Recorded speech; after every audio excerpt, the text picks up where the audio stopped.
In the interstellar era, the universe is beset by increasingly severe issues such as X-radiation, the Zerg crisis, and genetic dilemmas. The experience vouchers from two lives struck by lightning have propelled Jiang Yuxi onto her own journey of education, or rather, her journey of enlightenment.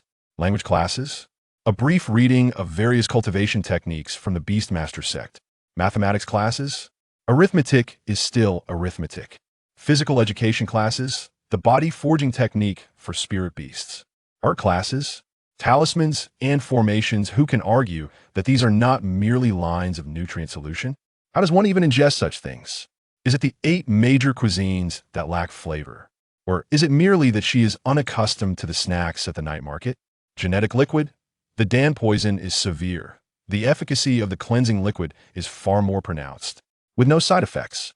The alien flora of the stars is toxic, radiated, and can provoke psychic riots. This is undoubtedly a rare treasure. Plants inherently thrive and perish in tandem. Is it not normal for parts of the same plant to be toxic? After the identities of the influential figures lurking in the kindergarten were unveiled, the interstellar beastmen finally realized that their valorous and righteous crown prince was, in fact, a little black tea spirit adept at charming the young females, prone to jealousy and keeping a ledger of enemies. The supposed wealthy tycoon, who claimed to have no interest in cubs or females, was seen doting on the little females and even voluntarily caring for the cubs.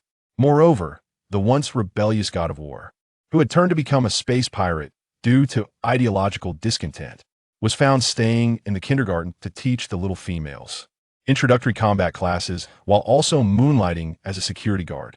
The interstellar beastmen exclaimed, "Enough. First, I have not provoked you. Second, I have not provoked you. Third, I have not provoked you."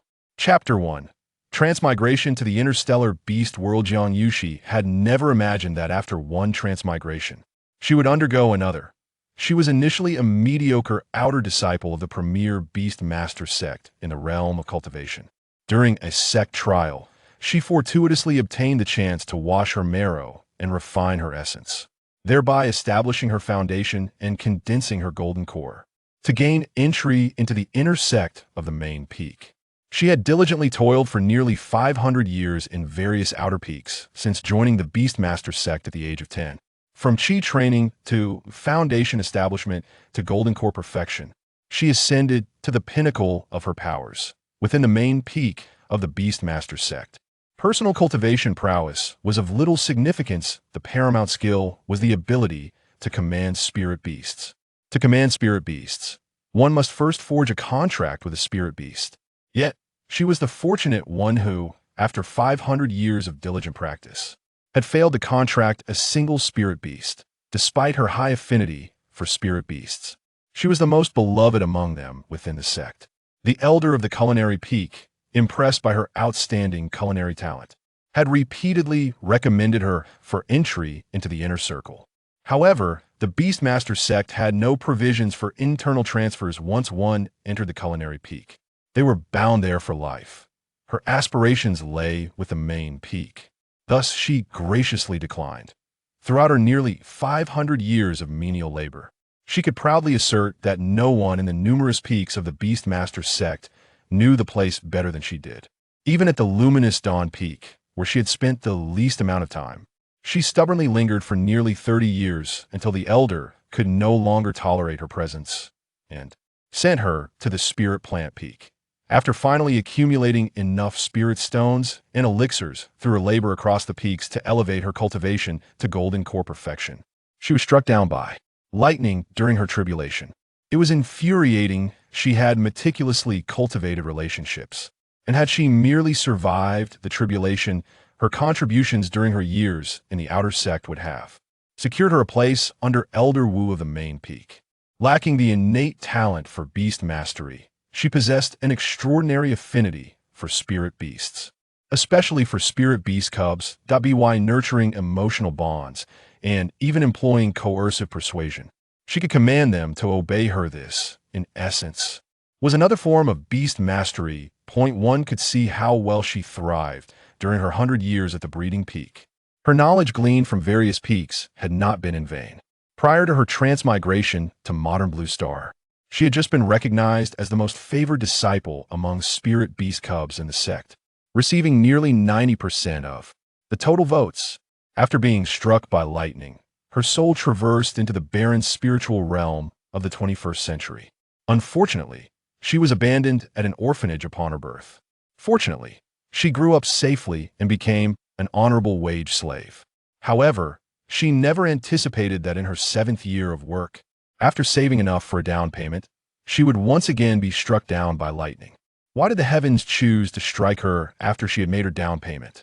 According to the feedback from the celestial consciousness of Blue Star, her lightning strike was due to having reached the pinnacle of Foundation establishment, as she was on the verge of condensing her golden core, which had severely disrupted the power equilibrium of the world.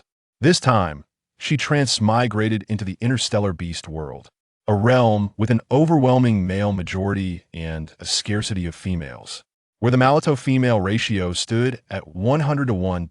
In the past, human ancestors had fused their genes with those of beast races to combat the crises posed by the Zerg and radiation in space. Yet this decision birthed significant dangers. The result was the Beastman Empire, which integrated the genes of local Blue Star beasts, the Interstellar Federation, which fused with interstellar beast genes, and the Oceanic Tribe, which incorporated marine biology genes. After nearly 10 millennia of genetic fusion, the birth rate of females had plummeted from a previous ratio of 1 to 1 to the current 100 to 1. Some females were born with congenital defects, preventing them from transforming into beast forms, with the Oceanic Tribe suffering the most. Such females typically possessed frail constitutions and could not awaken their psychic powers. While the birth rate of males remained stable, genetic instability persisted among them. Males of the Empire boasted formidable psychic powers, but were prone to violent outbreaks, a danger proportional to their strength. Shrank male beastman, in a fit of psychic rage, could obliterate an entire planet. Conversely, males of the Federation, possessing lower psychic powers, were free from this concern, yet they faced the constant threat of exploding due to their overwhelming physical strength, influenced by the bloodthirsty and violent tendencies of interstellar beast genes. The only remedy for the male's genetic collapse lay with the psychic powers of females, which range from a rank to shrank. Jiang Yuxi's soul inhabited the body of a female who once possessed a rank's psychic powers. Having offended a noble female, she was schemed against and had her psychic powers destroyed, subsequently being dispatched to a remote planet under the guise of teaching. The term of her exile was 100 years. Now, her psychic level had been reduced to a rank. The extent of a female's psychic purifying ability could not exceed 2 ranks above her own. Thus, her current purification capacity was capped at crank. In comparison to the Imperial Star and even the Empire itself, the fate of an rank female who had offended the Oxu family was inconsequential. As she grasped her predicament, she was unceremoniously expelled from the spacecraft, with only a small package containing her personal belongings and a notice of employment. She was left behind. This is your salary for the next 100 years, which is significantly higher than that of a robotic caregiver. Our young lady has decreed that a worthless female like you is only fit to remain on a garbage planet. The female officer escorting her tossed her future Solaria, mere cubic meter of space, and piloted the spacecraft away. Watching the ship depart, Jiang Yuxi felt the tension that had gripped her for the past half-month dissipate. Thankfully, she was truly only assigned to a remote planet for teaching, not dispatched to the underworld for reincarnation. At least she had a job, a place to stay, and her salary was advanced for 100 years. Although the shelter appeared dilapidated and the pay was only slightly higher than that of a robot, the employees of the interstellar kindergarten, aside from the principal, were generally simulated female robots. Only genuine noble kindergartens had the resources to employ esteemed females as caregivers and teachers. She clutched the package, walking into her future home against the backdrop of the setting sun. Thus began a new chapter in the history of the interstellar beast world era. That evening, after several hours of organizing, she finally managed to clear a small area for her accommodation. The kindergarten felt vast to her, encompassing over 10 acres. Sitting within the makeshift tent, she meticulously plotted her plans.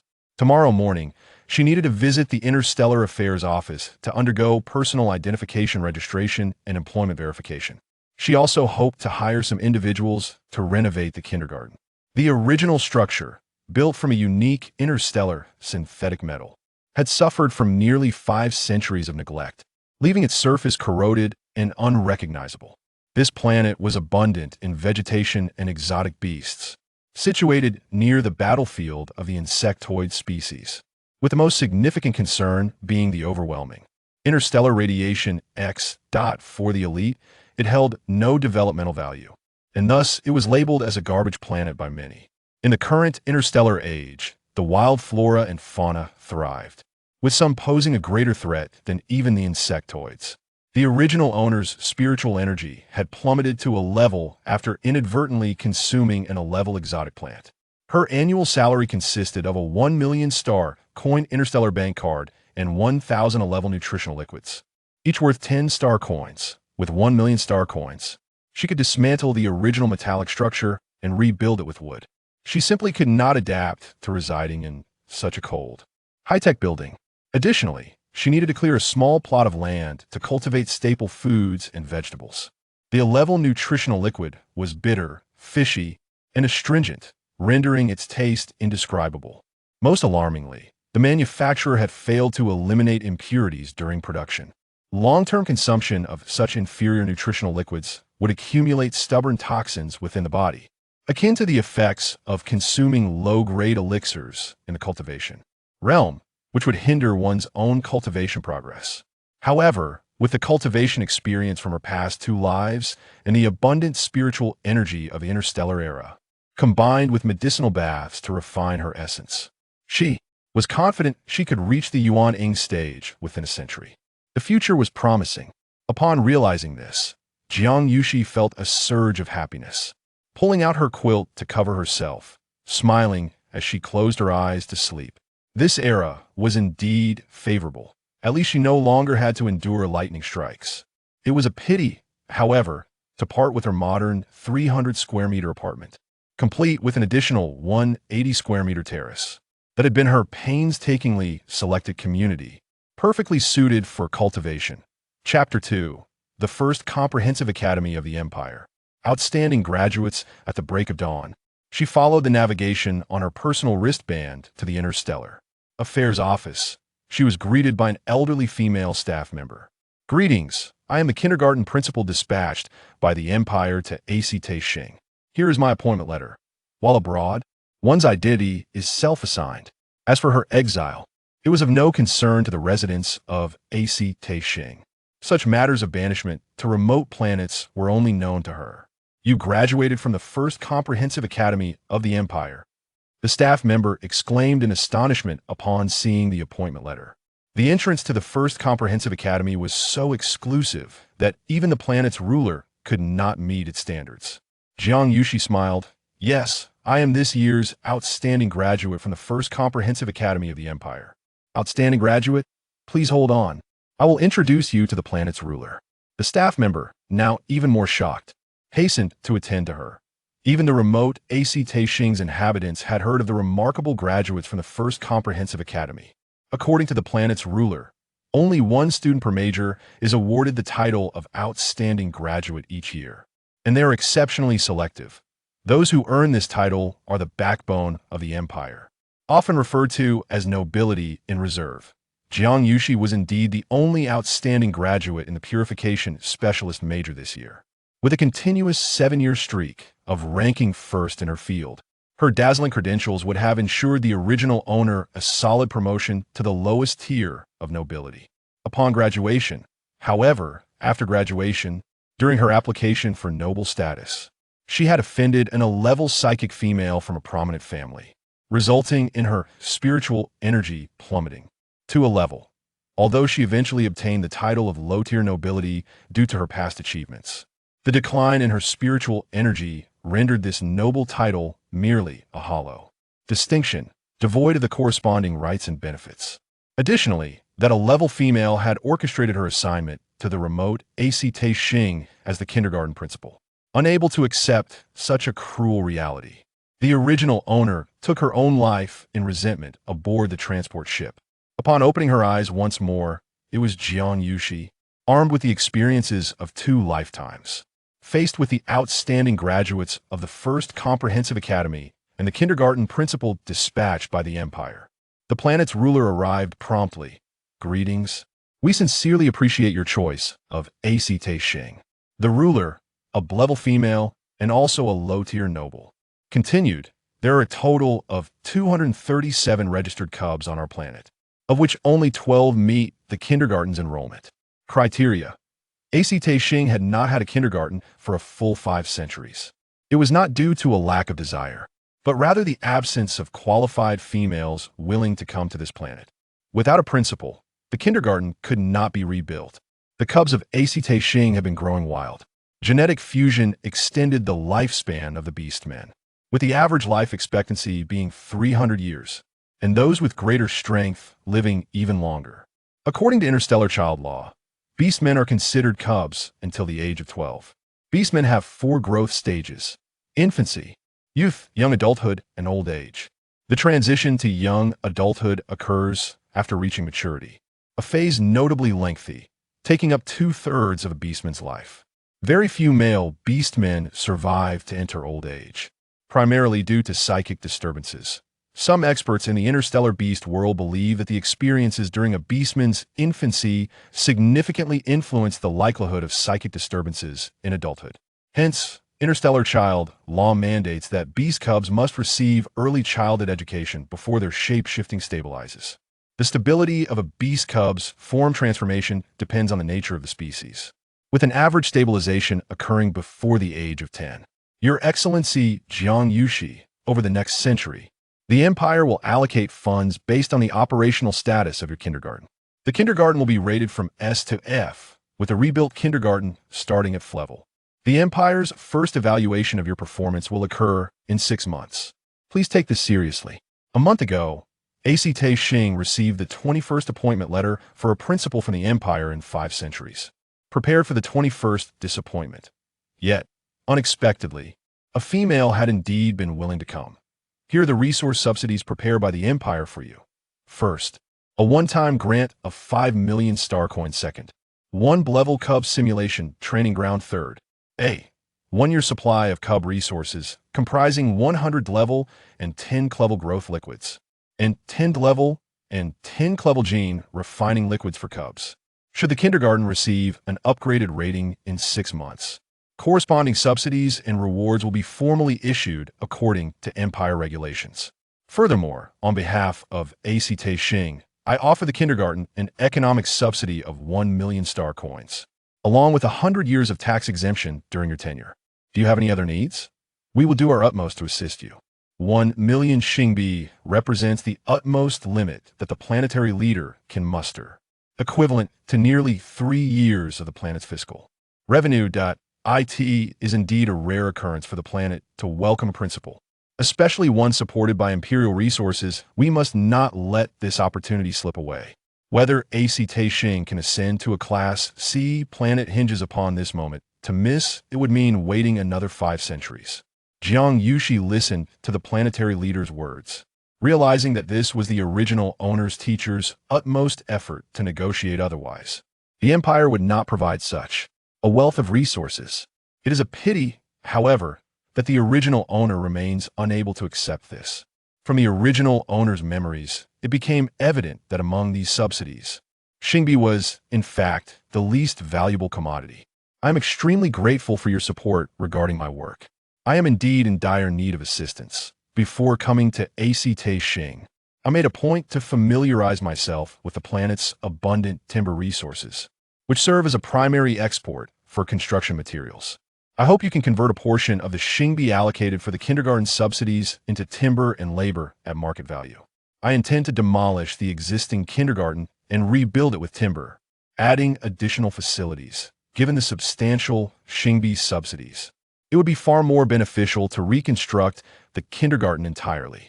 I envision a wooden structure akin to those from the cultivation realm. Demolish and rebuild? With wood? The planetary leader expressed disbelief. Eight Shing indeed possesses an abundance of timber resources, which are a significant economic asset. However, constructing buildings with wood is often seen as a symbol of backwardness in the interstellar community. Indeed, I believe that timber exports represent a major source of economic income for Eight Xing thus. Constructing the kindergarten with timber would align more closely with our planet's image, Jiang Yuxi asserted, her tone both gentle and resolute. Here is the architectural design I have crafted for the kindergarten. I would appreciate your feedback. The planetary leader stared in astonishment at the projection displayed on Jiang Yuxi's personal terminal. Are you certain about this? Absolutely. The architectural blueprints for the kindergarten on Jiang Yuxi's terminal were inspired by structures from the cultivation realm, harmoniously blending the aesthetics of interstellar beings with practical considerations, resulting in a scaled model created using interstellar networks. Observe, upon entering through the main gate. The first site is the activity plaza for the young ones, with various recreational facilities and extracurricular planning education. Zones flanking either side. S1 traverses the plaza. Directly ahead lies the cultural education building for the young ones with Chapter 3, Sunshine Kindergarten. The work efficiency of the orcs in the interstellar era is beyond doubt. In just 2 days, her kindergarten has been demolished and rebuilt.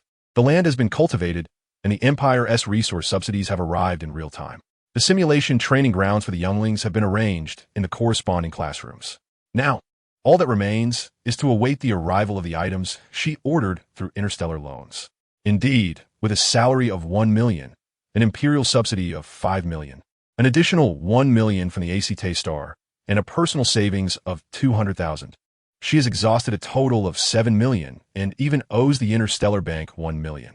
This loan was granted primarily due to her status as a low-ranking female noble and the head of the kindergarten. However, the kindergarten will soon open. That is, if she can enroll students. Although the interstellar regulations grant the younglings the right and obligation to attend kindergarten, it ultimately depends on their willingness and family circumstances. In fact, there are only 12 eligible younglings on this planet who meet the kindergarten admission criteria. Jiang Yuxi has thus decided against establishing a large interstellar kindergarten. Instead, drawing inspiration from kindergartens on launching, she designated a few acres as the main activity area and reserved the remaining land for cultivation as a planting zone. She named it Sunshine Kindergarten, a name chosen solely because it was the name of the kindergarten she attended as a child. Compared to current interstellar kindergartens, Sunshine Kindergarten, though modest in size, is fully equipped.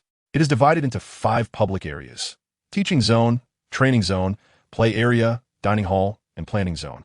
In addition to her private area, the teaching zone encompasses the indoor classroom for the younglings, which includes a level simulation training ground. The training zone serves as a playground, while the play area is equipped with various recreational facilities for the incoming younglings. This represents a significant expenditure, as these facilities are custom-made. The front planting zone primarily cultivates crops and medicinal herbs for educational purposes, while the crops in the private area at the back serve as the main source of ingredients for the kindergarten. From her recollections, she understands that the nutritional liquids in the interstellar realm contain significant impurities, and the original owner had neither seen nor consumed the various grades of nutritional liquids, leaving her unable to discern their quality. Although she could purify the nutritional liquids, they are not advantageous in terms of satisfying the palate. Furthermore, for the spirit beasts, the orc younglings, eating is more convenient when paired with medicinal cuisine. It is not merely an excuse. After all, who would prefer bland pills when they can enjoy delicious food? 3 days swiftly passed. Some of the ordered items arrived via interstellar routes. During these 3 days, she kept herself busy, practicing cultivation, as she currently lacks the combat prowess to venture out, while simultaneously sending advertisements, or rather notifications, through the planet's main channel to attract several families willing to bring their younglings for a visit. She promised that each youngling visiting would receive a bottle of growth liquid. Another 5 days elapsed. During these 5 days, she either inscribed array formations or replenished her own spiritual energy. Once her energy was restored, she resumed inscribing the formations, and when her energy was nearly depleted, she would pause to cultivate, repeating this cycle until she had inscribed all the necessary formations. This was largely thanks to the abundant spiritual energy present in the interstellar environment. After distributing the inscribed low-grade spirit stones within the designated area, She expended her final ounce of spiritual energy to plant the seeds she had purchased online. Today marks the day of the visit, the 10th day since her arrival on Eight Star, coinciding perfectly with the 1-month anniversary of her soul's transition into this world. Indeed, it is a fortuitous day. Early in the morning, Jiang Yuxi tidied herself up and stood at the door, awaiting the families arriving for the visit. Bathed in the morning light, with a warm smile, Jiang Yuxi appeared both noble and approachable in the eyes of the visiting female orcs. Noble, it is said she is a formidable female from a larger planet. Approachable, her smile is truly lovely, warming the hearts of those who behold her. Good morning, esteemed parents and dear younglings. Today we have 7 families and 8 younglings visiting. Jiang Yuxi felt a sigh of relief in her heart. If she could retain these few little orcs in her kindergarten, the prize money for the various competitions in the latter half of the year would be secured. These younglings, in her estimation, possess excellent potential. However, Jiang Yuxi, having only browsed through the original owner's memories, is unaware that the interstellar rating system for younglings differs significantly from that of the cultivation realm. Moreover, the original owner did not graduate from a preschool education program. Hello, the parents, all female, responded awkwardly. Before arriving, they had received communication from the planet's main channel. The new kindergarten head is a noble female. The younglings hid behind their parents, curiously observing her. Hello, headmaster. One of the chubby little younglings clutched the corner of their parent's garment, speaking in a soft, adorable, and slightly tremulous voice. Jiang Yuxi's eyes lit up. She crouched down to meet the youngling's gaze. Hello there, my name is Jiang Yuxi, but you can call me Headmaster Cici. What's your name? Her sweet, gentle voice was laced with a hint of childlike charm. The little youngling, astonished, perked up their light brown ears, their moist eyes wide and sparkling. I am Xia from the Bear Clan. The words Bear Clan were spoken somewhat softly. Wonderful. Today, Headmaster Cici will take you on a tour of the kindergarten and let you experience kindergarten life. How's that sound? In an effort to endear herself to the younglings, she discreetly released a hint of spiritual energy. Younglings in the cultivation realm had always been fond of her spiritual power, and she hoped the same would be true here. Sure enough, upon sensing the spiritual energy, Xia relaxed. Resisting the urge to indulge in the sensation, she stood up and smiled at all the parents and younglings, signaling for them to follow her inside. I am Jiang Yuxi, a graduate of the Imperial Star's first comprehensive academy and one of this year's outstanding graduates. I have been recruited by the Empire to serve as the head of the kindergarten on Eight Star. Welcome to our Sunshine Kindergarten. Please raise your heads and take a look. The 5 large characters above spell out Sunshine Kindergarten in Interstellar Common Language. Learning the Interstellar Common Language is one of the unique courses we offer at our kindergarten. Let us proceed further. On the left side of the path is our kindergarten's play area and playground, where the younglings can play during breaks. That is the swing, this is the slide, and over there is the seesaw. We will also be adding mini mechas in the future.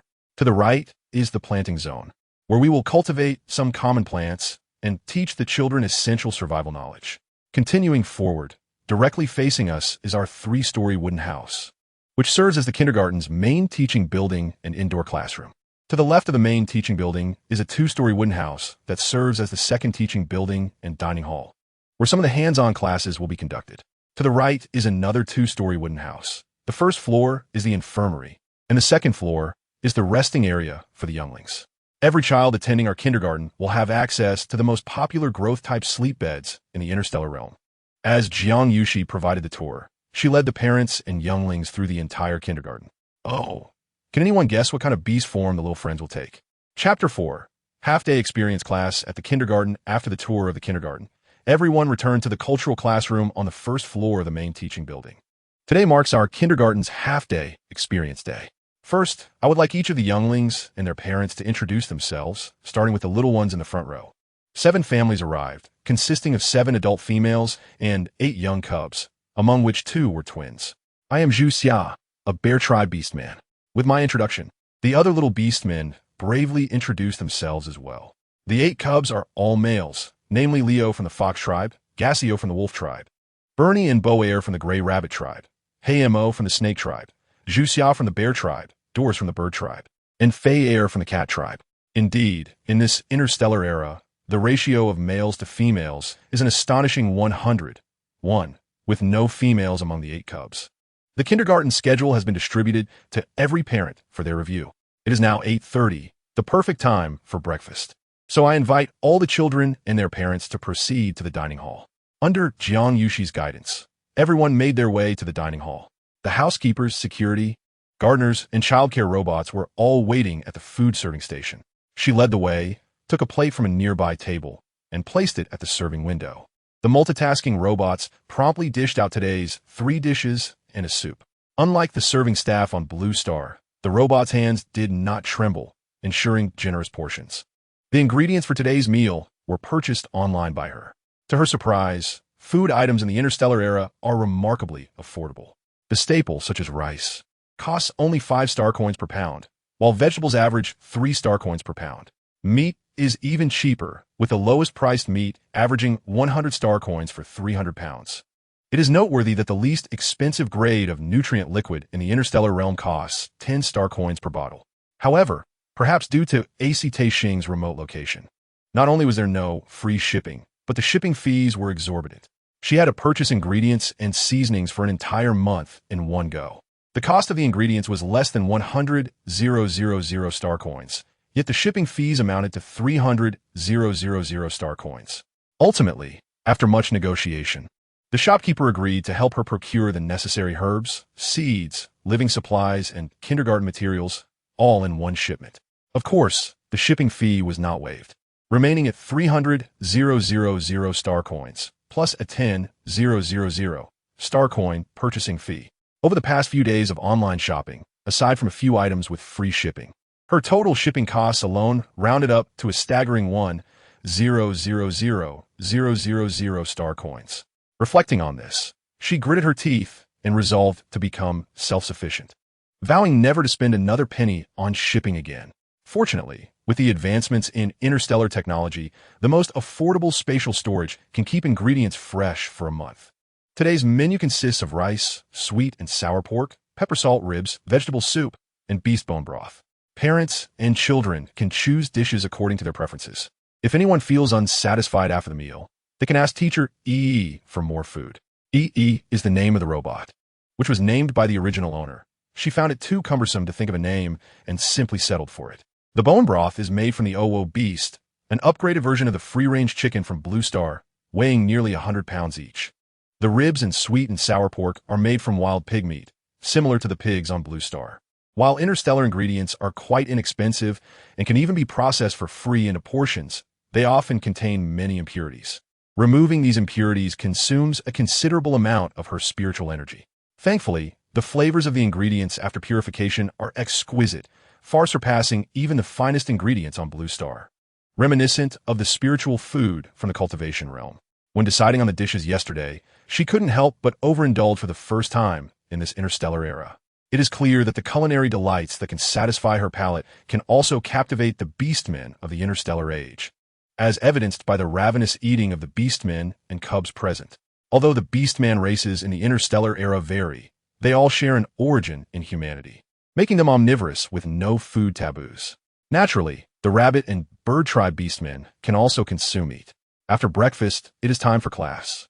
The first experiential lesson of the day is Interstellar Common Language, which in her understanding is akin to a language class. The kindergarten's language curriculum primarily focuses on teaching the correct pronunciation and meanings of commonly used characters in Interstellar Common Language. This language is reminiscent of the characters from the ancient Xia Kingdom, posing no challenge for her. In this session, she plans to teach the cubs to recognize their own names. On a self-made blackboard, she wrote the cubs' names in chalk. In the interstellar beast world, language translation devices have long been available. Devices costing over 1 million star coins are not affordable for every beastman. In remote star systems, more than 90% of beastmen have lived for hundreds of years without the opportunity or means to leave their home planet. However, she hopes her students will one day be able to leave Xing and experience the broader interstellar world, making the study of Interstellar Common Language essential. Interstellar Common Language serves not only as the official language of the entire galaxy, but also as a standard curriculum for kindergartens of a certain level. Amidst the innocent and bright expressions of the cubs and the restrained excitement of the female beastmen, the bell rang after an hour, signaling the end of the first class. Class is over, and there will now be a 30-minute break. After 30 minutes, the bell will ring again for the second class. Our second lesson is an indoor combat class, during which the teacher will take everyone to the training room upstairs. For now, the children may engage in free activities. With that, she exited the classroom, taking a moment to rest in a nearby small room, allowing space for the female beastmen and cubs. As soon as she left, the previously quiet classroom erupted into a cacophony, as if an unknown switch had been flipped. "Mom, I love kindergarten. The food here is 1,000,000 times better than at home," exclaimed Zhu Xia from the bear tribe. "Mom, I really like Principal Shi," chimed Doris in a shy voice. "Principal Shi is the gentlest beastman I've ever met. I want to attend classes here," declared He Mo from the snake tribe, his voice youthful yet resonant. In the office, Jiang Yuxi, leaning against the desk with her 9th level Qi cultivation, listened to the chatter of the cubs from the adjacent classroom, slowly sipping her tea, her heart brimming with joy. It seems that half of the enrollment is secured. Hee. The downside of being a cultivator is that one can hear even the faintest sounds clearly. This tea is quite good, rich in spiritual energy, sufficient for her to reach the pinnacle of foundation establishment. The effects are comparable to medium-grade spirit stones from the cultivation realm. Perhaps she will switch to an even more expensive tea after reaching the core formation stage. Jiang Yuxi leisurely savored the tea, allowing the spiritual energy within to circulate through her meridians. The class bell rang. She closed the lid of her teacup, lifted it, and headed to the classroom. The training room on the second floor houses a 1 billion-star coin cub training facility, the most valuable asset of the kindergarten. This indoor training course is held every 2 days. Students may now take their positions and don their helmets for class.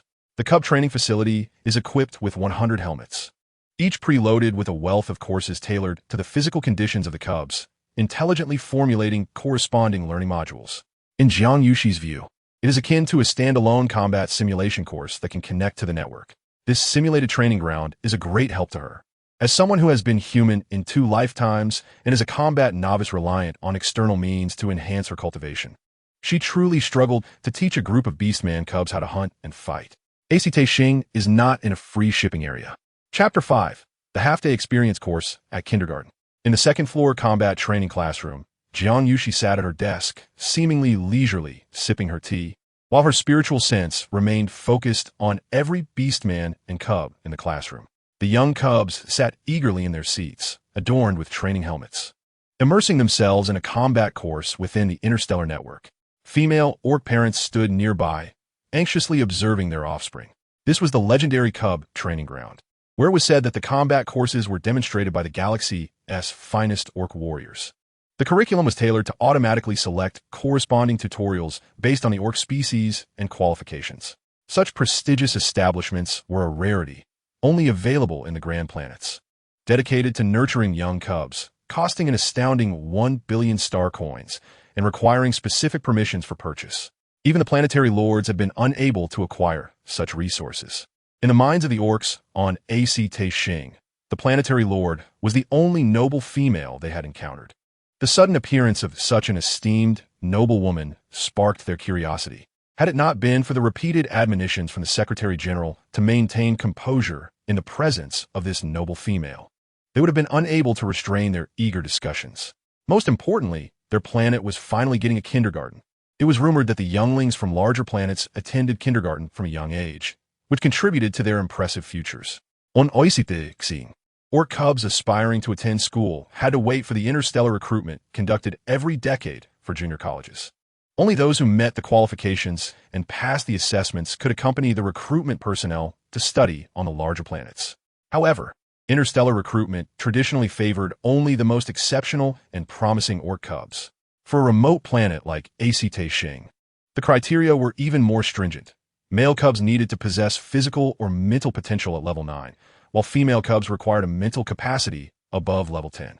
With the establishment of a kindergarten on their planet, as long as the cubs passed their graduation assessments, they could directly advance to the primary colleges within their star system without the harsh conditions of interstellar recruitment. This signified a chance for their younglings to break free from their predetermined fates. Due to Jiang Yuxi's lack of combat prowess, she opted for the best courses available. For a year, the cost was 1 million star coins, during which the cub genetics and talents were assessed to match them with the most suitable online courses, allowing unlimited video viewings. This incurred an additional debt of 1 million, bringing her total liabilities to 2.5 million. Nonetheless, the adage "you get what you pay for" held true. The instructors featured in the videos were among the top-ranked in the galaxy, supplemented by intelligent teaching assistants to ensure the cubs underwent virtual training without any risk of harm. For instance, Haimo's online instructor was the esteemed interstellar warrior, Lord Lin. At 51, possessed mental strength at level 10 and combat capability at level 8, currently serving as the captain of the 3rd Squad of the Sunlight Legion. With such an impressive resume, it was no exaggeration to claim that he was the pinnacle among online instructors. Among the 8 cubs, except for the avian Doris, who, due to her mental attributes, was matched with a course led by a level 6 interstellar warrior, the others were paired with either level 9 or level 10 instructors. The mental strength level of male orcs determined the type and grade of their unique abilities, while their combat levels were assessed based on physical condition and practical capabilities. Early geneticists believed that male orcs with mental strength levels above 10 and combat levels exceeding 13 could theoretically be classified as divine beings, akin to the legendary beasts of ancient Blue Star. However, for thousands of years, no orc had achieved such heights. The practical experience course was limited to a mere hour. Upon returning to the first-floor classroom, Jiang Yuxi stood at the podium. In addition to cultural, practical, and physical education classes, our Sunshine Kindergarten incorporated curricula from renowned institutions, such as the First Kindergarten of the Empire and the Noble Kindergarten of the Empire, offering corresponding craft, art, music, and cooking classes. Considering the realities of our interstellar context, we also introduced courses on cinema and interstellar life. The cinema class primarily showcased popular films and series suitable for cubs, while the interstellar life class aimed to familiarize them with the customs, traditions, and social etiquette of orcs from other planets. The purpose of adding these 2 courses was to ensure that the cubs remained abreast of current affairs and adequately prepared for their future studies at junior colleges. Naturally, her students were destined to leave AC Taixing, in this backward planet where even the interstellar network was not accessible. This was the only means for them to understand the world beyond. Jiang Yuxi's initial intention was indeed to help her students adapt more swiftly to life beyond AC Taixing. However, lacking the complete memories of the original owner, she had no specific recollections of life and education in the interstellar era. When the original owner was forced to leave the Empire in haste, she had no opportunity to delve into the kindergarten curricula available there. Consequently, Jiang could only rely on the recruitment course outlines she found online from various kindergartens, interpreting them based on her understanding and previous experiences from her own time in kindergarten on Blue Star. Yet, she was utterly unprepared for the vast discrepancies between her understanding and the actual interstellar kindergarten courses. The so-called most popular films were far from the realistic portrayals of life she had envisioned. They might instead be whimsical fantasies of the orcs. However, before her stood a group of orcs from AC Taixing, who, from birth to marriage and childbearing, had never left their planet, as a planet abandoned by the Empire. Even the planetary lord could only maintain a fade of nobility with the help of subsidies, lacking the capability to comprehensively establish an interstellar network throughout the planet. Thus, the orcs within the planet had no means to learn about the outside world through the internet. In other words, within this classroom, including the transmigrated Jiang Yuxi and the entire indigenous population of the planet, they were all regarded as unsophisticated by the standards of other planets. Yet at this moment, Jiang Yuxi remained oblivious to her own naivety. She believed wholeheartedly that she was a professional in her field. Specialized tasks, she thought, should invariably be entrusted to specialists. Her over 300 years of experience in raising cubs instilled her with confidence, leading her to firmly believe that she could cultivate the most outstanding graduates. However, the orcs and cubs in the classroom were unaware of all this.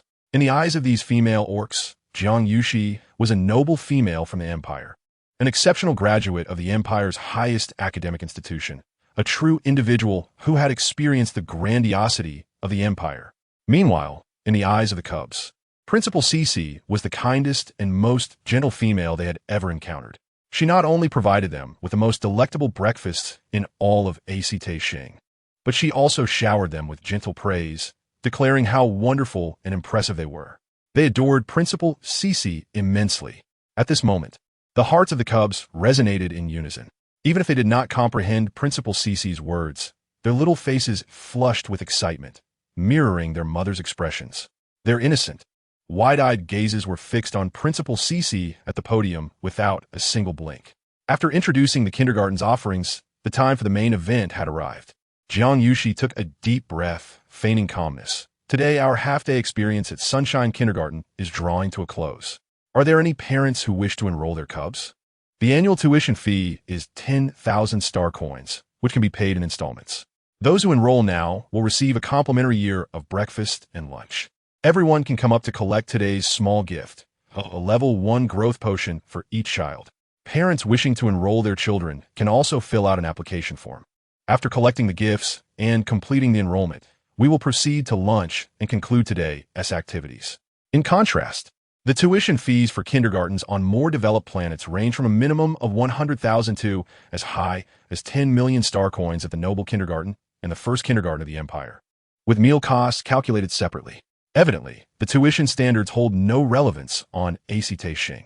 In a world where the average monthly income is merely a few hundred star coins, even the most affordable kindergarten fees are beyond the reach of nearly all families, save for a select few affluent households. After gaining a deeper understanding of the local income situation, she reluctantly set a tuition fee that could be deemed inexpensive.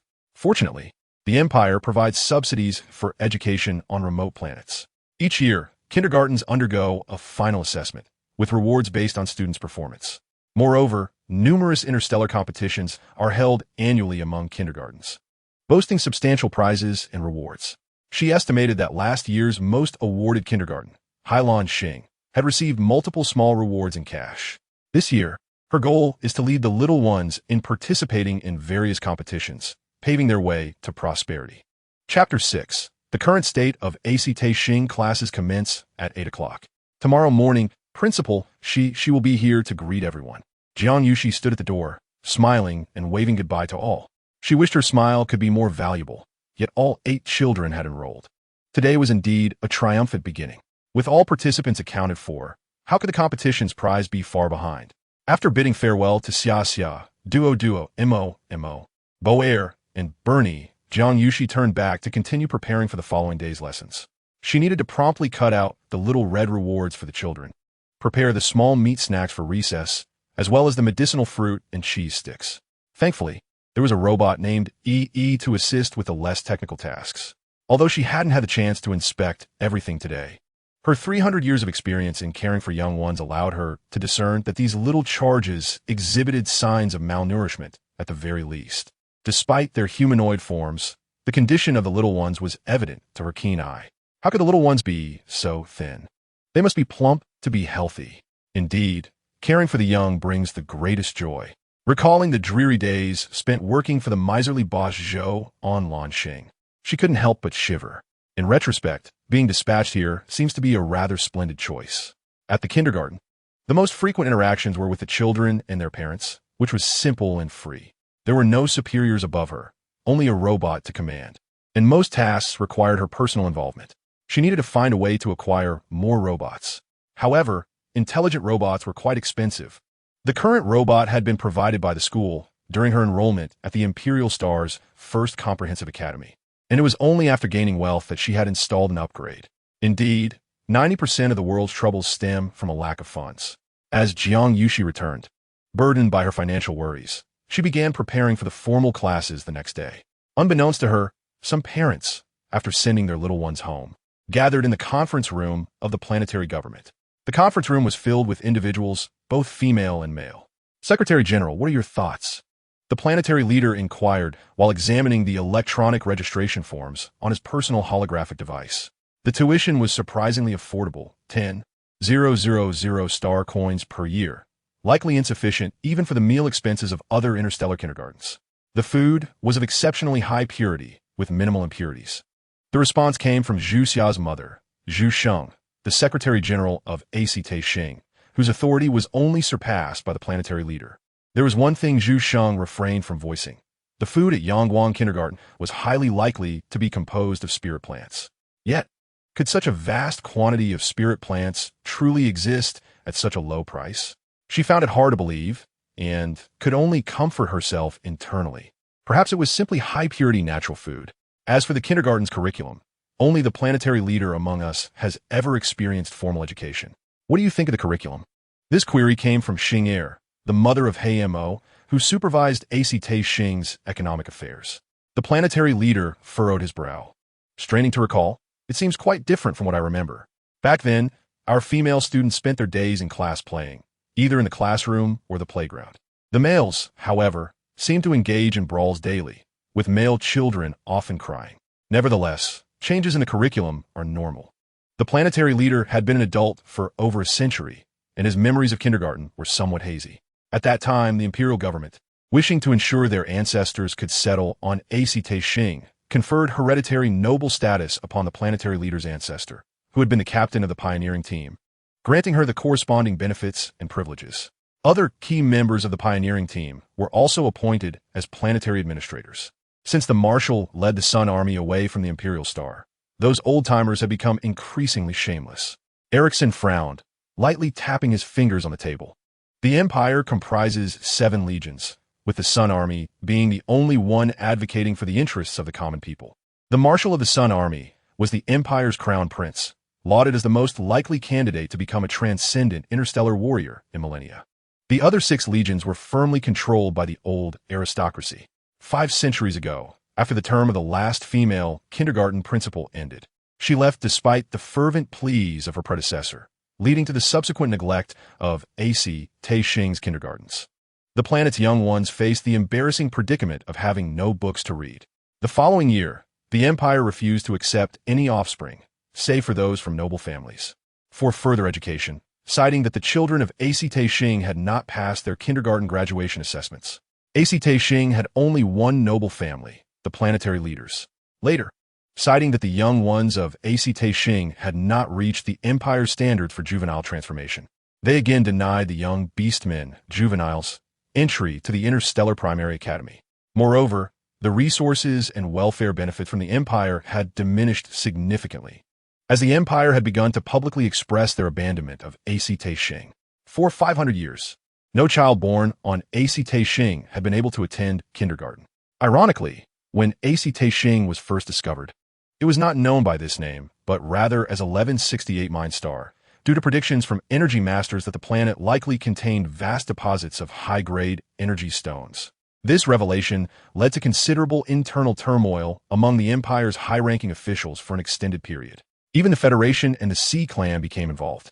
Ultimately, it was decided that the imperial royalty and prominent families would jointly send a specified number of individuals for development, alongside recruiting a large number of pioneers from the impoverished population, commonly referred to as cannon fodder and laborers.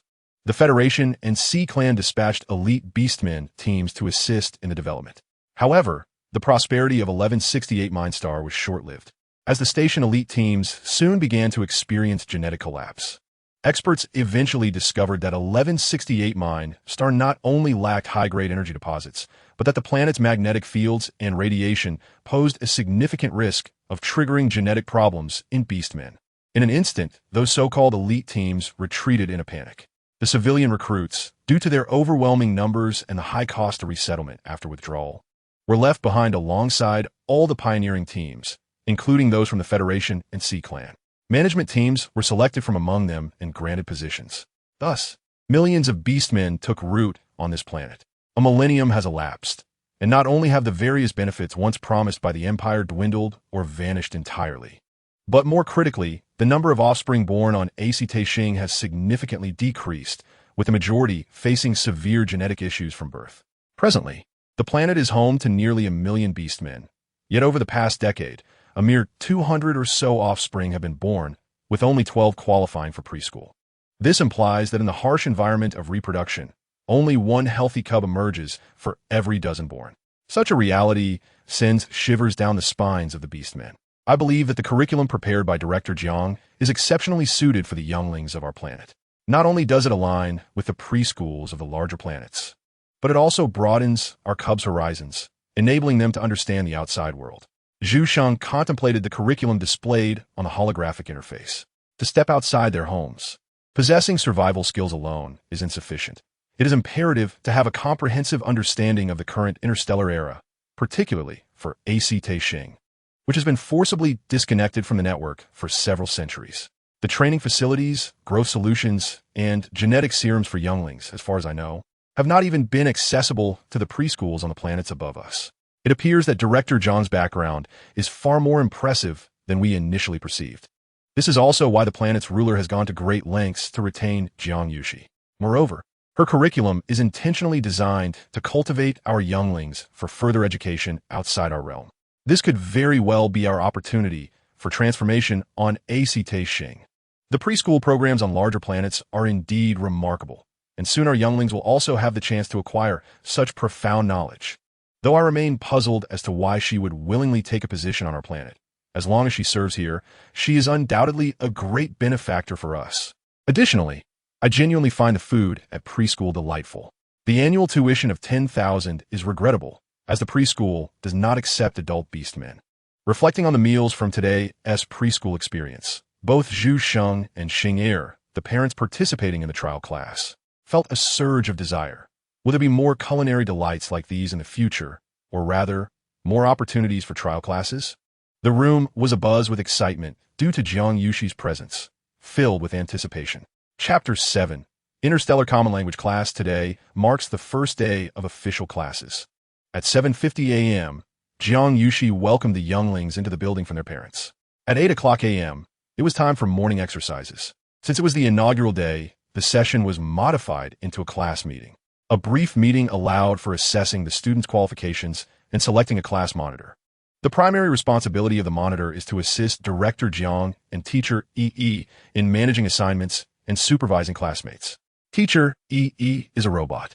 Jiang Yuxi decided to maximize its potential, assigning it roles beyond mere menial tasks, such as overseeing morning readings, self-study, and nap times. This is Teacher Yi, who prepares most of our daily meals. Furthermore, as Teacher Yi is somewhat aged, we must take good care of it. She feared that these little ones might behave like the mischievous spirit beast cubs she encountered in her past life, recklessly nibbling on everything in sight and unrelenting until they succeeded. Teacher Yi is truly remarkable, Bernie exclaimed in disbelief. Director CC, we will protect Teacher Yi. Jia Xiao clenched his tiny fist, resolutely pledging his support. Teacher, I want to be the class monitor. As all attention turned to the robot, Yi, Mos' soft yet determined voice rang out. Jiang Yuxi applauded the brave little one. Is there anyone else wishing to run for monitor? To her surprise, the other children paused, glancing at her, and then at Mo, but remained silent. Does no one wish to participate in the election? Then we shall tentatively appoint Mo as the class monitor. After confirming no one else wanted to run, Jiang Yuxi announced the result. Now, please lead your classmates in an orderly line, following Teacher Yi to breakfast. Today's breakfast consists of meat buns, milk, and steamed eggs from Moo Beasts. The children relished the meal, with most requesting seconds. After enjoying breakfast, they returned to the classroom. Following the bell, it was time for the first lesson of the new semester, Interstellar Common Language, which she equated to a language arts class. The initial phase of language learning primarily involves recognizing characters, phonetics, and writing. The textbook is her own creation, Yangguang Interstellar Common Language, hastily printed for the occasion. Not only is this the language arts material, but the same applies to other subjects. This semester's textbooks are in the drawers of everyone's desks. So please take out your common language books. We are about to begin class. Everyone read along with the teacher, Dao Ke Dao, Fei Chong Dao, Ming Ke Ming. Indeed, due to the absence of specialized preschool textbooks, she translated the cultivation methods from her previous life into language arts materials. Naturally, corresponding adjustments were made for physical education, mathematics, music, crafts, painting, and cooking classes. In preschool, language arts, or interstellar common language, essentially involves character recognition and writing. Recognizing and reading the characters from cultivation mantras is still character recognition, is it not? As for mathematics, her preparations align with that direction. Thus, they can be considered congruent. Physical education focuses on fitness. What could surpass the bodybuilding techniques specifically designed for spirit beast cubs in her former sect? In the realm of interstellar music, the primary aim is to alleviate mental agitation. In terms of maintaining tranquility, nothing surpasses the early morning classes from her previous life. Besides, wasn't there also an art of sound in the cultivation world? Back then, to better care for the cubs. She had perused many texts in the scripture repository and had even sought out the senior sister from Yunyao Peak to learn various sound cultivation techniques. The crafts class she arranged can certainly be classified as a hands-on class, as it involves manual tasks. As for the painting class, it is even simpler. Every artistic journey begins with learning to draw lines. The painting lessons she devised focus solely on drawing lines.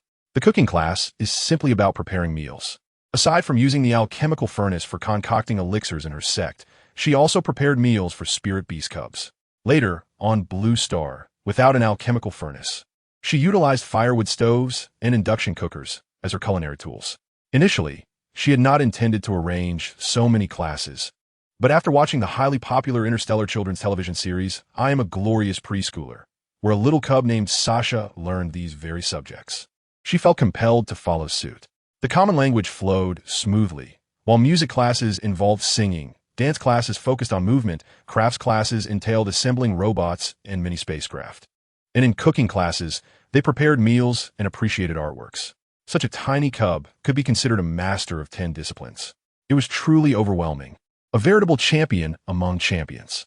Yet, perhaps in the eyes of the beastmen in this interstellar age, possessing superior talents necessitates acquiring more knowledge to shoulder greater societal responsibilities.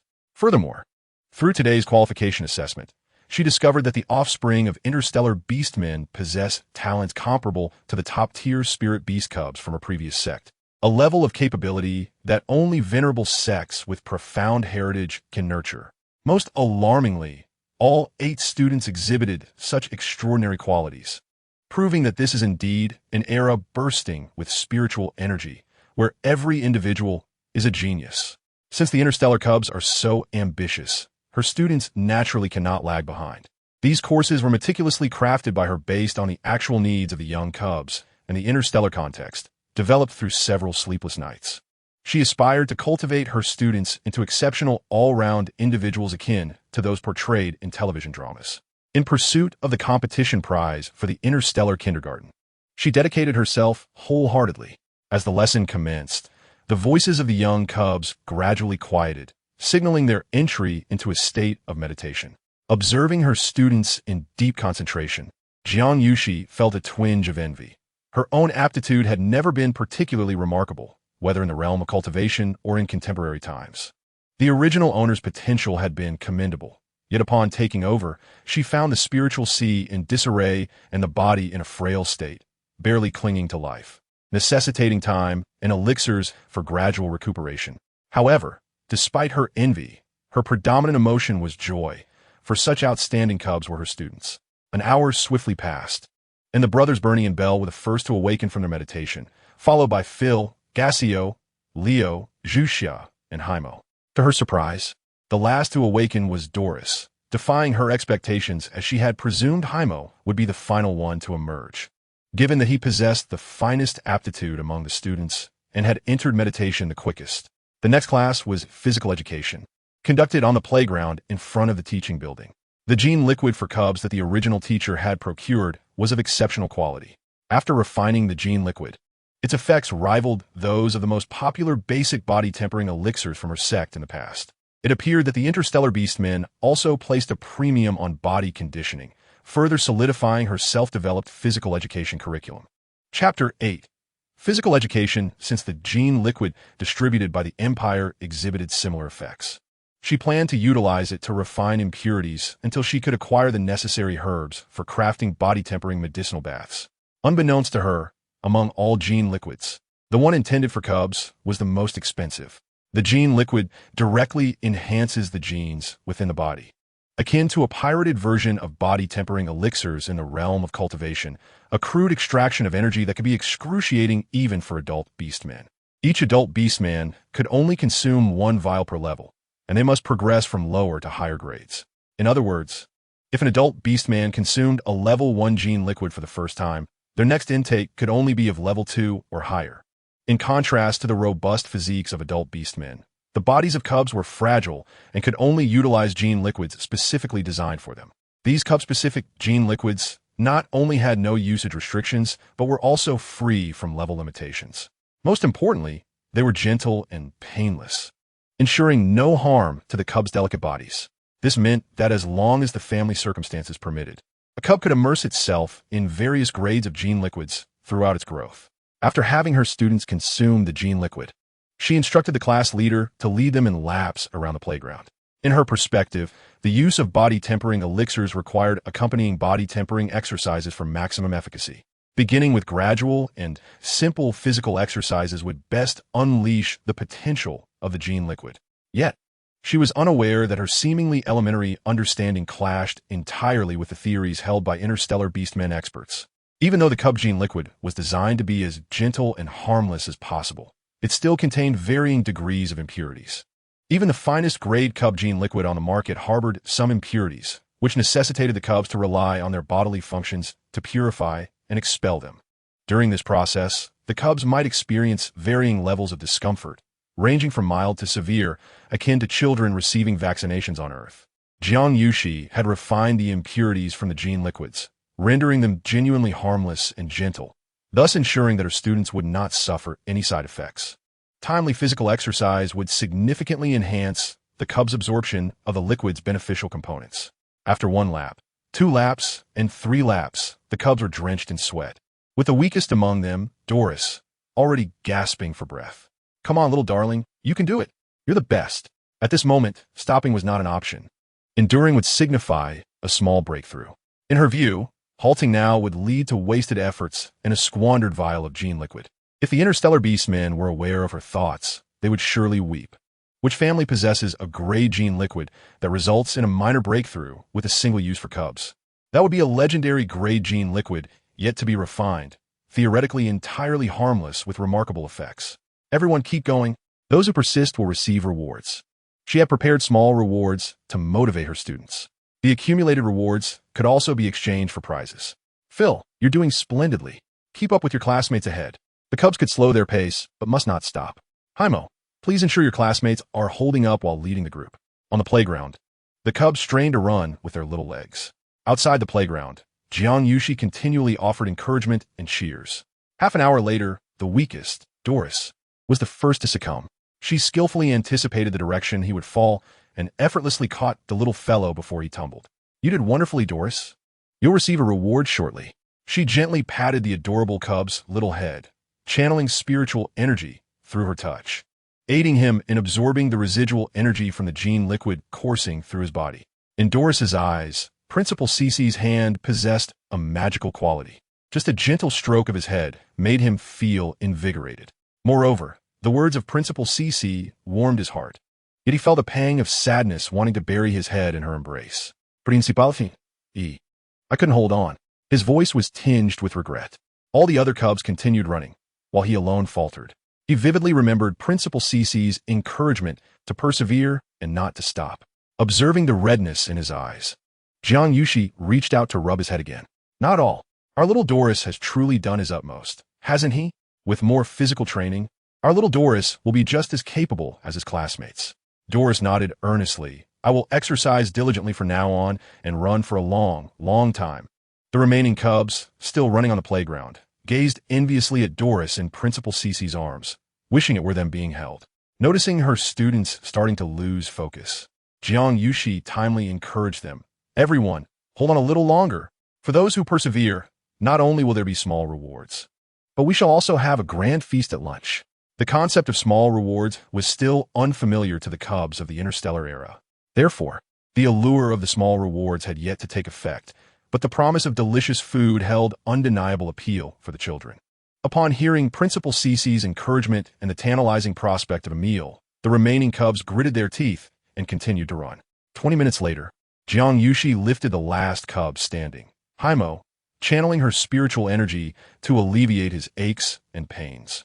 Haimo, truly the strongest in physique, had fully absorbed the gene liquid through sheer effort. "Thank you for your hard work, my dear Haimo.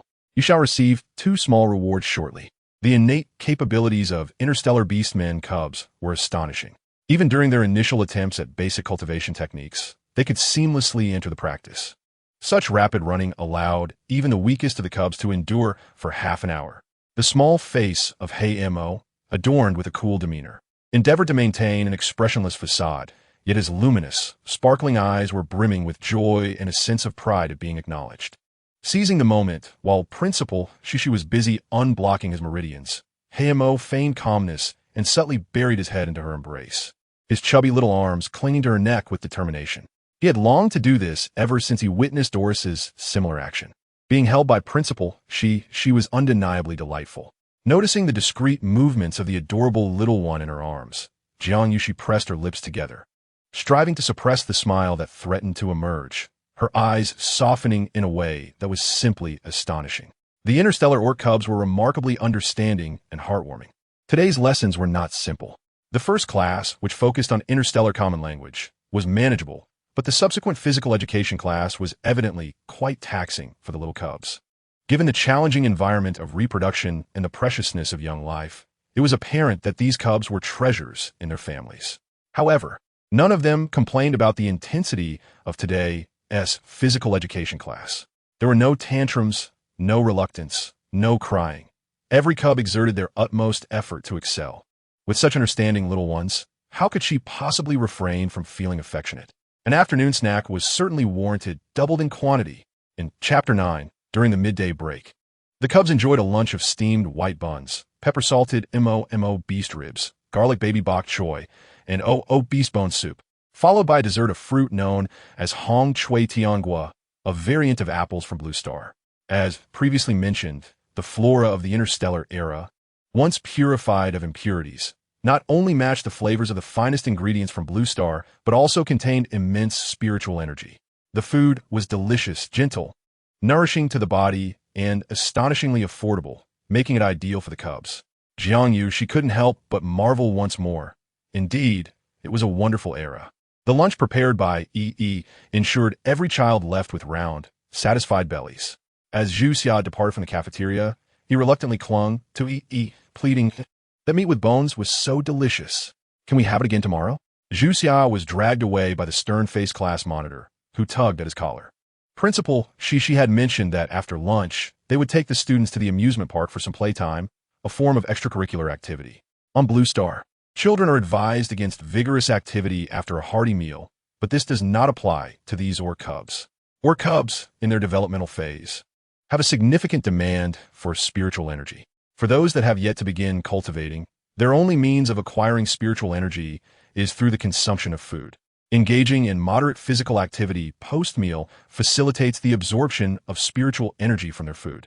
The amusement park, currently featuring swings, seesaws, slides, and trampolines, was still under construction for other attractions. This park was the result of her careful study of I Am a Proud Kindergarten Student and the Growth Diary of Genius Cub Bin Bin, ultimately leading to the selection of these facilities.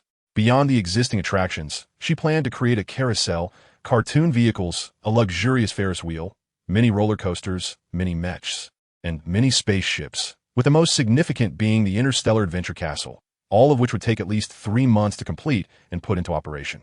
However, even the swings, seesaws, slides, and trampolines would astonish these naive cubs from Shing. The entire amusement park was composed of various formations, with spiritual energy powering each ride. Thus, Jiang Yuxi replaced the interstellar intelligent programs with formations, using spiritual energy in lieu of traditional energy sources. In the context of the interstellar realm, this was a truly sustainable energy solution, inexhaustible and abundant. Currently, the orc cubs were unable to harness spiritual energy independently, relying on Jiang Yuxi to control it for their amusement. Given their aptitude, it was likely that within a month, they would be able to manipulate spiritual energy on their own. Coincidentally, 3 months from now would mark the annual Interstellar Life Skills Competition, by which time the kindergarten would have everything in order and could commence interstellar live broadcasts. This year's kindergarten interstellar competitions were numerous. Aside from live-stream competitions that involved audience voting, there were also virtual contests and practical competitions. The life skills competition in 3 months implied that she needed to cultivate her students into versatile and exceptional cubs, surpassing the talents of Sha Sha and Nua showcased on Star Network television. The first prize was 10 million. Even the last prize offered a substantial sum of 100,000. Additionally, there were rewards from live broadcasts. With a stroke of luck, a single competition could eliminate her debts. Although the current facilities of the amusement park seemed rudimentary to her, they held immense allure for the cubs who had little access to entertainment. Ultimately, the entertainment resources on Shing were vastly insufficient. She was determined to expedite the completion of the amusement park's planned facilities. The soft, adorable, and exceptionally understanding students deserve an abundance of entertainment options and toys. Jiang Yuxi silently resolved to make this happen. The bell for nap time rang, and under the guidance of class monitor Hey Mo, the students lined up orderly, reluctantly heading to their dormitory. During the nap time, discipline was entrusted to the class monitor, and Jiang Yuxi felt reassured, as despite their similar ages, Hey Mo had already proven capable of managing his classmates effectively. Moreover, the robot assisted alongside, ensuring the safety of the students. She planned to accompany the cubs during nap time for the first week, primarily to confirm that both the class monitor and the robot could handle the responsibility. As previously mentioned before the start of the school year, each enrolled cub would receive their own Interstellar Cub sleep aid bed. The sleep aid bed was designed to swiftly help the cubs transition into a slumber state. Today, are you anxiously fatigued by the cubs' boundless energy? There is no need for 3 hours, 2 hours, or even 1 hour. With just one sleep aid bed, in a mere half hour, you will have a well-behaved cub peacefully asleep. The above is the original advertisement. It is said to be inspired by real events. Orc cubs possess boundless energy, and parents have devised countless methods to ensure their cubs fall asleep. In an unofficial forum competition, 3 parents shared videos of their cubs falling asleep in just 1, 2, or 3 hours, which kept their votes significantly ahead. However, just before the competition concluded, an ordinary video titled Company Develop Cub Sleep Aid Bed. Sleep in just half an hour surged to victory. This video was a serendipitous release from a researcher at the Elven Group, showcasing experimental data on the latest cub sleep aid bed, which was discovered by sharp-eyed netizens and subsequently shared on the forum. The cub sleep aid bed thus became an overnight sensation, requiring no advertising. The sleep aid beds prepared by Jiang Yuxi for the cubs were adorned with personalized wooden plaques made from leftover materials from the kindergarten construction. The front displayed the cub's name, while the back was engraved with formations to filter radiation pollution and absorb spiritual energy. Perhaps due to the excessive exertion during today's physical education class or the remarkable effectiveness of the sleep aid beds, the cubs quickly fell asleep without needing to be lulled. Upon awakening from their afternoon nap, even the most obedient cubs might experience some discomfort in a new environment. At such times, the snack she had prepared would prove invaluable. Yangwang brand homemade meat jerky, 5-spice flavor, was primarily crafted with the consideration that some younglings may not tolerate spiciness. The recipe is derived from the charcoal-grilled pork jerky of launching. Fresh lean meat is soaked in collected spiritual dew for 3 hours to eliminate impurities and enhance flavor and texture. It is then sliced thinly, seasoned appropriately, and marinated overnight. The next day, the marinated meat slices are placed on an iron rack and baked slowly over low heat. Once partially cooked, honey is brushed over them. The finished jerky has a slightly charred surface and a translucent hue. A bite reveals meat that is firm yet exceptionally tender, with a delightful chewiness, complemented by the unique smoky flavor of charcoal and the sweetness of honey, along with the exquisite taste of top-tier meat infused with spiritual energy from interstellar beasts. The little younglings are squealing with excitement. Paired with the nurturing elixir she concocted for the younglings, flavored with peach, it creates a perfect afternoon tea that captivates their hearts. It seems that no matter how much genetic fusion and modification occurs, the beastmen remain as they once were, blue star humans, with tastes unchanged. Chapter 10. Film Study for a Film Class. Jiang Yuxi prepared materials she had previously watched and studied diligently aboard her spaceship, including I Am a Proud Kindergarten Student and The Growth Diary of the Genius Youngling Binbin. These are among the top 3 interstellar productions for younglings. There was another series she deemed unsuitable for younglings, which she discarded. I Am a Proud Kindergarten Student narrates the life and learning of a female youngling named Shasha in kindergarten. The Growth Diary of the Genius Youngling Binbin chronicles the development of the male youngling Binbin from the age of 3 to 12, encompassing not only daily life in kindergarten, but also activities outside of school. This serves as an important reference for Jiang Yuxi's kindergarten curriculum and teaching, while also aiding the younglings at Yangwang Kindergarten in understanding the everyday lives of interstellar younglings. Today, they will watch The Growth Diary of the Genius Youngling Binbin. As the current intake consists entirely of male younglings, Binbin's experiences hold even greater relevance. I am Binbin, a genius youngling. My mother said today I turned 3 years old and am finally going to kindergarten. accompanied by Binbin's cheerful and lively introduction from the television drama. The youngling's attention was instantly captured. In Jiang Yuxi's view, the male youngling Binbin truly embodies the essence of genius. At just 3 years old, while other younglings are still learning to stabilize their transformations and may speak unclearly, Binbin has already mastered 10 disciplines. His transformations are stable, allowing him to effortlessly switch between human and beast forms. He articulates clearly and is proficient in multiple languages, including interstellar commentary. Unlike the usual behavior she recalled from her own kindergarten experiences, crying at drop-off, needing coaxing to eat, or requiring parental assistance with homework, Binbin exhibits none of these traits. This small youngling wakes up punctually every morning, washes up, eats without fuss, attends classes on time, maintains a regular schedule, diligently engages with the kindergarten curriculum, actively participates in extracurricular activities to broaden his knowledge, and even reads books independently. Initially, Jiang Yuxi found it hard to believe such a remarkable genius youngling existed in the interstellar realm. Could this still be considered a youngling? His learning abilities, self-discipline, and emotional regulation surpass even those of many adults. Yet, the barrage of comments and discussions accompanying the show compelled her to accept the reality. Interstellar younglings of such caliber are indeed commonplace. What is genius? My little youngling is not yet 3 and is already adept at piloting miniaturized mechas.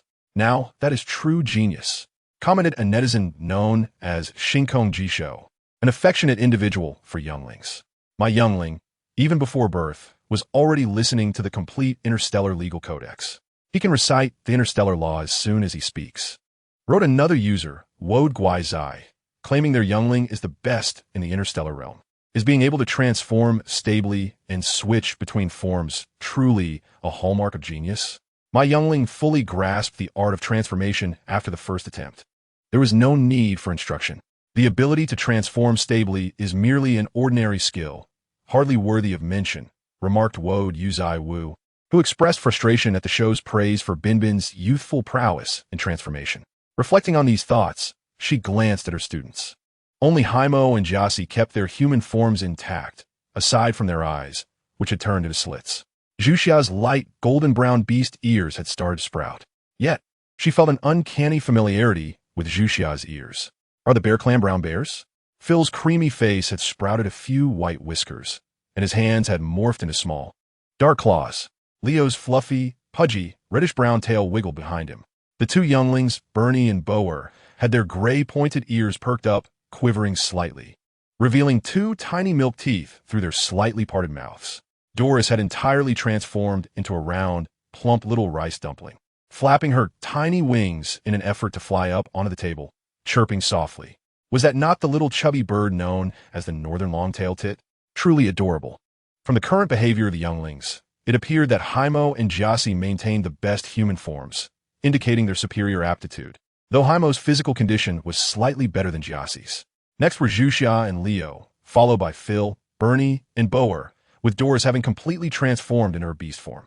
To Jiang Yuxi, the cute and endearing scenes of the younglings stood in stark contrast to the realities faced by beastmen in interstellar society. In this age, due to the influence of violent tendencies, beastmen fear devolving into bloodthirsty beasts. Even those with normal violent tendencies, when transforming into their beast forms, tend to have their cognitive abilities and behaviors increasingly dominated by their bestial instincts.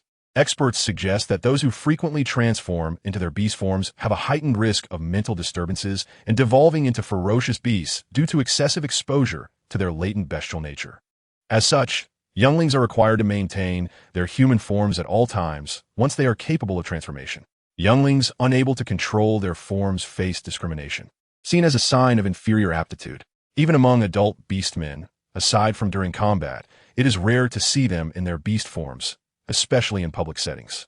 However, Jiang Yuxi believes that instability in form should not be a cause for concern. The instability arises merely from a lack of mastery. Once foundational training is successful, the youngling's transformations will naturally stabilize, requiring no forced maintenance. If they feel more comfortable in their beast forms, they should remain in that state. If human form is more convenient, so be it. Furthermore, beastmen, being both beast and human, can comfortably embody either form. Do not spiritual beasts in the cultivation world prefer to maintain their beast forms? Not only does it facilitate better cultivation, but it also enhances their combat prowess. In contrast, interstellar beastmen, having integrated human genes with those of beasts for thousands of years, should regard both their beast and human forms as inherent to their identity, rendering any arbitrary distinction unnecessary.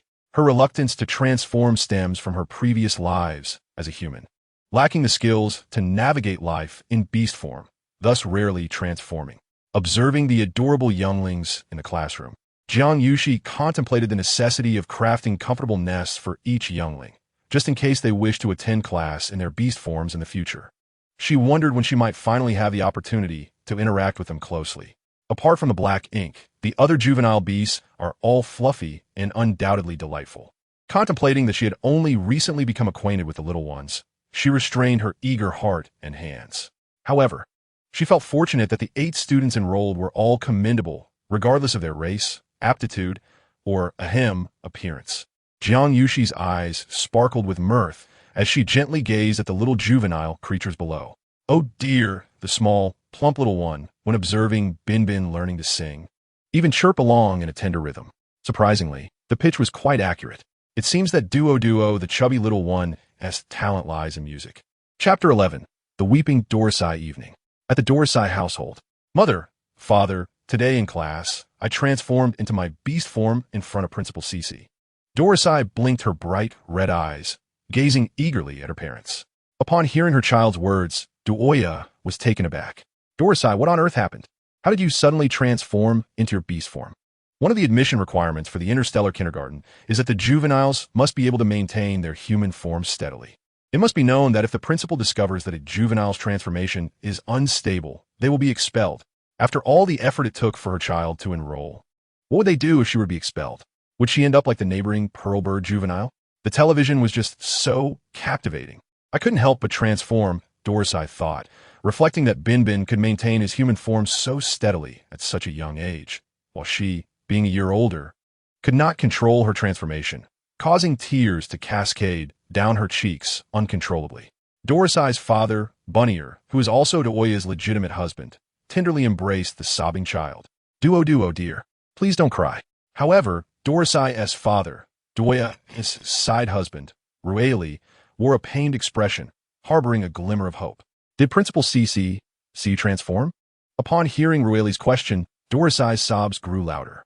Cici, Principal Cici definitely saw my beast form. I flew to the table. The mere thought of being disliked by her beloved Principal Cici for her inability to control her human form filled Dorsai with sorrow, rendering her unable to think or speak. Only wanted to weep endlessly.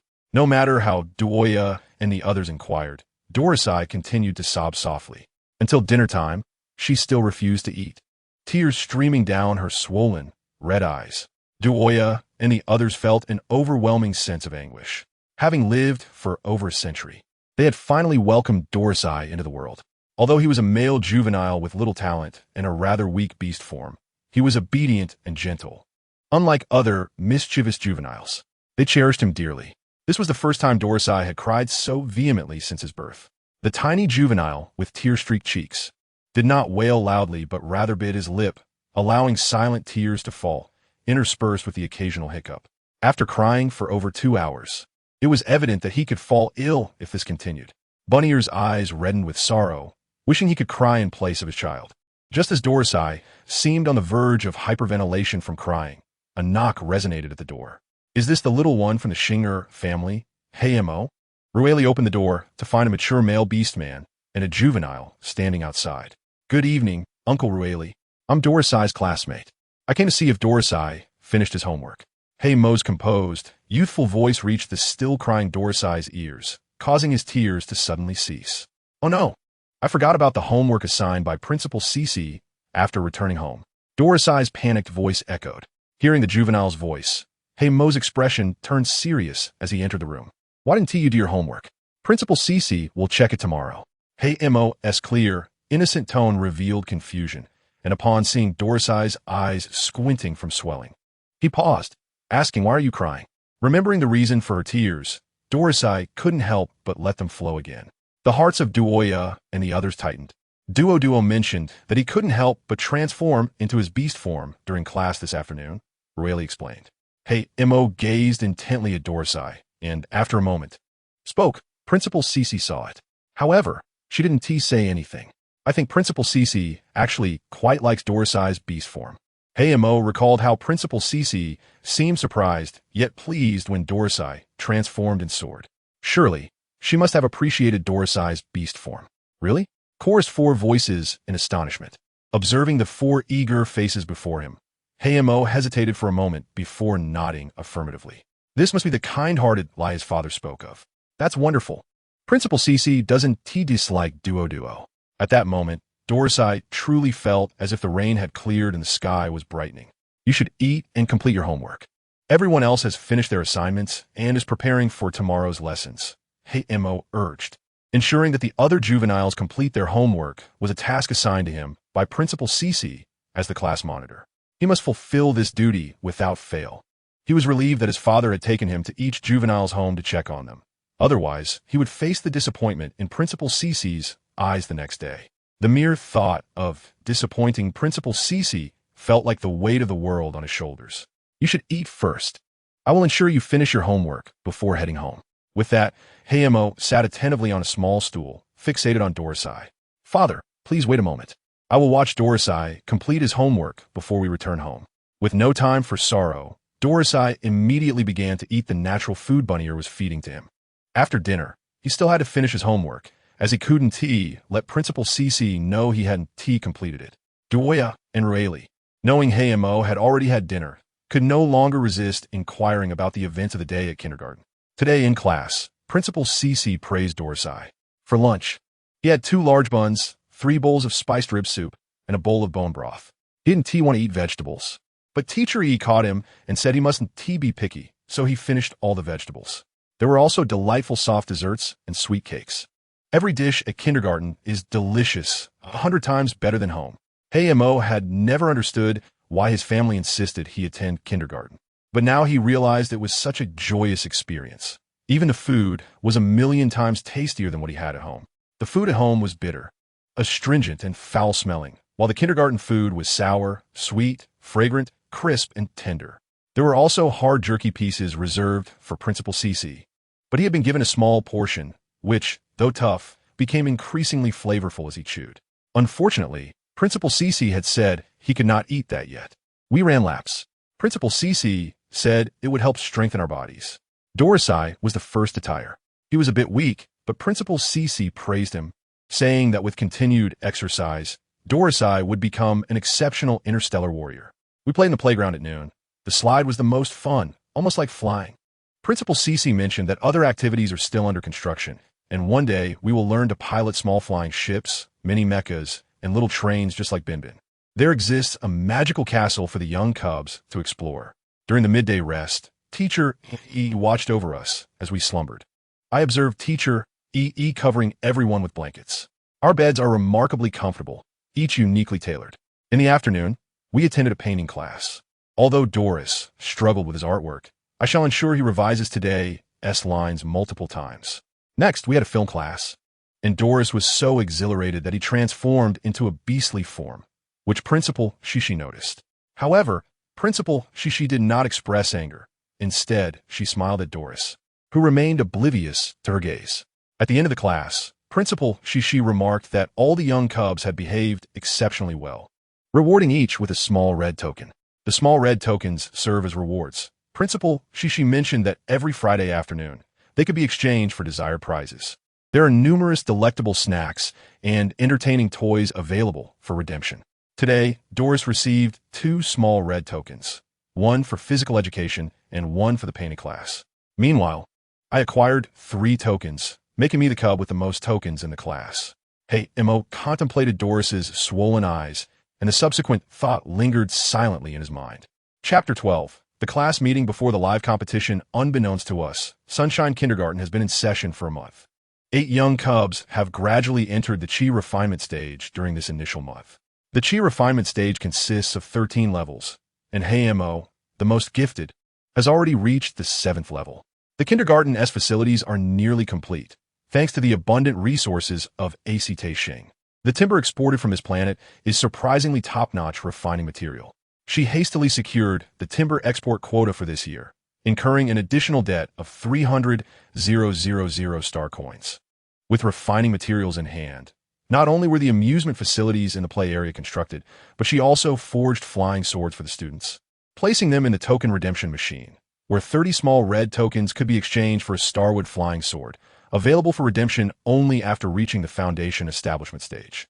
After a month of nurturing, the young cubs have visibly rounded out.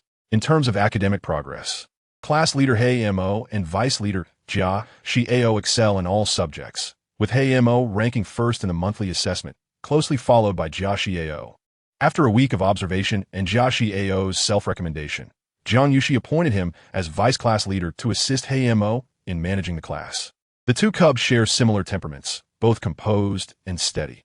He Mo is somewhat serious, while Jiang Yuxi is more aloof. Their academic rivalry fosters a spirited competition, while their cooperation in class management is seamless.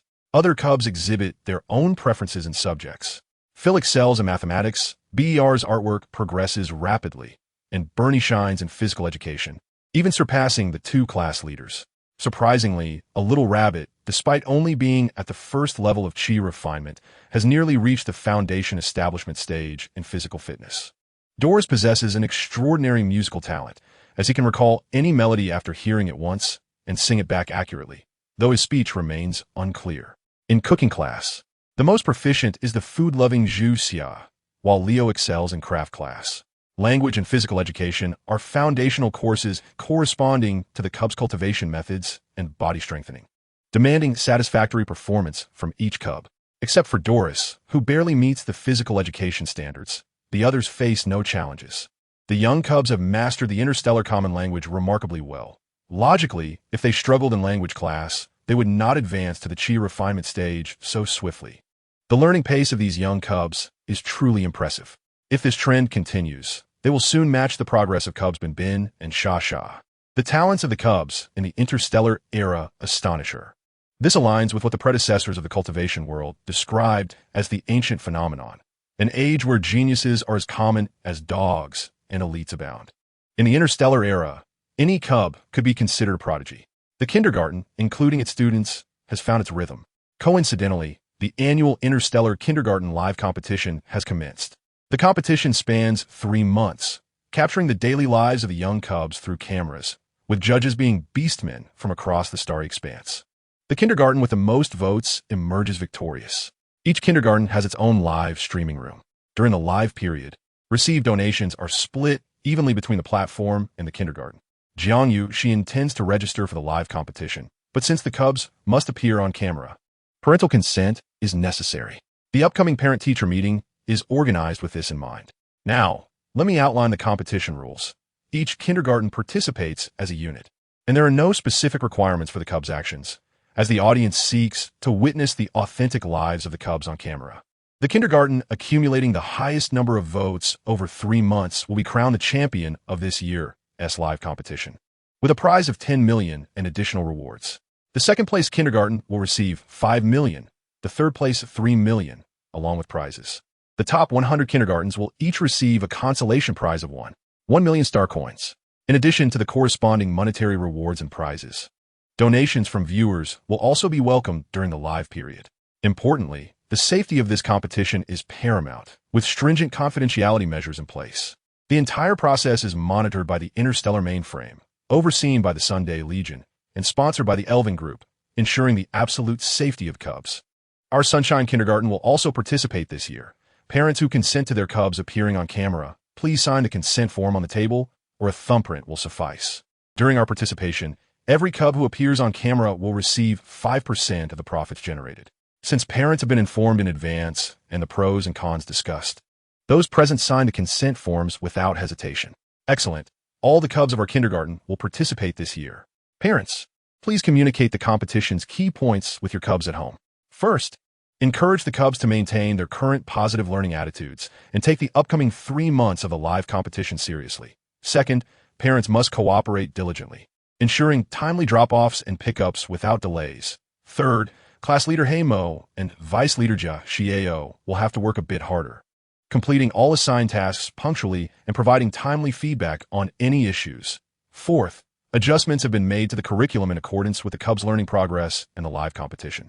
The new schedule has been printed and distributed to each Cub, so parents should familiarize themselves with it to help their Cubs adapt swiftly to the new arrangements. Fifth, parents should assist their Cubs in getting accustomed to the new campus management system, such as wearing uniforms and displaying student IDs. Sixth, drawing from her previous educational and work experiences, Jiang Yuxi views the live competition as an upper-level inspection, striving to showcase the kindergarten's finest aspects. She emphasizes cleanliness, reorganizing the kindergarten's environment, revising the curriculum, altering the token redemption system, and strictly regulating campus management. As for the Cubs themselves, no adjustments are deemed necessary. After all, in her view, 3 or 4-year-old Cubs are already performing admirably. The live competition will officially commence next Monday, meaning that the Cubs' next day at school will be their first appearance on camera. Therefore, parents should engage in thoughtful conversations with their Cubs at home, reassuring them to remain relaxed and approach their classes, meals, rest, and play as they normally would. After the parent-teacher meeting concluded, Jiang Yuxi, holding back tears, made the painful decision to equip the training ground with wireless internet capabilities and purchase the necessary live streaming equipment for the competition. The current debt stands at 55 million star coins. Nonetheless, the investment is well justified, at least within the confines of the kindergarten. It is now possible to connect to the Interstellar network through the training ground, thus achieving partial connectivity for the kindergarten. Truly, the training ground, valued at $1 billion and requiring purchase permissions, is remarkable. On the remote planet ACT, even the planet's master can only access the interstellar network at specific times. Yet, this training ground can transcend the boundaries of the star realm, independently enhancing its network capabilities to facilitate connectivity. Jiang Yuxi understands that the training ground is akin to a computer connected to a wired network, now equipped with wireless capabilities, enabling the kindergarten's broadcasting equipment to transmit live across the entire galaxy. However, she has only activated a directional data plan. The newly added network function permits only live broadcasting. She cannot view bullet comments, post comments, or interact with the audience. Unfortunately, her loan limit is 60 million star coins, and the remaining 5 million is insufficient to support the activation of so many network functions. Her objective is to compete and win. As for audience interaction, it should, perhaps, be considered less significant.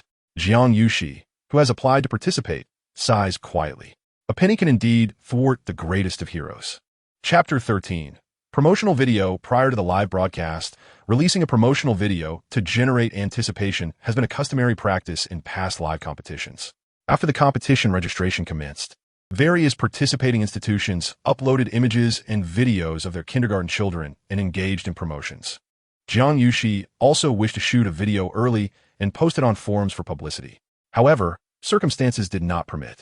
The functional components of her light brain were damaged, rendering her unable to shoot video. Financial constraints prevented her from purchasing new live broadcasting equipment, leading her to search various forums for reasonably priced secondhand devices. Just as she was about to give up, she unexpectedly acquired one at an astonishingly low price. The seller was extraordinarily kind, even offering free shipping. Jiang Yuxi was overwhelmed with gratitude. The class meeting was held on Friday. The live broadcasting equipment arrived on Saturday, and the competition commenced on Monday. Thus, the kindergarten's promotional video had to be hastily filmed on the weekend morning. Fortunately, they had rehearsed in advance, and the children were quite cooperative, allowing for the swift completion of the promotional material. Despite the urgency, her exceptional filming skills ensured that the final result was splendid. Within the 10-minute edited video, the sun shone brightly, the trees flourished, and the 8 lively little ones were seen attentively engaged in lessons, diligently training, joyfully playing, and peacefully sleeping. A picturesque representation of harmony. This not only showcased the kindergarten spirit, but also highlighted the students' resilience and diligence, clearly capturing the promotional theme of the Empire's morning light, while subtly yet overtly hinting at the kindergarten's name. It was a masterful strategy, achieving multiple objectives with a single effort. In the afternoon, beneath the shade of a tree in front of the first teaching building, after successfully uploading the promotional video and envisioning a bustling future live broadcast room, Jiang Yuxi decided to reward herself with a bowl of mixed fruit double-skim milk. After chilling, the surface of the 2 bowls of double-skim milk appeared wrinkled, adorned with bits of fruit, looking utterly delightful. As she gently scooped a spoonful, The double-skim milk revealed a texture akin to solid yogurt.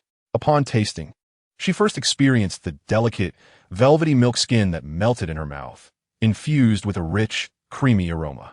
This was followed by the main component, which had a texture reminiscent of tender beans, smooth and rich, leaving a lingering aftertaste. The fruit pieces atop the double-skim milk were crisp, refreshing, and juicy, cutting through the richness with delightful contrast. The combination of textures was distinctly layered. But wait, there's more. This double-skim milk is not only unique in flavor, but also retains the essence of the original animal milk through its distinctive preparation method, nourishing her damaged meridians and improving the nutritional status of the little ones. Nothing nurtures the flesh and blood more than this essence. This small bowl of double-skim milk represents a dual victory in taste and nutritional value. Not only do the little ones adore it, especially Yuxi, but she finds herself captivated by it as well. This double-skim milk has even earned an endearing nickname from the children, Nai Dedu. Alongside pudding-like milk, it has become their favorite dairy product. Apart from robots, it is hard to believe any beast man could resist such temptation.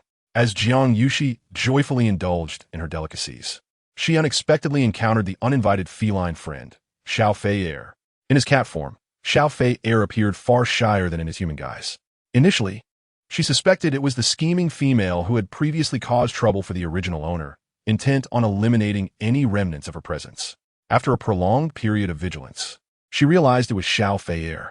After all, she had never seen him transform into his beast form, recognizing him only by his student ID. The black kitten's student ID, crafted from wood, bore the name Fei Air. Who else could it be? In class, Xiao Fei Air maintained his human form, but it seemed he preferred to move about in his beast form after lessons. It was understandable. For beast men, their beast forms are more powerful, and the young ones instinctively revere strength.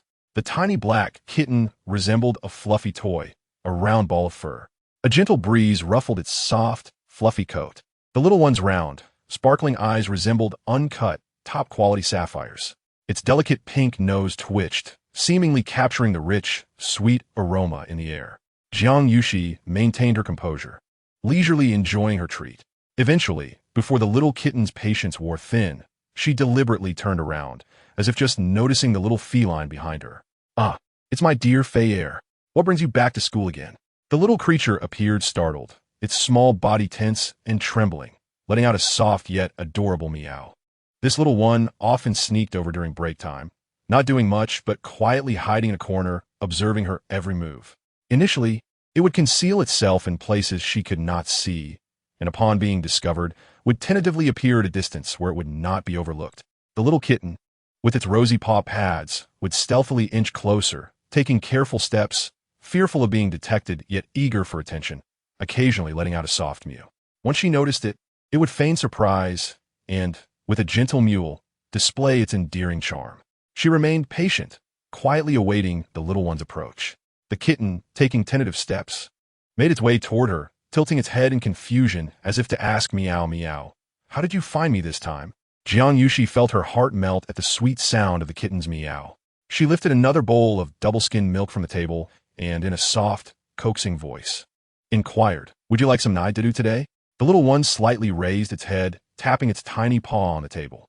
She instantly understood this meant it wanted to eat at the table. The little creature, crouching beneath the table, eyed the surface, gathering its strength for a leap. With a thud, it rolled into a ball on the ground. She struggled to suppress her laughter, knowing that if she laughed out loud, the little one would surely be annoyed. Once more gathering its resolve, the kitten's bright blue eyes sparkled with determination. Reality, however, proved to be more robust than aspirations. With another thud, the little kitten rolled into a black ball once more. The table stood tall, and after several attempts, the little creature could not leap onto it. The small one was evidently frustrated. Extending its delicate pink paws, it incessantly scratched at the table legs, meowing fiercely and emitting a few growls. Once it had avenged the humiliation of the table, the little kitten approached her with a triumphant gait, much like a victorious general. Its short, plump legs scuttled along, the soft and fluffy fur glistening as the tail gently swayed behind. The little one leaped into her embrace, pointing at the tabletop with its tiny paw, and mewed adorably. As she cradled the kitten, she feigned an accidental squeeze of its soft paw pads, repeating the action naturally. The texture was smooth and delicate, akin to fine velvet, ensnaring her in its allure. While the little one indulged in its meal, somewhat dazed, she seized the opportunity. Once you're done, shall Principal Cece give you a little grooming? Meow, came the focused reply, engrossed in its food. Since we'll be grooming, how about a bath as well? She pressed on. Meow. It continued to concentrate on eating. Since we're going to take a bath, why not prepare a medicinal soak? She suggested. The little creature's internal meridians were severely damaged, posing a significant risk to its health over time. At this moment, she could only coax the little one into a medicinal bath. Meow. Hush, hush, I'm eating, it protested. With that response, Principal Cece finally relented, sparing the poor little one. Authentic double-skin milk was delicious, and the pudding-like version was equally tempting. It was hard to choose, but she ultimately decided to indulge in both. While writing chapters 13 and 14, my mind was filled with the leisurely moments of my childhood home. On a sunlit afternoon, I would bring a wooden stool and sit at the entrance, basking in the warmth of the sun and the gentle breeze. The family dog would rest lazily at my feet, its tail occasionally brushing against my ankles, causing delightful tickles. Occasionally, elders would stroll by on the dirt road, spotting me at the door, smiling kindly. On holiday, back to spend time with your parents? Oh yes, how wonderful that was. Chapter 14. The Kitten's Bath. Principal Cece, having had enough of the little kitten, quietly brought over a large-capacity constant temperature pot. From her portable space, she retrieved a vial of essence, pouring it into the pot, and added the dew she collected each morning, heating it to a suitable temperature. The kitten, having finished the double-skin milk, still licked the edges of the empty bowl insistently. Jiang Yuxi lifted the little kitty's front paws with her left hand, bringing it to eye level. Now that you've finished eating, do you remember what you promised, Principal Cece? Meow, meow, it acknowledged. You agreed to grooming. Meow, meow, the little kitty nodded. And a bath. Meow. Why is there a bath too? The little kitten's pupils dilated in shock. And a medicinal soak. Meow. The little kitten fluffed up, nearly losing its voice. You agreed to this yourself. Are you going to back out? Jiang Yuxi playfully tapped its tiny head, beaming with confidence. Although the little creature was not fond of baths, it never reneged on promises made. Indeed, the little kitty pondered for a moment and ultimately resigned itself to its fate. Owl meow. It stretched its little head and limbs, looking adorably resigned to its destiny. Supporting the little kitten's body with one hand, she gently poured water over it, allowing it to acclimate gradually. The little paws scratched at its ears, seemingly startled by the water, letting out a soft call. Watching the little kitten meekly whimper, she was tempted to give its delicate little nose a gentle poke, had her hands not been wet. Our little kitty is the best. Can I give you a little yellow duck afterward? And a little boat too. So we have a boat as well. All right. They're all for our little treasure. The little yellow duck and the boat were intricately carved from wood, inscribed with small formations, specifically designed to delight this little one. It was unclear if the little creature had a unique constitution. In its human form, it merely appeared malnourished, with slightly poor health, yet nothing major. However, upon returning to its beast form, numerous issues arose. This situation seemed reminiscent of something an elder from Yaofeng had mentioned. What was the reason again?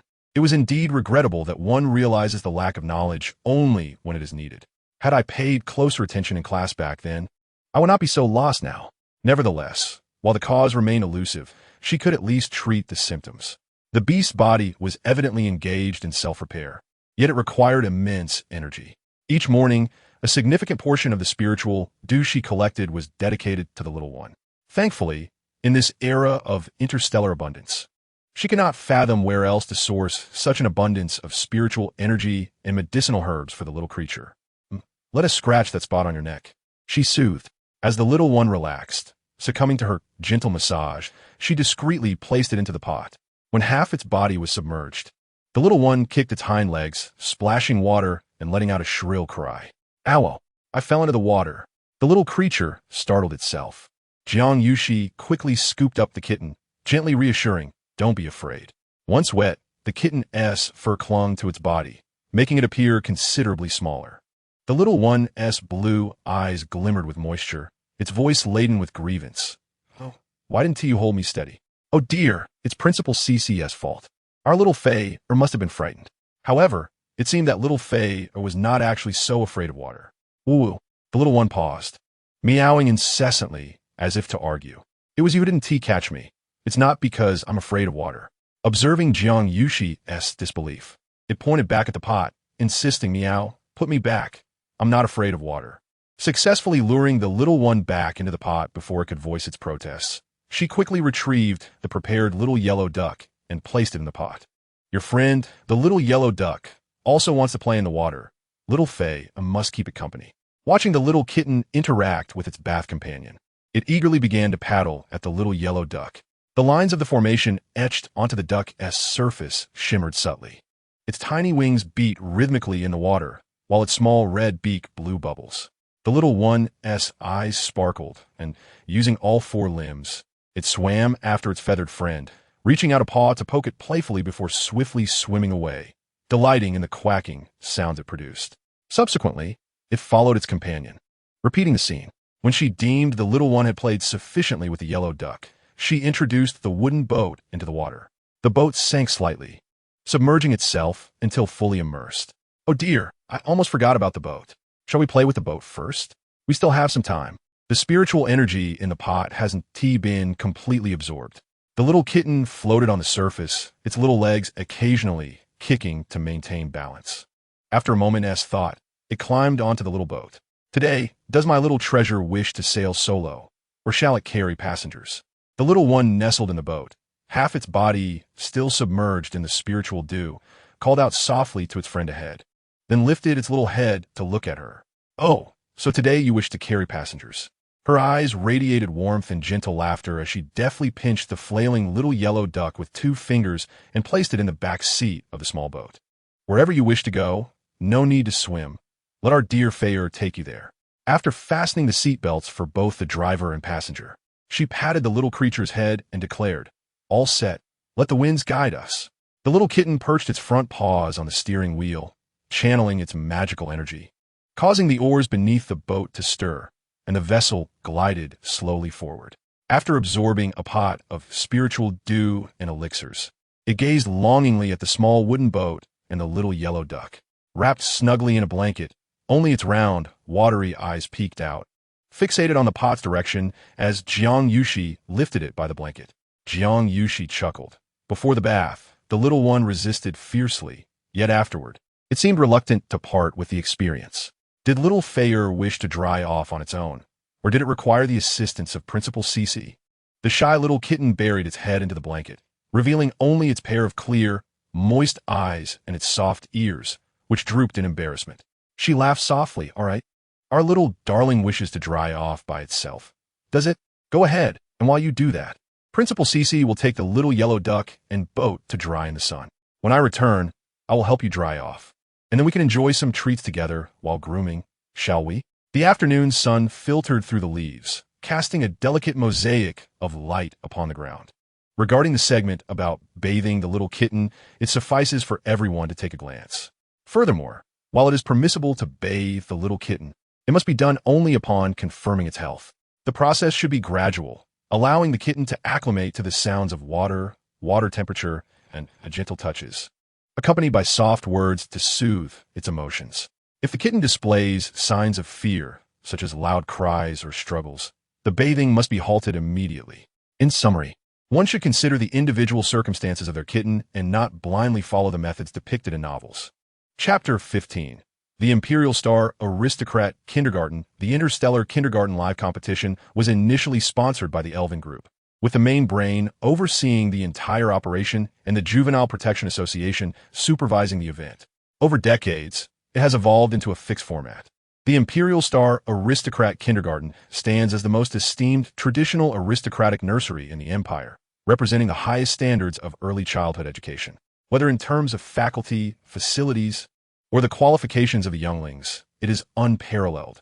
It remains the first choice for all younglings in the Empire and a perennial champion in various interstellar kindergarten competitions. The first kindergarten of Hylon Star has surged in popularity in recent years, reportedly led by a top-tier female purifier, with the vice principal being the partner of a female purifier, including a retired interstellar warrior of rank 9. In recent competitions, it has repeatedly seized championships from the Imperial Star Aristocrat Kindergarten, including last year's live competition. This year, the championship of the live competition has also attracted the attention of the Beastmen. The betting odds for these two kindergartens on the official live competition website have reached an astonishing 1-1. In the conference room of the Imperial Star Aristocrat Kindergarten, over 30 senior administrators, led by the principal, were convening an internal decision-making meeting.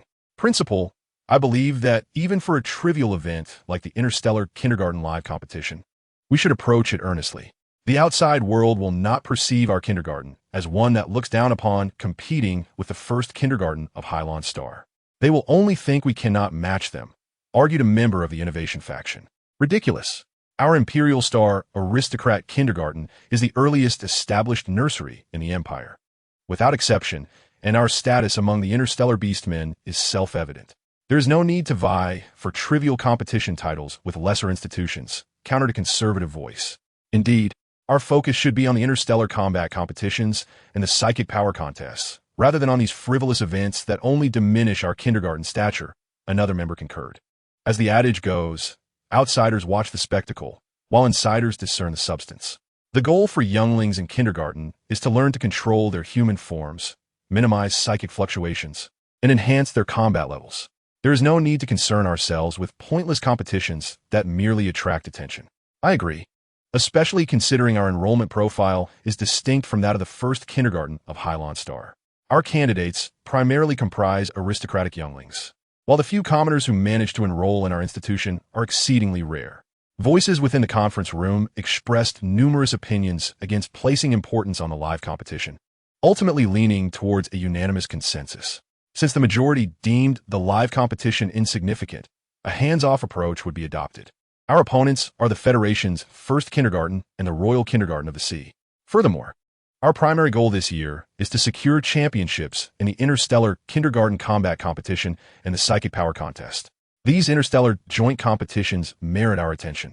Let us not lose sight of what is significant by diverting our focus to trivial online competitions within the Empire. Additionally, our enrollment targets for the latter half of the year will primarily focus on established aristocratic families led by the Oxu family and some newly affluent households. The teachers responsible for enrollment should promptly prepare the admission plans for the coming semester. The principal concluded decisively. Among all unofficial kindergarten competitions, the Elven Live competition stands as one of the most followed events. Only prestigious institutions like the Imperial Star Aristocrat Kindergarten, which epitomizes the Empire's top-tier strength, possess the audacity to express disdain for vying for rankings. In stark contrast to these venerable kindergartens, others place great emphasis on competitions that can enhance their visibility. During the decision-making meetings in the office, even teachers who did not participate could speculate on the discussions. After all, given their institution's prestige, half of the elite aristocratic younglings, excluding those from the imperial family, had graduated from the Imperial Star Aristocrat Kindergarten. The younglings from noble families constituted the school's primary source of students, while commoners lacking exceptional potential hardly stood a chance of passing the entrance examinations. Guan Wenyue, a newly appointed teacher this year, was a level female and the only daughter of the Guan family's direct line. Considerable effort was invested by her family to secure her position in the kindergarten. Before her appointment, she had never anticipated how exhausting it would be to care for male younglings. During the 7 hours spent at school each day, the younglings could engage in brawls for 6.5 hours, leaving the remaining half hour for wailing and destruction. The challenge was that they were unresponsive to admonitions, could not be scolded, and one could not overpower them. She taught the small class of male younglings, whose physical prowess exceeded her own, meaning that any collision would likely result in her injury. While managing the class, she had to rely on the assistance of nurturing combat robots to subdue the unruly younglings. Today was no exception. Milo, the most unruly and mischievous youngling in the class, had arrived at school and promptly beaten up Rogers, only to be incited by the instigator Min Shao-Chi, leading to an all-out brawl among the entire class. The result was utter chaos, with all desks and chairs in disarray. The physical fitness levels of certain younglings likely surged, as they had damaged the reinforced walls and flooring. The classroom was left in shambles, and she narrowly avoided being struck by flying metal debris. Ultimately, she was compelled to relocate to a backup classroom for lessons. After the suppression by the nurturing security robot, the little cubs grew quiet for approximately 30 minutes, only to resume their fidgeting. The nurturing security robot employs the scent of an adult male beastman to pacify the cubs and to ensure their healthy development. The school mandates that this scent suppression feature cannot be utilized more than 3 times a week, having already been used twice this week. It cannot be deployed again unless absolutely necessary. The male cubs cried out, gnawed on desks and chairs, engaged in biting, provoked one another, and sought revenge. As the classroom order threatened to descend into chaos, she felt compelled to intervene. Milo, do not bite your classmates. Clark, refrain from pulling at your peer's hair. Min Xiaoqi, please keep your cries down as they disrupt the teacher's lesson. Rox, do not ride on your classmate, even if he did provoke you yesterday. Indeed, today was yet another day of chaos. Energetic, combative, prone to destruction, and obstinately unruly, these are the characteristics of Beastman cubs. In the words of Lord Zingalisi, the beast race knows no gentle or quiet cubs. Truly, these little beings elicit both affection and exasperation. Guan Wenyue sighed in resignation within her heart. When might the cubs behave like Sha Sha and Bin Bin from the holographic productions, I Am a Proud Kindergarten Student, and The Growth Diary of the Genius Cub Bin Bin, portrayed by the esteemed Master Zingalisi, displaying gentle dispositions, intelligence, and thoughtfulness? It is said that the next episode of The Growth Diary of the Genius Cub Bin Bin will feature Bin Bin's birthday celebration at kindergarten. But alas, it will not be released until next week. Tomorrow marks the kindergarten live broadcast competition, an event she eagerly anticipates. One wonders if this competition will unveil some unique kindergartens. Chapter 16. The first day of the live broadcast competition. Early in the morning, Jiang Yuxi rose, ensuring that all aspects of the day's agenda were in order before donning her hastily prepared work attire. After utilizing 10 lucky charms, she finally activated the high-priced second-hand mobile broadcasting device. Financial constraints prevented her from accessing various interactive features of the live stream, leaving her to regard this session as a mere video recording. Good morning to all our viewers in the live stream. Today marks the inaugural day of our Sunshine Kindergarten's broadcast. I hope you will kindly lend your support with a follow. She greeted with a smile while waving at the camera. Before welcoming our cubs, allow me to provide an overview of the kindergarten. It is evident that the overall aesthetic of our institution diverges significantly from the mainstream metallic technological style of the interstellar realm. We have embraced the classic wooden style of the bygone era on Blue Star, utilizing our planet's unique and precious timber resources, crafted through specialized methods. Although our kindergarten is relatively new compared to other interstellar institutions, as Jiang Yuxi elaborated on the kindergarten's particulars, the little cubs began arriving one after another, guided by their female guardians. The cubs were already familiar with the hovering broadcasting device, having seen it in class days prior when Principal Cece showcased the large, dark object. During yesterday's filming, they had interacted with it closely, recognizing it as a tool that could potentially bring great fortune to the kindergarten and showcase all cubs before the entire Interstellar Beastman Society. The ever-enthusiastic Mo was the first to arrive. Once Jia Xiao joined, Jiang Yuxi briefly introduced the 2 cubs before relinquishing the live stream to them. In her mind, as it was a kindergarten live broadcast competition, the audience desired to witness the authentic lives of the cubs, making them the true stars of the stream. Handing over the live broadcast to the cubs was the most fitting decision. Prior to the broadcast, she had rehearsed with the students, and, aside from class time, the class monitor and vice monitor would lead the other students in self-directed learning and play according to their daily schedule. Following a brief self-introduction by the 2 class monitors, they promptly escorted the other students to the cultural course classroom on the first floor of the main teaching building. It was now time for the kindergarten's morning reading session. Under normal circumstances, Jiang Yuxi would be preparing lessons in her office, but on this day, her concern for the broadcast compelled her to stay. Typically, the class monitor and vice monitor would alternate leading their peers in reading, while the robot E maintained order at the podium. Given the students' attitudes toward learning, teacher supervision was unnecessary, but considering that even the monitor was merely 5 years old, she and the robot took turns overseeing the session. The robot E was equipped with a comprehensive housekeeping program capable of managing the daily lives of interstellar cubs and adequately addressing everyday emergencies. Today's reader is Phil.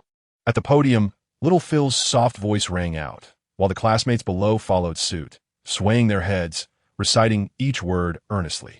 Jiang Yuxi, observing from the corridor, felt her heart melt. Oh dear, how could the students be so adorable? Each day, she found herself enamored, whether it was the chubby little humanoids or the beastly cubs. Thus far, she had only been able to snuggle with Phil the kitten. How she envied the Beastman parents who could indulge in their cubs at home.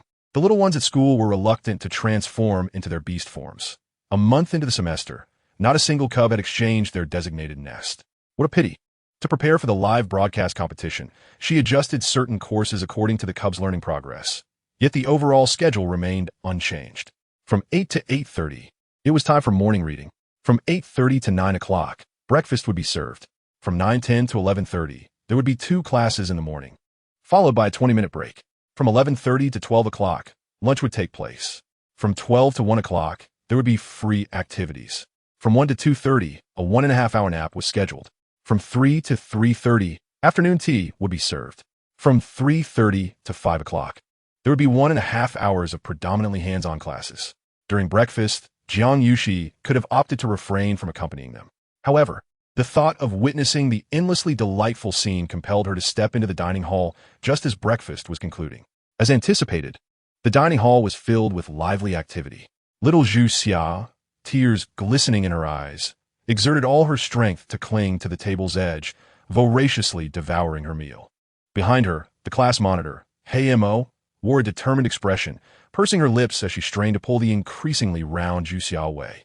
Zhu Xia's upper body was entirely suspended, while her lower half remained firmly in the class monitor's grasp.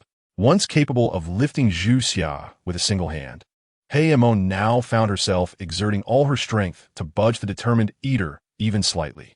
Confused and perplexed, Hey Mo wondered. All the children in the class consumed the same food, and Zhu Xia's cultivation progress was far behind her own. So why was it that she became increasingly difficult to move? In contrast, Zhu Xia remained wholly focused, clinging to the table, her mouth moving in a relentless frenzy of consumption. It was so urgent that tears streamed from her eyes. Oh, claw a little tighter, take a bite. Then pull a little harder, and take another bite. Hurry, eat quickly. Every mouthful is a reward for my diligent training. A cause for celebration indeed. The once chubby little Zhu Xia had transformed from a merely plump cub into a sturdy little bundle of joy. Among the entire class, he is the one whose weight has increased the most rapidly. The elusive course on Qi application, which had previously been beyond reach, has now shown remarkable improvement due to his daily interactions with the class monitor. The other children, including the vice monitor Jia Xiao, are eagerly watching the spectacle unfold. Jia Xiao, in a playful manner, exclaims, Hey, don't just stand there, come on. The little one, Haimo, puffs up with indignation, struggling to articulate his thoughts. The captivated children suddenly find themselves frozen, mechanically turning to gaze at the small black mass floating in midair. Oh no! They've forgotten that the kindergarten has commenced its live broadcast today. Quickly, Vice Monitor Jia Xiao reaches out to shuffle the items on the Zhu Xia desk. Some children hold their foreheads in distress, while others turn their backs to the camera, appearing rather sheepish. With Jia Xiao's assistance, this prolonged tug-of-war, lasting 10 minutes, finally comes to an end. Haimo feels a bit smug, having fulfilled the directive of Principal Cici for the day, albeit through a rather convoluted process. Jia Xiao, still yearning for more action, laments that he did not witness Haimo exhaust his qi, which is indeed a pity. The other children are somewhat dissatisfied, having embarrassed themselves in the broadcast. Everyone now knows of the gluttonous child in their kindergarten who, even after a hearty meal, refuses to stop eating. Only Zhu Xia is content, cheeks stuffed as he continues to chew vigorously, having managed to eat even more today than yesterday. Indeed, Principal Cici was right. Orcs must rely on their strength to sustain themselves. Principal Cici is also pleased. Such a friendly and harmonious scene is finally witnessed by more than just herself. Chapter 17. Spirit Plants and Natural Flora. The annual kindergarten live broadcast competition across the stars has finally commenced, generating a surge of public interest. The exceedingly low birth rate and the disproportionate number of male to female orcs have resulted in many male orcs spending centuries without finding a female partner. And numerous families have gone their entire lives without nurturing a single cub. The significance of offspring to orcs is self-evident. The kindergarten live broadcast competition was born from the need to allow trillions of orcs across the cosmos to virtually raise and cherish cubs. Each year, the most excited participants are not the competing kindergartens or the cubs themselves, but every orc in interstellar society, especially those without offspring. The competition requires the most genuine portrayal of cubs' daily lives in their educational environment, rather than scripted scenarios or assigned tasks. This is precisely what the interstellar orcs yearn to see. Unbeknownst to Jiang Yuxi, who is solely focused on the prize money. The true revenue from this live broadcast competition does not stem from the rewards, but rather from audience donations. The 10 million star coins awarded to the first place is merely a bonus. The live broadcast content encompasses not only daily activities, but also joyful interactions between the Cubs and the viewers. The Imperial Star serves as the host for the broadcast competition, with the major sponsors this year being the Elven Group and the Cup Protection Association. Curiously, the Spirit Plant Association and the Natural Plant Association are ranked third. What could be the reason? Hadn't these two associations always been at odds? How could they both occupy the third position among sponsors this year? The male orc responsible for organizing the live broadcast investors pondered. The products under the Elven Group are all related to Cubs, covering everything from their clothing and food to educational supplies, toys, and entertainment facilities, as well as gene liquids and growth serums, truly the finest in the entire cosmos. An orc once remarked, "The products from the Elven Group are limited only by your imagination. There's nothing they can't produce." The founder of Elven Group has always adhered to the principle of prioritizing the needs of Cubs, striving to explore various requirements during their growth stages, which has led to the development of numerous practical products. It is said that the earliest growth serum was created for Cubs suffering from anorexia, effectively solving their aversion to nutritional liquids while comprehensively supplementing the diverse nutrients and special elements required during their growth. Additionally, the Elven Group serves as a permanent sponsor for various Cub competitions across the stars. Naturally, the Kindergarten Live broadcast competition, which aims to present the most authentic portrayal of Cub school lives, is also a key sponsorship target for the Elven Group. Surprisingly, this year the Spirit Plant Association and the Natural Plant Association have tied for third place. In previous years, these associations only made token contributions to the sponsorship rankings. A colleague privy to the details leaned closer to the male orc and whispered, "I heard that the Crown Prince discovered a unique plant in the star system last year." The Natural Plant Association claims it is a natural plant, while the Spirit Plant Association insists it is a spirit plant. One calls it natural, the other claims it is spiritual, which has sparked quite the debate. It is rumored that this plant may have significant effects on Cub advancement. So you understand the stakes. Interstellar plants are classified based on radiation purity, natural plants, and spirit plants. Natural plants contain a vast array of radiation factors, with numerous varieties and a substantial population, categorized from levels 1 to 9. The higher the level, the more radiation a natural plant harbors, with lower purity and energy. A level 9 natural plant possesses enough radiation to incite a mental riot in a level 1 interstellar warrior. Spirit plants, on the other hand, are a rare species distinguished by their high purity and energy values, containing immense energy. Theoretically, they're classified from levels 1 to 12 based on purity and energy. Yet in practice, spirit plants only exist from levels 1 to 9. Unlike natural plants, spirit plants are exceptionally scarce. Each discovery can create a significant stir across the cosmos. With their remarkably high purity and substantial energy content, spirit plants can be directly absorbed by orcs and have a wide range of applications. The primary component of Cub gene liquids is spirit plants. Unlike natural plants, which can be cultivated in abundance, spirit plants appear unpredictably, with no means for human intervention. While both types belong to the plant kingdom, an insurmountable chasm divides them, akin to an invisible barrier that fundamentally separates natural plants from spirit plants. Natural plants will forever remain as such, never suddenly experiencing a drastic drop in radiation levels to become spirit plants. Conversely, spirit plants may, due to various influences, experience a significant decline in purity, reverting to high-level natural plants. This parallels the irreversible nature of the development of orc mental riots. Consequently, when the Daylight Legion discovered a natural plant with 90 purity in the star system, it ignited friction between the two major associations. I have relatives in the Daylight Legion. I heard that the plant has been fiercely contested between the two associations and has yet to be assigned ownership. Currently, it is under the care of the Daylight Legion, with both associations merely dispatching personnel to observe and conduct research. It seems that this plant significantly enhances Cub genetics. Even the Cub Protection Association nearly intervened. Could it truly be that a natural plant has achieved the purity levels of a spirit plant? If so, according to research conclusions from a century ago, what would that mean for our riot values? The excitement among male orcs is palpable. The mental riot value tested for the first time after an orc reaches maturity is termed the initial stable value, hereafter referred to as the initial value. Each subsequent increase in mental Rai value after maturity occurs on top of the initial value. An effective calming by female orcs can reduce this value. However, regardless of the soothing efforts, the value will never drop below the initial value. The initial value is irreversible. This situation closely resembles the relationship between natural plants and spirit plants. One variety of plant, such as the Hongsue fruit that Jiang Yuxi has ordered in abundance, is classified as a level 7 natural plant with approximately 30 purity.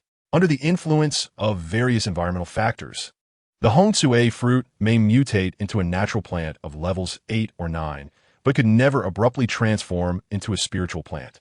However, when a spiritual plant suffers a catastrophic blow, it may become infected by cosmic radiation and revert to a natural plant.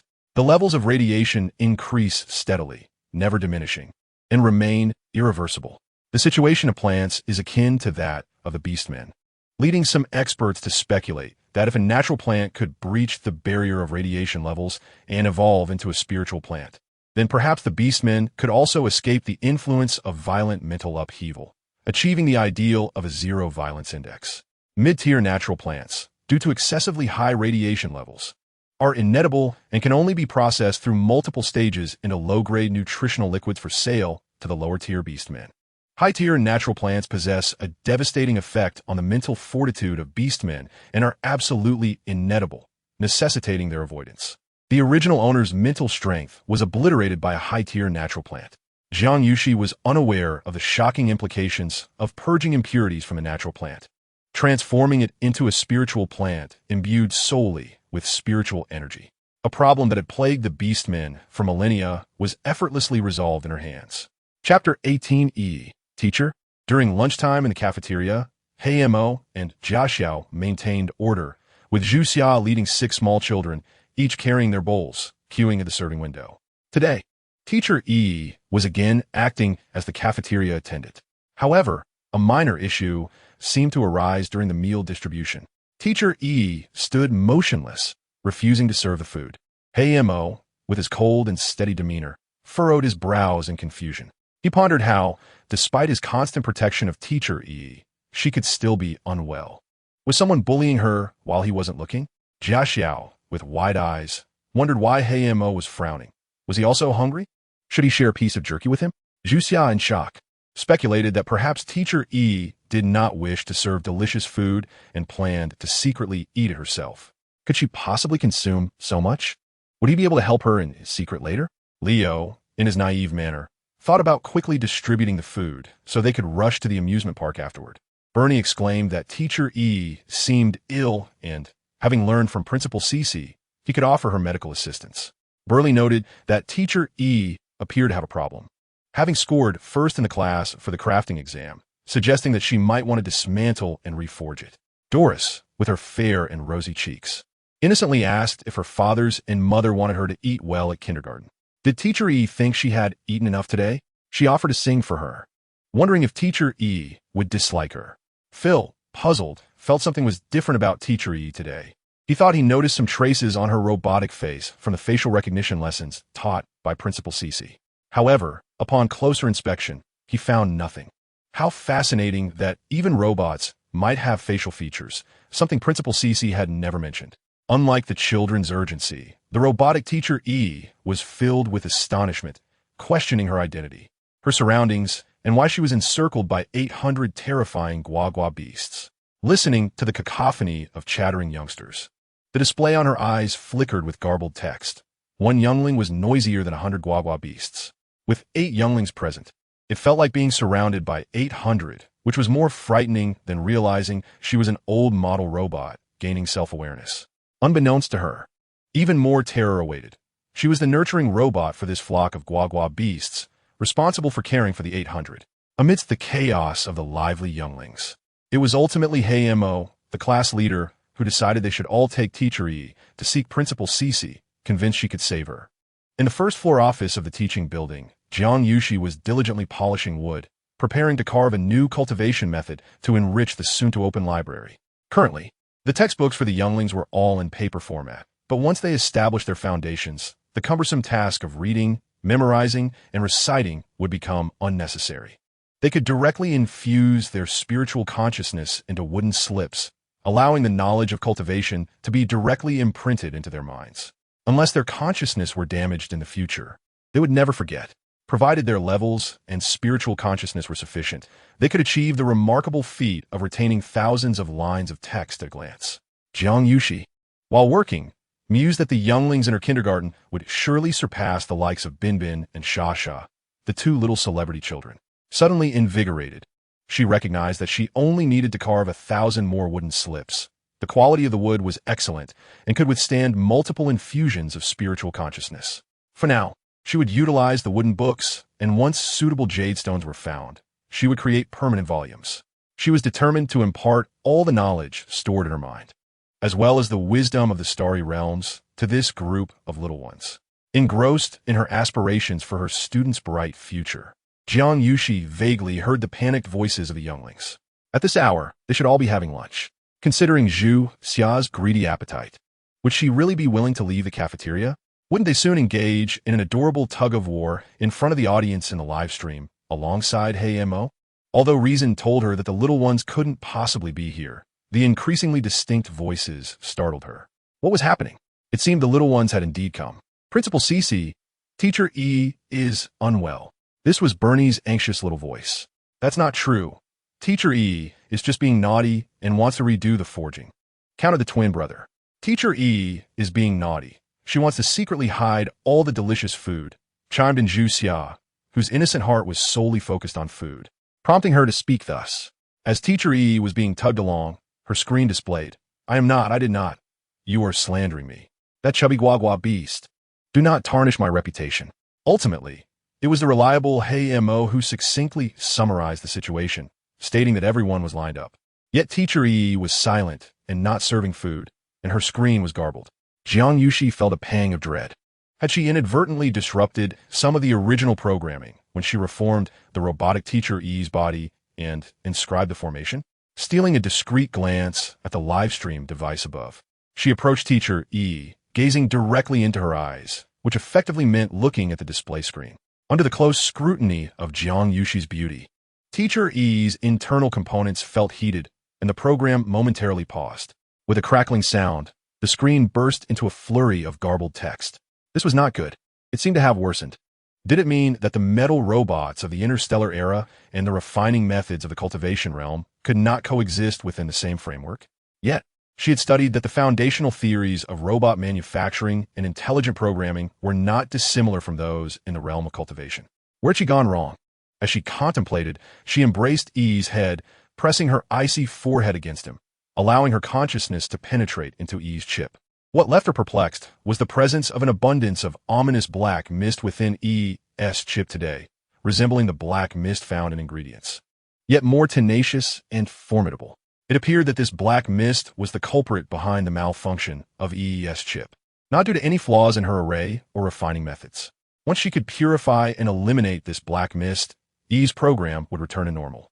However, the sheer volume of black mist was not something that could be resolved in haste. It needed to be driven to a singular point, contained, and then gradually purified. Restoring E to normalcy was imperative, or else she would be overwhelmed with the responsibilities of the kindergarten on her own. Additionally, it would serve as an opportunity to assess how well these little ones had grasped their lessons in refining, array formation, and medicine. Rather, it should be said, how well they had learned practical skills in art. Dear little one, Principal Cici recalls that you have completed the entire course on handicraft theory, basic manufacturing. It seems that E's teacher is experiencing a minor issue. Could you provide Principal Cici with a small piece of advice? Chapter 19. The application of kindergarten curriculum in daily life. The textbook handicraft theory, basic manufacturing is akin to basic theory of refining in the realm of cultivation, tailored for better comprehension by the interstellar beastmen. Naturally, other materials have undergone similar transformations.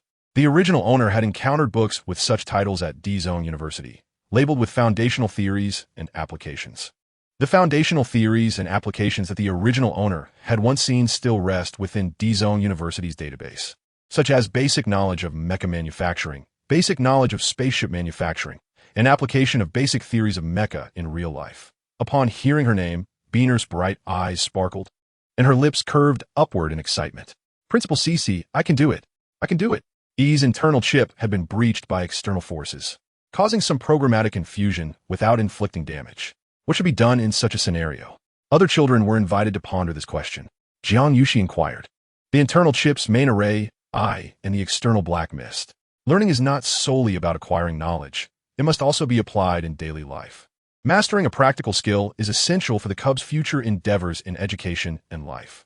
After a moment of contemplation, Beer provided an answer. We need to tackle the problem from two angles. First, we must expel the invading external forces. If expulsion is unfeasible, we should concentrate the external forces in one place to contain them, preventing further erosion of E's chip until we devise a method to expel or eliminate them. Secondly, we can manually refine and reinforce the chip to mitigate the effects of the external forces. Excellent. Beer's suggestion is immensely helpful to the teacher. Now, which child can propose a feasible execution plan based on Beer's solution and the knowledge in our textbooks? Everyone reflected on possible methods to expel and contain the external forces. What strategies could restore the chip's damaged functionality? Xiaoxiang proposed that they could try the energy binding charm from Chapter 19 of the art textbook. The section on basic talismans within the art textbook focuses on line drawing, which perfectly aligns with the children's lack of drawing experience. Chapter 19 primarily discusses talismans related to spirit binding. The energy binding charm is essentially a spirit binding charm, designed to capture substances containing spiritual energy or those that require spiritual energy to operate. She had introduced this concept to the students during class. In the Interstellar era, spiritual energy is referred to as energy, and spirit stones are called energy stones, which she naturally adopted to fit the local customs. However, the energy binding charm alone was insufficient. Talisman paper has its limitations. Subsequently, it could be combined with the 5 elements binding array to completely contain the external forces before devising a method to expel or eliminate them. Leo raised his chubby hand, eager to ensure Principal Cece noticed him. The 5 elements binding array, also known as the basic 5 elements array, employs the principles of mutual generation and overcoming among the 5 elements, serving 3 primary purposes: attack, defense, and sealing. When in use, it can be adapted to the needs of the array master. For the already damaged chip, if the damage is not severe, they could refer to Chapter 7 of the art textbook on repairing line drawings, utilizing mental strength to inscribe on the chip, and then activating the energy stone within E to re-establish the connection, restoring normalcy. If the damage is severe, then it would require a complete remanufacturing. Fei Air stroked her chin, her brow slightly furrowed. Everyone's responses were commendable. Principal Cece summarized and added, firstly, for the invading external forces, we should eliminate them if possible. If not, we will seal them until we can gradually eliminate them. Next, we will inscribe repair runes on the damaged areas and activate both the inscribed runes and the original array to reconnect E entirely. The students mentioned using the energy binding charm to capture this external force and subsequently employing the 5 elements binding array to contain it. These are indeed the correct approaches. However, I would like to add a note on the containment aspect. We could try combining the content from Chapter 19 and Chapter 21, which pertains to the basic 5 elements array and the basic strangulation array. Although the 5 elements basic array possesses offensive capabilities, such attacks are defensive in nature. Pairing it with the strangulation array for proactive engagement would yield better results. Children, think carefully about how these 2 arrays can be better integrated. What methods can ensure layers within the array, and how can we operate with minimal spiritual energy? Those who come up with ideas can share them with Principal Cece tomorrow morning. Now, let's shift our focus. If the object of external invasion were not Teacher E, but Principal Cece herself, what should be done in that case? I encourage the children to think and respond enthusiastically. Principal Cece, I know. First, we should use mental strength to probe and determine the nature of the invading external force, which generally falls into 2 categories, positive and negative. Beneficial substances can be retained for gradual absorption, while harmful ones must be expelled and eliminated, responded Leo. When probing Principal Cece with mental strength, it's essential to inform her in advance to avoid fear, anxiety, and resistance. I can even sing to help Principal Cece relax, added Doris. Leo, that's incorrect. If the external force has already caused physical discomfort, even if it is beneficial to Principal Cece, we must either eliminate its impact or extract it, asserted the meticulous Haimo. The little ones chimed in with their suggestions, contributing various ideas. When it comes to the human body, this translates to what Principal Cece often refers to as being injured or ill. In relation to Teacher E's issue, this likely pertains to mental harm. For addressing mental injuries, we can first have Principal CC attempt to expel using her own mental strength. During this phase, it would be advisable to supplement with spirit-gathering liquid, recovery pills, and other supportive resources for mental strength. These are all remedies we have learned and can concoct. If she cannot expel herself, she may seek assistance from a beast man with stronger mental strength. However, since our planet lacks such beast men, we must resort to using purification pills or purification talismans for direct cleansing. The purification talismans can be entrusted to the class monitor, while the success rate of purification pills crafted by Zhu Xia is the highest. Following this, we can continue to utilize medicinal pills to repair the damaged mental strength. Options include divine soul pills, spirit recovery pills, and vitality pills. However, none of us can concoct the elixirs. Only XXUNZH Inc. possesses that capability. Truly, young Bernie, aspiring to be an interstellar doctor, offers his unique insights. These 3 types of elixirs can be exchanged at the Shi-OH Ing exchange machine, priced at 100, 80, and 50 Shi-OH Ing respectively, based on efficacy and cost-effectiveness. The optimal choice is 2 Y-Ing UNDN and 1 SH-NH NDN, totaling 200 Shi-OH Ing. If we utilize the class meeting funds, we can purchase them outright. Otherwise, I would need to exchange them in 2 phases. This reflects the meticulous calculations of our class leader, HIM.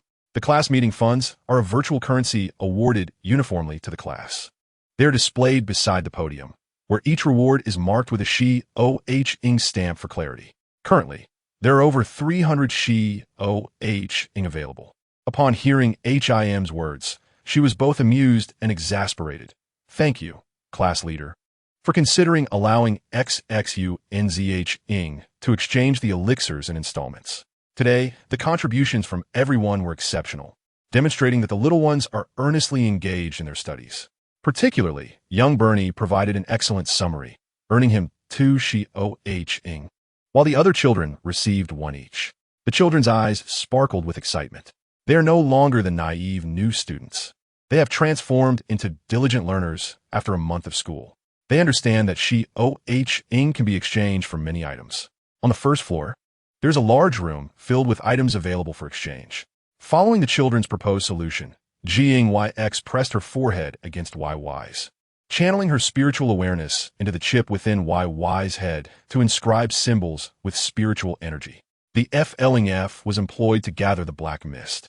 The 5 elements grand formation enveloped the F-Ling-F and the black mist, sealing them within the formation to gradually suppress and strangle them.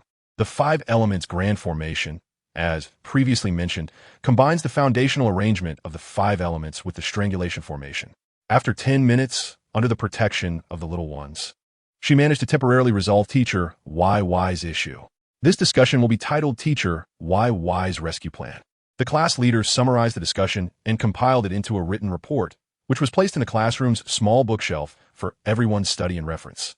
This is the customary practice between her and the children. When faced with challenges, they contemplate, analyze, propose actionable solutions, and ultimately resolve the issues, compiling their findings. If a feasible solution is not immediately available, it should also be documented and organized into a book of difficulties for future resolution. Naturally, where there's a book of difficulties, there is also an errata book. However, this book of difficulties belongs to the class, while the errata book is personal to each child. HIM grinned, nodding vigorously, her delicate face adorned with seriousness, as faint scales emerged on her forehead. XXUNZH Ing, please refrain from using personal examples in the future. I will strive to cultivate diligently and protect you, ensuring you remain unharmed. Chapter 20. The promotional video that sparked outrage on social media today's official Star Network live competition has garnered significant attention, albeit for the wrong reasons. The catalyst was a netizen who discovered a promotional video from a certain kindergarten amidst a plethora of advertisements. The content left him astounded and utterly enraged. This kindergarten blatantly disregarded imperial laws and interstellar conventions, subjecting young ones to abuse, and audaciously used this evidence to participate in the kindergarten live competition. Such an affront is intolerable. The netizen promptly published a lengthy condemnation spanning 30,000 words across his various social media accounts, accompanied by the kindergarten's promotional video. Each word was poignant and resonated deeply, swiftly capturing the attention of the interstellar community, leading to rapid sharing and discussions, ultimately propelling it to the top of the trending list within an hour. In the wake of the widespread outrage, the live competition's official website was quickly overwhelmed. The organizers were compelled to respond, clarifying that it was a promotional video from a participating kindergarten, and that the reports of child abuse would be closely monitored by the interstellar mainframe. Should the allegations be substantiated, the Empire would impose the utmost military sanctions on all individuals involved in the abuse at the kindergarten. To maintain confidentiality, the names of the kindergartens featured in the promotional videos are obscured, only to be revealed 3 days before the competition concludes to garner votes. This particular kindergarten not only concealed its name, but also enhanced the facial appearances of the individuals featured. The surroundings were devoid of any identifiable structures, shrouded in ominous darkness. This made it impossible for the vast number of netizens to ascertain which kindergarten was involved through the video content. Despite the official response, the netizens, deeply concerned for the mistreated young ones, formed numerous online protective factions. On a prominent forum, discussions erupted under a post by the initial discoverer of the abusive video, with interstellar beings expressing their outrage. How reprehensible! This vile female has the audacity to feed precious young ones natural food. It is heartbreaking to see one of the young ones weeping while eating. Is she attempting to harm them? Within half a month, the radiation factors in this natural food will disrupt the young one's genetic makeup. As a mother, I cannot fathom the pain if my young one were maliciously fed such disgusting natural food. I demand the Empire impose electric shock torture upon her. In the interstellar realm, females are revered. Even for treason, the death penalty cannot be enacted upon a female. Furthermore, she subjected young ones, merely 3 or 4 years old, to physical punishment, forcing them to run for 3 consecutive hours without respite. One young one even ran for over 4 hours, unable to display any expression other than endurance. What a cruel form of punishment. What offense had the young ones committed to deserve this? Moreover, where was this filming location? It evoked a sense of discomfort, appearing eerie, with the camera occasionally capturing strange black mist, creating a chilling atmosphere. Is that female perhaps a high-ranking figure in the Empire, emboldened to release such subversive footage? We vow to protect the young ones at all costs. We shall not allow the vile female's schemes to succeed. If the Empire remains inactive or fearful, let us, the Federation, take action. This is evidently a message from a Federation citizen. Look at those 8 young ones. When they run, they grit their teeth, not daring to utter a word. They must be accustomed to abuse. Upstairs, it is not that the young ones are afraid to speak, but the video itself lacks sound. It is likely the publisher was too afraid to reveal the anguished cries of the young ones for us to hear. The Cosmic Convention law strictly prohibits using young ones for experiments. Why then is this kindergarten conducting experiments that have long been forbidden, such as the harmful practice of stunting growth? Did not Lord X Ing GLS already state that perfection in young ones does not exist in our world, as it is influenced by our potent beastkin genes? All demands for young ones to conform to our imagined obedient behaviors are unreasonable. Beastkin young ones possess volatile temperaments and destructive tendencies. This is an unavoidable aspect of their nature. It is unforgivable that some individuals disregard the nature of the beastkin, insisting on gentle and obedient behavior from young ones while coercing them into actions detrimental to their physical and mental well-being. How naive you are! Even young ones are powerful male cubs. When male cubs become unruly, no delicate adult female can withstand their strength.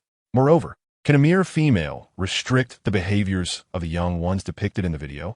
There's a strong suspicion of a coordinated effort behind this, undoubtedly shrouded in ulterior motives. Is the female in the video merely a scapegoat? Many netizens have pondered conspiracy theories. Upon reflection, even the most advanced childcare security robots can only pacify young ones for half an hour. The young ones in the video must have been filmed for no less than an hour. In what circumstances could young ones remain quiet for over an hour? Everyone, ponder this. It is truly a chilling thought for the beastkin. The aforementioned evidence has been conclusively verified by interstellar netizens, confirming that the cubs have endured unimaginable torment, far beyond what any beast could withstand.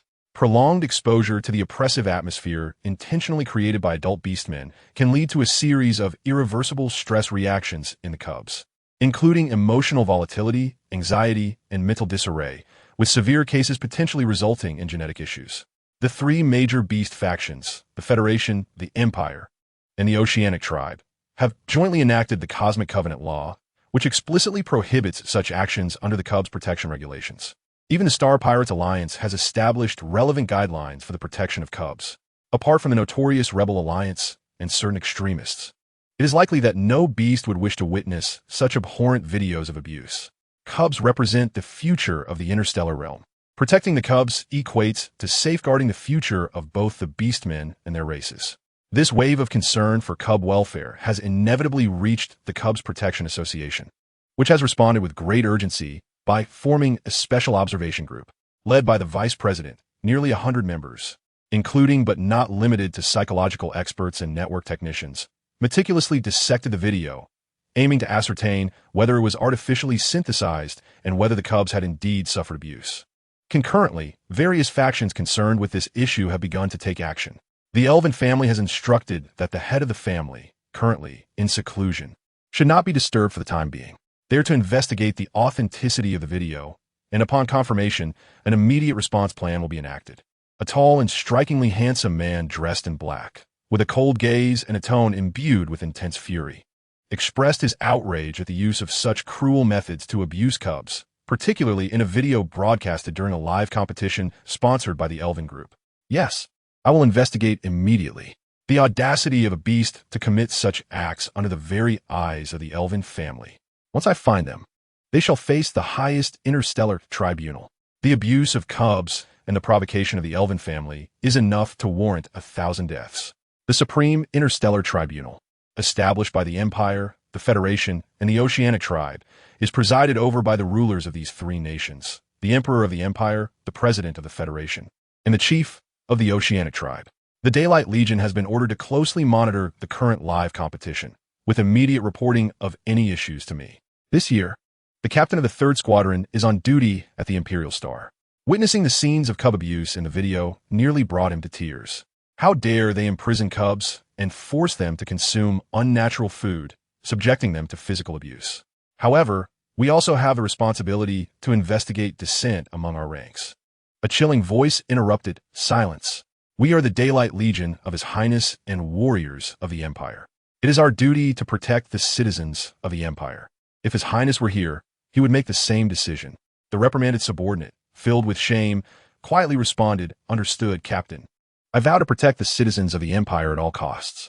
The Federation, too, was stirred into action, especially considering that the events of the past century are still fresh in memory. In the chaotic Star region, at the headquarters of the Star Pirates Alliance, a red-haired youth wore a frightening smile on his handsome face as he casually commented online, "Any act of harm against cubs will be met with severe retribution." On ACT Star, Jiang Yuxi, momentarily browsing the internet, could not resist giving a thumbs up to the statement. Cubs are so adorable. Those who harm them must face punishment. Yet, she found herself unable to access the video, desperately wanting to see what the so-called abuse footage contained. The internet speed was indeed too slow. In Chapter 21, the Sunlight Kindergarten's live stream is ablaze with activity. The male beastman on duty was startled and hurried to check the Star Network. To his relief, it was not a tirade of insults directed at him. He was grateful not to face the same fate as his unfortunate colleague, who had taken sick leave after their shift, claiming a need to visit a psychologist. He entered the official Star Network live stream and found the most popular page of the day, Sunlight Kindergarten, complete with a link to the live stream. How considerate, he thought. The comments section astonished him. Among the many unknown netizens were several well-known figures on the Star Network. One commented on how the cubs seemed incredibly happy. How wonderful to see the cubs so relaxed and playing. Another, a prominent cub enthusiast, boasted, "My precious cub is the best in the galaxy." To clarify, it has been confirmed that my precious cub is currently single and childless. One more noted, "The cubs eat so eagerly." Could it be the legendary spirit plants?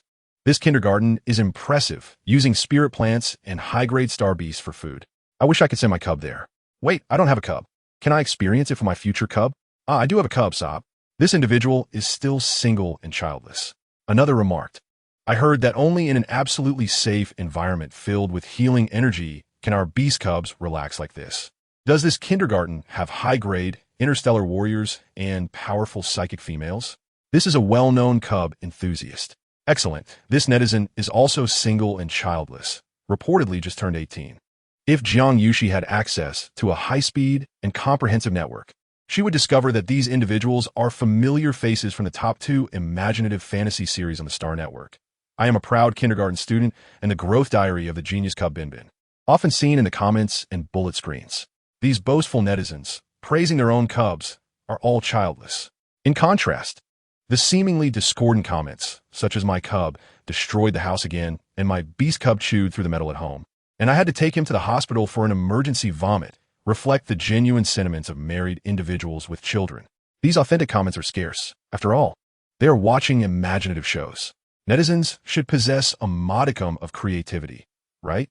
Most of these genuine remarks are found in the third-ranked series A Day in the Life of Cub Xiaoming, which serves as a gathering place for the statements of married individuals with children. In addition to the aforementioned single, childless individuals, there are indeed voices from those who are genuinely married with children. Could any parent share the kindergarten's address? If it's nearby, I'd like to enroll my cub there. If it's far, I'll consider relocating. Just then, the camera panned over the curriculum displayed on the podium, and he caught a glimpse, taking a screenshot. The curriculum of this kindergarten is quite similar to those of well-known institutions, yet given its current state, he suspects it may be a practice initiative for noble offspring. Regardless of who is running it or the curriculum details, what matters is that the teachers can keep the cubs well-behaved. I am nearly driven mad by my own cub. While I was half an hour late from work yesterday, he sent the cub from a neighboring class into the treatment chamber, costing me 800. The problem is that my overtime for that half hour only earned me 100 star coins. Fellow parents, who understands? Underneath this comment, fellow parents began to vent about their own cubs. With a ding, the latest comment appeared. Everyone, hurry to the live stream. Principal CC is going to teach the cubs how to cook. The legendary cooking techniques from the old Blue Star era. The duty-bound male Beastman quickly switched to a split screen, entering the Sunlight Kindergarten live stream. At that moment, the kindergarten was just beginning its first afternoon class, cooking. In the eyes of the netizens, the esteemed Principal CC holds a tube of juvenile growth liquid, ready to present it. This is the daily allocation of growth liquid ingredients distributed by the kindergarten. What shortcomings can everyone identify? Let us begin with the class leader. The young female, adorned with a gentle smile and a soft voice, notes that the growth liquid ingredients lack refined impurities, thus categorizing it as basic growth liquid. The juvenile growth liquid corresponds to the nutritional fluid meant for adult beastmen. Each month, the kindergarten receives 100 tubes of basic growth liquid, supplemented by 10 tubes of a higher grade, which are credited at the beginning of the month. During regular class hours, the children do not consume growth liquid. It is only distributed on Friday afternoons, with each child receiving 2 tubes as homework, to drink 1 each day over the weekend. The substance currently in hand is unrefined growth liquid, and each child has just taken a gentle sip. Everyone shares their tasting impressions, except for the plumpest juvenile, whose face contorts in dismay, remaining silent. The young female, not having heard his response, calls out, "Zhu, darling." As soon as this is uttered, the live stream is inundated with comments. Rounding up, the young female now calls me darling. I protest. She is obviously addressing me. Which young female is this? Speaking so tenderly without a hint of temper? It is well known that all females are spoiled and willful. Hence, this charming young female must be a lifelike female robot. The charming young female is not a robot, as I have heard the juveniles refer to her as Principal CC. Indeed, the kindergarten principal must be a female beastman. Thus, the young female cannot possibly be a robot. Right, the young female is my unseen wife. I want to eat. Shameless male beastmen, calling out for their wives everywhere. 0, but still, I am a female beastman. Note, I'm the one who just called the young female my wife. I apologize, sister. I did not mean to offend you. I thought, so this plump juvenile is named Zhu? How did he become so rotund? Being twice as wide as my own juvenile? Unaware of being labeled as fat, little Zhu, with his chubby hands, ruffled his hair, looking somewhat displeased. Principal CC. I just spat it out and did not get to savor the flavor. The young female couldn't suppress her laughter. Is that so? Then Zhu, darling, you must take another sip. The young female is so mischievous. She clearly saw the little chubby one spit out the growth liquid. I can attest. She even chuckled. Under the scrutiny of Principal CC, all the classmates, and the viewers in the live stream, Zhu could only grimace and take another sip of the unpalatable growth liquid. Closing his eyes, He meticulously savors the taste and effect, and upon expressing his sentiments, he promptly sticks out his little tongue and spits. The sight of the chubby juvenile provokes laughter among the beastmen in the live stream. Next, they're to analyze the ingredients and production methods, with each person required to mention at least 1 point. This time, we start with the vice class leader. As the audience listens to the juveniles, with their tender voices providing the most significant responses, they're momentarily taken aback. Is this information accessible to them without charge? Some beastmen, quick to respond, recorded the stream and tagged the official blog of the Erwin Group. I dare ask, is your juvenile growth liquid produced in this manner? Chapter 22. Cooking Class? The Erwin Group's official blog responded swiftly. We have consulted the research team for the advanced juvenile growth liquid, and the production ingredients and methods you mentioned are entirely accurate. According to the internal recruitment plan of the group, would you be interested in joining us at Erwin Group? If so, please send a private message with your contact information. The respondent left a comment along with a link to the live stream. It's not me. I lack such capabilities. This was answered by a group of little juveniles in the live stream. Yes, indeed. This live stream is part of the kindergarten live competition sponsored by your group. In no time, a multitude of netizens flooded into the live stream. Those from the Erwin Group's official blog. May I inquire what lesson they are currently on? Everyone. Principal CC has now instructed the juveniles to prepare food with the same efficacy themselves, judging by the utensils and ingredients the juveniles are using. It seems they are set to create dishes from the old era of Blue Star. I have heard that food processed through the cooking methods of the old era can enhance the purity of the ingredients. Is this true? Has anyone tried it? It is true. The Empire's Old Era Cultural Research Institute has conducted experiments. However, the taste is rather hard to describe. I have heard that the best data came from Group 1325, which initially had a purity of only 29, but managed to boost it to 76, reaching a level suitable for juvenile absorption. The video of that experiment is currently featured on the homepage of the Research Institute's website. It was originally pinned, but later I can attest to that. However, the taste is even stronger than what my juvenile excretes. Trust me, you wouldn't want to try it. To the one above, it seems you have indeed tasted it. That choice of words is quite subtle. I don't believe you if you claim you don't have juveniles at home who haven't tried that flavor. Honestly, I have tried it too.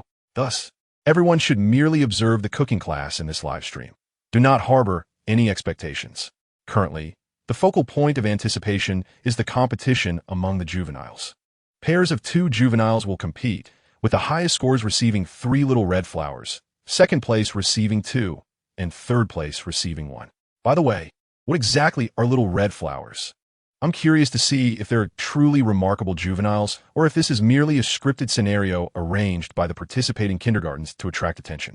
Such situations have occurred before, where certain participating kindergartens would script their performances to gain views and audience gifts. However, once such conduct is discovered, they are immediately disqualified and banned from competing for 5 years. The Erwin Group rewarded the broadcaster with a gift, Starry C, valued at 100,000 star coins. 300,000 star coins, rising to second place. The Erwin Group is quite generous. May their fortune rub off on us. Friends, have you noticed something? This live stream seems to lack any interactive features. The questions we post in the comments are not addressed by the young female at all. It's not just a semblance. It's true. It's the 3rd day of the broadcast, and I've been here the entire time. Not only have I not seen any response to the comments, but the number 1 supporter has donated over 500,000 star coins without receiving even a single thank you from the host. Wow, the top supporter of this live stream is the renowned Shuang. Shuang, I bow to you. May you bless me with wealth. Shuang, whose full name is Wanqing Shuang, is a famous gaming streamer known for playing survival games like If I Were to Traverse to the Old Era of Blue Star. It seems the comment function has been disabled. Jiang Yuxi, having disabled the live stream comments, traversed among the groups, observing the students as they prepared and ensuring no accidents occurred. Haimu and Jiasi Ao formed a pair, both of whom were fervent practitioners, opting to create convenient and quick nutritional jerky. Bernie and Bo the 2 brothers, comprised a second group, preparing beast milk muffins, clearly sweet treat enthusiasts. Lao Ao and Fei Si made a savory taro cake in the 3rd group, catering to those with a penchant for salty foods. Doris and Zhu Xia formed the 4th group, choosing to create a dish with 4 vegetables and a soup accompanied by dessert. It appears Zhu Xia is quite earnest in mastering the culinary arts. This group stands out as the most affluent, likely tantalizing the viewers in the live broadcast. Is this truly the legendary cuisine of the Blue Star's ancient era? The Erwin Group generously rewarded the host with a lavish banquet worth 345 100-star coins. Wanqing Shuang also contributed 345 678 910-star coins. The sole reward for the host was a simple token of 123 star coins. Sile Union offered a reward of 123 star coins for the lavish banquet. The lavish banquet is valued at 1,000 star coins, while the simple token is worth 500 star coins. Among all the gifts, the ones presented carry a relatively high price. Initially, the lavish banquet was priced at merely 10 star coins. However, it faced vehement opposition from the Ancient Culture Research Institute, which declared it a feast fit only for emperors of the ancient era. Subsequently, the live streaming platform revised the price to 1,000 star coins. Sile Union entered through a shared link from the food group. What delectable creations are being prepared in this live broadcast, especially with the little ones taking charge? It appears that the plumpest of the little ones produces the most appetizing dishes. Sile Union, a well-known scion of wealth, is also an enthusiast of the ancient culture of Blue Star. The viewers chuckled, questioning the appropriateness of calling the little one Juxia, or little fatty, noting that their weight does not derive from consuming anyone's growth liquid. Lunyan, is this a kindergarten cooking competition? Currently, they are in a culinary class where the little ones must analyze the ingredients and methods of crafting growth liquid and then replicate it in their dishes. Sile Union inquired, "Growth liquid?" Laughter ensued as everyone simply enjoyed the spectacle, speculating that the little female might just be letting the youngsters experiment without any genuine expectation of success. After all, would it not imply that all 8 little ones could join the Erwin Group subsidiary? The chat was filled with laughter and amusement, with many viewers generously rewarding the host, yet merely viewing the little ones at play in a spirit of entertainment and indulgence. In other live broadcasts, little ones can be seen yelling and wreaking havoc, while teachers and robots attempt to manage the chaos in a monotonous manner. However, this kindergarten stands apart, teaching the little ones to create ancient culinary delights from Blue Star.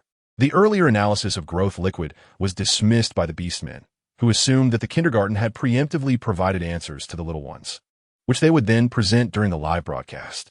After all, when the differences are minor, people often seek explanations. However, when the disparities are too vast to bridge, it becomes deemed impossible. The analysis of the growth liquid's composition and preparation methods by Erwin is a task that even many adult beastmen might struggle to accomplish, let alone a group of toddlers aged 3 to 5. As for the culinary class, replicating ancient Blue Star delicacies is likely just a playful outlet for the little ones. Yet, under the watchful eyes of Interstellar viewers, it appears that the little ones' culinary endeavors might indeed be succeeding. First, the group introduced themselves, with Haimo straightening his school uniform before the flying camera and Principal Zixiuan earnestly presenting their creation. Our group has prepared dried MOMO beast meat. This jerky is crafted from the hind leg of a mid-tier, ferocious MOMO beast. When slicing, we cut against the grain for ease of consumption by the little ones. For the older siblings in the live broadcast, cutting along the grain allows for a more enjoyable tearing experience, enhancing the chewiness. The marinade recipe follows the culinary textbook, using 1 pound of hind leg meat, 4 grams of salt, and 5 grams of additional spices. As Principal Zixiuan and Jiaxiao both enjoy spicy flavors, we have added extra peppers and dried chili peppers. 10 pounds of MOMO beast meat yields only 3.5 pounds of dry product after dehydration. As Haimo introduced their dish, Jiaxiao distributed small pieces of jerky to everyone present. Jiang Yuxi brought the jerky close to the live camera, tearing it apart with vigor.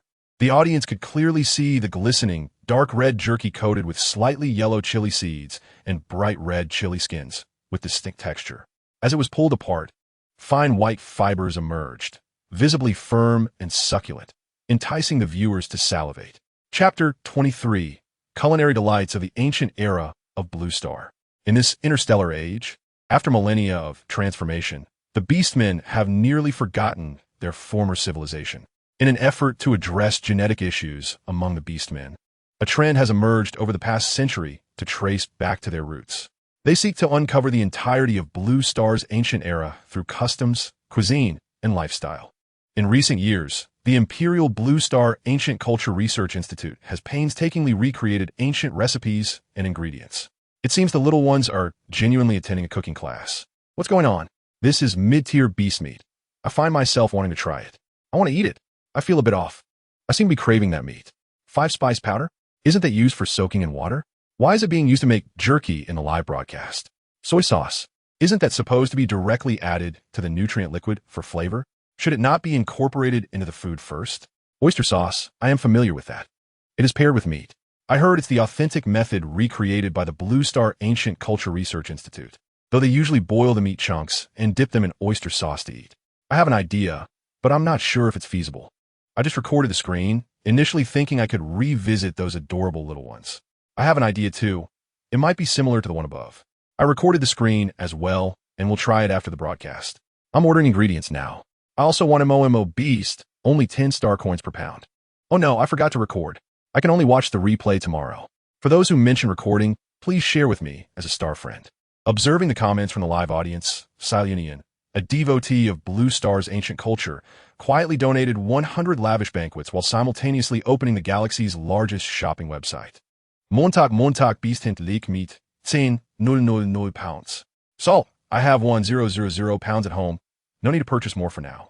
I'll get 500 pounds, as I only have 600 pounds left. 5-spice powder. This soaking method is incredibly unpalatable. I currently have only 1 pound, so let us order 500 pounds. Soy sauce, oyster sauce, white wine, MSG, peppers, and various dried chilies, each to be ordered in 1,000 pounds. I also need to buy a pot for steaming the jerky. Never mind, I'll just custom order a high-temperature resistant space compression device with ample capacity. Additionally, I must purchase the essential cooking quick energy machine. I'll opt for the most expensive one. The jerky made by Haimo and Jiaxiao was indeed impressive, savory, spicy, and increasingly delightful with each chew. Jiang Yuxi rated it 90 points. The other children also provided their scores. Next came the second group's beast milk sponge cake, which appeared white, tender, and soft. Boer cut the entire pot of beast milk sponge cake into pieces and distributed them. His brother, Bernie, picked up a piece and presented it to the live camera. With a little squeeze of his tiny hand, it bounced back. I could take a bite of that paw. No, I'm gonna want to try that cake. The audience in the live broadcast was left uncertain whether the sweet, fluffy sponge cake was more enticing or the little one's tiny paws were. Our second group prepared beast milk sponge cake using a recipe from the culinary textbook with a few extra ingredients added. The older siblings in the live broadcast could reduce the quantity by 100 grams. Using 200 grams would be just right. Then, add the water into the pot, bubbling gently as before, and it is ready to be placed on the stove. Steam over high heat for 30 minutes. Once cooked, do not rush to eat. Allow the cake to rest inside for a while before removing it. You may try pinching it. This cake is soft, fluffy, fragrant, and sweet. Bernie remarked that at the 30-minute mark, he compared his little paw to 3 fingers. His paw was somewhat plump, making it a bit challenging.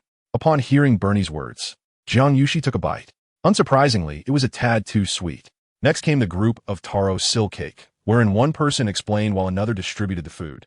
The taro silk cake was steamed and not subjected to a second frying, allowing the flavors of the taro's powdery texture, the sweetness of dried shrimp, and the savory aroma of the sausage to shine through.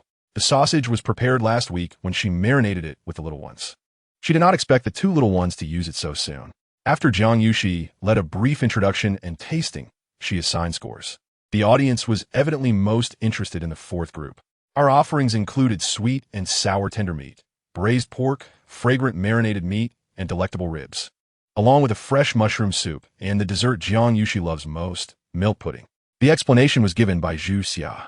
This little one appeared shy and bashful upon first meeting, but turned out to be a food-loving chatterbox who, when excited, even spoke in baby talk. She particularly enjoyed giving cute names to dishes. Zhu Xia's introduction prompted Jiang Yuxi to speak up. Lean pork with tomatoes, classic braised pork, 5-spice marinated meat. Orland's tender pork ribs, mushroom 3-flavor soup, and the dessert was beast milk pudding. As for the cooking methods, we will not delve into extensive explanations, as they can refer to the practical operations of the 2 little treasures. It was manageable for Zhu Xia to cook, but when it came to explanations, not just the audience, but she and the other children were only half listening. Next time, she must at least prepare a vegetable, she could not help but remark. The truly shy and bashful Doris turned crimson, lowering her head in embarrassment. Before the delicious food, Zhu Xia, the little chubby one, looked up, her increasingly round face innocent, her bright eyes sparkling with curiosity. One expression of innocence she wore. The little one simply did not enjoy eating vegetables. What was wrong with that? Was it a fault of the vegetables that such a problem arose? Wang Quanbei rewarded the host with a generous tip, stating that the little beasts should be treated to something good. The little beasts in this live stream were well cared for, each plump and healthy, especially the chubbiest one. Jiang Yuxi scored 93 points, while the other little ones awarded full marks of 100. Dear little treasures, you have all completed this lesson's assignment splendidly. The first place is Group 4, each receiving 3 little red tokens. The second place is Group 1, each receiving 2 little red tokens. The third place is Groups 2 and 3, each receiving 1 little red token. The little red tokens, fashioned from delicately cut red paper, appeared tender and charming. Upon receiving their little red tokens, the children brought their student ID cards close to them, causing the tokens to vanish instantly, with the cards vibrating slightly. This little red token seemed quite special. What if one desired it? Is it normal for someone over 100 years old to still wish for a little red token? A 300-year-old little treasure, can they also receive one? This wooden plaque, is it a spatial device? Quite impressive, treating a spatial device as a student ID. Beyond the little red tokens and student IDs, what intrigues me most is the kindergarten's cooking class textbook. Did no one notice this crucial point? The little treasures from Group 4 all mention the same phrase, cooking class textbook. Who possesses this kindergarten's cooking textbook? Could it be shared, perhaps for a fee? Sunshine Kindergarten? That name seems unfamiliar. I am certain this was not one of the kindergartens that participated last year. This kindergarten seems quite remarkable. May I ask, can a 200-year-old baby attend school? Jiang Yuxi glanced at the live camera, noting that today's cooking class had concluded rather early, with still half an hour remaining before dismissal. Perhaps she should assign the little one some tasks. Chapter 24, Sanqing Lu. The previous cooking session was only possible due to ample resources. Assuming we were in the wild, lacking such abundant ingredients, how might we create food that quickly restores stamina and fighting capacity while ensuring nutritional intake? With half an hour remaining, the materials in the classroom cannot be used. Little ones, consider if you could utilize some readily available items from the wild to concoct a filling nutrient solution. Those confident may try their hand at it. Jiang Yuxi's casually assigned task momentarily silenced the live stream. Was the little female serious? Did she truly expect the little beasts to ponder such matters? This question is something many adult beastmen struggle to answer. The little female seems to be whimsically instructing the little beasts. Shouldn't such survival training be conducted by adult male beastmen instead of being entrusted to a delicate little female? Our entire family is watching the live stream, and not a single beast has managed to reply. We've already messaged relatives who frequently roam the wild. Please refrain from arguing. The little beasts are genuinely trying to think. It's heart-wrenching. Which beast is responsible for raising such considerate little ones? Although it was merely a discussion, those with confidence began to act. After just a moment of contemplation, the 8 little ones set up the pot without forming groups, encircling Zhu Xia. Could it be that they truly came up with something? The little beasts arrived at an idea so swiftly? My relatives have yet to respond. One thought to use the dew collected each morning. Doris pulled out a small pouch containing a bottle filled with essence collected from a growth liquid. It took a considerable amount of time to gather that bottle of dew. The trees in front of their house were planted by their fathers after they learned how to collect dew, carried back from the outskirts overnight. To ensure they could collect pure dew each morning, their fathers meticulously cleaned the leaves every night, using empty tubes to catch the dew at dawn. Phil produced a greenish blade of grass from his clothing. My father said, "This is commonplace in the wild, somewhat sweet. Could we add it in? The residue is a bit coarse, which makes it unpleasant to eat." After a discussion, they ultimately decided to use dew, water, and the leaves and seeds of the luching tree. Finally, they added the juice of the sweet grass that Phil had just retrieved to enhance the sweetness. A strong request from Zhu Xia, reflecting his unwavering insistence on taste. No matter how rudimentary, flavor cannot be overlooked. Suddenly, I feel like a poor student. When the little female asked earlier, I thought it was merely a game. Jiang Yuxi silently praised the little ones in her heart. The dew contained spiritual energy, capable of swiftly restoring spiritual power. Although the leaves of the luching tree carried a slightly sour taste, They were rich in nutrients. When boiled in hot water, the seeds expanded rapidly, fulfilling the need for sustenance. The juice from the sweet grass perfectly counterbalanced the leaves' acidity. It appears that the wooden tablets placed in the classroom's bookshelf have captured the earnest attention of the little ones. As the children prepared to engage in hands-on activities, Jiang Yuxi felt compelled to remind them, "My dear little ones, you may create while sharing your thoughts and methods with the older siblings in the live stream. Alas, poverty is the root of all troubles. The broadcast is merely a video stream, devoid of holographic capabilities. The audience is unable to experience scent or taste, which raises concerns that they might find the presentation dull. Thus, sharing in this manner is the only option available. It is indeed somewhat touching that the little female has disabled the barrage feature, yet still remembers us in the live stream. Isn't anyone going to comment? This little female is quite beautiful. She appears soft and sweet, speaking in a delicate manner. I want to take her home. Hey, this is a kindergarten live stream. If you say too much, you'll be muted. The person above must be new to such live competitions. Be careful not to get your account banned. If you're a female, then forget I said anything. If you're a male, just wait for a ban if you comment again about the little female." The young ones engaged in a discussion, with the class leader explaining verbally, the deputy class leader providing supplementary information, and Zhu Xia overseeing the hands-on activities, while other children assisted. Lu Qingshu is a plant commonly found in the wild. The older siblings may observe that the leaves are broad and large. As AMO spoke, Leo displayed the leaves of Lu Qingshu. Doris attentively demonstrated how to trim the white edges. Gaxiao added that when we pick the leaves, we must be cautious to remove the white parts, as they are harmful and could cause illness. The little ones must not play unsupervised.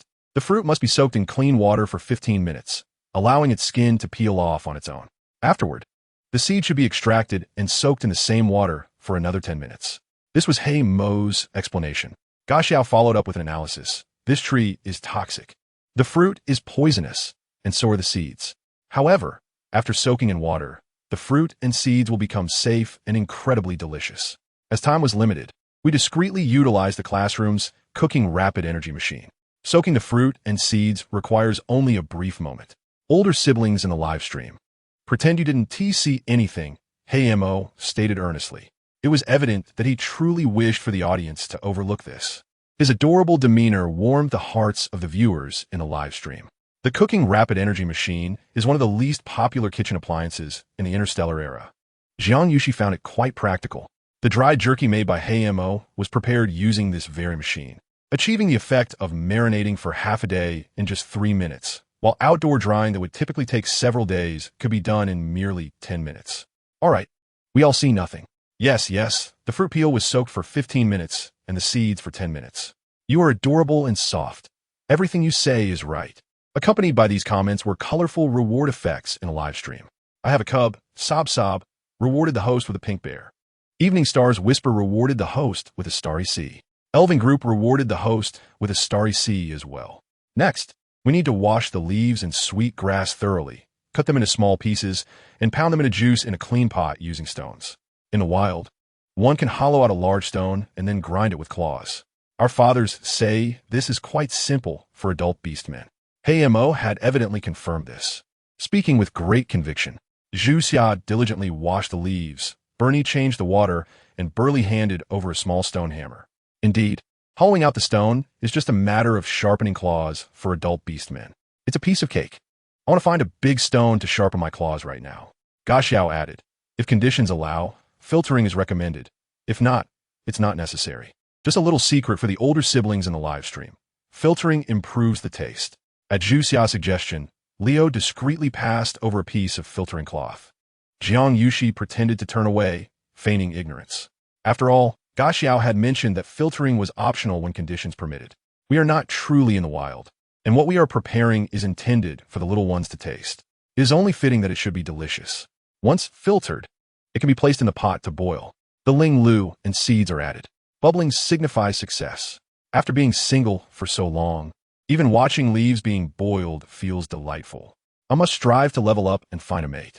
This color surely indicates it one tea tastes good. Green things are always bitter. The finished beverage, resting in a pristine white porcelain bowl, resembled exquisite imperial jade. Gently shaking the bowl created ripples upon the surface. While the dark seeds settled at the bottom, reminiscent of the tapioca pearls and milk tea from Blue Star, offering a delightful chewiness. This live stream is hazardous. Everything looks so appetizing. I want to eat it all. Jiang Yuxi took a delicate sip. The warm liquid entered her mouth with a somewhat strong bitterness. As the fluid spread, a refreshing aroma accompanied it. The bitterness mingled with a hint of sweetness, creating a unique flavor. Biting into a small pearl, its chewy exterior gave way to a crisp, sweet interior. This was indeed a pearl filled with water chestnut. Besides its delightful taste, this nutritional supplement also provided a substantial boost in vitality. She quickly signaled for the little ones to try it. How impressive these little ones are. They truly accomplished this, indicating that everyone was earnestly absorbing knowledge. Each child received an additional small red flower as a reward for the lesson. Now, let us name this nutritional supplement. How about calling it Sanqing Lu, inspired by Lu Qing and infused with the morning dew, resulting in a vibrant green color. The charming name received unanimous approval from the little cubs. Thus concludes today's lesson. The edible creations from today's class can be shared amongst the little ones, and they should take some home for their parents to taste. Additionally, they must remember to complete their homework and preview tomorrow's lessons. Tomorrow, we will have art class and planning class. Chapter 25, involving parents in cub learning. What changes have occurred in the lives of parents since their beast cubs began attending class? Each day now brings a sense of anticipation, particularly today. Last night, the cubs chattered excitedly about their cooking class this afternoon. The thought of a cooking class made parents unable to resist licking their lips. Initially, the cooking class was held twice a week, with Principal Cece demonstrating first, followed by the cubs attempting the tasks themselves. The final products were always taken home to share with family. It is said that this is a novel educational approach, engaging parents in their cubs' learning. Although the little ones may not know how to cook, and the flavors can be quite peculiar, Principal Cece's dishes are plentiful and delectable. Once experienced, one finds it hard to enjoy other foods. Fortunately, the cubs possess remarkable talent, as noted by Principal Cece. Indeed, within 2 weeks, the culinary creations brought home by the cubs had transformed into something truly delicious. The culinary creations of the younglings, while undoubtedly falling short of the esteemed standards set by Principal XX, have nevertheless surpassed the pinnacle of excellence found on AST Star. It was evident that upon learning about the cooking class scheduled for the afternoon, the planet's master subtly hinted at bringing some treats to the office the following day. X Inger and ZH Ing, who reside in close proximity, often accompany each other on their way home with their respective offspring. As they led their little beasts down the path, X Inger pondered how much they could actually bring back, since their own supply hardly sufficed. Your household will surely have enough, but mine will definitely fall short, ZH Ing remarked with a sidelong glance at her own chubby child, feeling somewhat resigned. It was perplexing how her little one seemed to possess an insatiable appetite, a trait she and her partner did not share. Among the 8 younglings in the kindergarten, only her child was specifically emphasized by Principal XX to monitor their food intake. Recalling the earlier admonition when she received her cub, she felt her cheeks flush with embarrassment, wishing she could vanish into the ground. Ironically, her naive offspring was grinning foolishly, mistaking the principal's comments as praise for his hearty appetite. Were it not for the prohibition against male beastmen approaching the kindergarten without the principal's permission, she would have been reluctant to pick up her mischievous little one. The principal's silence left the parents hesitant to inquire, fearing her displeasure. Thus, it fell upon the female guardians to dutifully escort the younglings to and from their classes each day. Haim observed the worried expressions on the parents' faces and offered some consolation. There will be plenty of food. Principal XX only allows us to taste a small portion of what we cook in class, and every child received a fair share of delicious treats. After a moment's thought, he tactfully reminded them, ZH11 received the most. He managed to secure 2 portions of every delectable dish. Upon hearing this, ZH's eyes widened in shock, blinking in disbelief. How did you know? I thought I had hidden them away quietly, allowing me to sneak a little extra. Haim was rendered speechless. It was not only he who had noticed. Both Principal XX and GXO had observed it as well. ZH Ing sighed, finally grasping the deeper meaning behind the principal's words. X Inger chuckled and teased her child. So, Haim, did you manage to stash away an extra portion for yourself? Haim looked at his mother with the bewildered expression of a child who doesn't understand, gently responding, no. Principal XX said that the nutrition I receive at school is sufficient. If there are any tasty treats, I will certainly bring some back for you. So you must be good. This elicited a hearty laugh from Inga, while Ing remained silent, feeling that since her child started attending kindergarten, he had grown more sensible and obedient, whereas her own simpleton seemed perpetually devoid of intelligence. However, it was undeniable that since entering kindergarten, her child had changed significantly, particularly in temperament and self-control. In their recollections, they had never heard of younglings achieving such heights in their learning. Even the offspring of elite team members from millennium ago, as recounted by the planet's master, had not reached such levels. According to him, aside from their children, the others had also made remarkable progress in this regard. At this rate, these younglings would undoubtedly pass the entrance examinations for primary academies in the future. It was no wonder that younglings on the Grand Planet were required to attend kindergarten. Yet, the most outstanding of all was Principal XX, the most capable leader in the history of the institution. The achievements of these young beasts were a testament to her diligent guidance. The planet's master was right. Retaining the principal was of utmost importance for the next century. With Principal XX at the helm, the entire planet was bound to advance further. With these thoughts, Ing felt compelled to ensure her child did not continue to laze about. Would you like to come over and study with ZH11 tonight? She asked, her tone laced with encouragement. Her child was beyond her and her partner's control, but she knew that both Principal XX and Heim could manage him. Heim shook his head, politely declining. Aunt Ing, I'm sorry, but I have no time. I need to study at home tonight. With over a month into the new term, he still had nearly a third of the semester's textbooks to complete. He needed to maintain his lead in studies and could not afford to slack off. Seeing her attempts to entice him failing, Ing reluctantly nudged Inger. Understanding her child better than anyone, a single remark from Inger made Heim surrender. Ing, I reckon your young one is unlikely to focus on homework tonight. He is probably preoccupied with thoughts of how to sneak in an extra bite under your noses. Heim, he exclaimed, his eyes widening in surprise. No, I need to trouble you tonight. I want to do my homework with ZH11. Heim was resolute. He intended to stay at ZH's house to ensure he completed his assignments before returning home. It's perfectly fine if one student doesn't finish their homework, he declared. Ing beamed with delight. Oh, splendid. You're most welcome. The two adults and one child walked hand in hand, chatting and laughing together. Meanwhile, at the FIR household, the little one burst through the door, immediately releasing his mother's hand to retrieve the lunchbox distributed by the kindergarten. Mother, this one is yours. And this one, Father, Big Daddy, I want this one, he exclaimed, clutching the lunchbox adorned with a cute kitten design, before dashing out the door in a flash.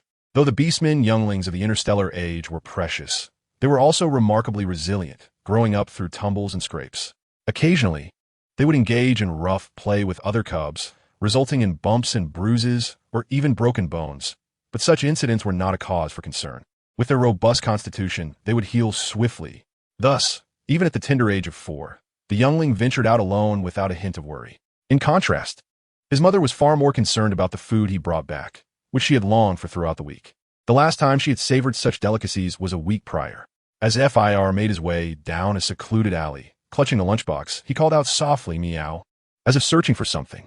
Chapter 26. Teacher YY's unique identity after lunch. It was time for the younglings to engage in recreational activities. The playground was their preferred venue for fun. At this moment, Jiang Yuxi was occupied in her office, crafting books, which required both spiritual insight and energy, demanding considerable focus. Consequently, Teacher YY was once again entrusted with supervising the younglings on the playground. The second-hand live streaming equipment, which Jiang Yuxi had scoured numerous websites to procure, was diligently functioning in the air. Indeed, not only the live streaming equipment, but also Teacher YY, who appeared to be diligently overseeing the younglings, stood at the farthest distance, her expression blank on the electronic screen. Occasionally, the scanning program would activate, checking if the younglings were playing properly. Why is that chubby cub still eating?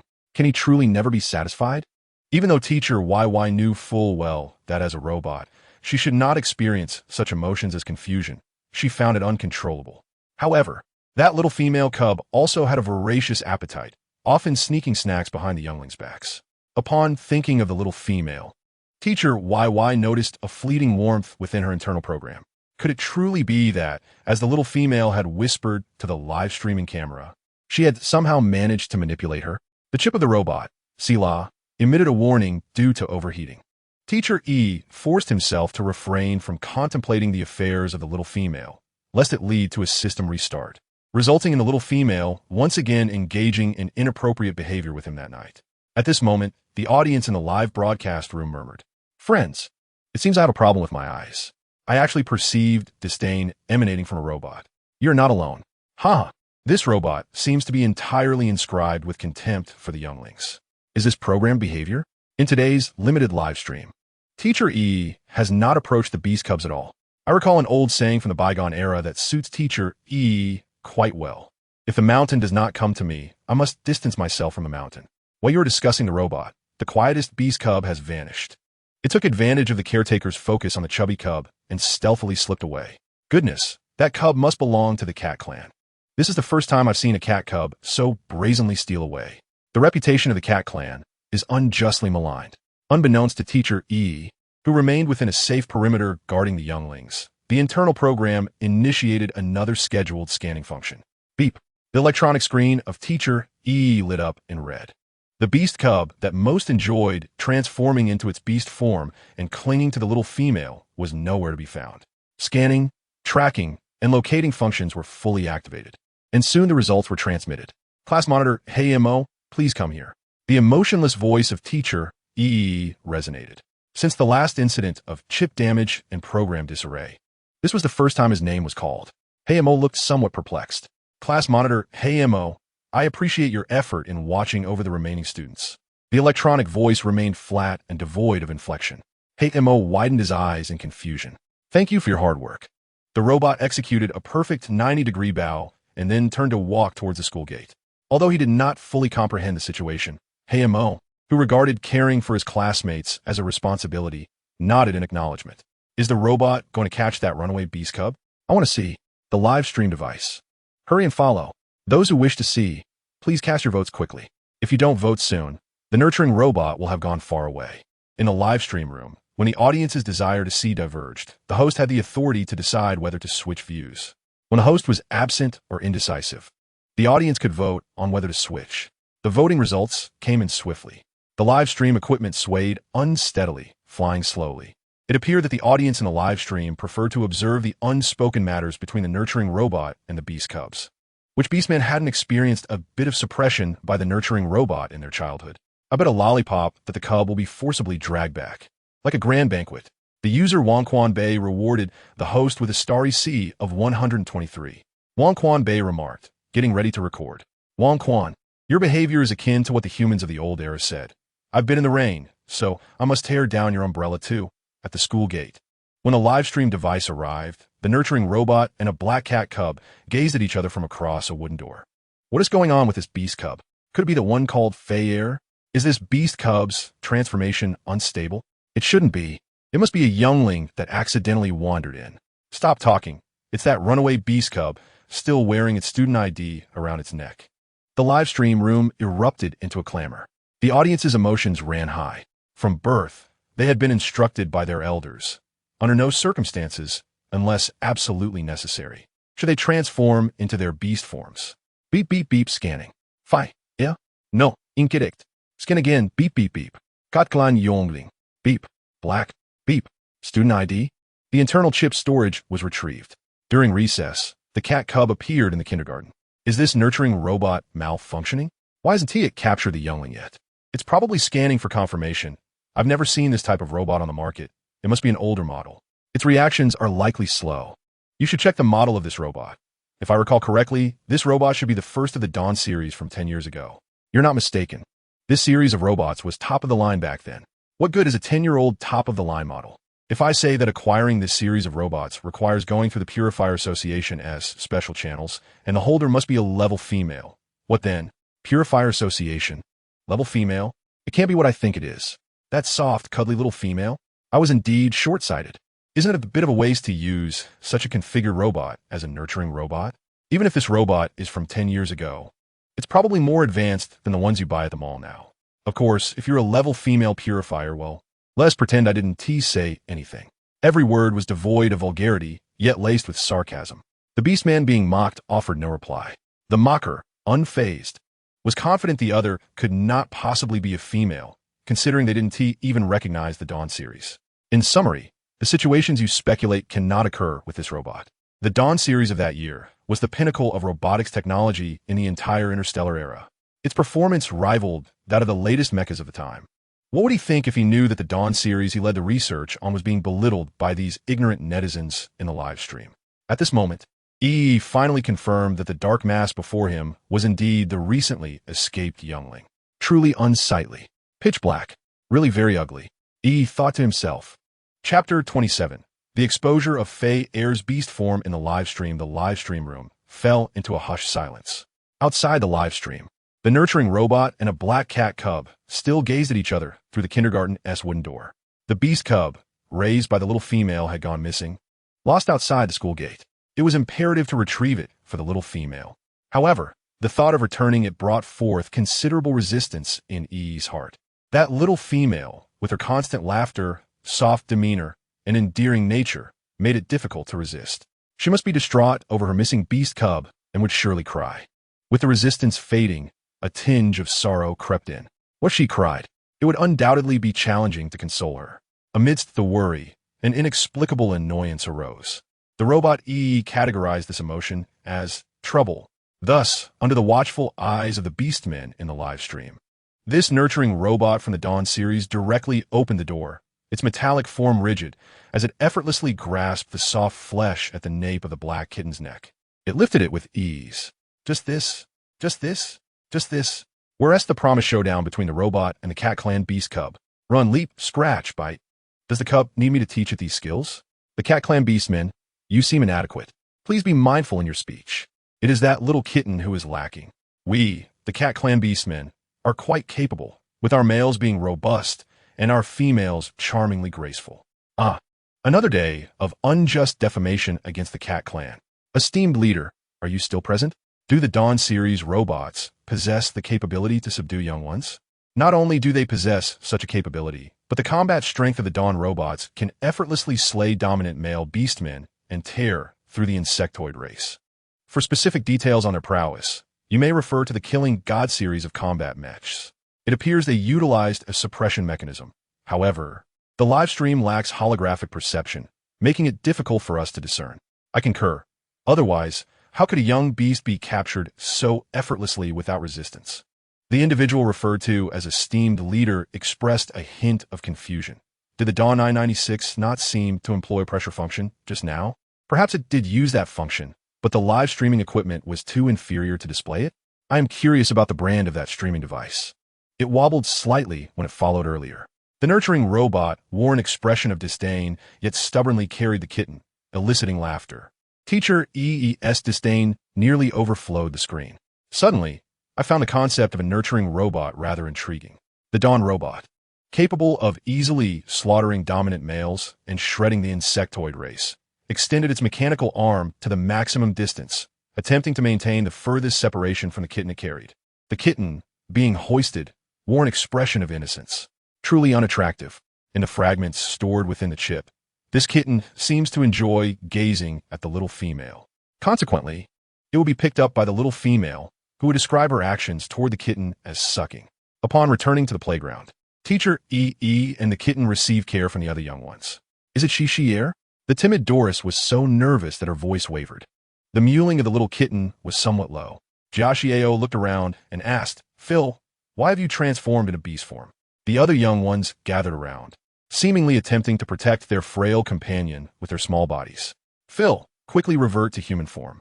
Soon, Principal, she will come to call us to sleep, whispered Hey Missouri close to Phil's ear. Zhu Xia, holding a damp, milk-flavored teething stick he had just extracted from his mouth, looked reluctant to part with it. His eyes filled with a struggle. He eventually spoke through the pain. Phil, quickly change back. My teething stick is for you. The little black cat gazed at the teething stick raised before him. As the small, chubby hand moved, a droplet of water, due to the force, slowly slid down from the teething stick, traveling from the stick to the chubby fingertip, the knuckles, the wrist, until it dripped onto the ground. The keen-eared little black cat heard the sound of the droplet striking the ground. Drip, drop. Time seemed to freeze for a moment. The little black cat stood rigid, a look of intense shock on its face. It dared not move, completely paralyzed. This reaction was akin to when my own young one urged me to consume excrement. Ultimately, it was the reliable class monitor who saved the frightened little kitten.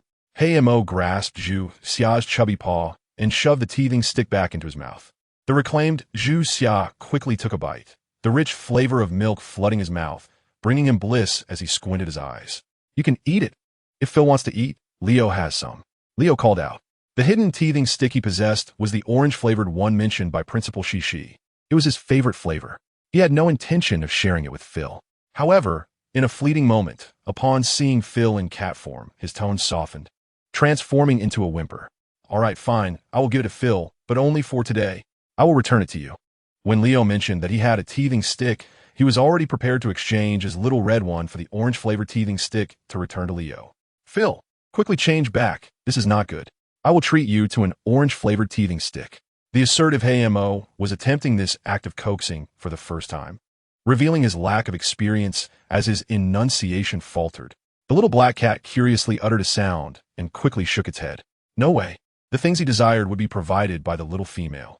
This segment of silent coaxing a young one was quite reminiscent of my own experiences. Upon seeing this kitten, I finally found tranquility. On the first day of the kindergarten broadcast, I had been squatting in the live stream for 4 whole days, and not a single beast child in this class had displayed any beastly characteristics. Their species was only revealed through self-introduction in the live stream. I was still grappling with the notion that if such controlled young ones were so commonplace, what were we, the beastmen, who could only perfectly master our forms at the age of 10, worthless? Clearly, this netizen's words resonated with many who expressed their agreement. I remember, back in the day, His Highness the Crown Prince achieved perfect control of his form before the age of 3. You mentioned the Crown Prince, who is the most likely candidate to surpass the Empire's interstellar warriors, having obliterated insectoid strongholds at the age of 23, establishing his formidable reputation. Can any ordinary male compete? How wonderful it would be to forge a bond with the Crown Prince. I would settle for him alone among all males in the galaxy. For His Highness, I would gladly relinquish all other males across the stars. I believe the former federal representative was even more captivating, bold and fiery in character. The Sea Clan's majesty is also an option. If I were to firmly grasp the exquisitely crafted chin of the majesty, akin to a divine creation, would he shed tears and plead for me to be gentle? In truth, the one from the AI Erwin family is even more alluring. His demeanor is cool, his behavior gentlemanly, and his aloofness is reminiscent of the unattainable bright moon in the sky. I have always harbored an impulse to bind that moon. If any female were to win the Empire's Crown Prince, the former federal representative, and the Sea Clan's majesty, would that not save the entire universe? Such a beautiful affair is something one would not even dare to dream about. AI Erwin Group. The statements made above have been screenshot, and the remarks about binding will be duly reported to the clan leader. AI Erwin Group rewarded the broadcaster with a starry sky, and the live stream instantly went blank. Only the gift effects continued to loop. Chapter 28. Shi Shi Xing He Chong Ming, the Emperor's Package. After the classmates' repeated persuasion, the little black kitten still stubbornly shook its head, unwilling to revert to human form. The afternoon nap bell rang, but Principal Shishi did not arrive. The little ones had no choice but to follow Teacher EE to the resting room for a nap. The little black kitten was carried by Teacher EE. In the hidden moments away from the camera and the other children, the kitten quietly let out a sigh of relief, a human-like glee emerging on its furry face.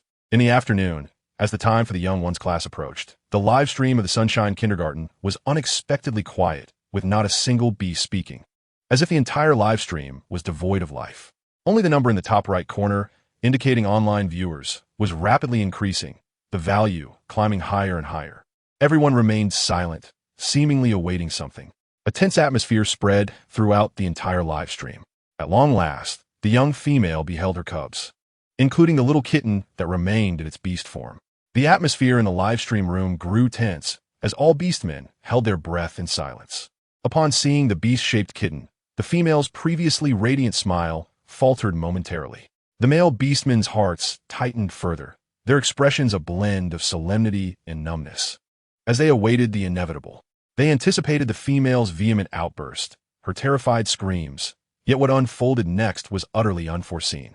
After a brief pause, the young female's smile blossomed anew, her eyes sparkling with starlight, bright and resplendent, as if they concealed an entire universe of celestial wonders.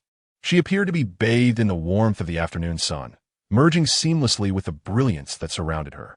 Her already exquisite face became even more enchanting, resembling a blooming peach in spring, utterly captivating. "Oh, my dear little Fayer, you shall have class in your beast form this afternoon," she chimed sweetly, her voice delicate and gentle, each syllable dancing like joyful notes, brimming with an exuberance that threatened to overflow the live stream. Her smile was as gentle as a spring breeze, radiant and warm. To her, attending class in beast form seemed the most natural thing in the world. Unbeknownst to her, many male beastmen in the live stream found tears silently streaming down their faces, their hearts awash with a tumult of emotions that they could scarcely articulate. The tears flowed uncontrollably. I do not know why, but even though it concerns this male cub, as a female, I find myself on the verge of tears. Does this little female even realize what she is saying? At that moment, the audience seemed to share a collective bewilderment.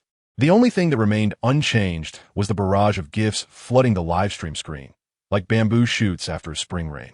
Starry River Long Bright showered GIFs upon the host. Heartbeat 123 989 9100. Erwin Group gifted the host. Blooming Romance 123 989 9100. My Adorable Cub Galactic First gifted the host. Sky Castle 1234 567 8910. Evening Star Shimmer gifted the host. Shining Star 123 989 9100. Starry River Long Bright showered gifts upon the host. 123 989 9100. Royal Power Dominance gifted the host. Bright Moon Over the Sea 123 989 9100. Chu Mo Li Gu gifted the host. Mecha number 123 989 9100. Unrestrained Years gifted the host. Afternoon Sunshine 123 989 9100. Starry River Long Bright showered gifts upon the host. You Look the Best 123 989 9100. Erwin Group gifted the host. Sea of Stars 123 989 9100. Time Reveals the Beast's Heart gifted the host. I Raise a Sign for You 12345. My Family Has Cubs Sobbing gifted the host. Awesome 1234 567 8910. In just 2 brief minutes, the gift earnings surpassed the total of the previous several days, and the growth continued unabated. The mewling little kitten nodded. Dear little ones, today our afternoon tea will consist of peach crisps and passion fruit milk. Upon seeing the fluffy little kitten, Jiang Yuxi's mood visibly brightened.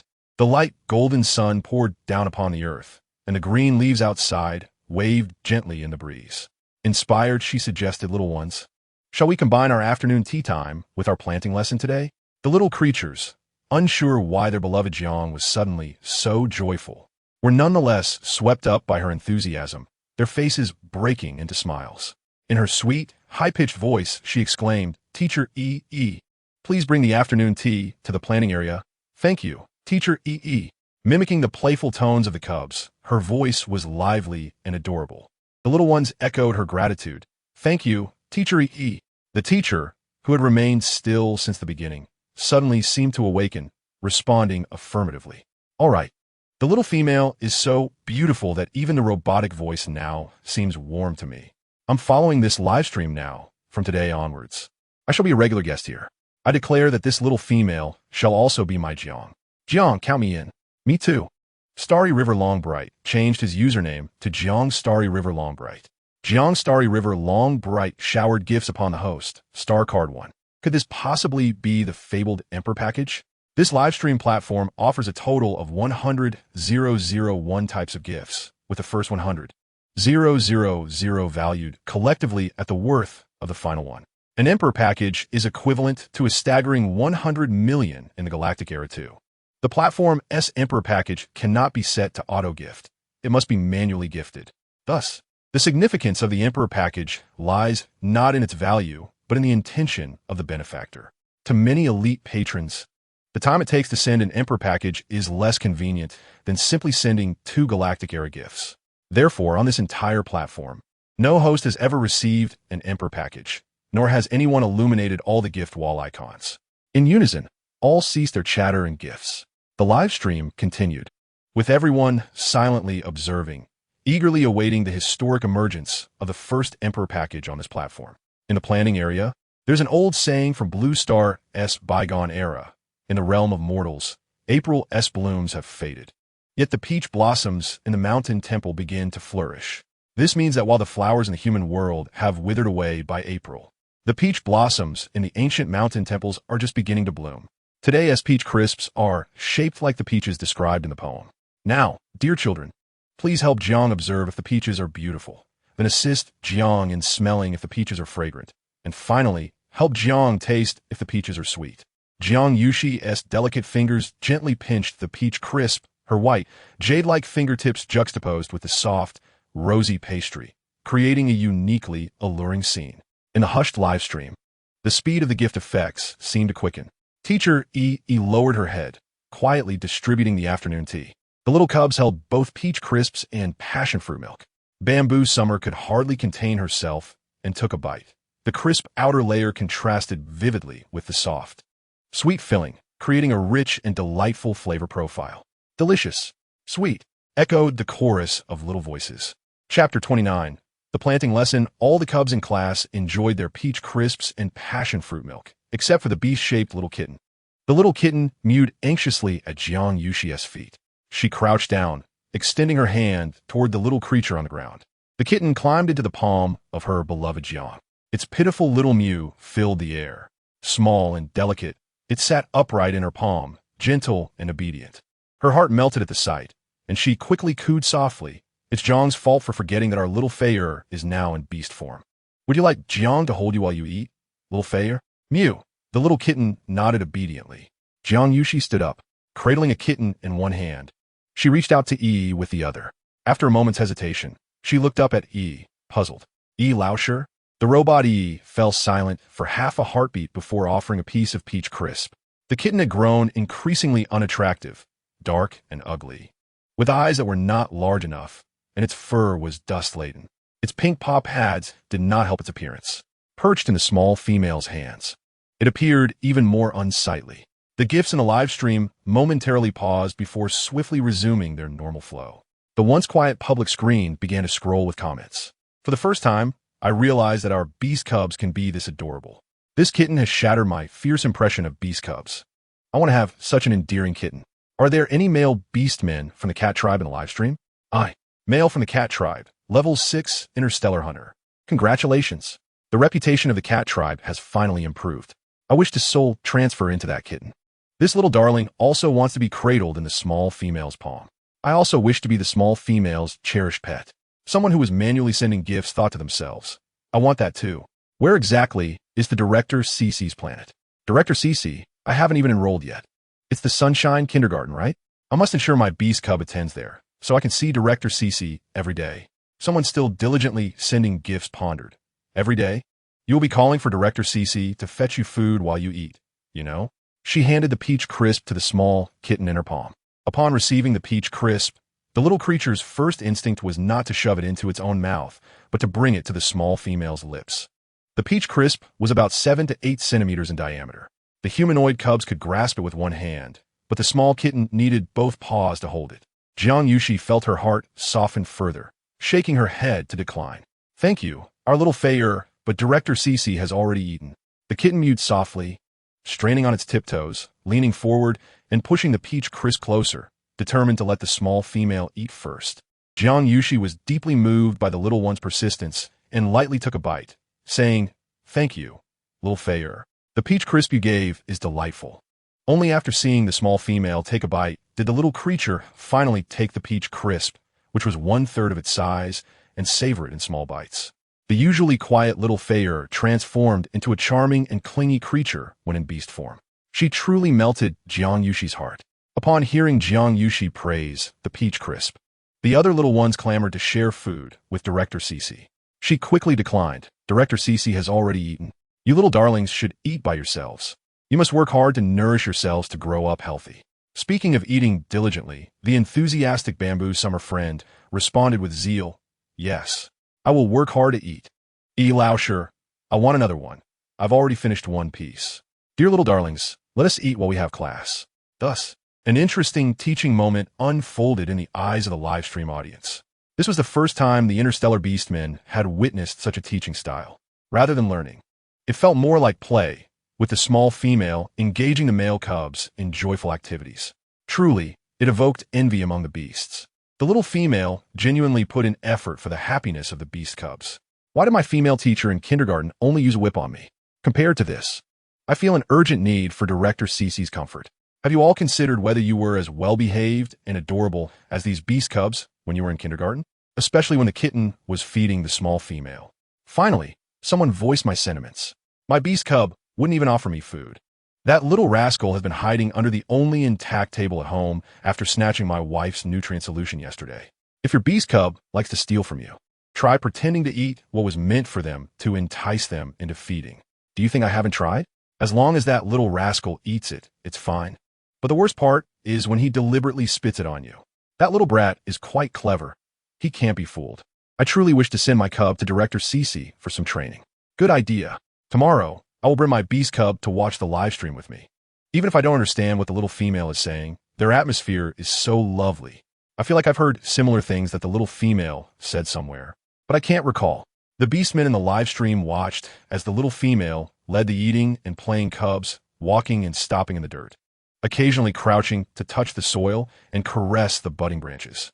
The tall and dependable Shuguang simulation robot silently followed the little female like the most loyal guardian, always within reach. When the little female stood, it silently extended a hand for support. During the little female's pauses in conversation, it quietly brought a passion fruit milk to her lips. The beautiful and gentle female, the lively and obedient beast cubs, and the tranquil and steady robot painted a unique scene. Time always seemed to pass swiftly while watching the little female and the beast cubs eat and play. Finally, having exceeded the day's learning goals, Jiang Yuxi, after reminding everyone of the important points for Friday's class, gave a casual farewell to the audience in the livestream before ending the broadcast.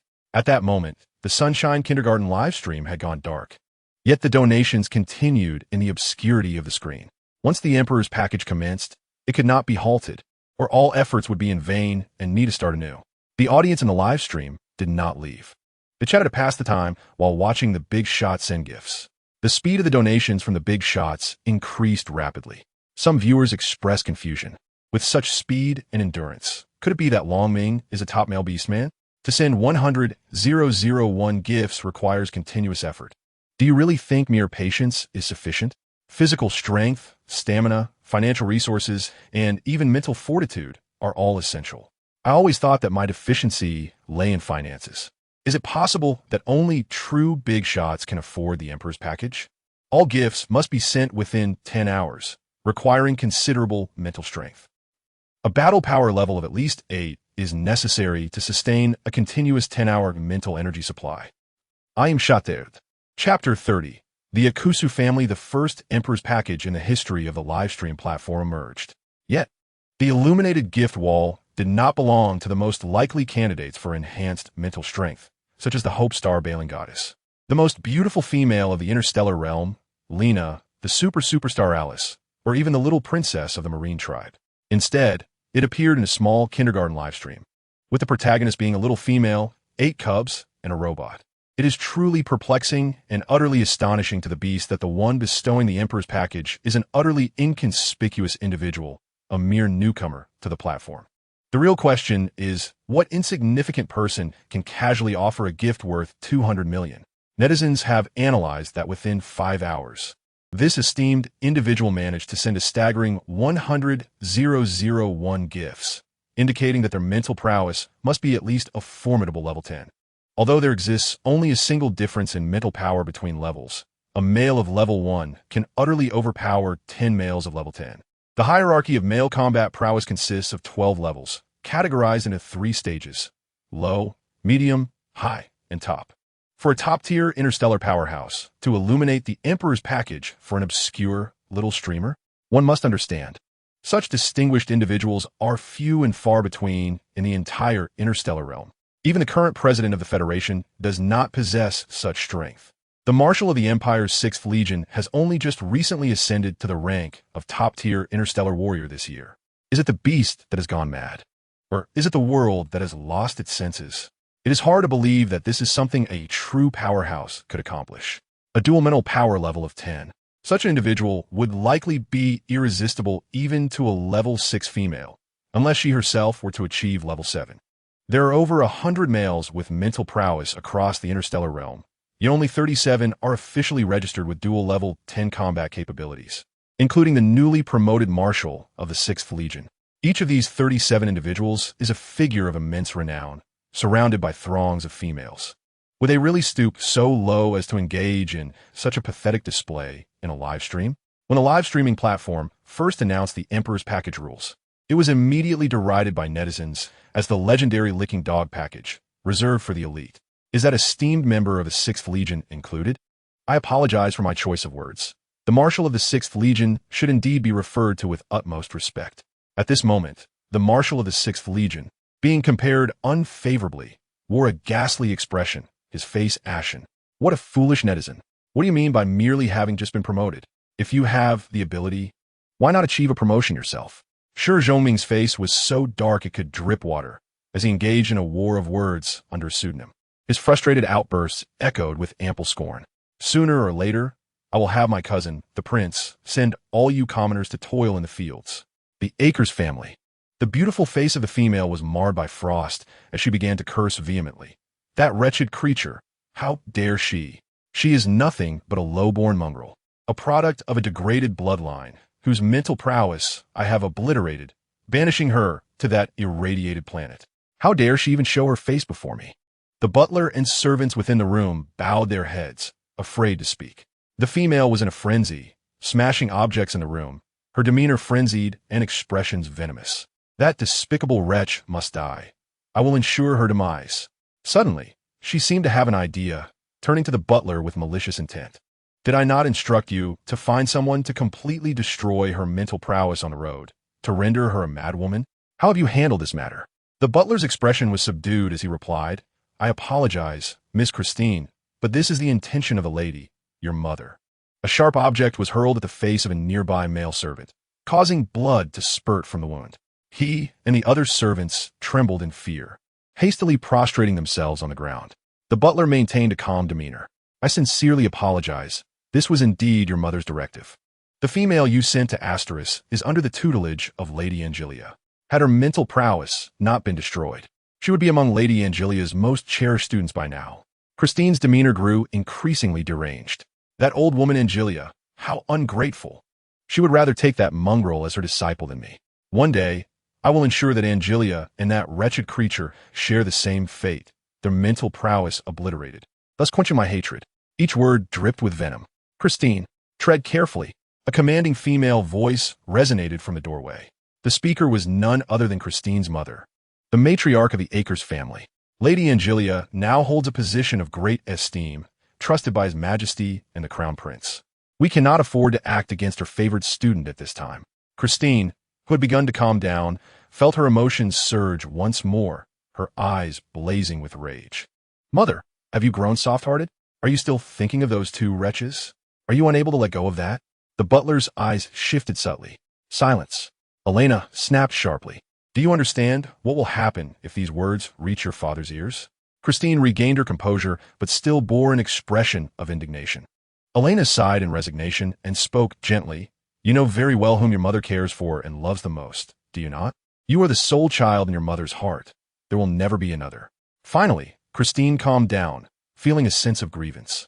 I know you love me most, mother. Then why do you let that wretched creature go unpunished? Elena gently stroked her daughter's head, patiently explaining, your father is currently in a period of ascension. We absolutely cannot afford to stir up trouble now, as many eyes are watching. If it were not for your mother cleaning up the aftermath of previous events, would you still be able to enjoy the status of a noble young lady within the Akers family? Besides, given Lady Angelia's current standing, who would dare disregard her? But I feel distressed. The mere thought of that wretch makes me want to strip her of her skin. Although I know my mother loves me most, she still irritates me. Mother promises you, once your father's affairs are resolved, I will help you eliminate her. But until then, we can give her some tasks to keep her occupied, Elena gently reassured. Mother, I knew you would treat me the best. Christine cooed. her radiant face reflecting a child's dependence on her mother. Meanwhile, the esteemed individual, the target of various analyses by netizens, lounged lazily in his exclusive chair, his long legs, defined by his combat attire, casually draped over the table before him. His demeanor was relaxed, yet his eyes were fixed intently on the notifications of his personal terminal, occasionally tinged with anxiety and apprehension. Why hasn't the little female responded yet? Does she find him too forward? Or does she consider such a request too intrusive? Chapter 31. The Internet Addict, Jiang Yuxi.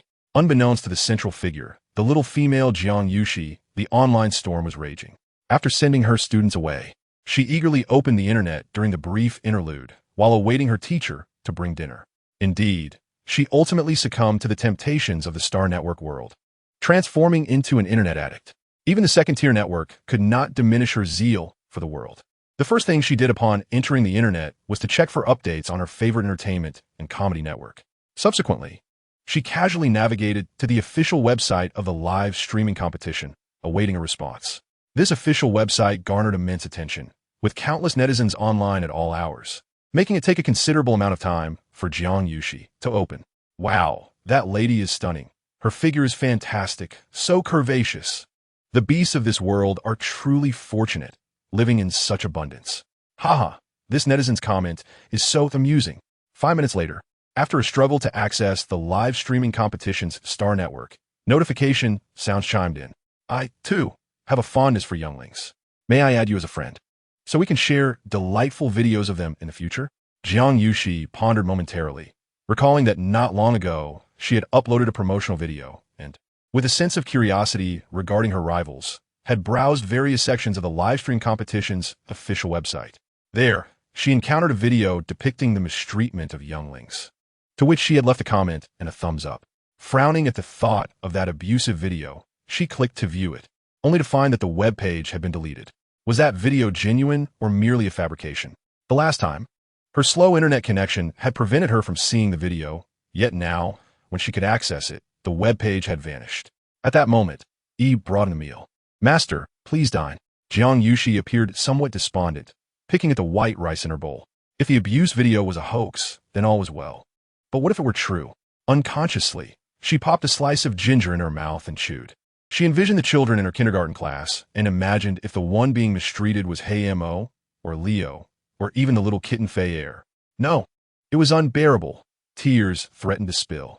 Gently restrained Jiang Yuxi's hand as she reached for the dish. Master, you have already taken a piece of wasabi. Looking down, she saw a large slice of ginger on her chopsticks, which she had just chewed. Just as she realized it, she swallowed it down. With a plop, tears genuinely fell.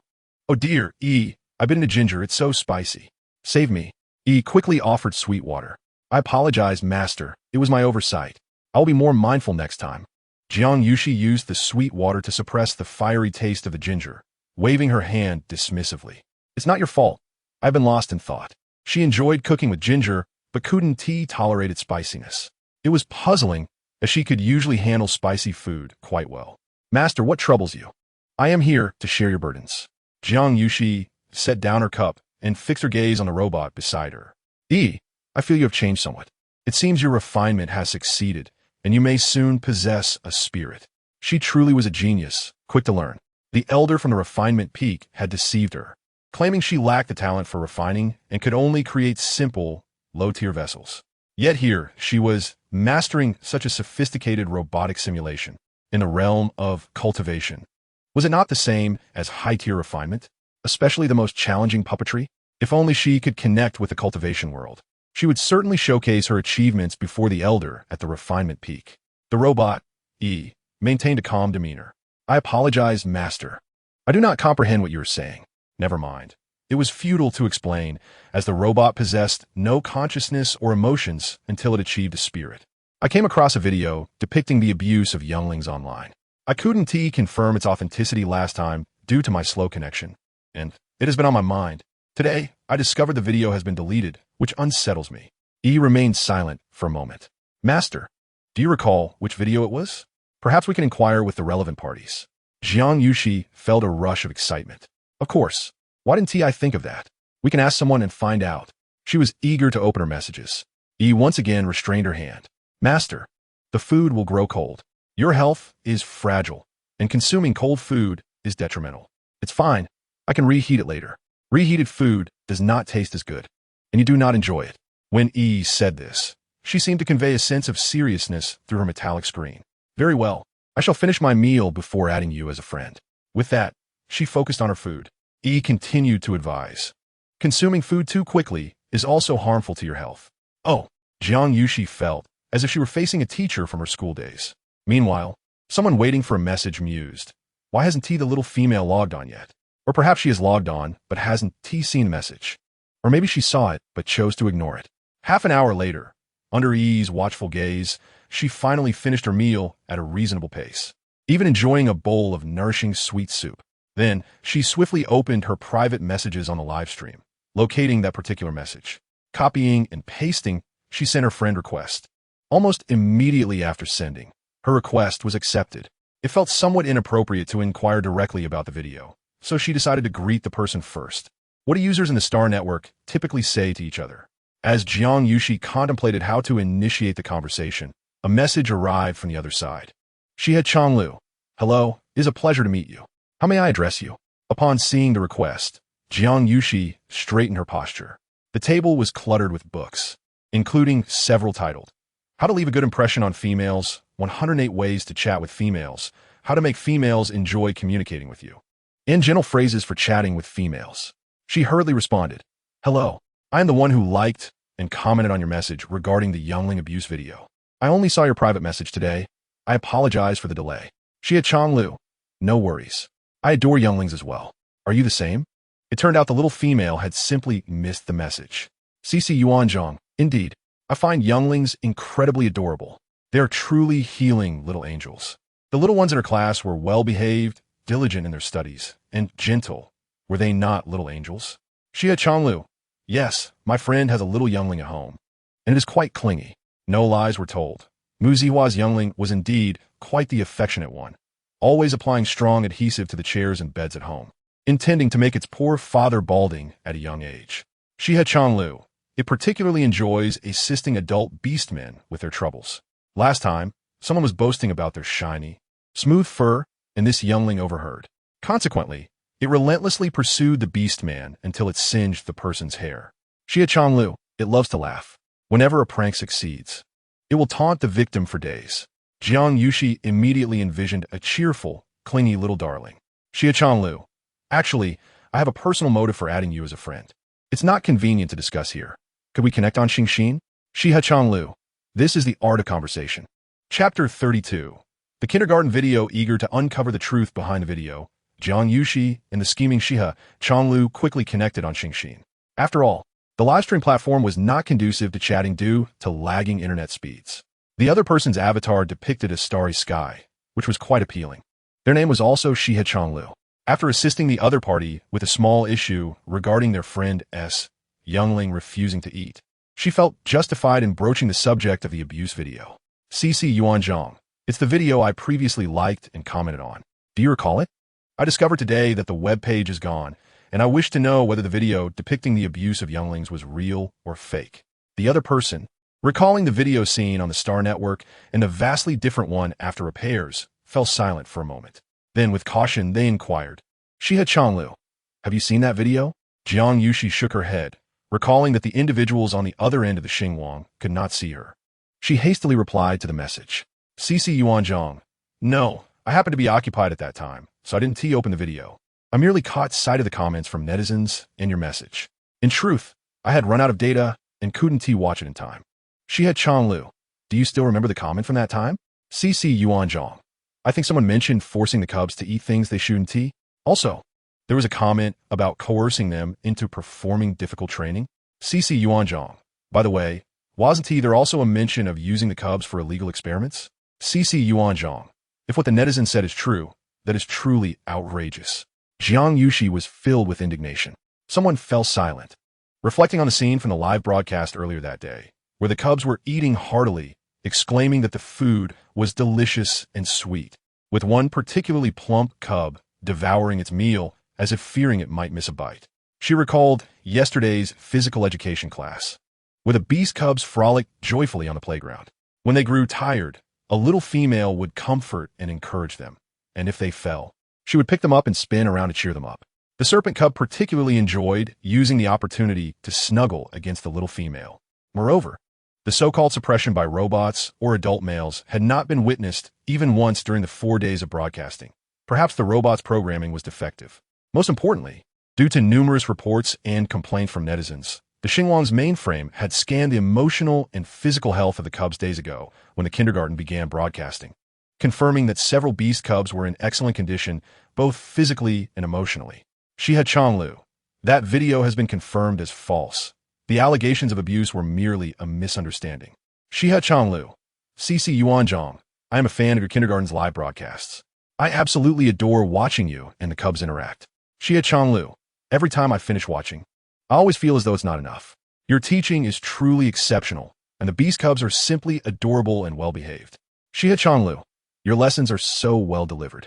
Previously, I did not comprehend what the old-world humans meant by education through entertainment, but after watching your teaching, I finally understand. Xia Chonglu, you are truly remarkable. The peach pastry from today's live broadcast. Upon hearing that the abuse video was false, Jiang Yuxi felt relieved. Yet before she could inquire further about the situation, she was bombarded by a flurry of messages from the other party. CC Yuanzhong, thank you for the compliment. It is mainly because the cubs are talented and quite understanding. Her lips curled into a smile that even the most advanced laser guns could not suppress. After a moment of thought, she shared a video. Since acquiring this live streaming equipment, she had contemplated creating a star blog for the kindergarten. Therefore, aside from live broadcasts, she paid extra attention to recording material for future promotional purposes. This video showcased the crops growing in her backyard planting area. In the era of interstellar abundance of spiritual energy, crops grew at an astonishing rate. Provided there was sufficient spiritual energy, crops could rapidly progress through the stages of germination, growth, maturity, and wilting without the need for editing, simply by controlling the concentration of spiritual energy. CC Yuanzhong. Video. The individual on the other end, upon loading the video, was confronted with a familiar horrifying scene. In a damp, decaying expanse, a viscous, bloody black mist writhed slowly in the air, and indistinct shapes could be seen clawing within the murky fog.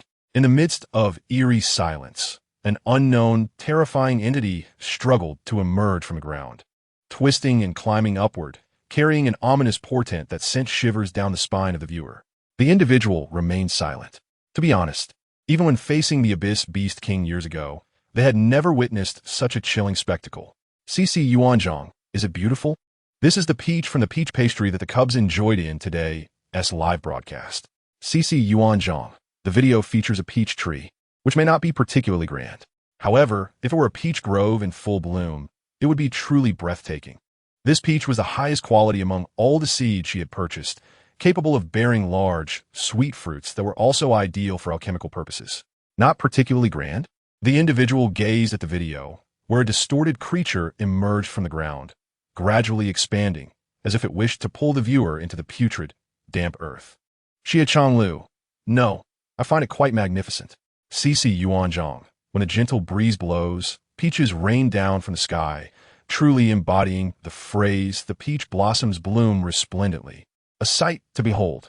It is simply beautiful. The individual looked at the thick, swirling black mist in the air, a vast, intricate tapestry of darkness. CC Yuanzhong. No wonder people in ancient times often used it as a metaphor for the youthful beauty of maidens, allegorizing the blissful love of newlywed couples. The youthful beauty of maidens? Reflecting on the charming smile of the little female in the live broadcast, the stark contrast between the peach pastry and her delicate, white fingertips. Newlywed couples? Blissful love? The individual revealed a bashful smile. Xia Chonglu. Indeed, it is truly beautiful. The sticky and repugnant black mist in the video began to seem less objectionable.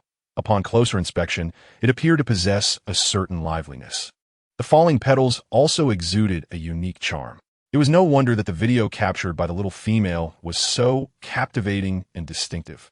However, Xia Chonglu, may I ask what device you use for filming? The quality is truly outstanding.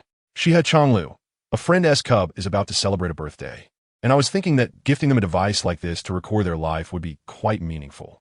Upon hearing this, Jiang Yuxi became animated, her eyes sparkling. CC Yuanzhong. I purchased this brand, which is the most high-end among live streaming devices.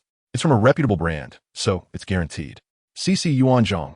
However, I cannot recommend it to you. I found it as a second-hand item online after searching for quite some time. CC Yuanzhong. Image, the individual, eager for the desired information, had yet to respond when they noticed the other party's avatar dimming. The little female had gone offline. Just moments ago, the cheerful individual's expression darkened instantly. With a slight movement of her fingers, she sent a command. Go. You have half an hour to find the seller in the picture. The reply came swiftly. The man's handsome face twisted into a cruel smile. Find him and bring him before me. I shall personally deal with him. Received. At the Sunshine Kindergarten. Jiang Yuxi gazed at the last unsent message, feeling disheartened over the day's dwindling data. CC Yuanzhong. Not sent. That seller was truly wonderful. Not only did he sell me the device at an incredibly low price, but he also promised to cover the shipping. Without him, I might have missed out on the live broadcast competition. I must thank him in person if I get the chance. Chapter 33. The last class of Friday today is Friday, and if predictions hold true, the majority of the kindergarten students will make significant breakthroughs in the coming days. She observed that as the cubs approached the foundation building stage, the impurities within them increased, as if they were preparing to retaliate. The emotional states of the cubs were also gradually affected. Even the exceptionally self-disciplined Haimo had shown signs of irritability in recent days. What she did not realize was that this phenomenon was unique to the interstellar beastmen. Each advancement in strength required them to endure a dual test from both mental and genetic challenges. Every promotion was fraught with peril, becoming increasingly difficult as one ascended the ranks, with the backlash growing ever more severe. The cubs are similarly affected, albeit their elevation is not as pronounced. Thus, this morning, she instructed her students to partake in breakfast first, postponing their morning reading to coincide with the final lesson on interstellar universal language. She intended to utilize this time to recite scriptures to her students. This brings to mind the indispensable wooden fish she employs during her early morning classes in the realm of cultivation. The Yshuzing is an eclectic sect, encompassing a myriad of techniques. For instance, the practice of striking the wooden fish during morning sessions is prevalent across various sections. Within the Li Ying temple, the elderly monks utilize it primarily to guide meditation, recite scriptures, and eliminate distractions. In contrast, the Cultivation sect employs it to summon disciples for lectures and offerings. However, in the Yshuzing, which is neither Buddhist nor Taoist, it amalgamates the strengths of diverse schools, innovating along the way. When used by disciples during morning classes, it serves to guide meditation, enhance focus, and cultivate personal virtue. Occasionally, mentors might recite scriptures to assist disciples in dispelling distractions, enhancing their cultivation, and even leading them to sudden enlightenment. Nevertheless, the wooden fish has a distinct application at the main peak and the nurturing peak. At the nurturing peak, dedicated to raising spiritual beast cubs, it can awaken their intellect, clarify their hearts, and concentrate their spirits. For those spiritual beasts lacking memory inheritance and struggling to embark on the path of cultivation, scriptures are recited to guide their practice and search for chi. Conversely, at the main peak, every spiritual beast is a rare gem. In the morning sessions, they delve deeper into self-realization and understanding one's own path. The essence of these morning classes lies in the scriptures, and today's focus is on the Qing Xianjing, which aids the cubs in dispelling distractions and achieving tranquility. In front of the first teaching building, 9 meditation cushions are arranged to correspond with the classroom desks. She and her students sit cross-legged. Before commencing the recitation, she suddenly recalls a new acquaintance from yesterday who mentioned frequently watching kindergarten live streams. He has a cub at home, and she wonders if he will watch the live stream with the cub today. Contemplating this, she pauses and addresses the parents in the live stream. If you have cubs watching along, feel free to let them learn alongside us. Little ones can sit cross-legged like Principal XX. If that is not feasible, they may also emulate the sitting postures of ZH, She, and LIO. Ultimately, comfort is key. ZH, She, and LIO are the only 2 in the class who struggle to sit cross-legged. ZH, She, being chunky, cannot manage it and must awkwardly extend her legs forward. LIO finds it challenging to maintain a fixed posture, often reclining or rolling about with ZH, She. She never concerns herself with how her students sit, as long as they are comfortable. After all, with the enhancement of spiritual energy, the cubs cannot simply ignore her teachings unless their spiritual awareness surpasses hers, and they actively resist. However, that is improbable. While her cultivation is at the late foundation establishment stage, her spiritual awareness is robust, akin to a perfected golden core. According to the classification of female spiritual power, she belongs to a high tier. The original owner's spiritual power was compromised, but her own awareness remains intact. Initially limited by the original body, her spiritual awareness could only be restrained to the chi refining stage. Since reaching the foundation establishment, she no longer needs to suppress it fiercely. In a live stream, the little ones can shift their posture if they tire, just like LIO. Children, quickly adjust to your most comfortable positions. We must seize the moment to begin our lesson. Originally, only the household cubs were meant to attend, but as Principal XX affectionately called them little treasures, they all promptly complied. I too, upon hearing Principal XX's prompt to sit properly, instinctively sat cross-legged. I did not wish to sit this way, yet she called me little treasure. My little rascal, upon hearing Principal XX's call to sit up straight, immediately quieted down. Principal deu Iquis y apologisa. My 300 years of experience nurturing cubs in the cultivation realm has instilled a certain pedagogical charm. XXX ing H ing CH ing M ing generously supported the streamer. You are the most beautiful. XXX ing H ing CH ing M ing. Reporting to Principal XX, I'm already seated. Here comes the big shot again, and they're dropping hundreds of thousands. The big shot's strength knows no bounds. Could their account balance be limitless as well? Would you like to visit my live stream? I can sing and dance. I can offer whatever you wish to see. Support testimo. Julie sweet. Brother CH ing M ing. Come check out my live stream. It's even sweeter here. Really? Other streamers are quick to catch on to the allure of the big shot. Individuals of CH ing M ing S caliber find money as easy as a flick of the wrist. XXX ing H ing CH ing M ing generously supported the streamer. SH in L and M in. Someone was oblivious to the streamers calling out to him, fixated solely on the tender little female in the stream and the stark contrast of his ranking against the second place. Have you noticed that today's big shot donations are all in increments of 99? Is it a mistake? Could it be a side effect of overexerting spiritual energy yesterday? He raised an eyebrow, his face radiating an air of self-satisfied superiority. A slight smirk graced his lips as he glanced at the newly arrived books. How to Win the Heart of Females in 1008 Ways. 99 Subtle Ways to Express Affection. How to Capture a Female's Attention Instantly. These oblivious males. The book state that 99 symbolizes eternal love. Principal XX was indeed correct. One must read more. Otherwise, he would be as foolish as those ignorant males at this moment. It is imperative to order more of the over 1,000 books that have recently arrived. Meanwhile, his subordinates were diligently collecting interstellar deliveries, struggling to carry towering stacks of physical books, grumbling under their breath. What is the deal with this killing god? Why are there so many interstellar courier routes daily? He warned me not to use spatial gear, insisting I carry them back personally.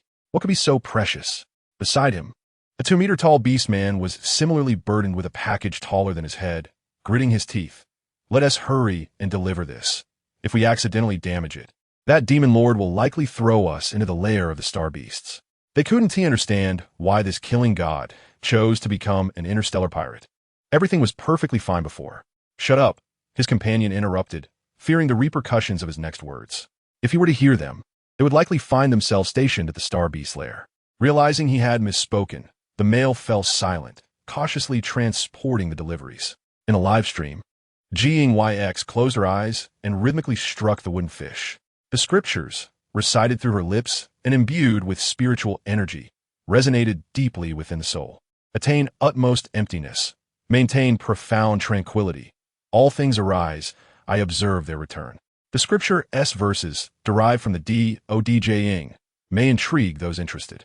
Chapter 34. The last class on Friday, as the scriptures were recited slowly, the cubs in the class gradually settled into silence.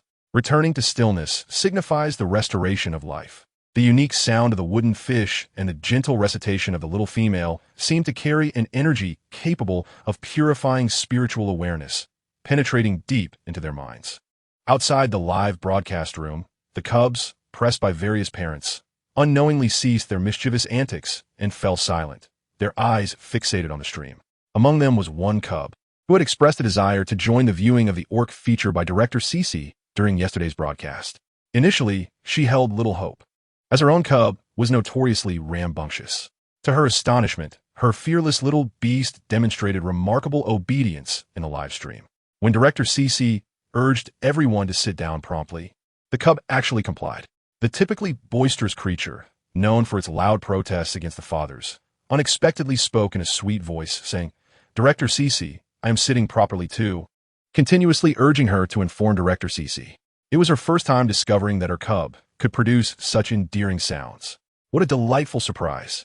Caught up in her cub's persistent encouragement, she finally spoke up, stating, "My little rascal is also seated correctly," concerned that too many voices might drown out the conversation. She even made an unprecedented gesture of sending a gift. "Did you discipline your cub today?" The gentle and ethereal voice of a little female resonated in her ears. One must be open to the world while remaining grounded in spirit. When the spirit is at peace, the essence flourishes. The utmost void leads to a loss of self, and true tranquility brings about self-forgetfulness. The Qing Xing is not lengthy, comprising just over 1,000 characters. She recited it 3 times. Upon finishing, she noticed that the cubs in her class had entered a state of tranquility, as described in the scriptures. Unbeknownst to her, teacher E, who stood nearby, remained utterly still. Pondering the existence of an audience in the live stream, she began to explain.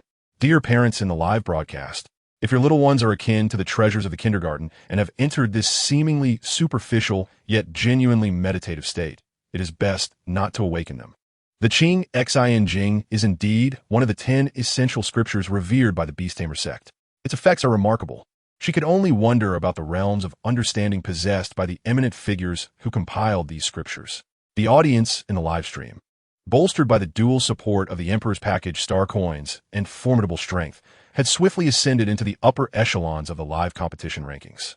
It is noteworthy that the number of participating kindergartens in this competition is in the tens of thousands.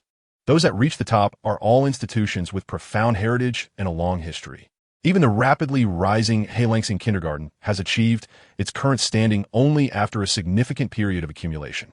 The Sunshine Kindergarten, managing to break into the top ranks in its inaugural participation, prompts contemplation. What extraordinary qualities does this live stream possess to attract such powerful figures from Xinghe Changming, who willingly lend their name and invest time, effort, and funds? An increasing number of orcs entered the live stream with such queries. At this moment, within the live stream, where 9,999 viewers were present, not a single beast uttered a word, leading many newcomers to feel perplexed. What is happening in the live stream that came with the Emperor's Package? It's so quiet. It's so silent. Surely these aren't just hired supporters for the kindergarten? Are all the cubs in the live stream asleep? Why are they all sleeping outdoors? Why is there even a kitten sitting cross-legged while sleeping? What is going on with this kindergarten? Didn't they check the cubs during enrollment? How can they accept cubs that can't even transform? The newcomers, brimming with confusion, filled the chat with various remarks, including some unacceptable insults. The orcs who had been listening to the Qing Xing were engrossed in the world of the scriptures and did not respond. Jiang Yuxi stood up, her spiritual energy enveloping her eyes as she observed the learning conditions of her students. To her surprise, she noticed that the little kitten, Feyre, was on the verge of a breakthrough. How could this be? According to Feyre's learning progress, the breakthrough should occur tomorrow or the day after. She approached the little kitten, scrutinizing it closely. The diligently seated little kitten showed clear signs of energy points forming within. Spiritual energy surged within, colliding against the sea of points, with dark mist entangling it like a parasite. As the path flows, it may either be insufficient to blunt its edge, or it may untangle its chaos, harmonize its light, and merge with its dust. As Jiang Yuxi spoke, Feyre's expression shifted from agony to tranquility. The energy vortex within gradually began to take shape. While she was filled with joy, she also found it perplexing. Little Feyre had become the first student in the class to break through the foundational stage. She had anticipated that the first breakthroughs would come from Haimo, Cassio, or Doris. Haimo was the most diligent and had excellent aptitude, making his chances of a breakthrough the highest. Cassio's talent was comparable to Haimo's, but his competitive spirit drove him to train harder. Without Haimo around during weekends, his progress lagged. Although Doris had the weakest physical qualities among all students, this limitation stemmed from her own race, necessitating gradual improvement through repeated training. Yet, this little one possessed the best comprehension, quickly grasping various scriptures. Thus, she was confident that Doris was among the fastest to advance. This was a common trait of genius. A moment of enlightenment could surpass a decade of others' training. Ultimately, it was Feyre who unexpectedly took the lead, becoming the first student in the kindergarten's history to cross the threshold of cultivation. Next week, a reward ceremony would need to be organized for little Feyre to stimulate the learning enthusiasm of the other cubs. At this moment, the orcs in the live stream were divided into two distinct situations.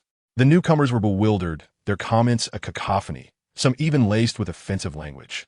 I don't understand what you male orcs see in such a lowly female. Though, given her status, she is somewhat matched with you coarse, barbaric, and impoverished males. What a pathetic kindergarten, so backward and underdeveloped. We are in the Star Era, yet they still build homes with plants. My heavens, such a destitute kindergarten is truly an assault on my eyes. This stench of poverty permeates through the live stream equipment. I end up smelling like this too? Former fans of the live stream held their tongues, aware that these discordant remarks bore the labels of female exclusivity. Meanwhile, old fans also marked with female exclusivity began to engage in a war of words with the newcomers. The previously cheerful and relaxed atmosphere of the live stream was quickly overshadowed by tension. At this moment, a girl, her face contorted in rage as she focused on the live stream, finally revealed a satisfied smile, just a lowly spawn. Let us see what you have to contest with me. One must be open to the world while remaining grounded in spirit. When the spirit is at peace, the essence flourishes.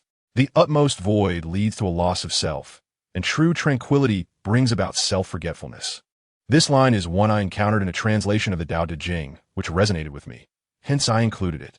After all, the Qing Xin Jing exceeds 1,000 characters, and my literary skills are limited, making it challenging to compose something entirely original. Chapter 35, Frederick returning to consciousness from a small female voice. Xinghe Changming observed the chaotic chatter in the live broadcast room and felt an immediate chill creep over his expression. His formidable psychic power surged forth, enveloping the entire base in a swift and overwhelming embrace. The orcs, caught beneath this psychic wave, displayed flushed faces, bulging eyes, and an excruciating headache. With great effort against the oppressive force, the aide sought out the source of the unleashed psychic energy, pushing through the door. Immediately, he was met by a barrage of psychic blades. What is wrong with you? Can you not rein in your psychic power? How many times must I remind you not to use it? Do you not understand the common tongue? The psychic blades continued unabated. The aide struggled to evade them, but still sustained injuries. In a moment of frustration, he shouted, "Fine, if you love releasing your psychic energy so much. Here is today's delivery. Go ahead and shred it with your power." He hurled the book he was holding into the room. The fierce psychic blades transformed into a gentle caress upon contact with the book, slowly lifting it inside. Damn it, no orc from the Dog Clan is as foolish as you. Did not the physician advise that you refrain from using your psychic energy until it is fully stabilized? Can you not comprehend medical advice? Or are you incapable of understanding Orcish? Having been subjected to this psychic turmoil, the aide lamented the additional expense he would incur for the purchase of psychic suppressants. Can you not refrain from causing trouble for just one day? As he collected the items damaged by the psychic blades, he cursed vehemently. I still do not understand why I chose to follow your lead in this rebellion. Coming to this forsaken place, surely I must have been out of my mind. A psychic blade swept past his face, severing a strand of hair. Frederick, you scoundrel. The aide's expletive flew from his lips. The man being insulted, Frederick, merely raised his gaze, looking coldly at the aide. Silence. The aide immediately fell silent, his expression shifting to one of sycophantic compliance. What has transpired to incite such anger from you, young master? Speak, and I shall offer my counsel. The aide licked his dry lips, striving to soothe his frightened heart. Just moments ago, when Frederick had unleashed his psychic energy, the aide had felt no fear. Even when injured by the psychic blades, he remained undaunted, knowing the anger was not directed at him. However, the moment Frederick had cast his gaze upon him, the overwhelming pressure of a male orc's psychic energy had nearly caused his heart to falter. I did not exert my full strength just now, Frederick remarked coolly, clarifying the recent release of his psychic energy. I understand that you did not intend to harm anyone with your psychic release. But what has occurred to provoke such ire from you? Frederick, typically in good spirits, had no orcs to contend with today, Why this sudden outburst? Hearing that his psychic energy had caused harm, Frederick fell into a contemplative silence. He was acutely aware of the potency of his psychic power. The psychic suppressants required today will be taken from my private stock. The aide's eyes brightened. On behalf of those orcs outside, I thank you, young master. With a touch of sarcasm, Frederick thought, watch me spend extravagantly. Noting the aide's gleeful expression, Frederick felt an inexplicable annoyance. From this day forth, all orc training will be doubled. The aide's smile faltered. You too. Frederick's gaze sharpened, looking down at the aide with cool indifference. The aide's smile vanished entirely. You are finished. Your private stock is depleted. Training would continue until every orc could withstand the level of psychic energy just exerted. His star coins were all from the little females. He could not afford to squander them on this foolish rabble. This time was an exception. Henceforth, he would not allocate funds to any orc other than the little females. Thus, these orcs would have to strengthen their training. In the future, such incidents could occur without the need for suppressants. Frederick reveled in his cleverness. The aide's face contorted in anguish. My little female has been insulted. How shall we resolve this? Frederick enlarged the screen, where the live broadcast continued with a torrent of foul language, the two opposing females still embroiled in a heated exchange. In a brief moment, the aide pieced together the situation. Young master, this is simple. Just shower them with gifts to drown out the obscenities. After all, you have more than enough money to spare. Such a live broadcast could easily be overwhelmed with gifts. Frederick casually tossed 10 star-era gifts, noting that this particular gift would have the longest-lasting effect and silence the chat during its display. Watching the cleansing effect of the gift's animation, Frederick felt satisfied. In the future, when such matters arise, I shall simply use this gift. Scoundrel! The aide gasped for breath at the thought of the expense. You were to shower them with gifts, not squander money. 10 billion. Only this extravagant fool could toss away money so carelessly. Young master, this method only addresses the symptom, not the root cause. Once the gift's effect fades, these remarks will resurface. We must trace the source and eliminate the mastermind behind this. Oh, Frederick's tone dripped with derision. His smile laced with disdain, as though to say, do you really need to tell me? Yet, he relented, then I shall leave it in your hands. You have half a day to uncover the truth. The aide felt as though he had been struck. Scoundrel, assigning me more work when I have yet to deal with yesterday's vendor? How dare you? The gifts were funded by Frederick's wealth, not his own. So why should he fret over it? May you meet a miserable fate. By the way, starting tomorrow. No, tomorrow is the weekend. The insulted Frederick furrowed his brows, his voice tinged with reluctant sweetness. The kindergarten is on break. Principal Cece will be resting. The aide felt a surge of nausea at the sappy tone. Unwanted memories surfaced, recalling the time Frederick had stormed into the Star Beast's lair and annihilated their entire clan, slaying the insectoid queen, bloodied and frenzied in his wrath. It was said that the Empire's crown prince was the most likely to ascend in psychic power, becoming a 13th-level star warrior. Yet, Frederick's psychic advancement had been evident for a century. His combat prowess had reached its peak over 200 years ago, and his current strength remained a mystery. Starting next Monday, I will bring the child from the Fu family here to begin his education under my guidance. He may be a bit mischievous, but he is not deserving of death. The aide's eyes widened in disbelief. Upon seeing Frederick's ashen expression, the aide's conviction grew. If that child has offended you in any way, remember that grievances must be addressed at their source. Seek out his father. As they entered, they overheard a colleague shouting, I truly thank you. I changed to a fluffy 4-piece bedding set last night, and today I nearly got sealed in bed. That wretched little demon in the blankets. Chapter 36, Intergalactic Common Language Class. Phil's breakthrough seemed to signal a chain reaction, as the trio of Hey-Mo, whom Jiang Yuxi held in high regard, began to achieve successive breakthroughs. She hurried back to the mat, continuing her recitation. The Tao flows through and utilizes it without diminishing its sharpness, resolving its complexities, harmonizing its brilliance, and aligning with its dust. The spiritual energy primarily affects the 4 individuals who are currently breaking through. What nonsense is she reciting? Can this lowly female truly educate? Surely, she must have picked this up from some refuse heap, treating it like a treasure for show. If you do not wish to watch, then leave. Surely you know how to click the upper left corner? The kindergarten did not provoke you, nor did the young female. If you find it intolerable, you need not come. Do not throw a tantrum in their live stream. You think we are afraid of you? We are not intimidated. We are all females here. If you possess any courage, come and argue face to face. What merit is there in berating a young female in the live stream? Only those like you would be drawn to such a live stream. As the saying goes, birds of a feather flock together. This is precisely what it means. Seeing that the students breaking through must rely on their own efforts, she thought she could not neglect the live stream. Typically, the live broadcasts were left to the younger ones to freely express themselves. Now, the youngsters were either quietly cultivating or striving to break through. For a moment, she was at a loss as to how to captivate the unknown audience. Jokes? Not possible. Rhymes? No. Singing? No. Dancing? No. Performing? No. Reciting poetry? Perhaps she could manage that. They say diligence can compensate for a lack of talent, and this is indeed true. To make up for her lack of innate ability, during her time in the cultivation realm, she worked harder than any disciple. The scriptures and techniques in the scripture pavilion she had access to were nearly memorized. Thus, she decided to begin her recitation with the scriptures and techniques most suitable for spiritual beasts. To reach the utmost emptiness, maintain serene tranquility, all things act in unison. And I observe their return. This despicable female dares to continue reciting.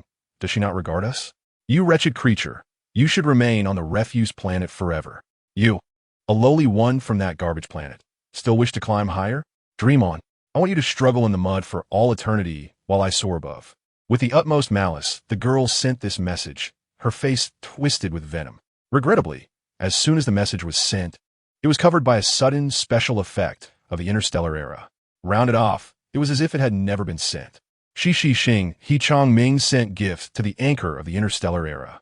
The girl was infuriated to the brink of madness. Damn males! Are you blind to be enamored with such a lowly female? Alas, the message sank into the abyss, and the gift effect cleared the screen forcefully. She turned to private messages, but could not send anything. The recipient had disabled private messaging. Foolish girl, you? The girl seethed with impotent rage. To embody emptiness in relation to others, to await the spirit with a tranquil soul. When the soul is empty, the spirit is substantial. When the soul is calm, the spirit is dynamic.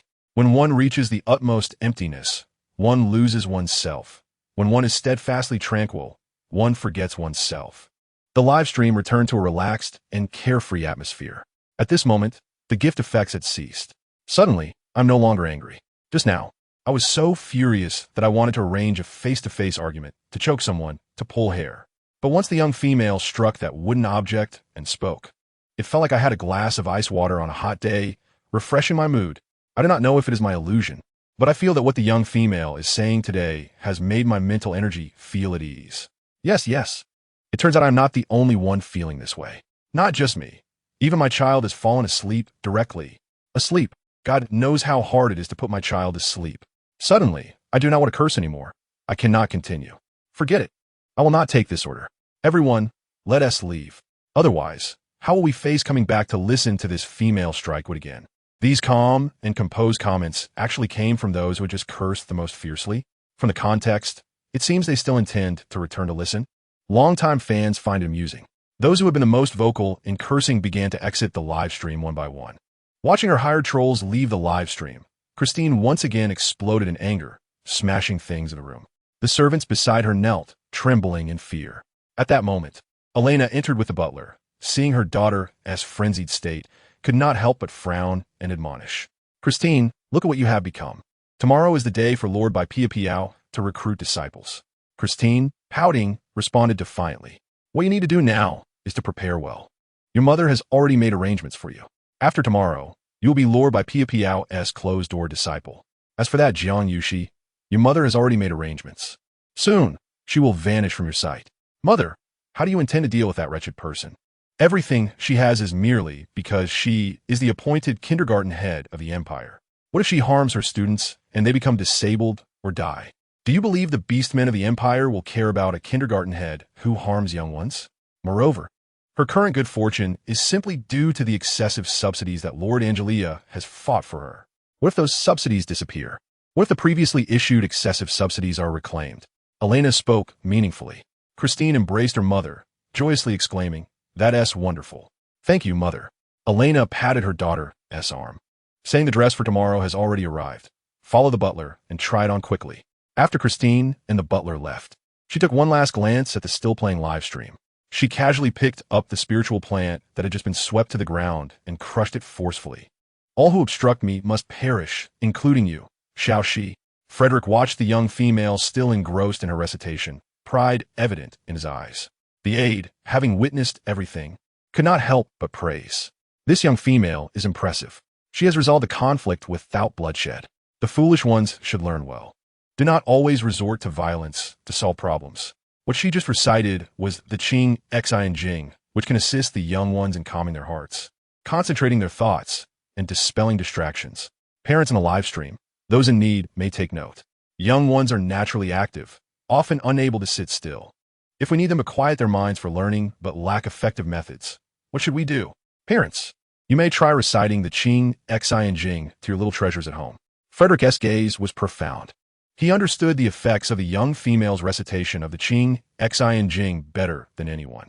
Logically speaking, with his current mental power, the purification from a sub-level female should have no effect on him. Yet, during the young female's recitation, he vaguely felt a momentary relief from the headache that had plagued him for centuries since his promotion. Today, the Qing, Xi, and Jing has already been recited 4 times.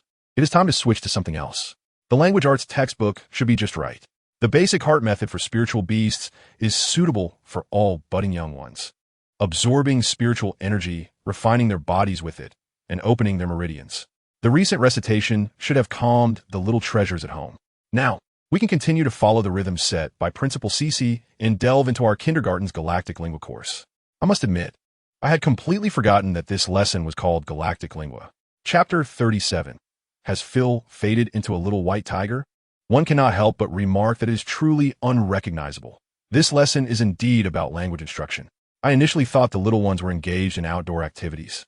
Having been an adult for many years and still without progeny, I wonder aloud if contemporary kindergartens conduct classes in such a manner. Perhaps only Yangwang Kindergarten operates this way. I just took a brief tour of a neighboring live stream room, where the male youngsters were gnawing on a nurturing robot. The mechanical arm has already been chewed off. I also just came from the adjacent live stream room, and it was quite a sight. They've already gnawed down to the head, with the chip exposed.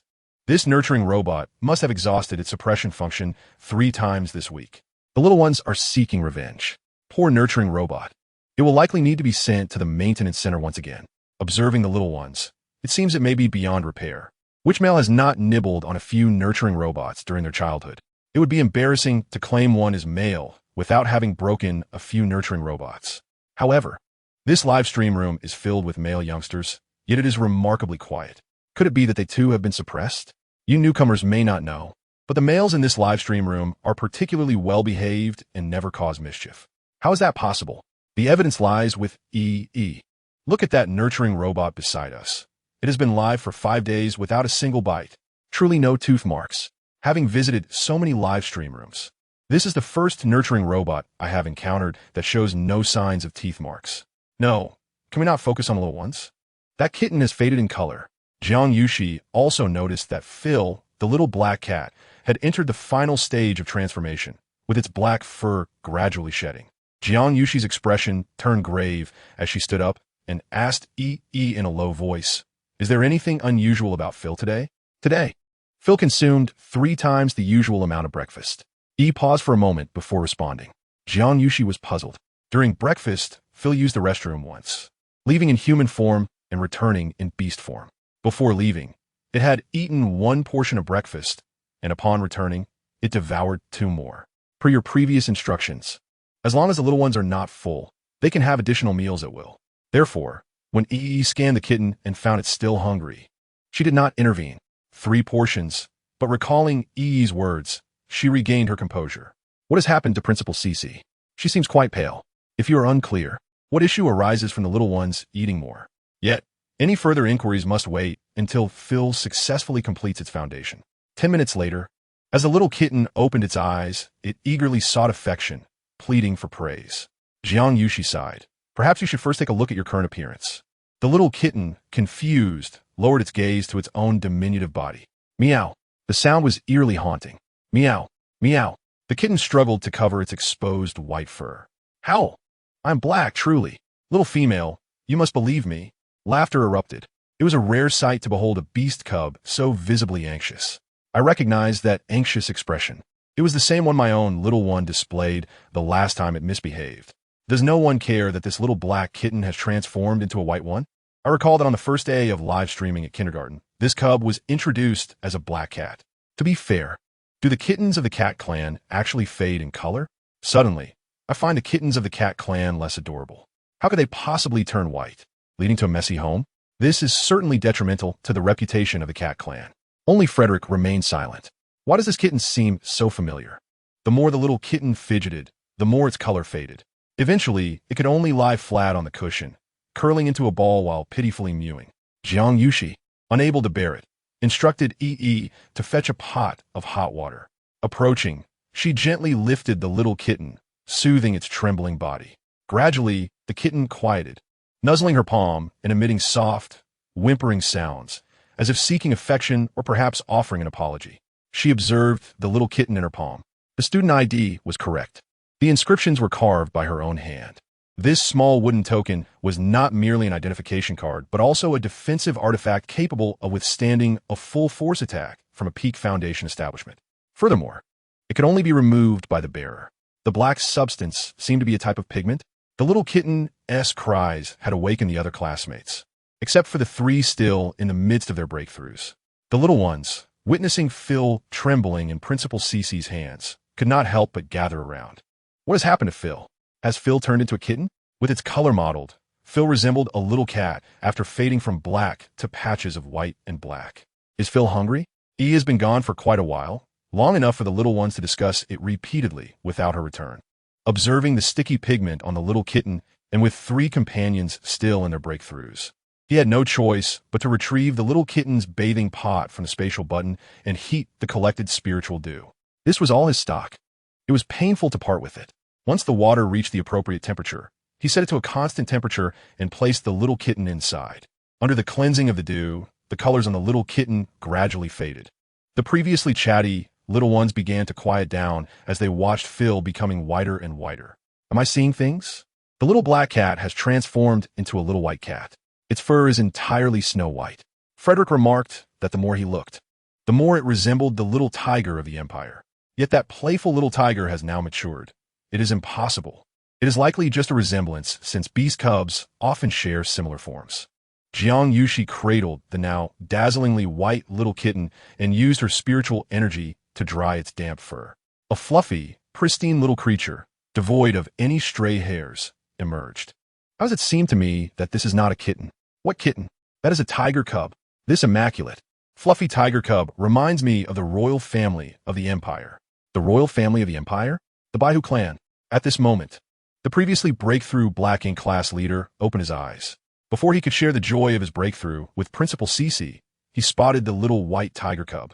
For the first time, this rational and reliable class leader spoke faster than he could think, exclaiming, "Isn't this Phil's good friend? Why is it here in our kindergarten? And it is wearing Phil's student ID around its neck?" The gaze of the Black Ink darling was genuinely commendable. At this moment, E returned, holding a pot of hot water in her left hand, and, in a familiar gesture, lifted a little humanoid being in her right hand, presenting it to everyone. The humanoid Phil and the beastly little tiger cub stood in silence, as the atmosphere thickened with tension. Chapter 38. The True and False Phil? In a classroom, the tiny kitten and little Phil faced punishment, while their classmates gathered around, eager to witness the unfolding drama. The viewers in the live stream were equally bewildered, observing the situation with bated breath. Principal Cece and Teacher E occupied the podium. "Phil, my dear student, and this little kitten, I suggest honesty will serve you well, while resistance will lead to stricter consequences." The little kitten whimpered incessantly, its voice filled with sorrow and despair, yet oddly rhythmic. Jiang Yuxi cleared her throat, her heart softening as she beheld the pitiful sight of both the child and the feline. Was it too harsh? What if little Phil and the kitten had their own grievances? Just as she prepared to intervene and allow them to sit down, Teacher E spoke up. "Master, I followed your instructions to fetch water from a kitchen. The scanning program revealed that Phil was asleep there, munching on today's afternoon tea. Since breakfast, only the little kitten has been present. Thus it was the kitten who consumed the afternoon tea." Jiang Yuxi's heart hardened instantly. What grievances could a child possibly have? It seemed Phil had learned to lie as well. Strict punishment was necessary. Very well. It appears you have learned to deceive right under Principal CC and Teacher E.'s noses. Haven to you? Phil, all your little red tokens for the week are forfeited. Furthermore, I will have a word with your parents shortly. Phil hung his head, his small face reflecting utter despair. Teacher E stood quietly behind him. Phil's expression turned gloomy. Those tokens, which could have been exchanged for a portion of jerky, a bottle of milk, and the automatic furball toy that Principal Cece had placed in the exchange machine yesterday, were now lost. He felt a surge of anger as he glanced at his friend. Yet, without this friend, he would have been devoured by a ferocious beast that escaped into the outer city while playing outside. The jerky and milk were meant for his dear friend. As for the toy, he could simply forego it. His friend, trembling in fear, appeared more terrified than he was. Phil straightened his little chest, assuming a noble demeanor of responsibility. Principal Cece, please do not blame him. It was I who insisted on this. Jiang Yuxi found herself amused by the loyalty of this little creature. Phil, this is not the time for you to speak. She observed the frightened little white tiger, its head lowered, unable to meet her gaze, and her heart softened further. Now, you must answer truthfully. What is your name? Where do you come from? Where are your parents? I need to speak with them. The small tiger lifted its head, its big blue eyes brimming with tears. How did you end up in our kindergarten? The little tiger pointed its chubby paw, trembling yet resolute, towards Teacher E. The robot E stood there, perplexed. The little tiger mewed plaintively, its tone filled with emotional nuance. He brought me here. I could not resist. The onlookers understood the little tiger's gestures and expressions, as did the viewers in the live stream. All attention and scrutiny shifted to Teacher E. It seems this nurturing robot indeed brought the cub here. It even employed suppression functions. Wasn't it mentioned by an expert that this robot belongs to the Dawn series, with combat capabilities akin to a battle mech? Could the scanning program of this nurturing robot be malfunctioning? How could it not recognize two young cubs? Expert, are you there? Can you clarify this situation? The expert was at a loss. Could it be that this robot was genuinely faulty? Yet, the symptoms of facial blindness towards young Beast seemed reminiscent of him.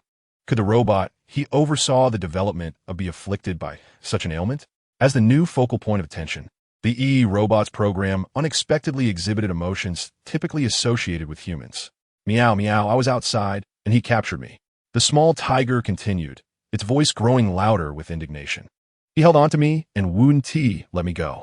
As the little tiger voiced its grievances, the audience of understanding beasts began to defend the cub. In truth, we cannot entirely blame the little beast. Indeed, how could such a frail cub withstand the Dawn series robot? Teacher E remained silent, contemplating, yet could not resist defending herself. He did not resist. I sought Phil, and he was at the school gate with Phil's student ID. He did not put up a fight. Teacher E stubbornly reiterated, emotions do not vanish, they merely shift. I detected emotion in the robot's cold electronic voice. How amusing. Teacher E, you are being dishonest. You activated the suppression function and then blamed the cub for not resisting.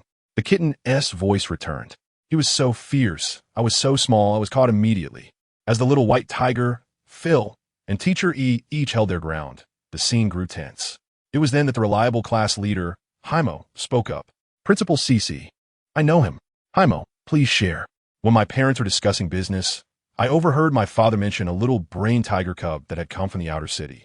He inquired with many beastmen and learned that this little brain tiger had no parents, possibly having lost them. He did not eat. He slept on the streets. My father said that as long as the brain tiger did not harm any cubs, they would not interfere.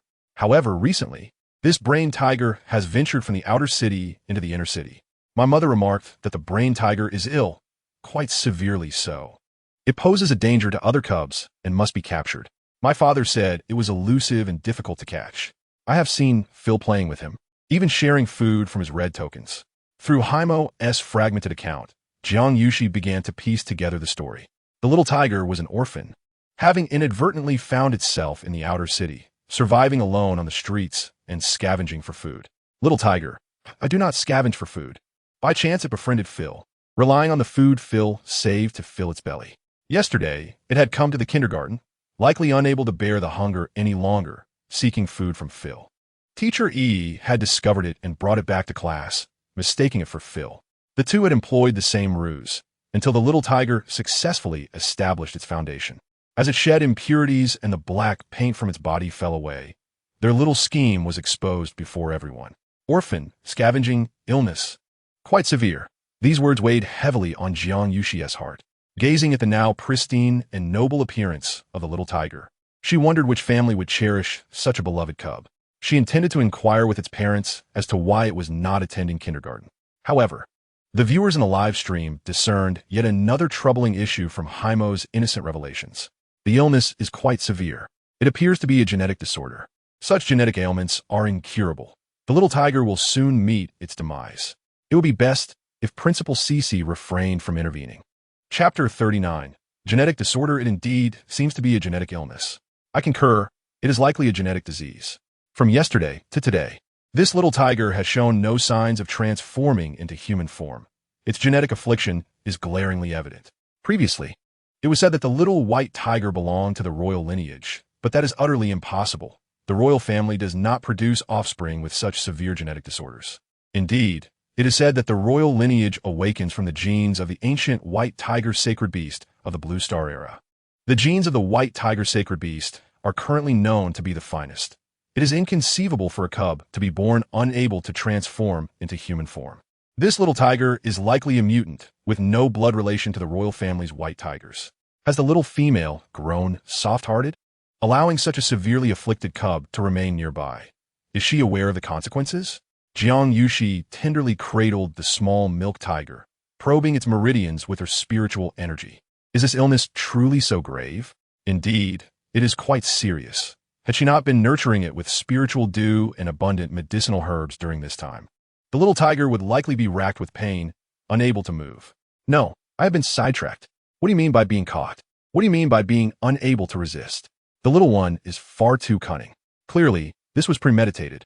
It was likely that yesterday it was accidentally discovered by a robot, yet the little rascal cleverly took advantage of the situation, slyly infiltrating the kindergarten. As for yesterday, when Teacher E caught you, that can be overlooked. But what a time before that. You sneaked into the kindergarten with Phil's student ID during class hours on the weekend, tricking Principal Cece into providing you with food and drink. You even knew to cover yourself in dark paint beforehand. What kind of pigment did you use? It is remarkably realistic. The spiritual dew she had collected during this time, along with what she used to bathe the little rascal today, was entirely devoted to it. She had initially intended to use this spiritual dew to concoct a potion for rapid plant growth.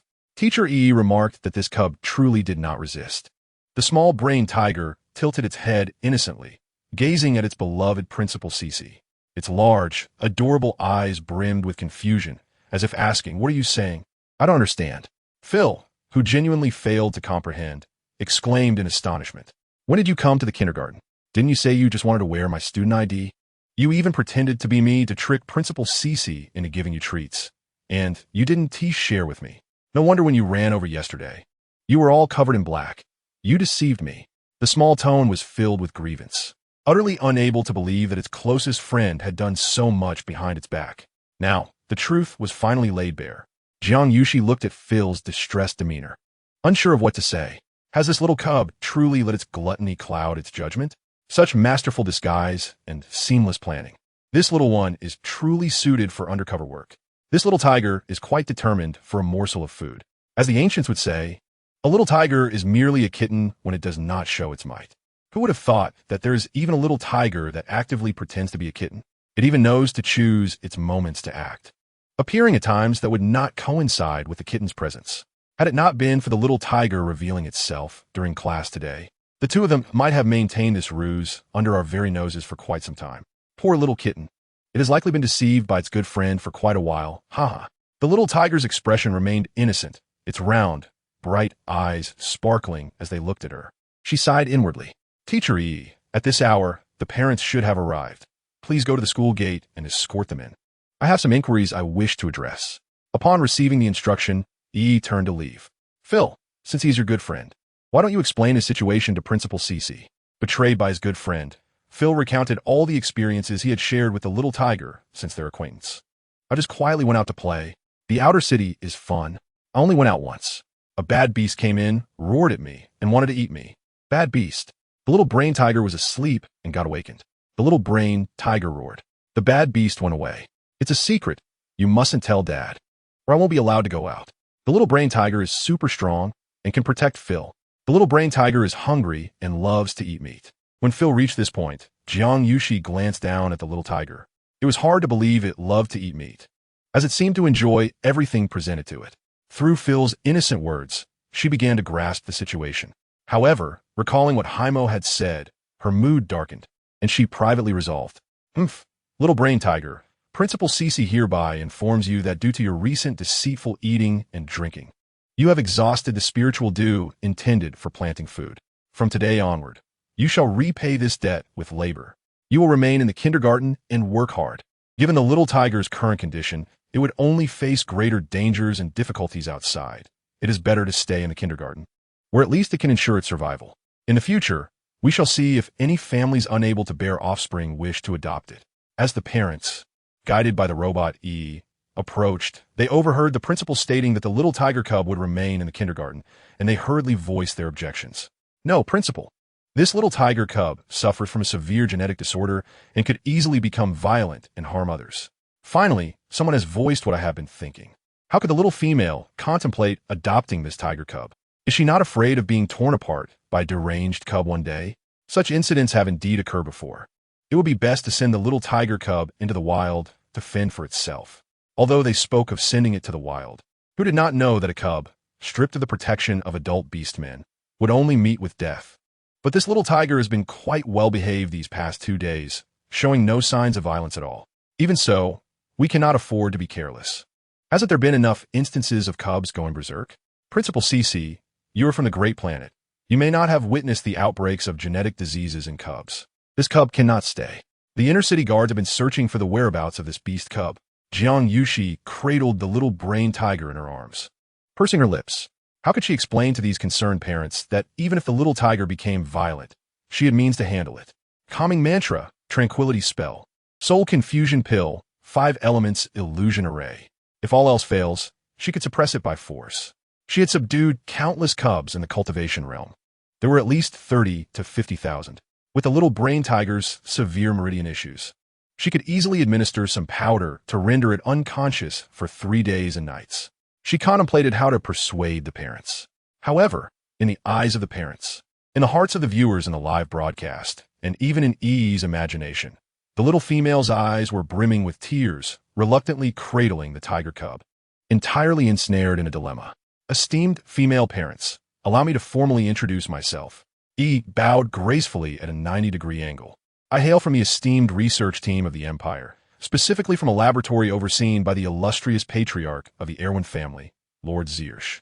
Here, we have developed the Dawn series, designated as number 996.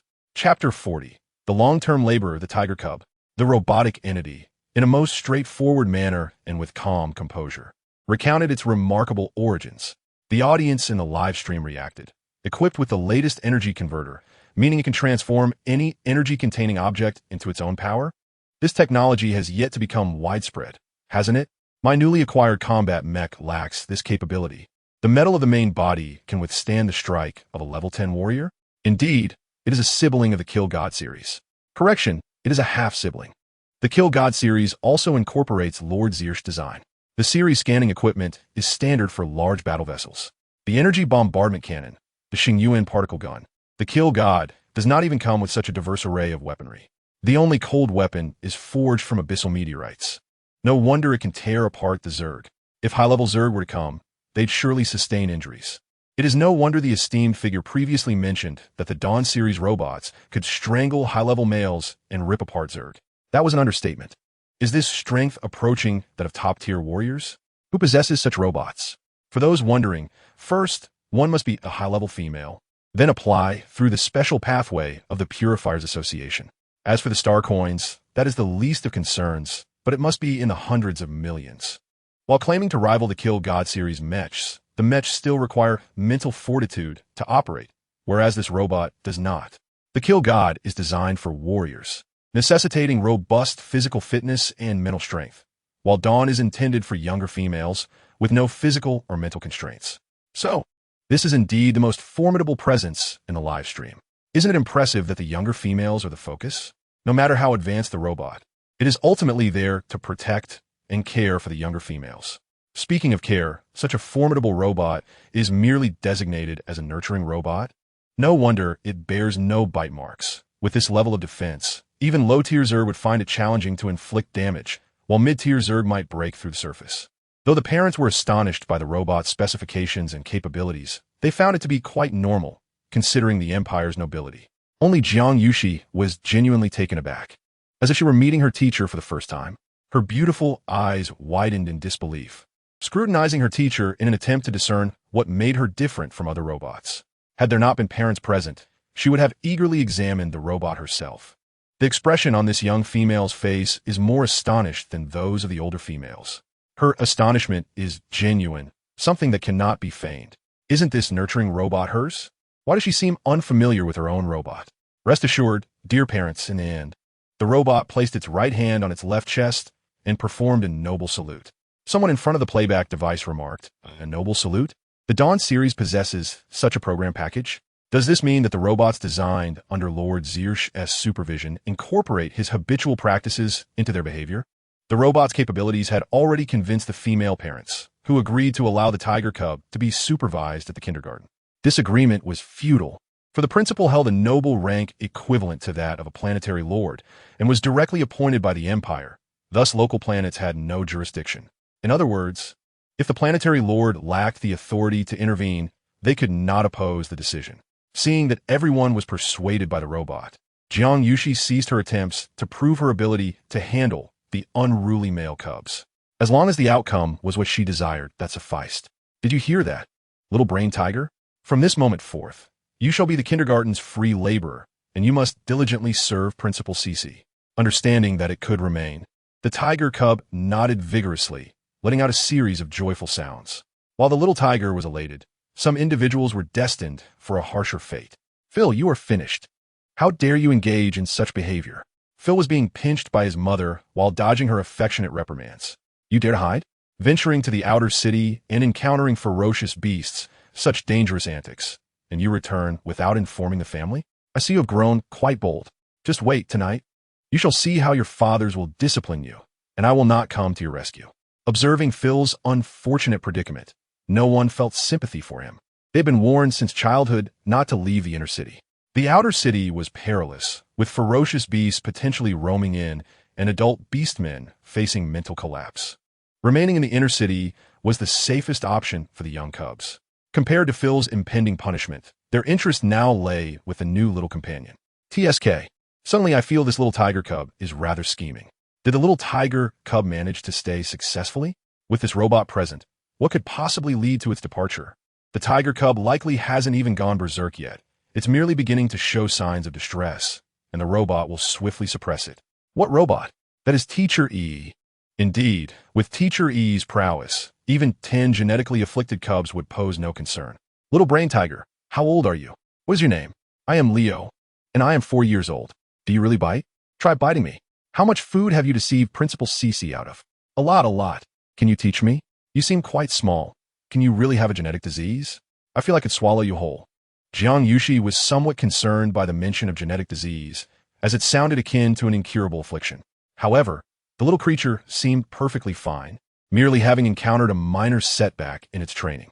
Nevertheless, such matters were unsuitable for discussion in the live stream. Mother Zhu Xia, Mother Duo, I have a matter I wish to consult with you.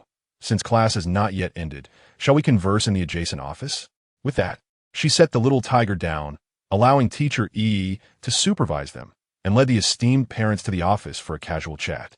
The live stream continued, shifting the spotlight to several young cubs and Teacher E. Frederick gazed intently at the robot E, his fingers thoughtfully tapping the table. Abyssal meteorites?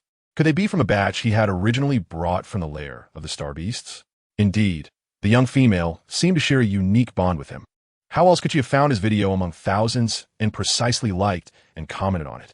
Contemplating the video, he shot a glare at his two aides. "Where are the individuals I instructed you to capture? How dare you deceive our young female? You must be tired of living." "The individuals have been apprehended, but they are difficult to bring back to the base," replied the newly arrived aide, who happened to be the cub's father, Mu Zihua. Frederick sneered at the one who was all brawn and no brains. "What use are you?" Blake's face turned crimson. Serving as an aide to this scoundrel was utterly exasperating.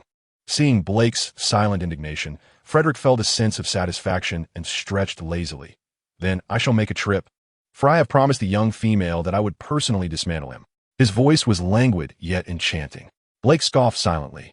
Promise? The young female doesn't even know who you are. Chapter 41, Determination. After learning about genetic diseases and the planetary cubs through several parents, Jiang Yuxi remains somewhat distracted. Eyesight Xing has a total of 237 registered cubs, of which only 12 meet the standards for kindergarten enrollment. More than half of these 237 cubs are unable to fully transform, suffering from severe genetic diseases, and must be closely monitored by their parents. Cubs like the little tiger, who are completely unable to transform, must be abandoned to fend for themselves in the wild after the age of 12, even if their parents are alive. In addition to genetic diseases, poverty also restricts some cubs from attending school. Even the astonishingly low tuition of 10,000 star coins, which can be paid in 12 installments, is an unaffordable sum for the remaining 4 parents who meet the enrollment criteria. In fact, this amount is insufficient for the purification treatment that the original owner once provided to a male beastman. Moreover, it pales in comparison to the cost of a meal among her aristocratic classmates from the Empire. The subsidies from the Empire have ceased for a century. For some reason, she recalled the mental strength of the original owner, which was also destroyed by a powerful, noble female. The family of that female was so vast that even the original owner's teacher, Lady Angelia, Vice President of the Purification Association, Minister of the Imperial Purification Department, Royal Purification Specialist, and Elder of the Female Protection Association, could do nothing about it. In that moment, she was momentarily stunned, her mind a tangle of thoughts, as if she had contemplated everything and yet nothing at all. Her reverie was interrupted by E and the little tiger. She picked up the little creature and gently stroked it, saying, "Little trickster, you are not a cub with a genetic disease. You simply have yet to learn how to transform. Do you understand?"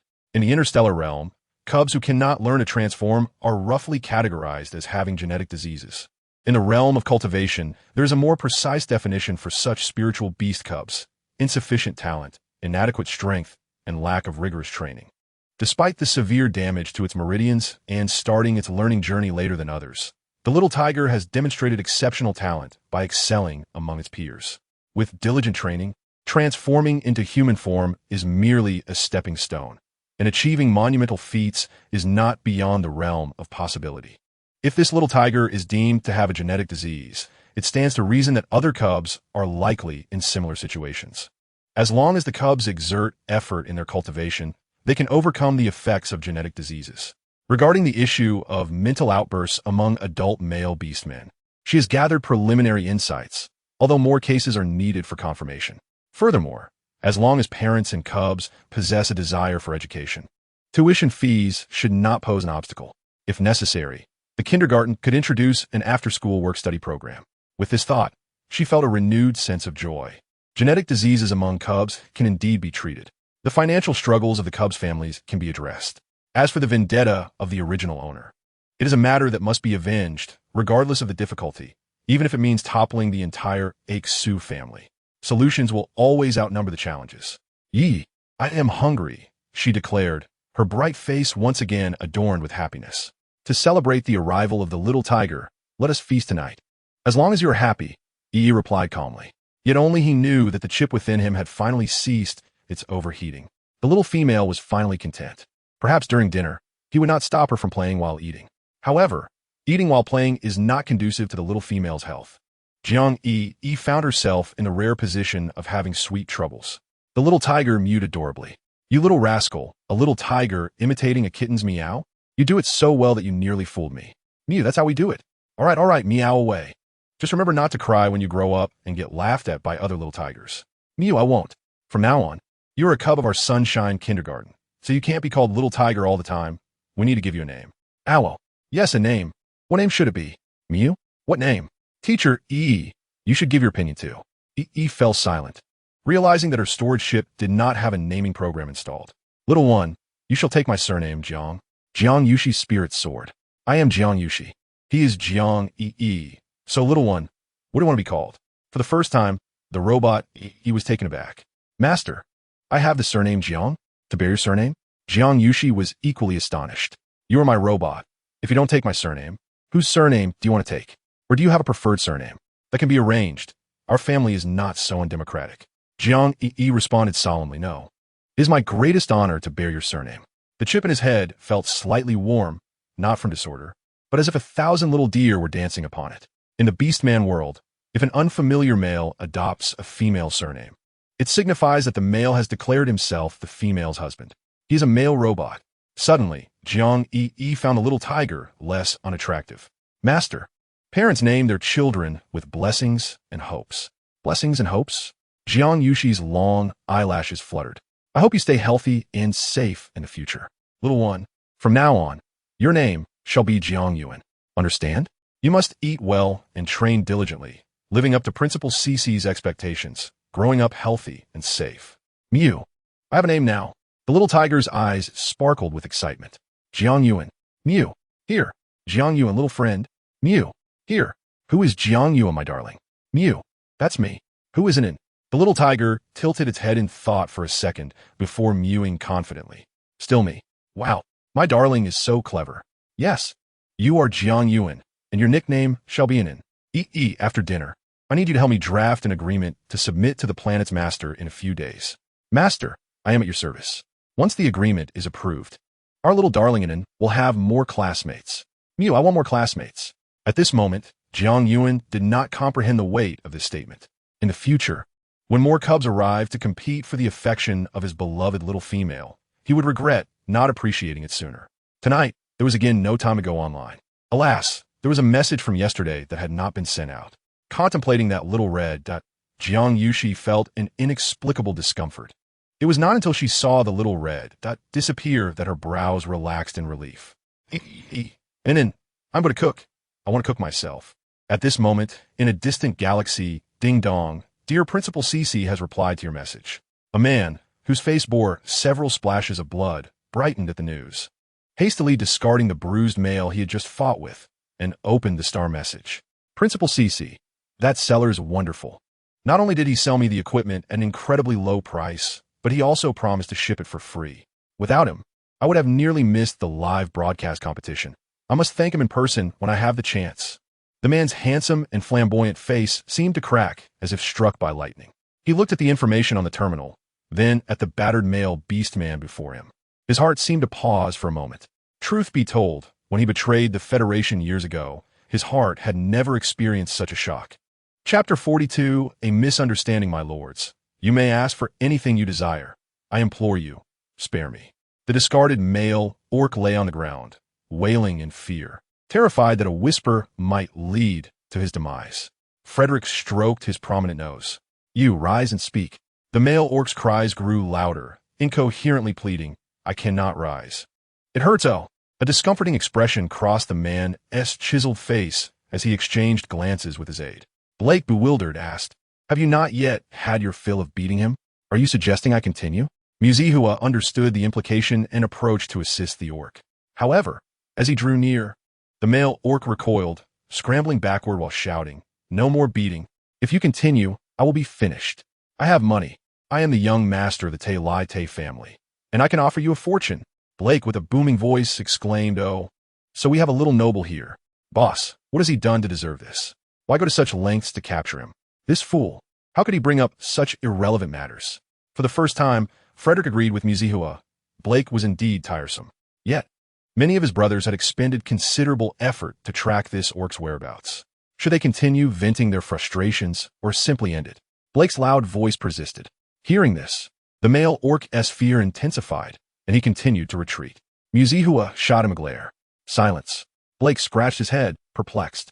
Why should I be silent? Shouldn't he be the one to shut up? His noise is unbearable. Look how it's troubling our leader. Those who wish to live should be quiet. No wonder he was constantly berated by the young master as a fool. He truly was. Blake, despite his confusion, sensed he should comply. Muzihua strode forward and forcefully helped the male orc to his feet, guiding him to sit on a chair. If you wish to avoid further punishment, you should also remain silent. The male orc nodded, pressing his lips together.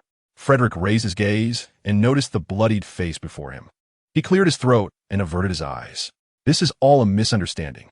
You can comprehend that, can't you? The male orc widened his eyes, blood trickling down his forehead into his eyes, yet he dared not speak. Blake's mouth was restless again. But boss, how could this possibly be a misunderstanding? We invaded the Star Network navigation system, executed 3 hyperspace jumps, and deployed the Star Fleet to capture this fellow from afar. Was it not you who said to find him and bring him before you? You wanted to disassemble him personally. As Blake recounted Frederick's terrifying tone from that moment, Muzihua felt exasperated. How could he have such a colleague? Moreover, one who held the same rank. How had Blake managed to survive until now with such a reckless disposition? Indeed, a mental blade appeared out of thin air, slamming Blake against the wall. Unyielding, he rose and attempted to speak again. Quick as lightning, Muzihua covered his mouth and whispered, "If you wish to avoid being sent to the lair of the star beasts, remain silent." Blake hurriedly shook his head. He had no desire to guard the star beasts, even if it meant enduring pressure beside that fool. Frederick, unflinching even after betraying the Federation, declared, "Today is a misunderstanding." Understood? Henceforth, you must say this to anyone who inquires. If you speak otherwise, I shall have no choice but to invite you to the Star Pirate Alliance as a guest. The male orc tightly sealed his lips, nodding fervently. It is a misunderstanding. It must be a misunderstanding. Excellent. From this day forth, you shall be my friend, Frederick's friend, and of course a guest of the entire Star Pirate Alliance. Frederick, pleased with the orc's compliance, activated his personal terminal and broadcasted a public announcement across the Star Pirate Alliance, effective immediately. He paused, glancing at the orc. "What is your name?" The male orc hesitated, unable to find his voice. Muzihua prompted him. "Answer what our leader asks." "Wait till I te." He dared not delay even a second. Frederick, having acquired the desired information, continued to compose his announcement, effective immediately. Wei Te Lai Te shall be a distinguished guest of the Star Pirate Alliance. No member of the Alliance shall harm him for any reason, nor shall they seize any of his starships. Within all areas controlled by the Alliance, this shall be implemented unconditionally, provided it does not violate the Star Pirate Code. Those who contravene this shall be expelled from the Star Pirate Alliance in my name and killed. Beep, beep, beep. Blake and Muzihua simultaneously activated their communications. Blake's emotions were written all over his face, unable to conceal his thoughts. He gasped, every word condensing into a single expletive. Damn. Muzihua closed the communication and tidied Wade's disheveled collar slightly. Congratulations, fortunate young master of the Te Lai Te family. From this day forth, your life shall undergo a profound transformation. Your family will soar under your leadership. Wade, feeling the pervasive pain throughout his body, lamented inwardly. What kind of fortune is this? Captured by a band of star pirates in this desolate place far from the Empire and given a thorough beating. In that moment of intense pain, he thought he saw his great-grandmother's figure. At that moment, Wade, under the oppressive presence of the pirates, could only accept his misfortune. Whatever they dictated, he dared not refute, merely nodding in agreement. Years later, when Wade had elevated the Te Lai Te family to the foremost family in the local star system, when he had entrusted the authority of the family to the next generation, he would fully comprehend the significance of the promise he received that day. The pirate had indeed spoken true. He was a fortunate lad. From a reckless scion abandoned by his family, to rising as the family patriarch, ultimately under his guidance. The family's star routes, once the least profitable, became their most lucrative venture, renowned as the safest routes. This was due to the fact that the patriarch of the Te Lai Te family possessed a pass to the Star Pirate Alliance. While other families relied on protection fees and armed forces, they paled in comparison to the mere mention of Wade Te Lai Te's name. Thus, the patriarch was enshrined in the family annals as one of its greatest leaders. This is a tale for another time. Presently, Wade Te Lai Te was merely an unfortunate victim of a misunderstanding. Frederick, satisfied with the resolution, waved his hand dismissively. Return our esteemed guest. Blake, still clueless, inquired. Return him where? Muzihua scoffed. Naturally, we shall return him from whence he was captured.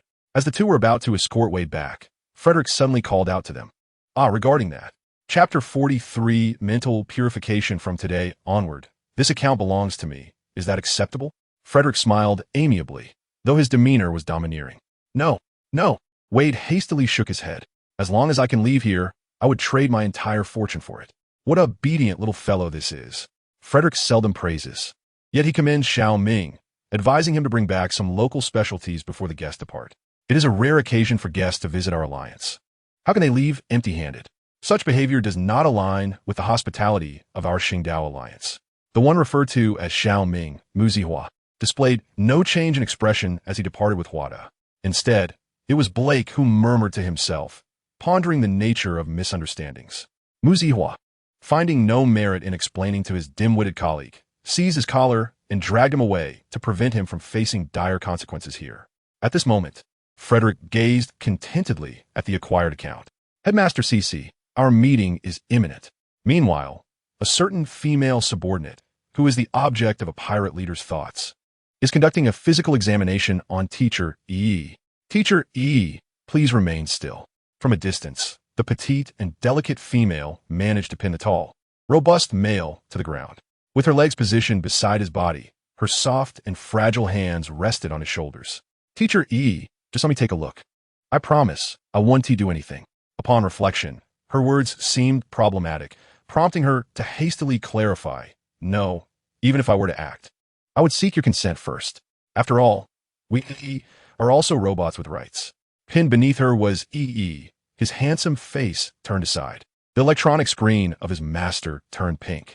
EE, be a good sport and allow me just a moment for examination, please. Unconsciously, her tone softened as if coaxing a child. Unable to resist her gentle persuasion, he reluctantly closed his eyes and offered soft him.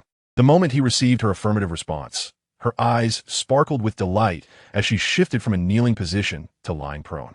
As the delicate body of the female pressed down, E's program momentarily halted. How soft, he mused. Did his interior contain tactile sensors? It seemed not. Such components were typical of specialized robots. Yet, how could he experience such a sensation? E's chip began to heat up, and the entire robot emitted a buzzing emergency sound. His head was forcibly adjusted back to its previous position, forehead to forehead. His consciousness flowed unimpeded to his main chip. The mass of black mist, captured and confined, showed no signs of diminishing. How strange. Did the foundational formations of the 5 elements and the strangulation formation fail to affect it? Yet, this black mist was evidently a unique form of energy. Jiang Yuxi was perplexed. She extended her consciousness into the formation, cautiously approaching the black mist. As she drew near, her consciousness was instantly engulfed by the mist. Alarmed, she attempted to retract her consciousness, only to discover that the black mist posed no threat to her. In fact, it seemed to fear her. Furthermore, her sixth sense assured her that this black mist could not harm her. Recognizing her advantage, she boldly ventured into the black mist, exploring its depths. It seemed to possess a corrosive power, bloodthirsty, violent, chaotic. How many issues were at play? No wonder he occasionally experienced temporary malfunctions. With such malevolent elements within his chip, how could Yi's reactions be swift? It was imperative to eliminate all of it. Without hesitation, she sent more of her consciousness into Yi's main chip until it coalesced into a plump doll resembling her own likeness. This was the manifestation of her Yuan Ying, formed over 2 lifetimes.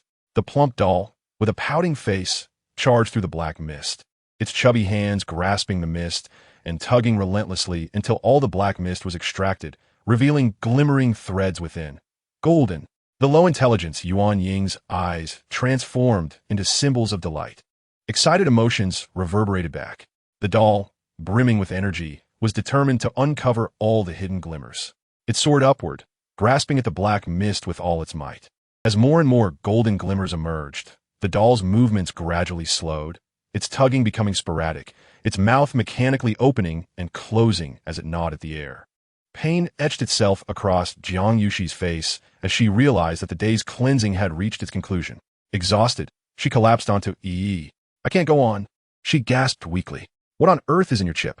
It's too difficult to cleanse. Having only cleared a small portion, her spiritual energy was nearly depleted. He made an effort to relax, allowing her to rest more comfortably. I do not know, he replied. The black mist in your chip must be approached gradually. There is no need to rush. We'll stop for today. Try running your program and see if it operates a tad faster. He obediently initiated the program. It seemed to respond slightly quicker as he answered in a calm tone. No, the sluggishness isn't due to the black mist. It's because that's good.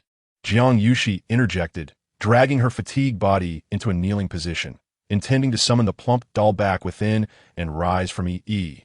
However, the doll within Yi's mind was displeased. After all that effort, It had not tasted a single glimmer before being summoned back. Not a chance. Emotional signals returned. The doll, dazed yet indignant, grasped the gleaming threads in its chubby hands, popped one into its mouth, and bit down. Instantly, Yi's electronic screen displayed garbled text. Jiang Yuxi felt a slight tremor throughout Yi's entire body. Suddenly, a howl echoed from behind, startling her and causing her weakened limbs to give way. She collapsed onto Yi, causing him to shut down completely. Jiang Yuxi was taken aback. Had she truly broken him? She hurriedly summoned the plump doll back. Scrambling off Yi, are you alright? Yi, wake up. The robot remained unresponsive. The little tiger, observing her panicked demeanor, rushed over with short strides. Mimi, what is wrong? Yi has malfunctioned. What should I do? Her face was pale. It's all your fault. I told you to cleanse. Yet you had to nibble on that. She mentally chastised the plump doll. Back in its cozy nook, the plump doll lazily rolled its round body, seemingly unfazed. Its chubby hands continued to mechanically grasp at the air. Jiang Yuxi sighed in exasperation, feeling as though she had traversed into a realm of interstellar beasts, where even the essence of her cultivation had transformed. Clearly, in the realms of cultivation and on Blue Star, while the essence could be externalized, it bore no consciousness. Yet in this era, it appeared that the essence had morphed into a Yuan-Ying, awakening awareness. Though possessing the mentality of a toddler, it held its own thoughts and preferences. Help! I cannot ascertain whether this entity is an essence or a Yuan-Ying, and whether it is even salvageable. Unbeknownst to Jiang Yuxi, she had just completed her first act of spiritual energy purification in the interstellar era. Meanwhile, far away in the imperial capital, a man lying in a treatment pod within the Elven family's confinement chamber slowly opened his golden eyes. Chapter 44. Elven in the ancestral home of the Elven family. The chief physician, Yin Xiun, who had served the Elven clan for generations, was conducting a physical examination on Zerg. His brows and eyes were as if painted, exuding a clear and distant aura, and a sense of aloofness emanated from him. The mental strength assessment registers as green, indicating a state within the safety range. Your physical condition appears stable, albeit the volatility of your mental strength has decreased by 7% compared to prior to your confinement. May I inquire if any extraordinary occurrences took place during your seclusion? None at all. The man's voice is cold yet soothing. Prior to entering the confinement chamber, your volatility had already reached a critical threshold, and the treatment within could only prevent further escalation. However, this time, a significant decline has been observed. If we could ascertain the reason, Yin Xiun's demeanor reflects her agitation. Although the clan leader possesses a high level of mental strength, due to its mutated nature, the purification process for level females is ineffective, requiring self-regulation instead. The confinement chamber treatment is a unique method of mental purification exclusive to Zerg. Should any issues arise with mental strength, one must await stability in the pitch-black confinement chamber, devoid of light. Other male beastmen require the soothing purification of females during mental volatility, but he neither needs nor can accept such aid. Clan leader, please reflect once more. Zerg's golden eyes are filled with indifference. Yin physician, I shan't detain you further given your busy schedule. Number 1, please escort our guest. Number 1 is the robotic steward of the ancestral residence. The robots beside him are lined up in order, beginning with number 1. After calling out names countless times, there is a fleeting moment of disorientation when he utters it this time. A subtle ripple of emotion crosses Zerg's calm visage, as if a small stone has quietly disturbed the still waters of a once-dead lake, sending concentric ripples outward. Deep within his memories, he seems to have heard this name innumerable times. A soft, sweet, and vibrant sound. Each utterance appears to allow him to savor the sweetness embedded within the voice, drawing the beast instinctively into a state of addiction. His expression cools slightly as he continues to attend to accumulated affairs, dialing his assistant's communication number, summoning everyone to the ancestral residence. The treatment in the confinement chamber has been yielding diminishing returns. The first to arrive is Wan Cheng, responsible for family affairs. Clan leader. Here are the 13 proposals from the Elder Council, including the previously rejected one concerning the establishment of the matriarch of the Airwin family. As he speaks, electronic documents are transmitted to the recipient as communication device. Additionally, during your treatment, the Elder Council convened a spiritual plant exchange meeting under the name of the Airwin family. effectively a selection event for a consort, and 3 victors have been elected at this gathering. Wan Cheng places 3 documents on the table, detailing the biographies of the 3 noble females who emerged victorious, meticulously outlined. It is no exaggeration to characterize this exchange meeting as a consort selection. The AI Irwin family boasts profound heritage, predating the Federation by a significant margin. The family matriarch holds a status far more esteemed than that of most imperial consorts. After all, they govern the very lifeblood of interstellar economics. This document pertains to the proposal for deepening the marital ties with the imperial family. The Elder Council has unanimously nominated Miss Anir for the position of Crown Princess, with clan resources discreetly favoring her. Wan Cheng then presents another document regarding Miss Anir. You instructed me to monitor several elders' movements prior to your treatment. Here is the compiled information and a feasibility analysis. Lastly, he sets down a thicker stack, surpassing the previous 4 combined. The 5 documents are neatly arranged, piled before the table. Zirsch retrieves the final document without lifting his gaze. As for the 3 victors of the spiritual plant exchange meeting, each will receive a supreme membership card from the AI Irwin group. Notify the Elder Council that Miss Anir is unsuitable for a union with the Crown Prince. Should they wish to pursue a royal alliance, another candidate must be selected. The AI Irwin Supreme Membership Card grants a 30% discount on all purchases at AI Irwin Group establishments. Wan Cheng attempts to elucidate. Perhaps you might wish to review the profiles of the 3 victors. Their families may not particularly require such a membership card. Zirsch remains unmoved. Then let us add another card. Wan Cheng, seemingly pulling a trick from his sleeve, produces a stack of electronic documents thicker than all previous submissions, containing the personal information of all females who attended the exchange meeting, complete with photographs. It is evident that he has come prepared. Zirsch raises his head, ready to speak when another assistant knocks and enters. It is Grake, responsible for internal group affairs. He appears hurried, his attire slightly disheveled. My apologies. I just came from a nursery. Grake was married last year and has been fortunate, as he and his wife have recently welcomed a child. The little one, still in need of parental companionship, was born not long ago. All operations within the group are running smoothly. Furthermore, during your treatment, this year's kindergarten live broadcast competition has taken place. There was a minor incident involving a rather distinctive promotional video from one of the kindergartens. However, upon examination by the Star Network's mainframe, there were no signs of mistreatment among the younglings in the video. It seems the kindergarten merely sought to attract attention. Additionally, the research laboratory has encountered stagnation due to a critical technical challenge, which may require your presence. Is there anything else? Zirsch nods. Nothing on this end for now. Grake lowers his gaze to straighten his attire, inadvertently noticing the electronic screen displaying the list of the spiritual plant exchange meeting. My lord, I recall that one of the victors of the exchange meeting is a little princess from the Sea tribe. Before he can finish, a beastling peeks through the door. Spotting Grake, its furry face lights up with joy as it dashes in, exclaiming, I finally found Daddy. Zirsch frowns slightly and glances at Wan Cheng. Wan Cheng's eyes widen in disbelief, pointing to himself. Clan leader, you cannot possibly think this is my child. While I do have a wolf cub, not all wolf cubs belong to me. Moreover, my wolf cub is considerably larger than Grake's offspring. Grake, cradling the little wolf cub that has run to him, is filled with paternal affection. My lord, you must consider addressing your apparent facial blindness regarding beast forms. Should you ever have a beastling of your own, what will you do if you mistakenly pick up someone else's child at the nursery? The nursery only accepts those who have yet to meet the kindergarten enrollment criteria. All the little ones, there are beastlings. Although the Elder Council may harbor ulterior motives, the 3 candidate matriarchs chosen for you are quite commendable. The Federation's most beautiful maiden, the little princess of a Sea tribe, and the top noble female from the Mu family. Each is among the finest females in the galaxy. Grake, soothing the little wolf cub yearning to return home, adds, My lord, I was just about to report to you, but I was interrupted by my little one. I heard that ever since the conclusion of the exchange meeting, Her Highness Princess Natalia has been reporting to the ancestral residence daily. Just now, when I entered, I happened to encounter her. At this moment, Her Highness Princess Natalia is likely already aware that your treatment has concluded. Chapter 45. The Mermaid Princess, Her Highness Natalia.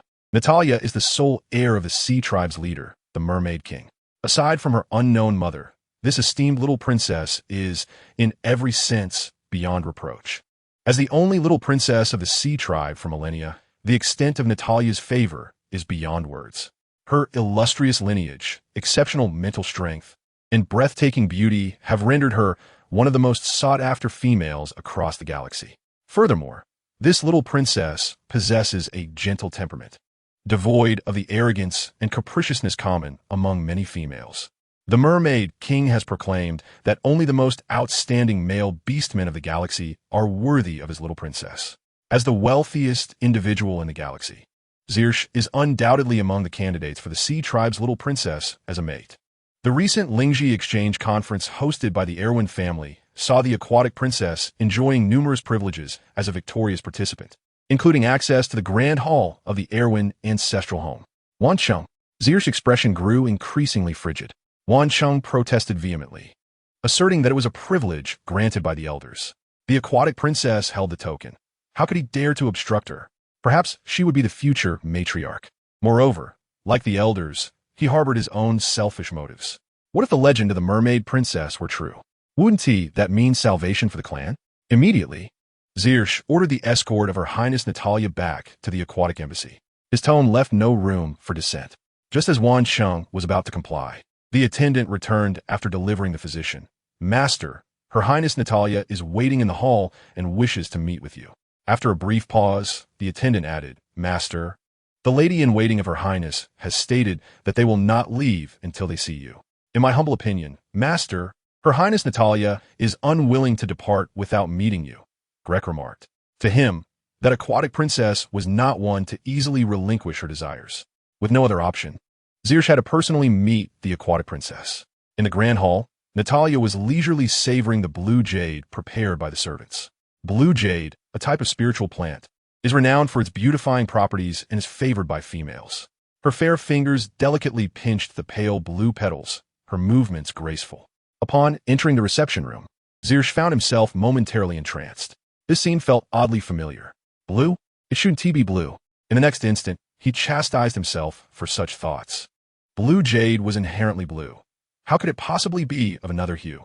Upon spotting the figure of the admired male, Natalia set down the blue jade, a subtle smile gracing her lips. Zerg, clan leader, it is a pleasure to meet you. I heard that your psychic energy fluctuated recently, and my father sent me to represent the aquatic clan in checking on you. Thank you for your concern, Her Highness Natalia. Please convey to the Merfolk King that I am no longer in distress. The aquatic clan regards the Merfolk with great esteem, and the Erwin family has historical ties through intermarriage. Zerg possesses a portion of Merfolk genes, which is one of the fundamental reasons for his psychic energy mutation. Over the years, due to Zerg's psychic issues, the already strained relationship between the two clans has been intentionally mended under the guidance of the previous clan leader and the Elder Council. My father mentioned that your psychic mutation stems from our Merfolk lineage. I specialize in the purification of psychic energy and hope to alleviate your burdens, Natalia stated. Being the finest Merfolk purification master, the term level refers to those whose psychic energy has reached a high rank for a considerable time and are expected to advance further. The Merfolk are exceptionally skilled in the use of psychic energy, with female Merfolk exhibiting superior purification effects compared to their beastman counterparts of the same level.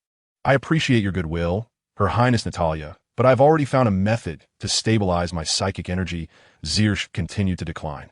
My father said that your ancestors were once united with our Merfolk, allowing me to call you brother. Natalia tilted her head slightly, her smile sweet, her voice soft and endearing. Zerg paused. The angle of her head was slightly off, her smile appeared somewhat forced, and her voice lacked naturalness. In the next moment, he felt a wave of irritation at his earlier thoughts. He closed his eyes, taking a moment to calm himself. It seemed that the treatment in the confinement chamber had indeed encountered an issue. Upon reopening his eyes, his tone remained cold and detached as he stated, I apologize, Your Highness, but your esteemed status does not permit me to accept such a title. Seeing the repeated rejections of the mermaid princess's goodwill, the aquatic lady-in-waiting accompanying her could no longer contain herself and exclaimed, Zerg, clan leader, this is our most esteemed mermaid princess. Even the emperor of your empire would not dare to treat her with such disrespect. Natalia quickly intervened, gently apologizing, I am sorry, Zerg, clan leader. My lady-in-waiting has watched me grow up and cares for me deeply. She cannot bear to see me slighted. I hope you will not hold her words against her. Zerg suddenly fixed his gaze upon the mermaid princess. Natalia, puzzled, hesitantly asked, "Why do you look at me so, Zirsch? Do you harbor resentment towards my lady-in-waiting?" "No." Zirsch averted his gaze. The fleeting image of that female figure in his mind should not belong to Princess Natalia. Although he had met the Merfolk king a few times, he had never encountered the sole princess of the Merfolk.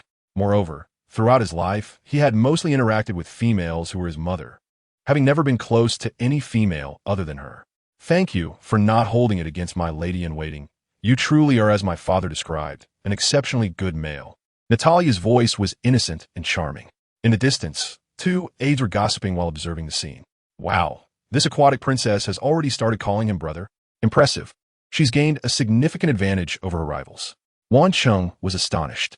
Grek pinched the mouth of his wolf cub, saying, "I believe if you don't hurry and help the master, you might find yourself assigned to the Elder Council as an aide."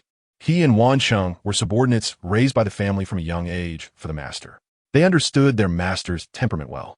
Despite the calm tone and expression of their master, he was already nearing his limit. To their master, females were a grand nuisance, and cubs were an utter annoyance. "I think the clan leader should engage more with females. What if he suddenly realizes they aren't such a bother?" Wan Cheng clung to his fantasies, hoping for a revelation from their leader. However, his daydreams were soon shattered by Zirsch. It is late, and the residence lacks suitable nutritional liquids and spiritual plants for the princess. It would be inappropriate for Her Highness to stay for dinner. I shall send someone to escort her back to the embassy. The warmth of the man's words was laden with formality, yet his tone remained indifferent. The princess's lady-in-waiting was incensed by this dismissal, exclaiming, "It is a privilege for you that our princess has taken an interest in you, and yet you dare to be so rude." With that, she forcefully supported the princess as they left. As Wan Cheng felt exasperated, the lady-in-waiting, now outside the residence, continued to seethe.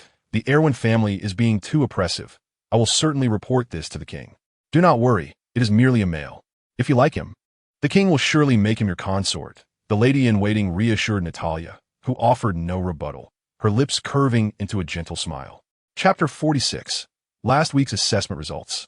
The delicate little tiger cub on Monday. It was the day of classes at the kindergarten. Today marked the official enrollment of a long-awaited tiger cub as the 9th new student of Sunshine Kindergarten. On this day, all students in the kindergarten broke through to the foundational stage. To celebrate and fulfill her aspirations, Jiang Yuxi decided to gift all the students a small present. In the first teaching building, in the cultural classroom on the first floor, 9 students were arranged in a perfect formation of 3 rows and 3 columns. 9 small wooden boxes were neatly placed on the podium. First, Principal Cici extends her congratulations to all the little darlings for their outstanding performance in last week's Interstellar Common Language Assessment. Now, we will distribute rewards based on your ranks.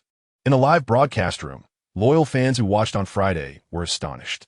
New fans who caught the replay over the weekend felt a pang of envy. Is there really a difference in treatment between live broadcasts and replays? Indeed, can assessments be replayed? Must they only be viewed live? You all felt the joy of watching the live broadcast on Friday. The seasoned fans, now faced with various barbs from the new fans, inquired about the examination for the Interstellar Common Language course. When was it held? What were the contents of the test? Were those little cubs merely dozing off? No, indeed. 2 of them were even lying down in slumber.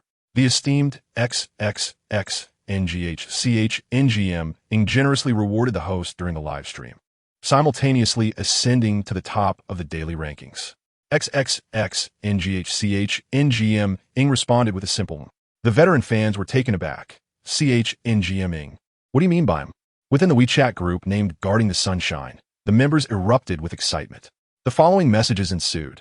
What did CHNGM mean by him? Can someone explain? Is it about differential treatment for him, or him regarding the exam, or perhaps him about happiness? Surely, it pertains to the joy of him.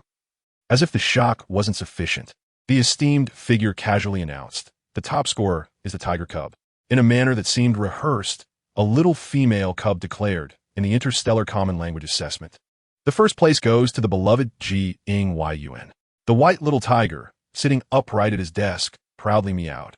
The second place is Haim, the class monitor.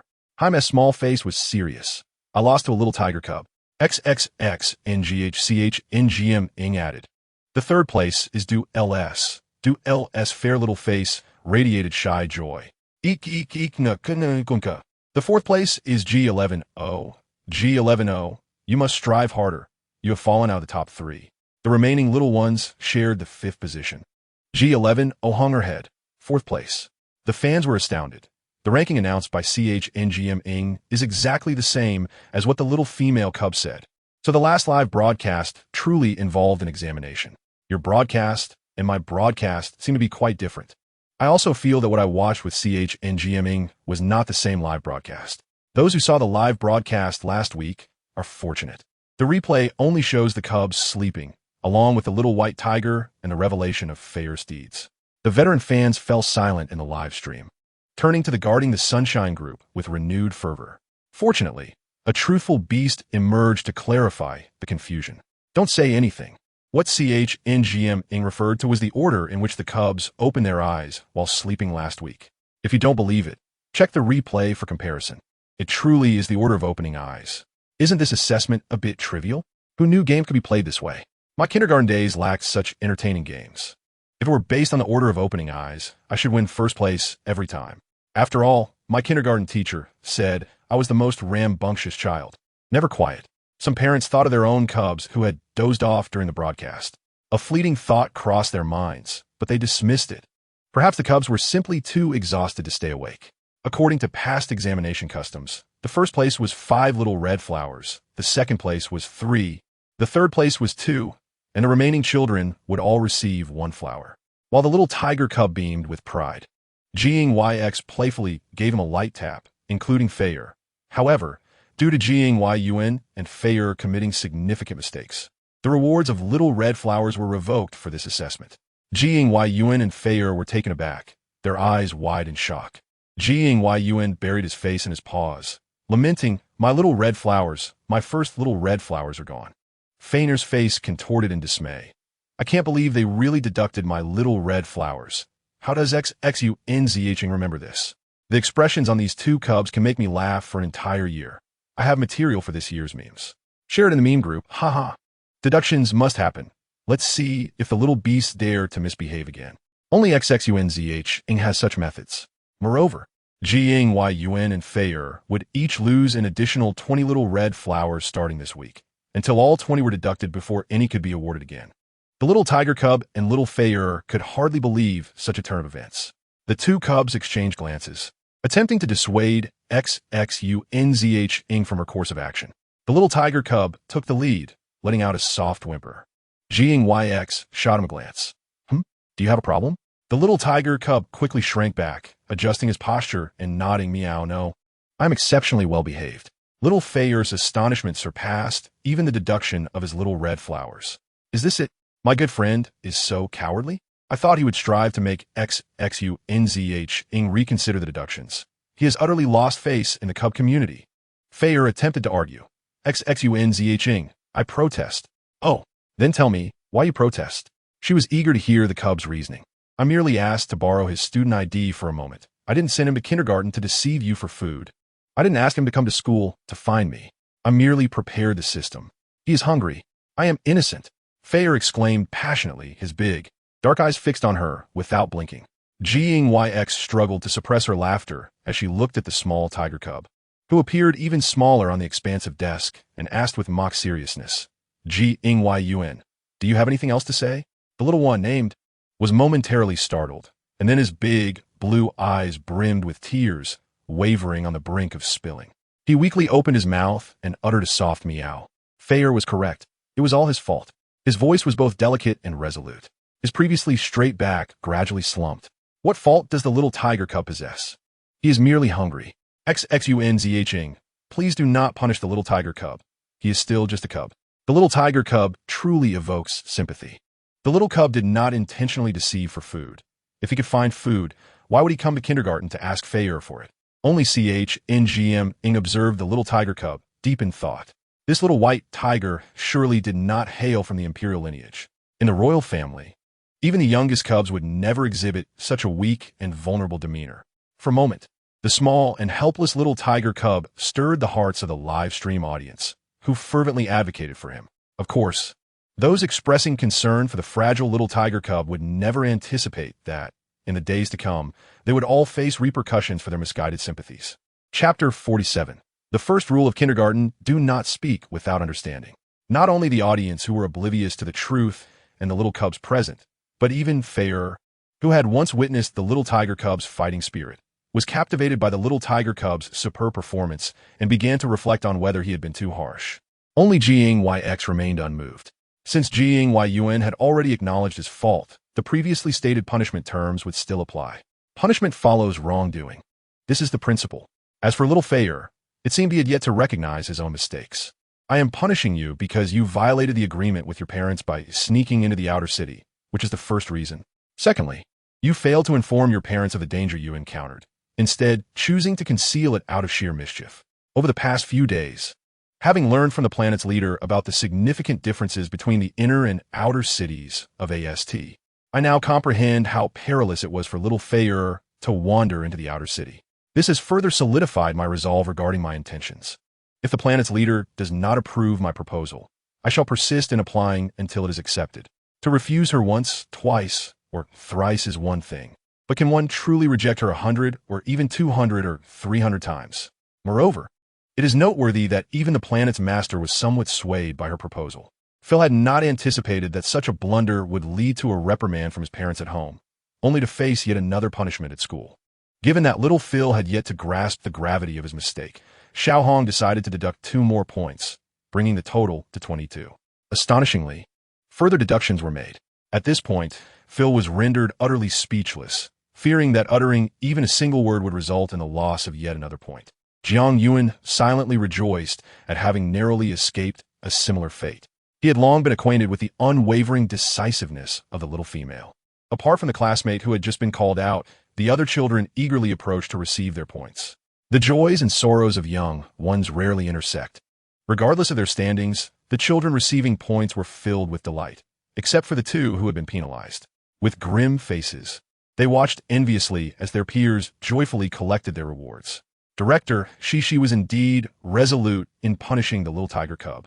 It is no surprise that a female capable of possessing the Shuguang 996 would remain indifferent to such a cub.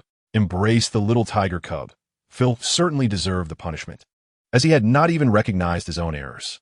The thought of Phil's futile attempts to reason his way out of this predicament, only to end up losing 2 more points, brought uncontrollable laughter. The audience, too, was captivated by the charm of the broadcaster, who appeared remarkably graceful. The little female would undoubtedly grow to become an exemplary mother. The previous points were rewards earned through the students' diligent efforts. Following that, Director she presented a small gift to everyone. Each child received a small wooden box. From this day forth, a new rule was established at Sunshine Kindergarten. All students are permitted to attend classes in their beast forms. Jiang Yuxi wore a gentle smile, her eyes shimmering with a soft moonlight, her brows reminiscent of flowing spring water, each of her expressions akin to a painting. The boxes contained special nests designated for classroom use. A profound silence enveloped the classroom, extending to the live stream as well. It must be understood that maintaining a human form is a stringent requirement for beastmen. Moving forward, the little ones would be free to attend classes in whichever form they preferred. If they chose to remain in human form, they would simply sit in their chairs. If they opted for beast form, they would utilize the nest just gifted by Director Shishi. Haimu immediately recognized the identity of the small box. This was a toy that could be exchanged for a few points. She nodded. The nest for the little cubs had indeed been prepared long in advance, initially intended for exchange in a vending machine for their enjoyment. However, it was unexpected that the beastmen of the Interstellar Age would resist their beast forms to such an extent, which was quite beyond her expectations. Beastmen, embodying both the beast and human races, have long integrated beast genes into their very being.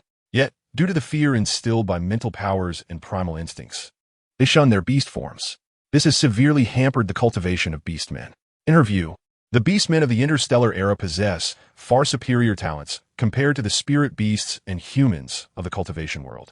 While spirit beasts boast formidable bodies and long lifespans, their awakening of intelligence is arduous, and their cultivation progresses slowly. Conversely, while humans possess innate intelligence, they are physically frail and short-lived. The beastmen of the interstellar era, however, embody the best of both worlds, possessing robust physiques along with exceptional cultivation aptitude, with even the lowest-ranking beastmen living up to 300 years. Such a perfect fusion of genes is tragically squandered. The small nest can be stored within student ID cards for easy transport, convenient for transforming into beast forms. These nests are specially crafted to morph into various shapes according to the desires of the cubs. The little tiger cub had already familiarized himself with his nest the previous day. Upon receiving the wooden box, he could not resist taking out the small nest within. A dark stone. Infusing it with spiritual energy, the stone transformed into a fluffy, circular nest, adorned with a fabric of the same color as his own fur, bordered with a light blue trim. The entire nest appeared warm and cozy, evoking an irresistible urge within the feline beastmen to lie down in their beast forms. The little tiger cub curled up in the nest, merging seamlessly with the fluffy white interior, leaving only his little head exposed. As he lay there, he felt a slight emptiness above him and infused more spiritual energy. At that moment, the edges of the nest rose from behind, enveloping his head. The nest morphed into a semi-enclosed circular dwelling, with 3 prominent characters written in the universal language of the stars, Jiang Yuxi. The audience in the live stream fell silent. Yet it did not end there. The little tiger cub crawled out from his little house. Once again, he infused spiritual energy, causing the form of the house to shift. A miniature wooden villa emerged, with an upper level featuring a flat bed, lower in the middle and elevated around the edges. The lower level was filled with a plush lining, with an entrance shaped like a little tiger and adorned with 2 white bells, the doorframe inscribed with Jiang Yuxi. The little tiger cub reclined leisurely on the upper bed, his tail dangling at the entrance. As his tail swayed inadvertently, it brushed against the bells, producing a delightful chiming sound. From a circular nest to the little house, and finally to the wooden villa, the audience's silence was deafening. What a marvel of bunk bed! For some inexplicable reason, I felt an overwhelming urge to reach in and snatch that little tiger cub out to lie down myself. I would love to lie on the lower bunk. It must be so soft, and those adorable little bells on the curtain are just begging to be tugged. Are we not missing the point here? Shouldn't we be astonished by the kindergarten's new regulations? I, for one, desire that nest. At merely 100 years old, I have yet to graduate from kindergarten. Will director she accept me? The excitement of the little cubs and the banter among the audience escaped Jiang Yuxi's notice, as her eyes were entirely glued to her personal terminal. Soon, she excitedly informed her students, "Dear little ones, in a few days, Sunshine Kindergarten will embark on an extraterrestrial journey." Chapter 48. Kindergarten Rating Assessment Extraterrestrial Journey? The little cubs were bewildered, unable to fully comprehend Director Shishi's enthusiasm. However, her joy surely signified something wonderful. "Are we going to another planet?" murmured Zhu Xia, her speech muffled by the fruit still in her mouth. "Is that what it means? Are we really going to another planet?" This was the curious Phil, who loved to explore. "Indeed, our kindergarten's rating assessment has been moved up," she announced. "This means all of our little friends will travel to another planet to participate in an examination." The information just received indicated that a re-evaluation of the kindergarten's qualifications was necessary. A comprehensive document spanning 52 pages and containing over 30,000 words awaited her. Thankfully, as a cultivator, she could read swiftly. Otherwise, merely extracting the key points from such a document would have taken her most of the day. The extensive narrative, exceeding 30,000 characters, could be succinctly summarized as follows. Firstly, the resources allocated to kindergartens are not correlated with their ranking. An assessment will take place next week at Hailangsing, involving both students and educators, including the principal. Secondly, those who succeed in the evaluation will receive corresponding subsidies in accordance with the Empire's regulations. Conversely, those who fail will have any excessive related subsidies retracted. Thirdly, the kindergarten's faculty and enrollment numbers do not meet the stipulated requirements and must be rectified promptly. Fourthly, there is a detailed elucidation of the standards and examination content that the kindergarten must achieve. This last point is rather intricate and carries a somewhat ominous implication. However, she remains unperturbed. At this moment, Christine, watching the live broadcast, observes the joyful smile on Jiang Yuxi's face and cannot help but sneer. "You little rascal, interstellar travel? This is a perilous journey for you and those lowly beastkin. Dear little ones, starting tomorrow, we must prepare for an interstellar study tour lasting a month." Even upon seeing the rigorous evaluation standards deemed harsh for interstellar beastmen, Jiang Yuxi remains composed. For her, the focus of this assessment lies with the students. Yet the challenges do not pertain to them. Thus, apart from the evaluation period, the young ones can revel in this journey as a delightful adventure. The remaining responsibilities fall to her as the principal. It is indeed an opportune moment to apply the knowledge acquired in class through practical experience, as mere theoretical discussions are insufficient. Additionally, this represents a splendid opportunity for the local cubs to broaden their horizons. A-Star has not engaged with the outside world for centuries. Therefore, she resolves to embark on the journey early, allowing the students to appreciate the cultural customs along the way. However, at this moment, she is unaware that this decision is what enables her and her students to avoid missing the assessment. The pertinent details regarding the study tour will be communicated to your parents by Principal Cece at the end of the school day. Now, let us take 10 minutes to familiarize ourselves with our cozy little nests. After that, we shall commence our art class for the day. While the cubs acclimate to their surroundings, she calls EE to deliver the previously rejected agreement proposal, along with the kindergarten's assessment standards, to the planet's sovereign once more. Additionally, she prepares a notice regarding the kindergarten's external assessment and study tour, printing 9 copies, 1 to be submitted to the sovereign, with the remaining 8 distributed to each student.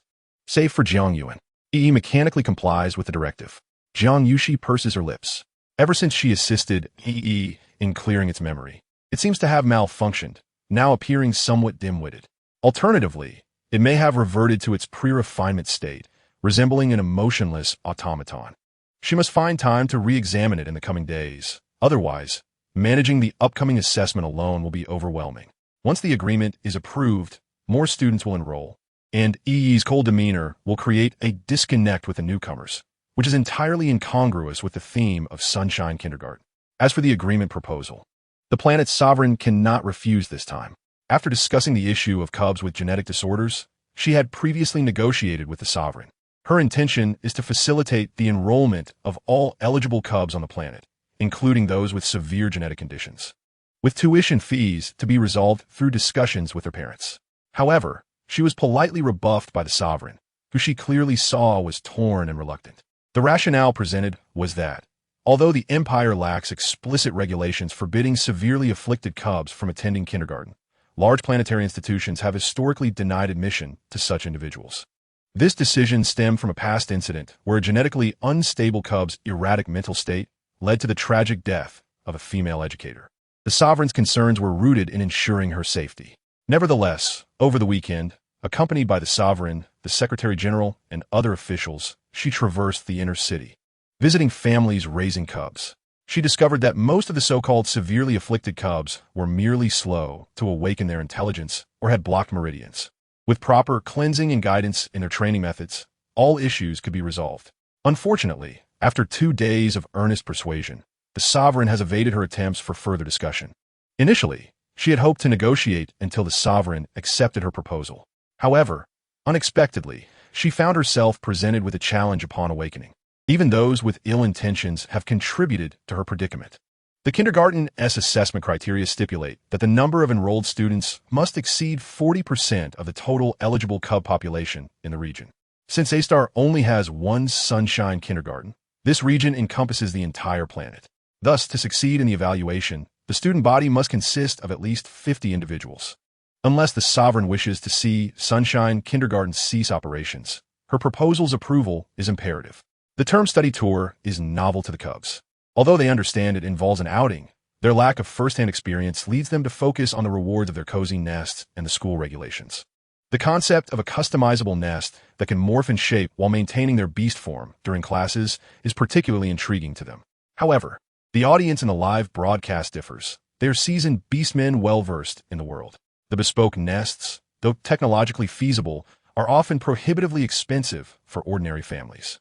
Their astonishment lies in the kindergarten's regulations and the surprising wealth allocated to provide customized nests for the cubs despite the kindergarten's dilapidated state. Jiang Yuxi, dilapidated, is evidently high-end and sophisticated. Custom-made. The entire kindergarten boasts 208 sets of intricate formations. However, the daunting nature of the forthcoming assessment examination raises their incredulity further. Many believe that under the current circumstances of Sunshine Interstellar Kindergarten, passing the evaluation is utterly improbable, even at the most basic level. Where precisely is Yangwang Yuryuan situated? My child's potential test score is at level A, which qualifies him for admission to Yangwang Yuryuan for assessment. The live competition was unable to ascertain the location of the kindergarten, and Principal Cece has not enabled interactive permissions, making communication with her impossible. Moreover, Yangwang Yuryuan does not possess the same level of renown as Dixing First Kindergarten. Is there no one in the live chat who has Principal Cece's contact information? Someone possessing Principal Cece's contact details fixated intently on the message regarding their child's admission to Yangwang Yuryuan. He turned to glance at the little wolf cub sobbing on the ground, too timid to resist. A flicker of pride surged within him. What does a mere level A signify when he has a level S potential child? The little wolf cub, shedding silent tears, noticed the malevolent gaze of the big bad king fixated upon him, which only intensified his weeping. Oh, the big bad king is up to no good again. Hasn't he been diligently watching the live stream to learn? The king is terrifying. Oh, father, please come and give him a kiss.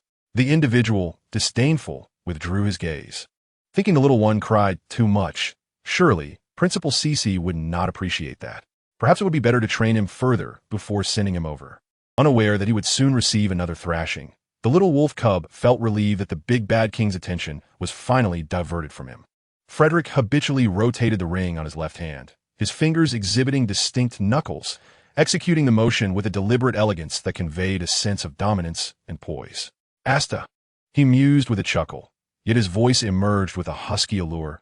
Principal Cece, it is a pleasure to make your acquaintance, as if whispering sweet nothings. However, an unanticipated advance in assessment ratings? He lounged lazily, his narrowed eyes revealing a chilling demeanor. Dialing his aide with a frigid tone. Investigate the recent activities within the Empire and discern who is targeting my gentle little female. On the other end, Mu Zihua responded. Received. By the way, Master, is my little wolf cub all right? You haven't gone too far, have you? Frederick cast a sidelong glance at the tearful cub and nonchalantly grunted before ending the call. With a little female so earnestly teaching, how could he not succeed? Mu Zihua pondered. What if that makes me more worried? Noticing the little female preparing to teach with a textbook, he remained unperturbed, casually kicking the little wolf cub beside him. Focus. The little female gently announced, let us review what we learned last lesson before embarking on the new material. Classmates, take out your pens and paper. We will time ourselves for 10 minutes. Thus, in the eyes of the live stream audience, the peculiar items from this kindergarten reappeared. Rectangular sheets of paper accompanied by wooden sticks adorned with animal fur. Furthermore, there were paints in red, black, gold, and white. The palette seemed rather limited. These winding lines, I have long wanted to express. Does the little female's aesthetic sense leave much to be desired? These chaotic lines, I scrutinized from every angle, revealed no semblance of beauty. I discovered that nearly all the courses at the kindergarten were conducted by Principal Cece. It seemed there were no other teachers. And the color coordination? One yellow sheet paired with a single hue of line? The lines, once pristine, were marred by the children's artistry. I felt an overwhelming sense of oppression. Suffocation was imminent. This must be my intuition warning me that this assessment would end in failure. Jiang Yuxi smiled and nodded. Indeed, the children's thunder symbols and explosive symbols were improving remarkably. Each completed talisman radiated an imposing aura. Oh, Leo's talisman contained 1/3 invalid symbols. To be honest, gazing at the peculiar lines drawn by the beast children reminded me of a promotional video I had once seen. I believe I recognized what you were referencing. At the time, I thought I'd been dragged into the fabled abyss. If these children could misinterpret even the simplest line drawing, the assessment was surely doomed. Although I truly admire Principal Cece, I cannot refrain from commenting. These children's line drawings were learned from her, especially the cat child named Phil and the little rabbit named Bo. Their drawings were indistinguishable from Principal Cece's. They were undoubtedly the most alarming. Jiang Yuxi happened to arrive at the desks of the two little cubs, her satisfaction evident. Indeed, the talismans were best represented by Phil and Bo, who excelled in art class. Oh, how I wish to teach art to the little cubs. May I apply to be the art teacher at Yangwang Yuryuan? I graduated from a prestigious art academy. Can I apply to be the music teacher? I graduated from a renowned institution. The kindergarten needs a practical skills instructor. I wish to assist my grandfather in applying. He is a level S psychic and a level 7 interstellar hunter with years of wilderness survival experience, fully capable of teaching the cubs. At that moment, Frederick seemed to have discovered a new realm. I wonder if Principal CC would consider hiring him if he submitted a resume? How could he enhance the appeal of his resume? It would be ideal if it could captivate Principal CC at first glance. What a sweet dilemma. Frederick multitasked, opening a shopping website. A letter to little females? Perfect buy. How to make your resume stand out among males. With the additional note, matchmaking version. A resume. This seems even more suitable. Must purchase. As a male, you must write 108 letters to females. This appears even more fitting, bot. Classmates, please open your art textbooks to Chapter 25. Today we shall learn about line drawing. Pay close attention to Principal CC's brushwork, and remember the nuances of pressure while applying your strokes. Once you have practiced and familiarize yourself, integrate what you've learned from Interstellar Common Language and give it a try. For art class, refer to online resources regarding Taoist talismans. Currently, we have yet to locate suitable images to display. We must rely on the children's imaginations. Chapter 50. Preparations for travel in the eyes of the live stream audience. Another day of joyful play with Principal CC and the little cubs has passed. The wooden clapping of morning lessons echoed. Next was the breakfast performance featuring class monitor Haimo and the chubby cub Xia in a tug-of-war. Following that was the art class game, where the little female guided the cubs in painting on yellow strips of paper. Aside from the most rambunctious cub, Leo, the others exhibited a semblance of learning, with their strokes forming coherent shapes. The little female even awarded a red star to the two cubs who performed best. Notably, the cat cub and tiger cub received no accolades and were penalized instead.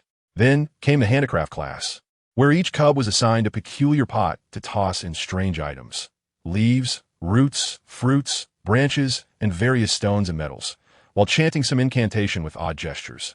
The final products were a bizarre assortment. Nonetheless, the little female appeared quite satisfied, and once again, there were red stars to be awarded. Oh, the little red stars did not include the cat cub and tiger cub. The afternoon's curriculum featured sword flying lessons, which, to the viewers, resembled miniature flying devices that the beast cubs exchanged in the little red star exchange room. The young female gently coaxed the beast cubs into performing certain actions, reciting peculiar game chants. The wooden sword hovered in midair, following the hand gestures of the cubs, responding to their soft, childish commands to rise, rotate, and so forth. It must be said that this method of control for the mini-flying device indeed exudes a certain elegance that surpasses the use of a remote control. Instantly, it felt remarkably sophisticated. Someone rushed to the official blog of AI Oiwin, asking if a similar model could be provided, one that also featured voice control. Once the cubs became adept at maneuvering, they leaped onto the miniature wooden sword, maintaining odd postures while babbling about flying. The excited beast cubs chirped that they had learned to soar, proclaiming, "We can fly now." Ultimately, the most balanced of the tiger cubs settled 2 small debts of red flowers on the flying device. The orc audience watching the live stream chuckled affectionately, noting that it was precisely these cubs, who had yet to graduate from kindergarten, that could be easily deceived by such fanciful flying toys, believing they could truly take flight. This flying apparatus could barely ascend 1 or 2 meters, hardly surpassing the height of a small cub's jumps, leading many cubs to lose interest. However, such notions would soon be swiftly contradicted by Jiang Yuxi and the cubs in the following week's live broadcast. The orcs who had spent the day watching summarized that the young female was indeed adept at entertaining the little ones. These 9 cubs were thoroughly enchanted, no longer dismantling the kindergarten, refraining from biting robots, nor engaging in fights with classmates. The maintenance and treatment costs of the Sunshine Kindergarten were undoubtedly the lowest across the galaxy's kindergartens. This game appeared to be quite suitable for the cubs, and a certain young female, who had inadvertently stumbled upon the live stream, pondered if she could learn from it. As evening approached, Jiang Yuxi meticulously explained the grading assessments to the parents who had come to pick up their children, reminding them to review today's lessons at home before hastily concluding the broadcast. There were still numerous tasks to attend to. Having been away for a month, she needed to prepare food supplies for a month and a half. Tonight, she aimed to refine several spirit-gathering arrays and cultivate more spiritual food. As for meat supplies, she had recently procured a batch from the planet's owner, which would suffice for the time being. She could have process some into jerky, meat strips, and other snacks. Additionally, she ought to prepare a few more sets of clean uniforms for the students.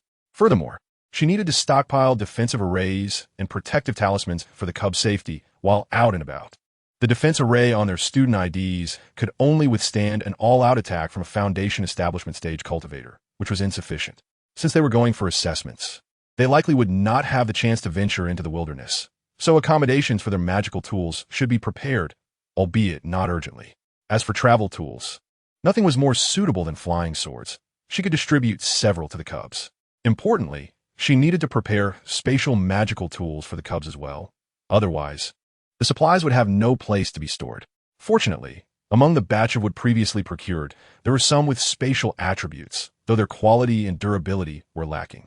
Only meteoric stone with spatial properties would suffice. However, Acete Xing truly possessed extraordinary natural resources. Even areas close to human activity were abundant in treasures. It was puzzling why they had yet to be properly developed. Was it due to their distance from the main star? At this moment, the desire for exploration that had long been buried within Jiang Yuxi's heart intensified. Once she reached the nascent soul stage, she would undoubtedly embark on a quest. Yet, unbeknownst to her, she would soon be compelled to venture deep into the planet before achieving that stage. For now, her immediate concern was to harvest spiritual rice. With one person, one cub, and one machine working in harmonious coordination, Jiang Yuxi was diligently harvesting crops when a sudden realization struck her. The most pressing issue of all, she was out of money. Not only was she broke, but she also owed several million in debts. Although she had a dedicated spaceship for the journey, expanding horizons with the cubs would undoubtedly require a significant amount of star coins. Alas, her pockets were emptier than her face. Faced with this harsh reality, Jiang Yuxi, her demeanor turning pale, opened the 2 network on her terminal and, trembling, sent a message. CC Kindergarten Principal. Hello? Did you manage to purchase the juvenile gene refining liquid for the cubs you mentioned last time? From her observations over the past few weeks, this online acquaintance had a steadfastly reliable, yet somewhat naive disposition, though perhaps a bit financially constrained. This message felt somewhat guilty on her part. After all, the other party regarded her as a close friend and an expert in nurturing cubs, while she viewed them as a potential benefactor, which certainly weighed on her conscience. Almost immediately, the online acquaintance, who seemed to be perpetually monitoring the star signal, replied. Shihi Chonglu, CC Kindergarten Principal. We have extra refining liquid at our kindergarten, the same one you saw during the live stream, which the students have been consuming. CC Kindergarten Principal. It's not a generic brand. It's from the Imperial Juvenile Protection Association. Authentic. CC Kindergarten Principal. We have plenty at our kindergarten, and the students simply can't finish it. CC Kindergarten Principal. I was thinking, if you haven't managed to buy any, I could package some at a lower price for you. CC Kindergarten Principal. Haha, it's just to avoid waste. With a steely resolve, she quickly sent a flurry of messages, then shut her eyes, too anxious to read the replies, fearing her unease would be detected. Seeing the young female send so many messages was a rare occurrence, and a silly, bright smile appeared on Frederick's handsome face. If his old adversaries knew of this smile, they would likely not recognize him.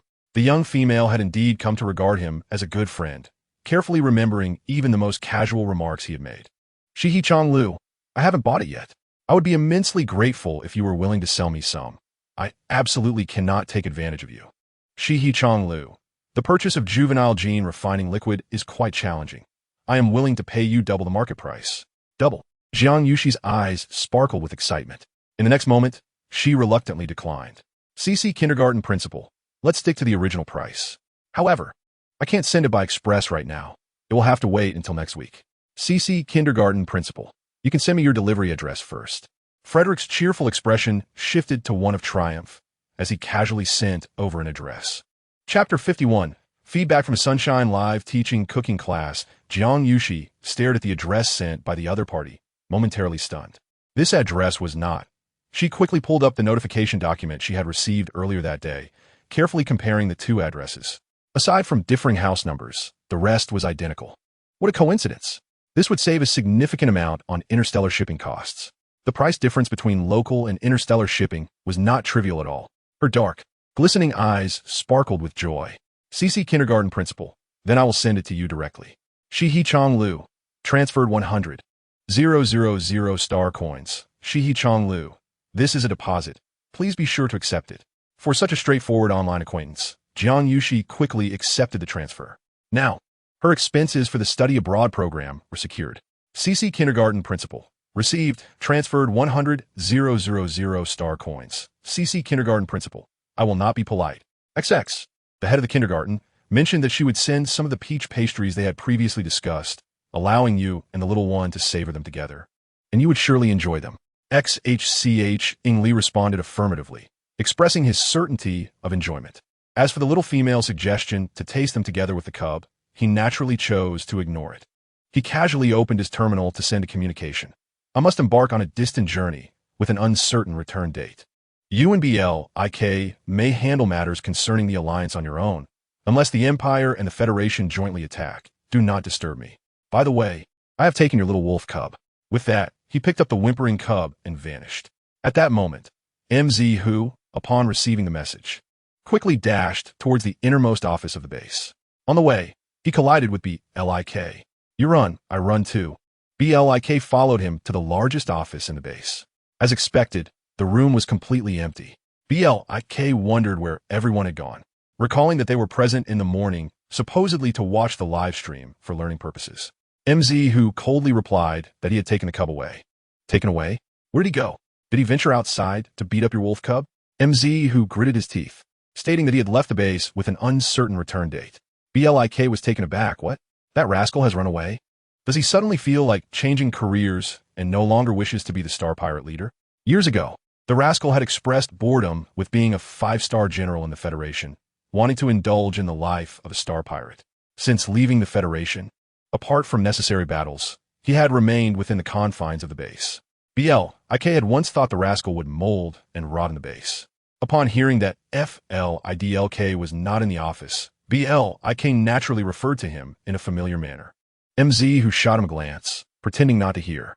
However, why did he change careers and take the little wolf cub with him? Could it be that the new profession requires the cub for cover? BLIK was perplexed. MZ, who did not respond. He was unconcerned about FLIDLK's whereabouts. His worry lay with his own wolf cub. Neither of them anticipated that what began as playful banter would ultimately become a prophetic statement. Far from the Star Pirate Alliance, the courses broadcasted by Yinguing YURUN gained unexpected popularity. The catalyst was a wealthy heir.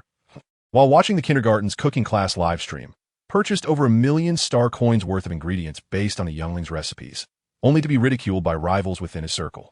This incident nearly turned the heir and his family into the laughingstock of their social circle. After all, many of the culinary materials on the shopping list were rarely purchased even by affluent families. Furthermore, the heir's sudden order of thousands of kilograms of strange-tasting beast meat and bizarre instant foods led many to question his taste and sanity. Even the elder members of his family faced mockery from rival families in their social circle. Although the misunderstanding was eventually resolved, the heir was punished by his furious parents, who suspended his Interstellar bank card and confined him at home to reflect. Surprisingly, the heir bore no anger regarding the suspension, as such incidents were commonplace for him. He seized the opportunity to attempt recreating the jerky made by the two little ones in the live stream. His first attempt failed miserably, producing a foul-smelling, inedible jerky. Undeterred, he tried again, only to produce a salty and bitter result that was equally unpalatable. He continued to clean up the mess and start anew. After numerous failures, he finally succeeded in crafting jerky that matched the texture described by the little female in the live stream. He followed their advice to cut along the grain, which indeed enhanced the chewiness, making it more suitable for adult beastmen. Strictly adhering to the recipe recited by the younglings, he added the ingredients, creating 2 flavors, original and spicy. XX had not deceived him. The jerky was indeed savory and flavorful, a delightful blend of spicy and aromatic that intensified with each bite. He found himself preferring the spicy variant over the original. As he chewed on the jerky, tears of happiness streamed down his face. Perhaps I could add a bit more chili for an extra kick, he mused. This scene was witnessed by his elder brother, who came to lift the suspension. Alarmed, the brother feared that the confinement had driven his younger sibling to madness and nearly dragged him off to seek medical assistance. In the villa, strips of glistening black-red jerky hung from the ceiling, while the younger brother squatted on the floor, weeping profusely as he devoured the jerky in large bites. Anyone who witnessed this would surely be taken aback. Ultimately, the elder brother was also captivated by the flavor of the jerky. The family of the wealthy heir could not resist the allure of the jerky either. Consequently, The heir transformed from a spoiled child of the family into a model child in the eyes of others. His star coin card limit increased severalfold, and his family received compliments when they went out. Previously, they would lament having an unworthy child. Now, they proudly boasted about their son. Even the heir himself could not help but reflect on how this exemplified the duality of adult beastmen. Most importantly, the heir's father had the jerky tested, revealing an astonishing purity level of 62, with some portions reaching 71, and the taste surprisingly delightful. It is well known that foods with a purity level above 70 can pass the most stringent tests for juvenile food safety. The jerky was not only delicious and satisfying, but also nourishing and cost-effective to produce. This jerky could be mass-produced and sold as food. Gradually, more beastmen within the social circle became aware of the jerky. The wealthy heir's family reaped numerous benefits from the jerky, and the cooking classes at Yurun gained immense popularity as a result. From jerky to sponge cakes, to yam cakes, to tomato and lean meat stir-fries, classic braised pork, 5-spice marinated meat, Orleans-style tender ribs, mushroom and 3-flavor soup, and beast milk pudding. The culinary class's influence extended far and wide. However, due to the high level of difficulty, few beastmen have successfully replicated these dishes, with even fewer managing to produce jerky successfully. At the behest of his family, the wealthy heir attempted to contact Jiang Yuxi, but returned empty-handed. He could only join the Guardian of Sunshine group, participating in the live streams daily. The impact of the cooking classes at Yurun did not end there. In another niche group, the simple yet effective SNQL gained unexpected acclaim. This straightforward recipe for SNQL saved the lives of an entire team of hired beastmen. How did FLIDLK manage to pinpoint such a coincidental address? Has anyone detected the treasure? Chapter 52, Group Name, Guardians of Sunshine. During a previous cooking class, XX instructed the younglings to use readily available materials to create food that would quickly restore energy and combat strength while ensuring nutritional intake. The younglings suggested SNQL. At that time, a netizen messaged a relative, inquiring whether SNQL was genuinely effective and included detailed preparation instructions. Unbeknownst to the netizen, this seemingly casual act saved the lives of 36 beastmen in a team led by the relative. The netizen later shared in the Guardians of Sunshine group that the relative insisted on transferring him 50,000 star coins. SNQL is fantastic. Image of a received transfer of 50,000 star coins. SNQL is fantastic. There was no choice. My relative said, I not only saved his life, but also the lives of dozens of others in their team. SNQL is fantastic. He said if I refused the money, it would mean I did not regard him as family. Ha! Chu Mo Liga. I remember you didn't have this name before? Sanqing Lu Chaobang. Nonsense. I have always had just one name. The netizen who changed their name to Sanqing Lu Chaobang looked at the 50,000 star coins in their balance, grinning from ear to ear. They too are among the wealthy. Sanqing Lu Chaobang. From now on, Sanqing Lu will be my favorite nutrient, and I'm also a student of Yangwang Kindergarten. Sanqing Lu Chaobang. Haimo is my class leader. Jiaxiao is my deputy class leader, including the gluttonous Pong Zai and the shape-shifting Hu Zai. They're all my classmates. Jiao Jian Shou Xian. Are you exaggerating? You even called out the class leader, deputy class leader, and classmates. Si Liunian, actually, I want to call out too. However, I graduated from a higher academy many years ago. I should have some dignity. Sanqing Lu Chaobang. No worries. I have no shame. The kids in a live stream are all my classmates, my principal CC, and teachers. My little star of the galaxy. Pa, shameless. My little star. Ah pa, truly shameless. Xinkong Jishi Izeren. Apiage, tout shameless. Sanqing Lu Chaobang. You three still have the gall to call others shameless? Sanqing Lu Chaobang. You're not any better. Pretending to have kids when you don't. Sanqing Lu Chaobang. If you're going to pretend, at least make it believable. My little star of the galaxy claims that your young one, still unborn, has already been listening to the Galactic Law Compendium and can recite the Galactic Law. Have you even memorized it yourself? My little star of the galaxy. I just love to brag. What about it? Come on me. Sanqing Lu Chaobang. And you? My little star, saying your young one doesn't need teaching, perfectly mastering shape-shifting in one go, and boasting about stable transformations, which is merely an ordinary skill for younglings. How laughable. Do you think your young one is a prince? My little star, La la la. My young one is just that amazing, no doubt. Sanqing Lu Chaobang. And you, Shinkong Jisher AI Zyrun, claiming that my little young one is under 3 years old, yet the mini-realistic mech is already operating excellently. Can you please make your bragging more believable? How laughable. Shinkong Jisher AI Zyrun. Oh, I thought I wasn't bragging enough. Sanqing Lu Chaobang.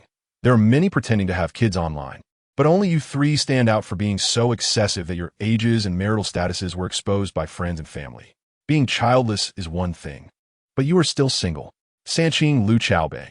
The most outrageous is you, Shinkong Jisher AI Zyrun. Don't think that just because you're an adult now, everything is fine. When you were exposed, you weren't even an adult, and you were a child back then. Shinkong Jisher AI Zyrun. Basic principles. Please do not disturb. For a moment, the entire Yangwang defense was left with the bombastic remarks of netizen Sanqing Lu Chaobang. Aside from the three being bombarded, the other group members silently watched the spectacle until the group announcement appeared. Group announcement. Welcome the great master Wan Xing Shuaing to the group. Daily beating younglings 300 times. Wow. The group owner is amazing. Actually invited master Shuaing in. Shinkong Jisher AI Zyrun. The group's atmosphere seems to have suddenly elevated. Wang Quanda Lao, Si Liunian, and now another master Shuaing has come. We just lack the illustrious Chairman de Lao to complete our gathering. Kumodiju, Master Shuing. Welcome. Si Liunian. Shuaing, welcome. Wang Quanbei, welcome. A series of welcomes from Master Shuaing filled the chat. Wan Xing Shuaing. Nice to meet everyone. Liunian.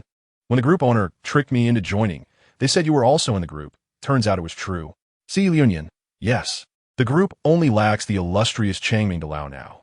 Si Liunian sincerely calls out to Changming de Lao, knowing that even though he is a second-generation rich kid, he could spend lavishly, he still feels insignificant compared to this esteemed figure. On the top of Yangwang Kindergarten live streams leaderboard, gifts from Shishi Xinghe Changming have already reached nearly 30 small goals. It is worth noting that this is less than 2 weeks since the broadcast began. This person is known to clear the screen of the stars at the slightest displeasure and generously reward the stars when happy. My little star, group owner, when will you trick Changming de Lao into joining us? Jiao Jian Shou Xin. Yes, without Changming de Lao, this group feels incomplete. Wan Xing Shuaing. Agreed, group owner. Do your best to coax Changming de Lao into joining like you did me. Seeing these group members looking for work for him, the group owner felt overwhelmed today. Today you beat younglings. Do you think I don't want to? The problem is, Changming de Lao has all private messages turned off. Today you beat younglings. Moreover, I've tried to speak in the live stream 6 times. 6 times. Just when I managed to send a message, Changming de Lao used the screen clearing function. Today you beat younglings. I'm beginning to suspect that the esteemed one has noticed my intentions and silently rejected me. Today you beat younglings. Also, what do you mean by coaxing? Clearly, you willingly walked into the trap. Shu Emoligo. How about we all shout out during the live stream? Shining bright. I just worry that Changming de Lao might look down upon our group, thinking it too small. Si Liunian. I feel like sometimes the pressure from Changming de Lao is scarier than my father. I'm not sure if it's because of the Starry Era filter. Wang Quanbei. Changming de Lao is not an ordinary person. Now everyone is guessing which royal family member or high noble they might be. Thinking of repeating kindergarten. Some even speculate whether they are a noble from the Federation. 100-year-old youngling. There are also those from the Sea Clan, and some even guess they are space pirates. Today you beat younglings. I will give it a try and see if Changming de Lao is willing to join the group. Aspiration to enroll in the Imperial Comprehensive, but even if unwilling, it's fine. We have dozens of people in our group, and we should be able to protect a live stream, right? Wan Xing Shuaing. Actually, I think if Principal she can join the group. Changming de Lao probably wouldn't refuse. It must be said that online, it is unanimously believed that Xinghe Changming is the biggest sycophant. Today you beat younglings. I've tried. Principal she didn't respond. Maybe they were blocked. Today you beat younglings. This has happened before in live broadcast competitions. Once the broadcast starts, all private messages from participating units are blocked unless Principal she approaches us. The actively seeking Frederick, otherwise, how could it be said to be a fated connection? Chapter 53. The extraterrestrial study tour of Yangwang Kindergarten officially begins the day before departure. EE finally returned to normal. At this moment, deep in the treatment capsule in the Imperial Capital's confinement room, she Erche, after bidding farewell to the planet lords. Female and male guardians, Jiang Yuxi and EE, along with the younglings and the escort team appointed by the planet lords, boarded a small spaceship for transportation. The planet lord stared blankly at the departing spaceship, wondering. The principal said to enroll all eligible younglings, including those with severe genetic diseases. I agreed, but did not know if it was right or wrong. Zhu Sheng comforted her. I believe Principal Shishi would not undertake anything without assurance. Yixing openly expressed her trust in Jiang Yuxi, smiling as she said, from the look on Principal Shishi's face during this evaluation, it seems she is confident. Perhaps when they return, they will bring back promotion notifications.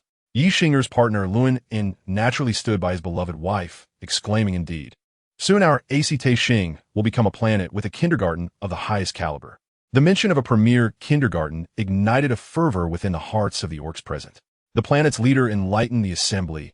Absolutely, it cannot possibly be worse than before. Let us diligently prepare for the subsequent tasks. When Principal Shi and the others return, the kindergarten will soon welcome its largest enrollment period. Zhu Sheng smiled and remarked, my partners and I shall undertake the task of enlightening the orc parents. I will also tally how many star coins can be allocated to Principal Shi, he continued. With nearly 100 younglings, we cannot expect Principal Shishi to shoulder all the expenses alone. Yixinger also wore a radiant smile. Her partners hastily volunteered. We shall assist you. Yixinger declined. No need. Organizing finances poses no risk for me, unlike Ashong, who must visit families afflicted by severe genetic ailments among their young.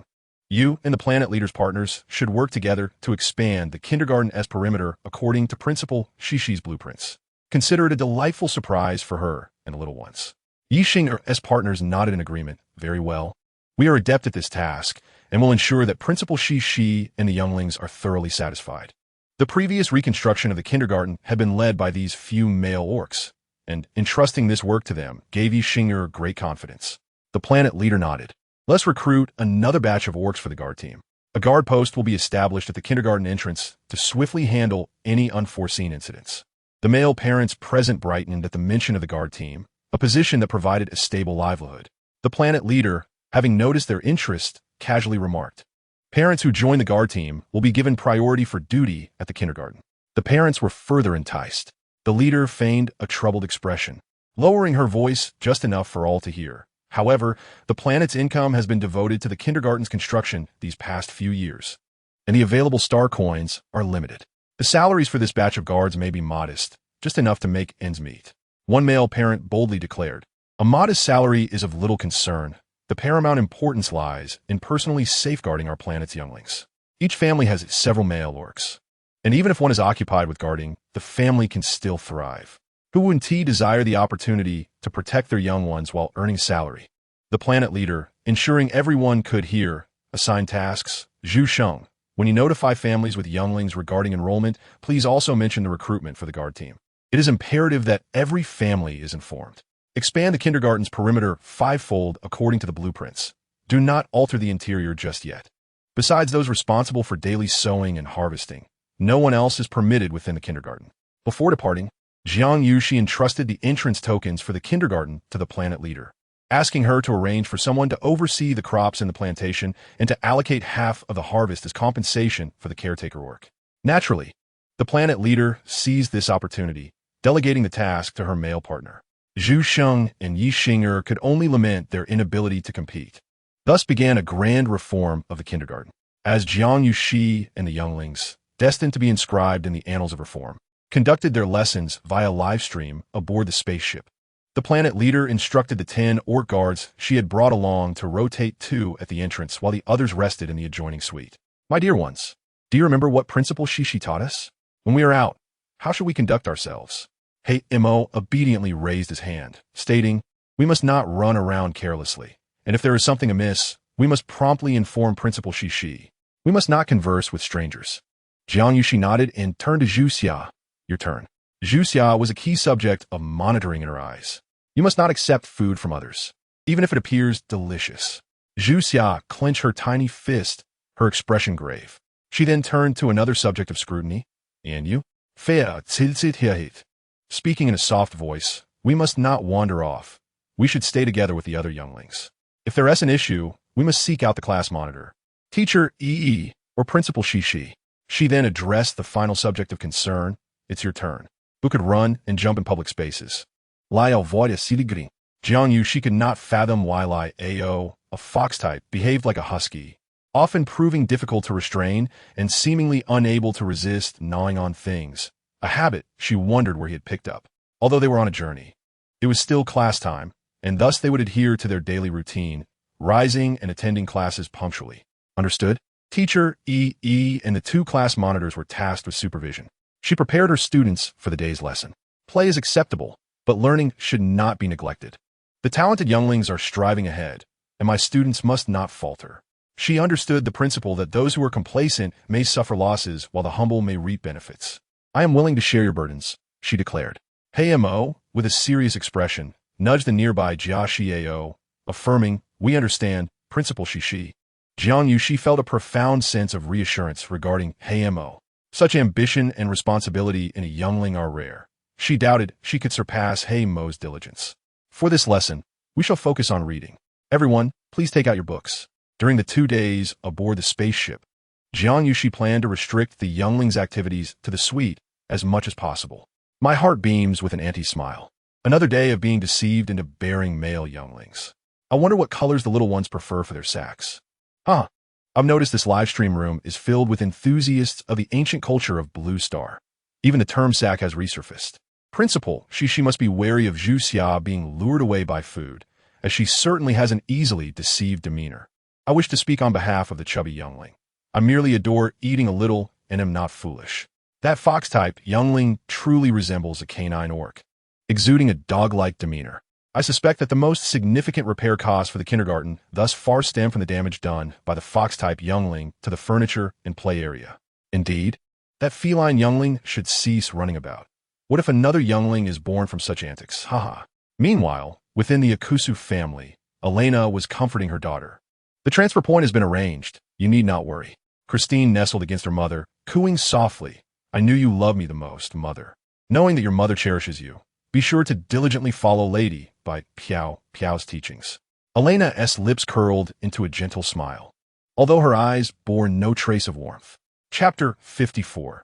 Encounter with interstellar pirates and separation from the younglings as the younglings engaged in their studies.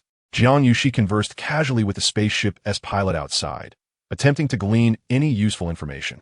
However, she was met with disappointment, as these pilots were merely staff at the transfer station, tasked with following instructions to pick them up. Upon arrival at the transfer station, they would need to board a large civilian spaceship bound for Hailanshing. The tickets had already been secured for the midnight flight the following day. Furrowing her brows, she sensed something amiss. However, the pilot explained that they would only reach the transfer station the next evening. The flight scheduled for midnight was the earliest available, with the next one not departing for another 10 days. The assessment period is next week, and the spaceship will not arrive in time, just 10 days later.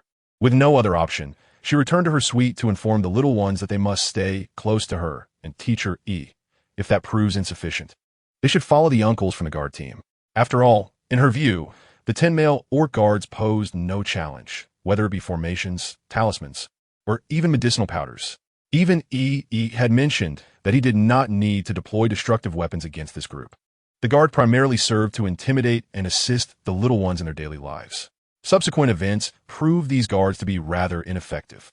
After some contemplation, she felt a lingering unease.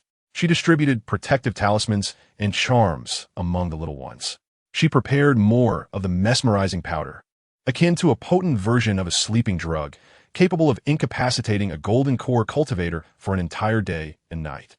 The soul-eating powder, which erodes spiritual consciousness, bore similarities to the plant that once destroyed the original host's mind, albeit with a more severe impact, as it would attach itself to one's spiritual essence. This was a life-saving artifact, and each child should have some. If they accidentally misused it, she could simply remedy the situation. Nothing surpassed the safety of the little ones. The heart-loss powder, once ingested by an orc, would lead to the loss of their mental faculties, compelling them to obey the incantations of their heart techniques. This directly affected the spiritual essence and could not be resisted by orcs of lower than a certain level. It was perfectly suited for the little ones and deemed essential for their outings. Upon reviewing their knowledge, she found that the little ones were quite familiar with this heart technique. Indeed, prioritizing the Interstellar Common Language course as a core subject had proven wise. The bone-corroding powder inflicted excruciating pain on the afflicted, reminiscent of being incessantly chipped at by a talisman or being gnawed upon by countless ants. This, too, was a means of control, requiring regular antidote intake, making it quite unbearable. It was fitting for the little ones to take along.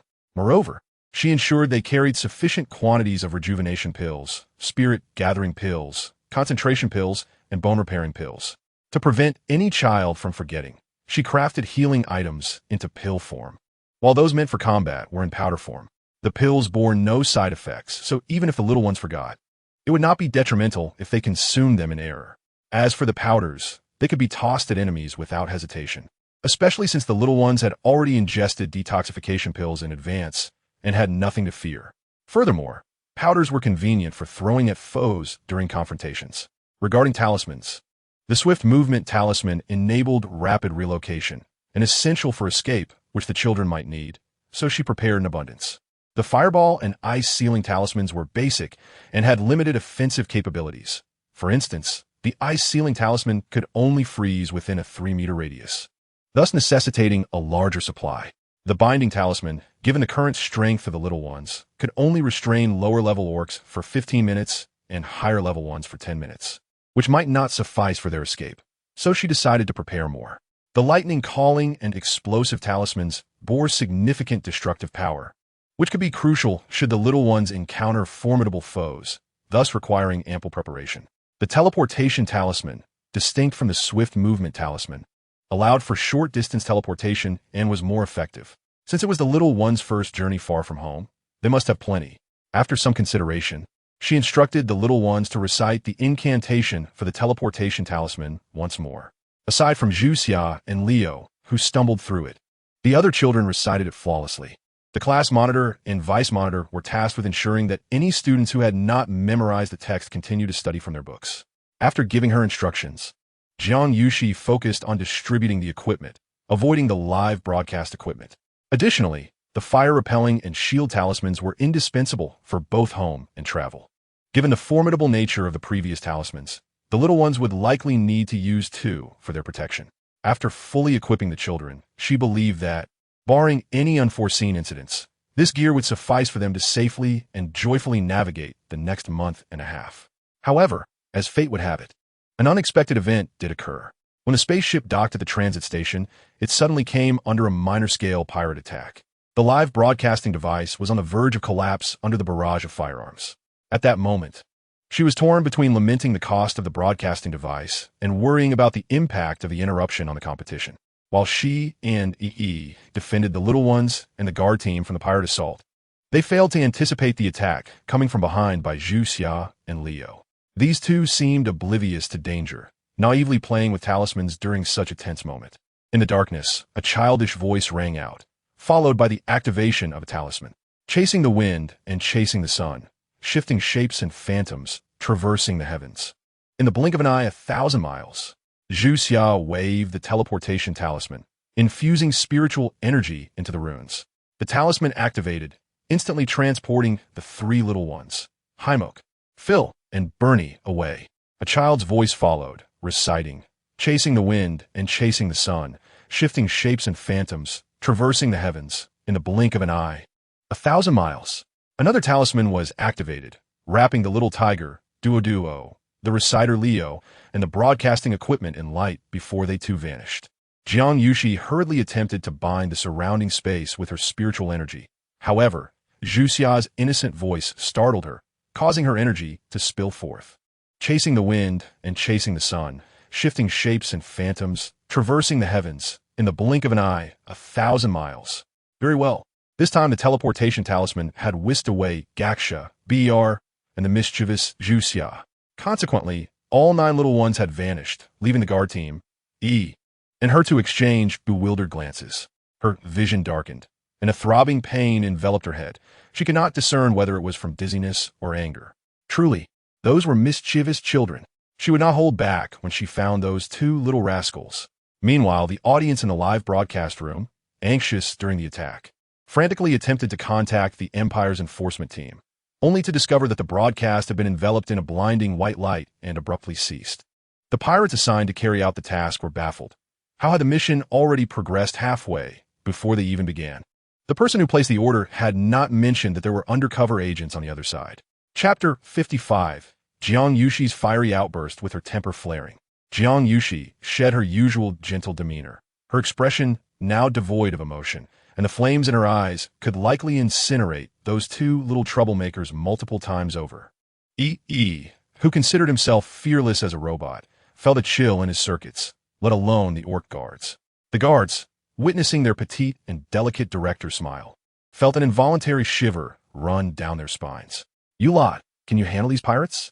Jiang Yuxi inquired with a smile that did not reach her eyes, her tone deceptively polite.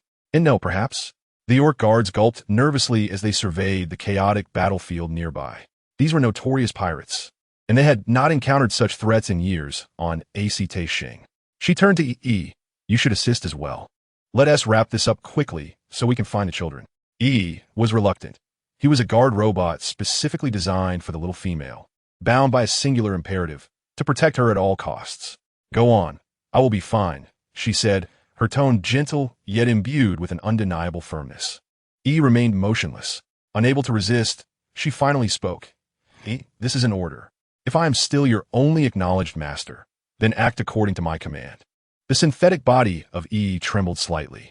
The robot's programming, which mandated obedience to its master, clashed with the emotions it had developed. He was unwilling to leave, yet could not defy her command.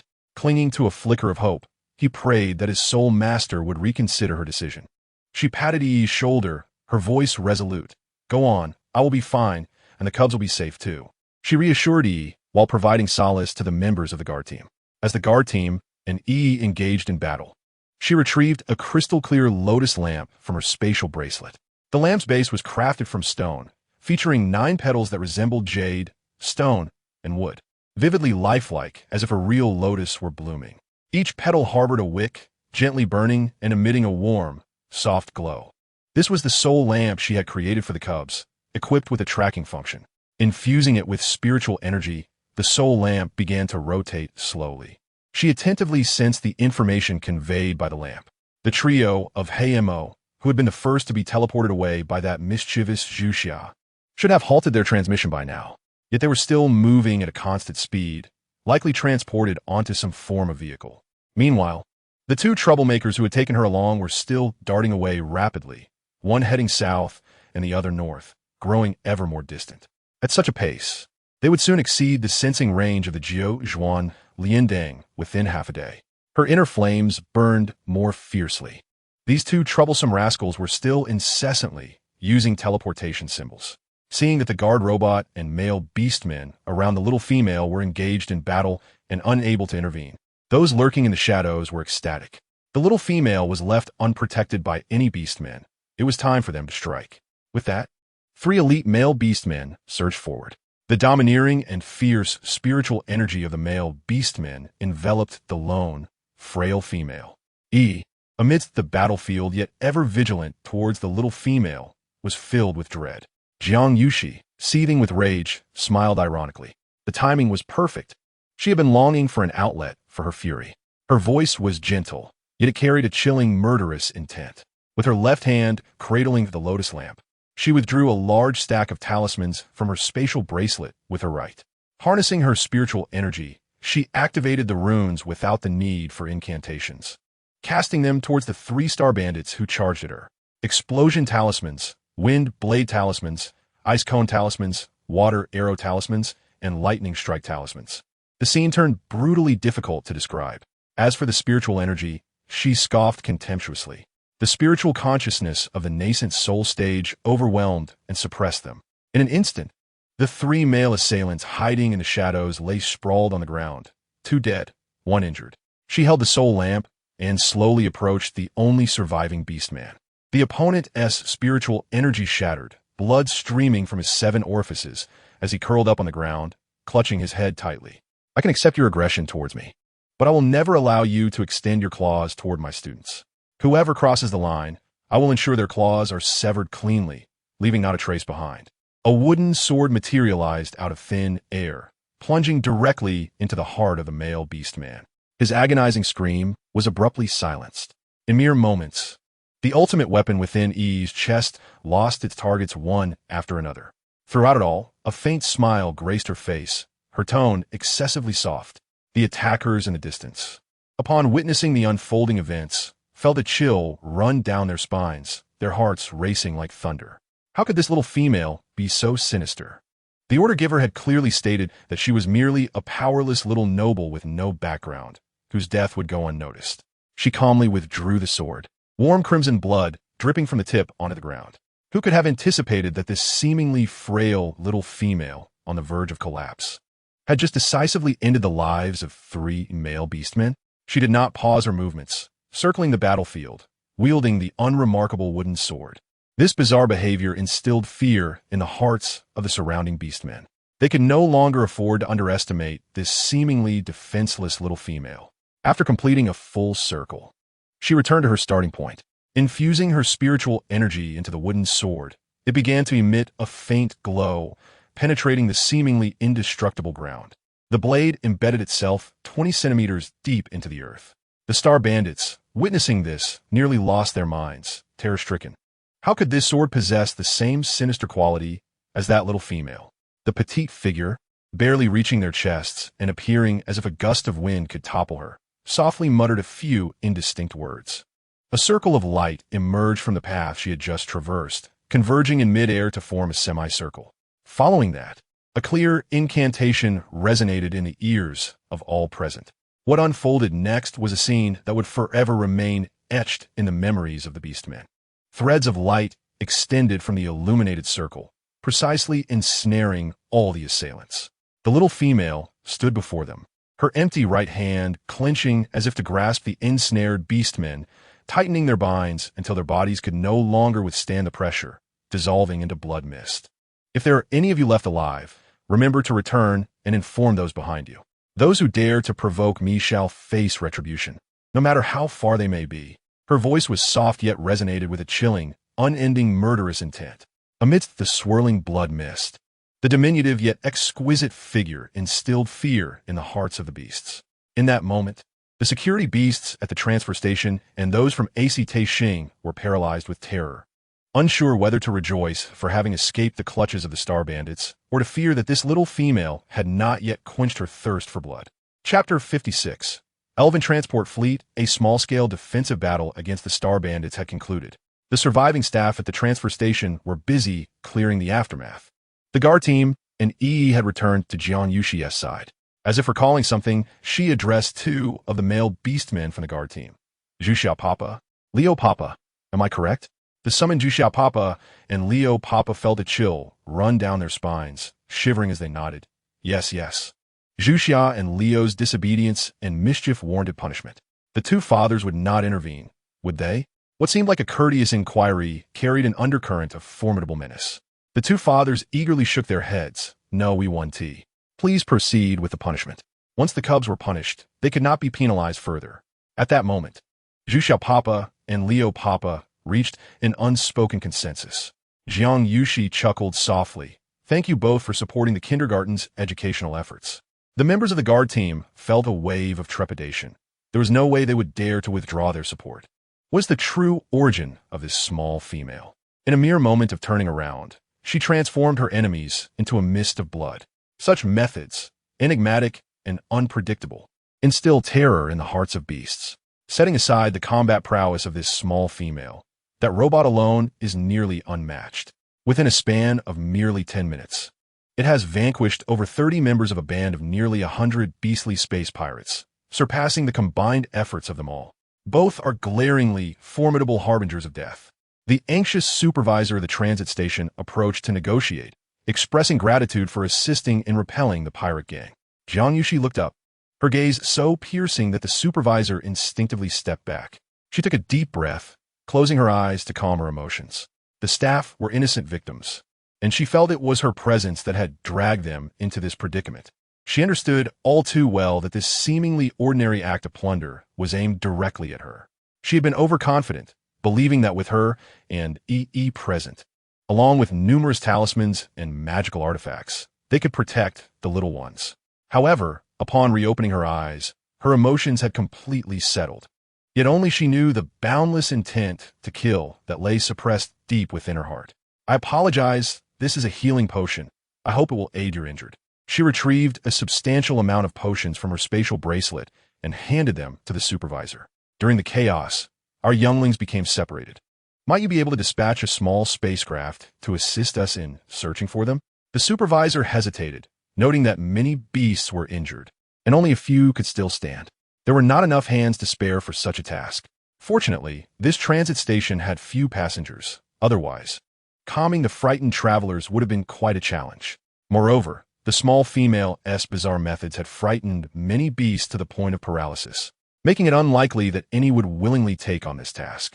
However, before he could voice a refusal, he was seized by the calm gaze of the small female, causing him to involuntarily agree. Thank you immensely. I will cover all expenses. Jiang Yuxi felt a weight lift from her heart. Her current strength was not sufficient for interstellar travel. No need for that. I can report it, and the Empire will allocate funds for repairs. The supervisor resolutely declined. It was a colossal stroke of luck that a female noble had not been harmed on his territory during a pirate attack. Besides, as long as they could send away this harbinger of death, they would be eternally grateful, daring not to ask for her currency. The supervisor firmly rejected her offer to pay repeatedly. While she mentally noted this favor, she also sighed in relief for her withered purse. She had initially contemplated paying the entire amount of 100,000 star coins, and if that was insufficient, she would have to take out a loan. They had undergone 7 interstellar jumps and 3 wormhole teleportations on their way here, requiring immense energy. The distance to Hymo was not far. Although the spacecraft was small, it was swift, and she anticipated they would catch up in half a day. Her predictions proved accurate. Following the guidance of the 9-turn lotus lamp in her hand, she continuously adjusted the course of the spacecraft. After the spacecraft pilot silently executed 2 short-range jumps, they finally caught up to a large interstellar transport fleet. The pilot looked at the fleet's crest from afar, eyes widening. It was the transport fleet of the AI Irwin family. Jiang Yuxi inquired, AI Irwin family? Upon her arrival, she had been dispatched to the frontier, and aside from her original enemy's family, she knew little of other powers. The escort squad had been disconnected from interstellar society for many years, so they were also unaware. The AI Irwin family could be traced back to the ancient era as one of the noble families of a long-established nation on launching. After several transformations, EE's calm electronic voice recounted the least known yet explosive history of the family, unbeknownst to the gathered crowd. EE's narration of the AI Irwin family was more detailed and comprehensive than the Empire's historical records on this ancient lineage. Regrettably, none of the beasts present were capable of discerning this. The AI Irwin family was among the earliest to propose regulations regarding the protection of younglings. Jiang Yuxi understood that the younglings aboard the ship were quite safe. Members of this family would not harm them. As it turned out, EE's judgment was correct. When they contacted the fleet using their spacecraft, they explained their intentions and heard Hymo's steady yet childish voice reassuring her. Cece, do not worry. I will take good care of Fei, Air, and Bo and I. We are not afraid at all. Bobo says he is very capable and can chase away all the bad guys. Stepping onto the AI Irwin family ship and witnessing the younglings safe and sound, half of her anxiety dissipated. The 3 little ones rushed over to hug her legs. Cece, are you all right? Did the bad guys get chased away? Hymo looked up with concern. Cece, did you find us? Bo Ni's eyes sparkled, as if they had just played a game of hide-and-seek. Cece, we zoomed right onto Bobo's ship. Fei Air added cheerfully. Seeing the younglings stable and unscathed, she truly felt relieved, gently stroking their heads. The male beasts of the transport fleet remained silent, completely captivated by the small female's beauty. EE, displeased, turned to shield her from the heated gazes of the beasts ahead. Realizing her surroundings, Jiang Yuxi hurriedly expressed her gratitude and exchanged pleasantries with the fleet's supervisor. Ultimately, at the supervisor's earnest insistence, she decided to accompany them for a stretch of the journey. The overall commander of the fleet, a 9th-level interstellar warrior with formidable mental prowess, observed the meager team of only 10 male beasts, alongside a seemingly powerless robot, and felt a wave of concern. With such limited strength, how could they ensure the safety of a delicate female and 3 younglings on their journey to Hylon Star, a path fraught with peril? Unbeknownst to him, the seemingly vulnerable small female had recently single-handedly annihilated a significant portion of a pirate gang. Chapter 57. Jiang Yuxi and EE depart the interstellar supply station. Jiang Yuxi crouched down to meet the 3 younglings at eye level. CC is leaving. You will travel with the uncles to Hylon Star, all right? My dear little ones, do not be afraid. I will return soon. EE and the uncles from the escort team will be with you. Once we reach Hylon Star, you must help me discover what fun and delicious things there are. When I arrive with the other little friends, you will be in charge of showing us around. Jiang Yuxi could not wait to follow the AI Irwin fleet to Hylon Star and then transfer to search for the other younglings. The movements of the young ones had ceased, likely due to the expiration of the teleportation talismans of the 2 rascals. The transport fleet was well acquainted with various star domains, and she confirmed with the crew the current whereabouts of the younglings. Fortunately, they were still within the same star system. After ensuring the safety of the transport fleet and learning that they would be passing by Hylon Star, she could no longer wait a moment longer. She must depart immediately to find the younglings. Coincidentally, this supply station was a major hub with a plethora of incoming and outgoing passenger ships, and there was a suitable spacecraft available for her. We, Haimo, Fayer, and Bo and I, are the bravest and smartest younglings. Can we do what CC just said? Bernie has always been timid. He timidly clutched Jiang Yuxi's arm, his voice trembling slightly as he said, CC, I can do it. Hai Montag polit Bernie closer. Her small hand tightly gripping his arm, and calmly stated, CC, I know you're going to find Zhu Xia and the others. I will take good care of Phil and Bernie, and you just stay at Hylon Star. Besides, there are also teacher E and the uncles from the security team. We are not afraid. Upon witnessing the 3 little ones' understanding demeanor, Jiang Yuxi's eyes moistened slightly. She transferred some star coins to Captain Bart's terminal, instructing them to reach out to Bart if they needed anything. Hayamo shook her head. CC, we don't need star coins. Uncle Chu said he could take us to Hylon Star without needing any. Plus, we have plenty of food. Before they left, Jiang Yuxi had filled the spatial wristbands given to each child with a lot of snacks. Others might not know, but Hayamo was well aware. He often heard his mother mention how Jiang Yuxi had invested all her star coins into the kindergarten. Moreover, the tuition was exceedingly low, and Jiang Yuxi was at a loss for the money she collected from them. His mother spoke of many things, but as a young child, he could not comprehend them all. However, he vaguely understood a principle.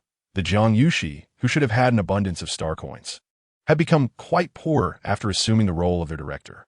Thus, the kindergarten could not afford to build splendid structures with star coins and had to resort to wooden constructions. They could not afford nutrient solutions, requiring Jiang Yuxi to grow their own food. They could not wear uniforms, and even Jiang Yuxi's attire was self-made. They also lacked the funds to purchase ebooks, relying solely on Jiang Yuxi to carve words on a wooden boards. He was aware of much more, yet Jiang Yuxi did not want anyone to know, so he pretended to be oblivious. Jiang Yuxi approached the 3 little ones, tidying their disheveled uniforms while inquiring, Does Director Cece still have star coins? Do you remember what I said about what to do in case of danger? The little ones nodded in unison. That's good. In the event of danger, follow what I taught you in class. Protect yourselves first, and we will handle the rest once I arrive. She was also wary of potential reinforcements lurking behind them. Therefore, if the little ones encountered an ambush, they should strike decisively without holding back, leaving the aftermath to her. After advising the 3 little ones, she expressed her gratitude and farewell once more to the head of the transport team. The leader, Chu Yi, waved his hand dismissively, stating it was merely a matter of convenience and not to take it to heart. Besides, did you not provide our team with plenty of supplies as compensation? He did not take the items sent by the young female seriously.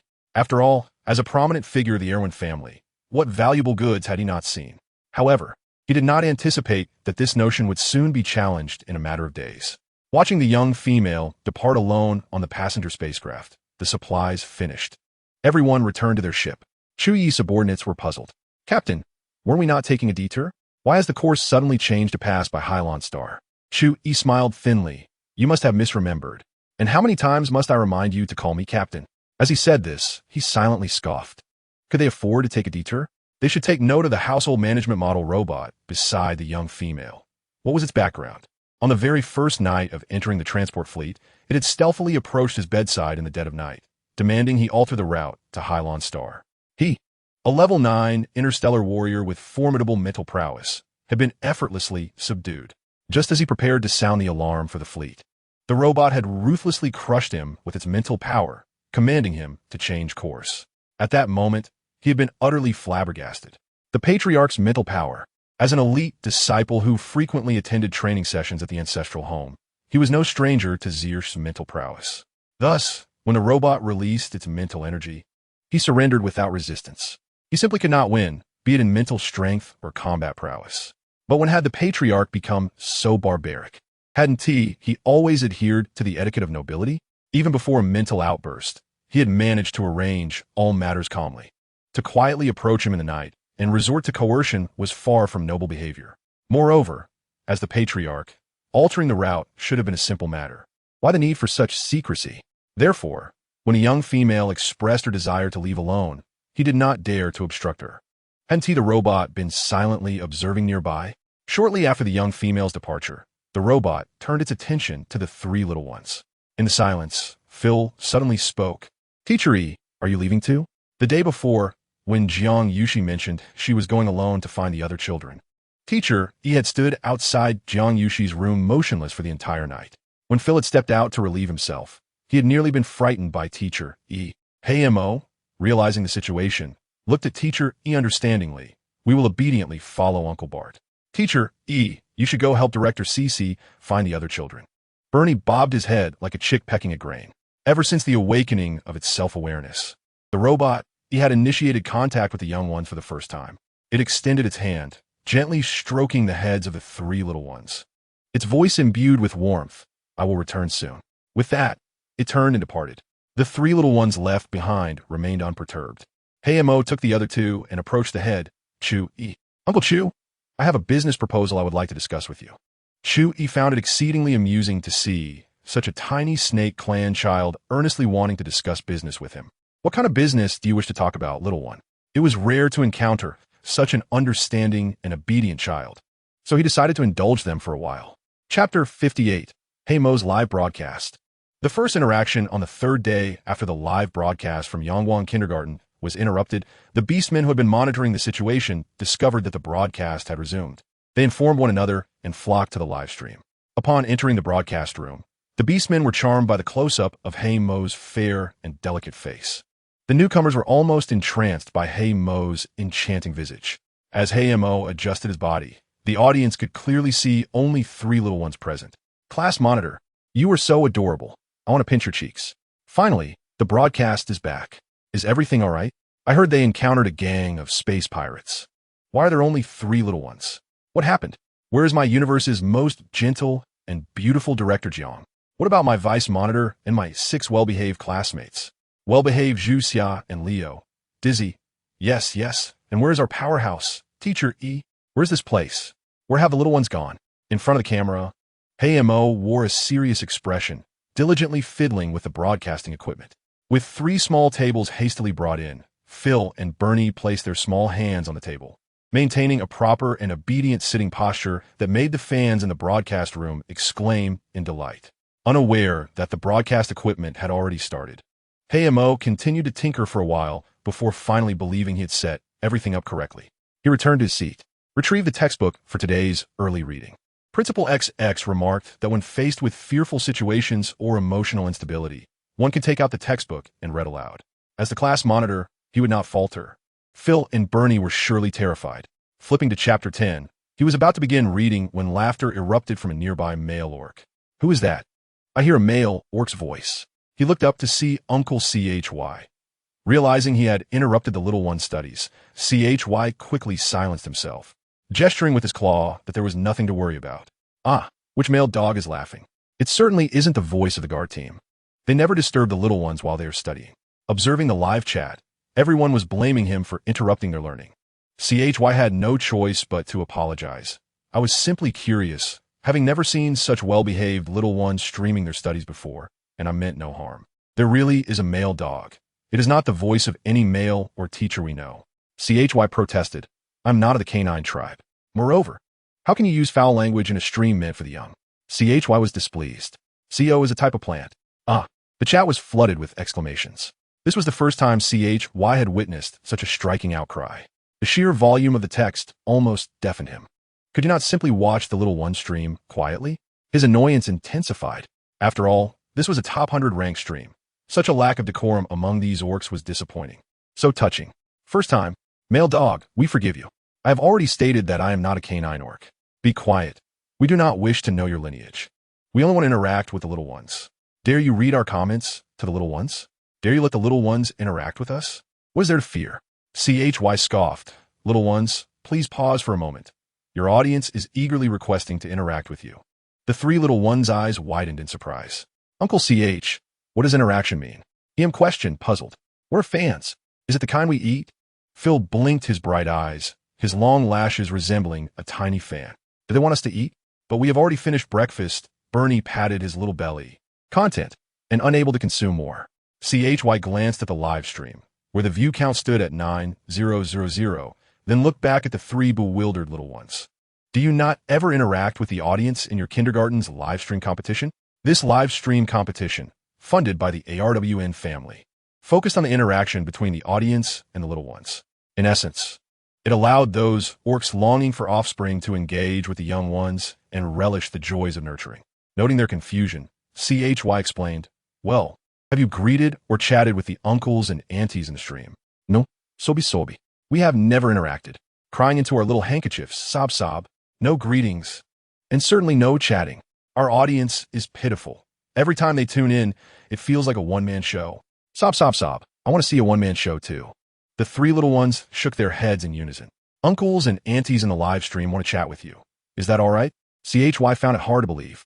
It was unprecedented for a live stream to attract such a large audience without any interaction, nearly reaching 10,000 viewers. Phil and Bernie looked at him. Principal XX said to heed the monitor's words. Him pondered, pursed his lips, and nodded. His small fists clenched tightly beneath the table, feeling somewhat anxious. Inquire about the aftermath of the Star Thief attack. The stream was abruptly cut off, and it scared us terribly. Did the little ones get hurt? What about Principal XX? Is he all right? Ask where everyone else went. Why are there only three little ones streaming now? The questions poured in, overwhelming him. One by one, CHY barked out commands. Turning to him with a constricted throat. Please tell the audience about the time you were bullied by the big bad guys. Everyone is very worried about you. His hoarse voice elicited groans from the viewers, cursing his constricted throat, which he chose to ignore. Him smiled brightly and obediently replied. Principal XX said the big bad guy's been chased away. Everyone is fine and not injured. Phil quietly added, perhaps LIO and ZH11 are in trouble.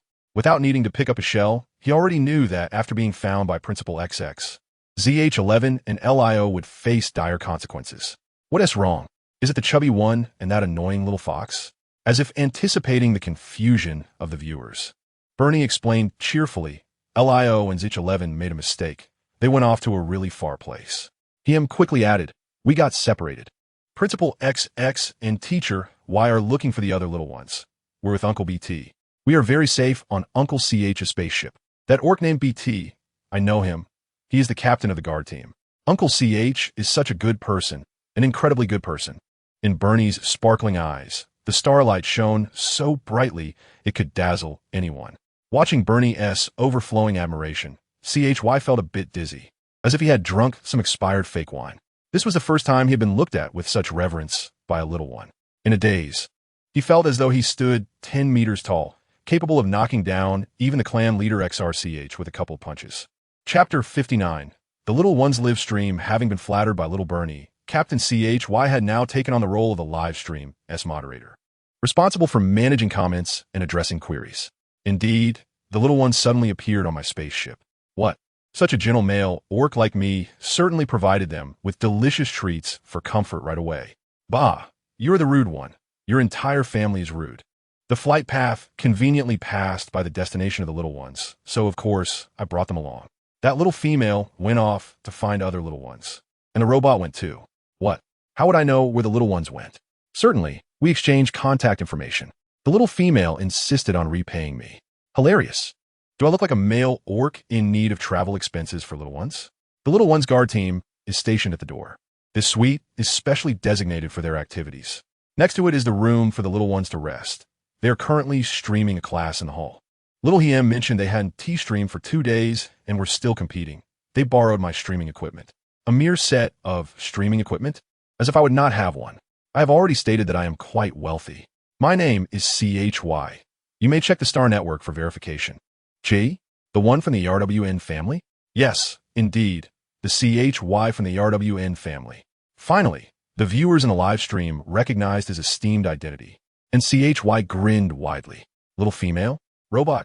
They need not worry about you. Everything is perfectly well. Chu-E waved his hand dismissively. How could not be well? Have you not observed whose mental energy resides within that female's accompanying robot?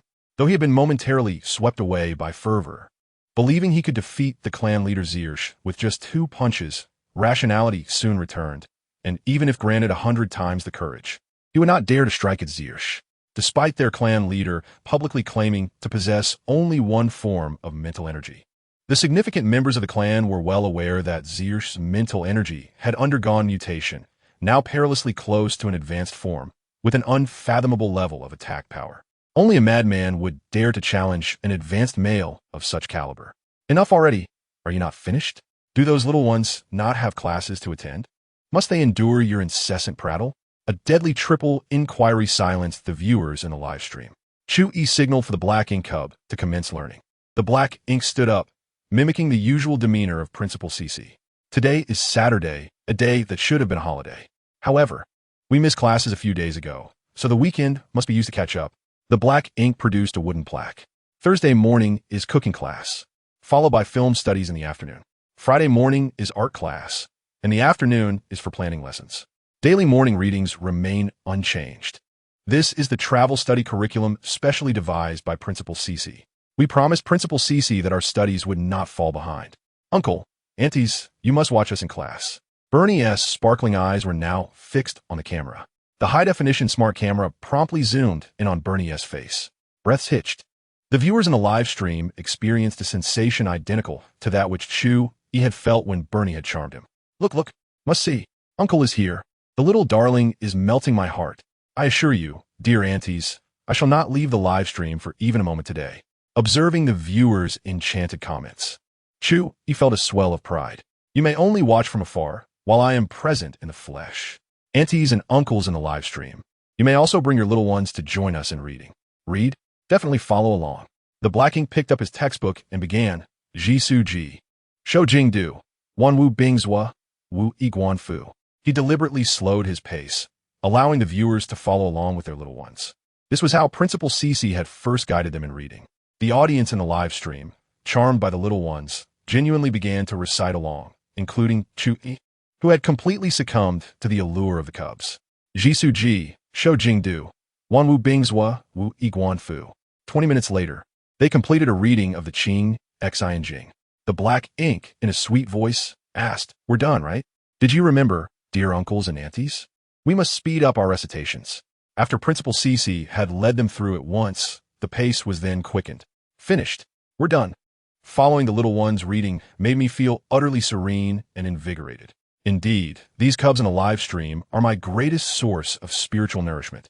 The black ink could not see the comments in a live stream and turned to Chu-E. Chu-E straightened his back. We VE finished. They VE all finished. I have finished too. The black ink beamed, 2 dimples appearing on his cheeks. Chubo-Bo's words made it seem as if he suddenly had many classmates. A surge of pride and responsibility welled up within him. He suppressed his smile. Then this time, let us take out the wooden fish and read together. Principal CC had mentioned that the combination of the Interstellar Common Language textbook's later lessons and the wooden fish produced the best results. Saying this, he changed his position. Sitting cross-legged, his left hand relaxed on his knee. He held the small wooden fish hammer in his right hand, rhythmically striking the wooden fish.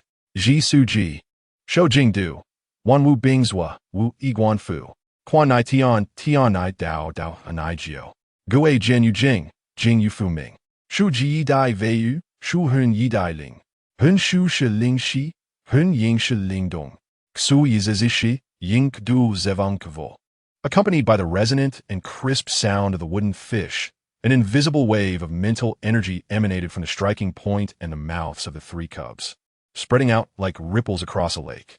The viewers in the live stream, through the network, could not discern the effect produced by the wooden fish combined with the Qing, Xi and Jing. However, Chu-E, standing nearby, could fully perceive the changes brought about by the cub's recitation. After a long while, he regained his senses, gazing in disbelief at the 3 young cubs before him. Yet, as the cubs were live streaming, he could not voice his inquiries, choosing instead to wait until after the broadcast to ask in detail. The cubs had quickened their reading pace this time, finishing in about 10 minutes. Did you remember? After we read this again, we will move on to the next lesson. After reciting it twice, the anxiety stemming from the recent attacks that had forced the Black Ink and his companions to scatter had significantly eased. Remembered.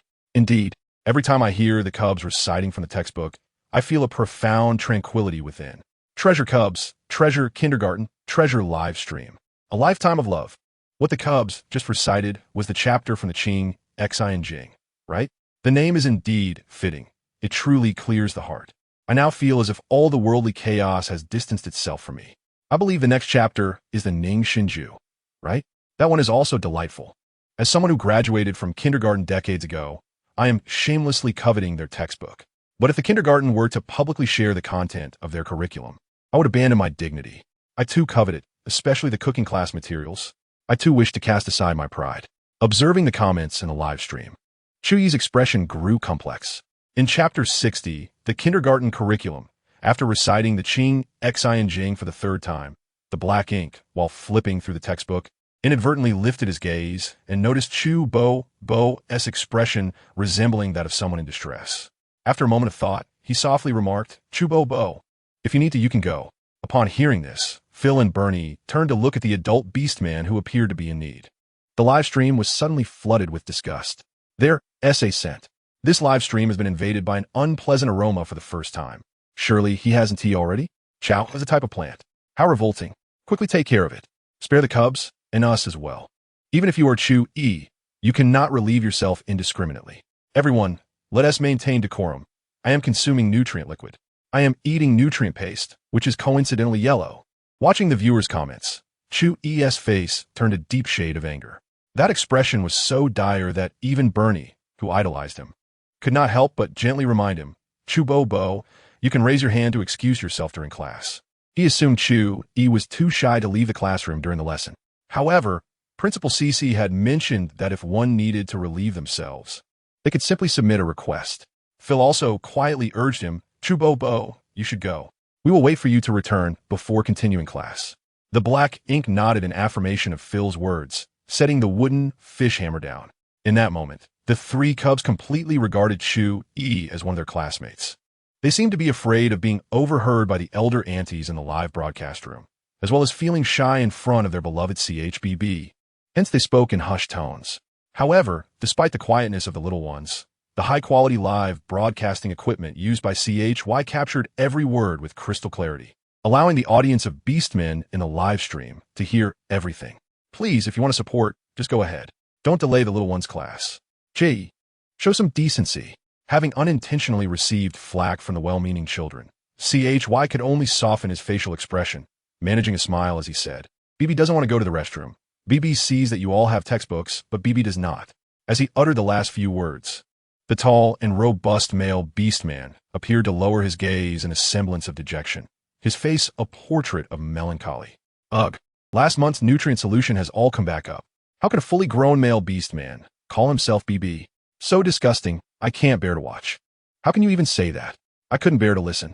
Thick-skinned, unbearable to look at. Bernie suddenly understood, jumping down from his chair and scampering over to CHY's side, mimicking the comforting gestures of Director XX. He gently patted CHBB's thigh with his little hand and softly consoled him. "CHBB, don't be disheartened." He quickly retrieved a copy of Yingo ing X NGJ T Ingy from his spatial bracelet, rushing to CHY and placing it in his palm. "CHBB, it's my fault. Now you have a textbook too." He also patted his other leg, offering comfort in a rather endearing manner. Phil observed CHY's demeanor. Although he felt that CHBB did not appear truly upset, he could not fall behind his friends in offering consolation. The little ones are too easy to deceive.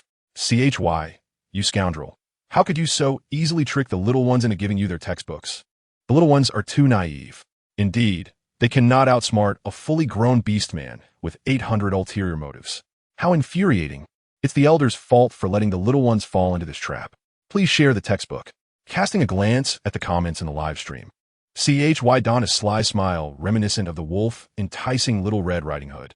However, upon noticing the textbooks in the little one's hands, he curiously inquired, These are your kindergarten textbooks. Can we take a look? Although, given his status, even the elite kindergarten materials of the Imperial Star could be perused with just a word.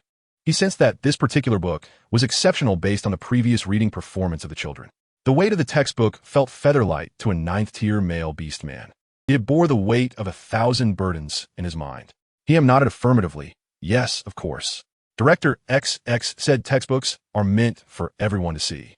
Many have read them, but regrettably, they cannot comprehend. Could it truly be shared with outsiders? CHY found it hard to believe that such an important item would be so readily entrusted to him.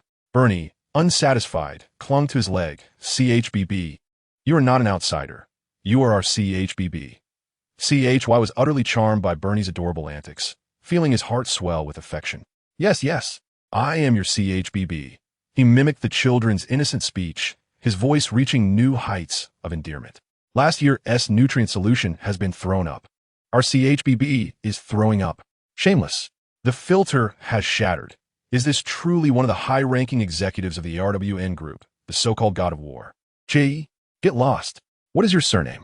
It's CH. CHY dismissed them, regarding them as a pitiful bunch lacking the comfort of the little ones. Sour grapes. Indeed. Seeing CHY affirm his words, Bernie beamed with joy, his eyes nearly squinting shut.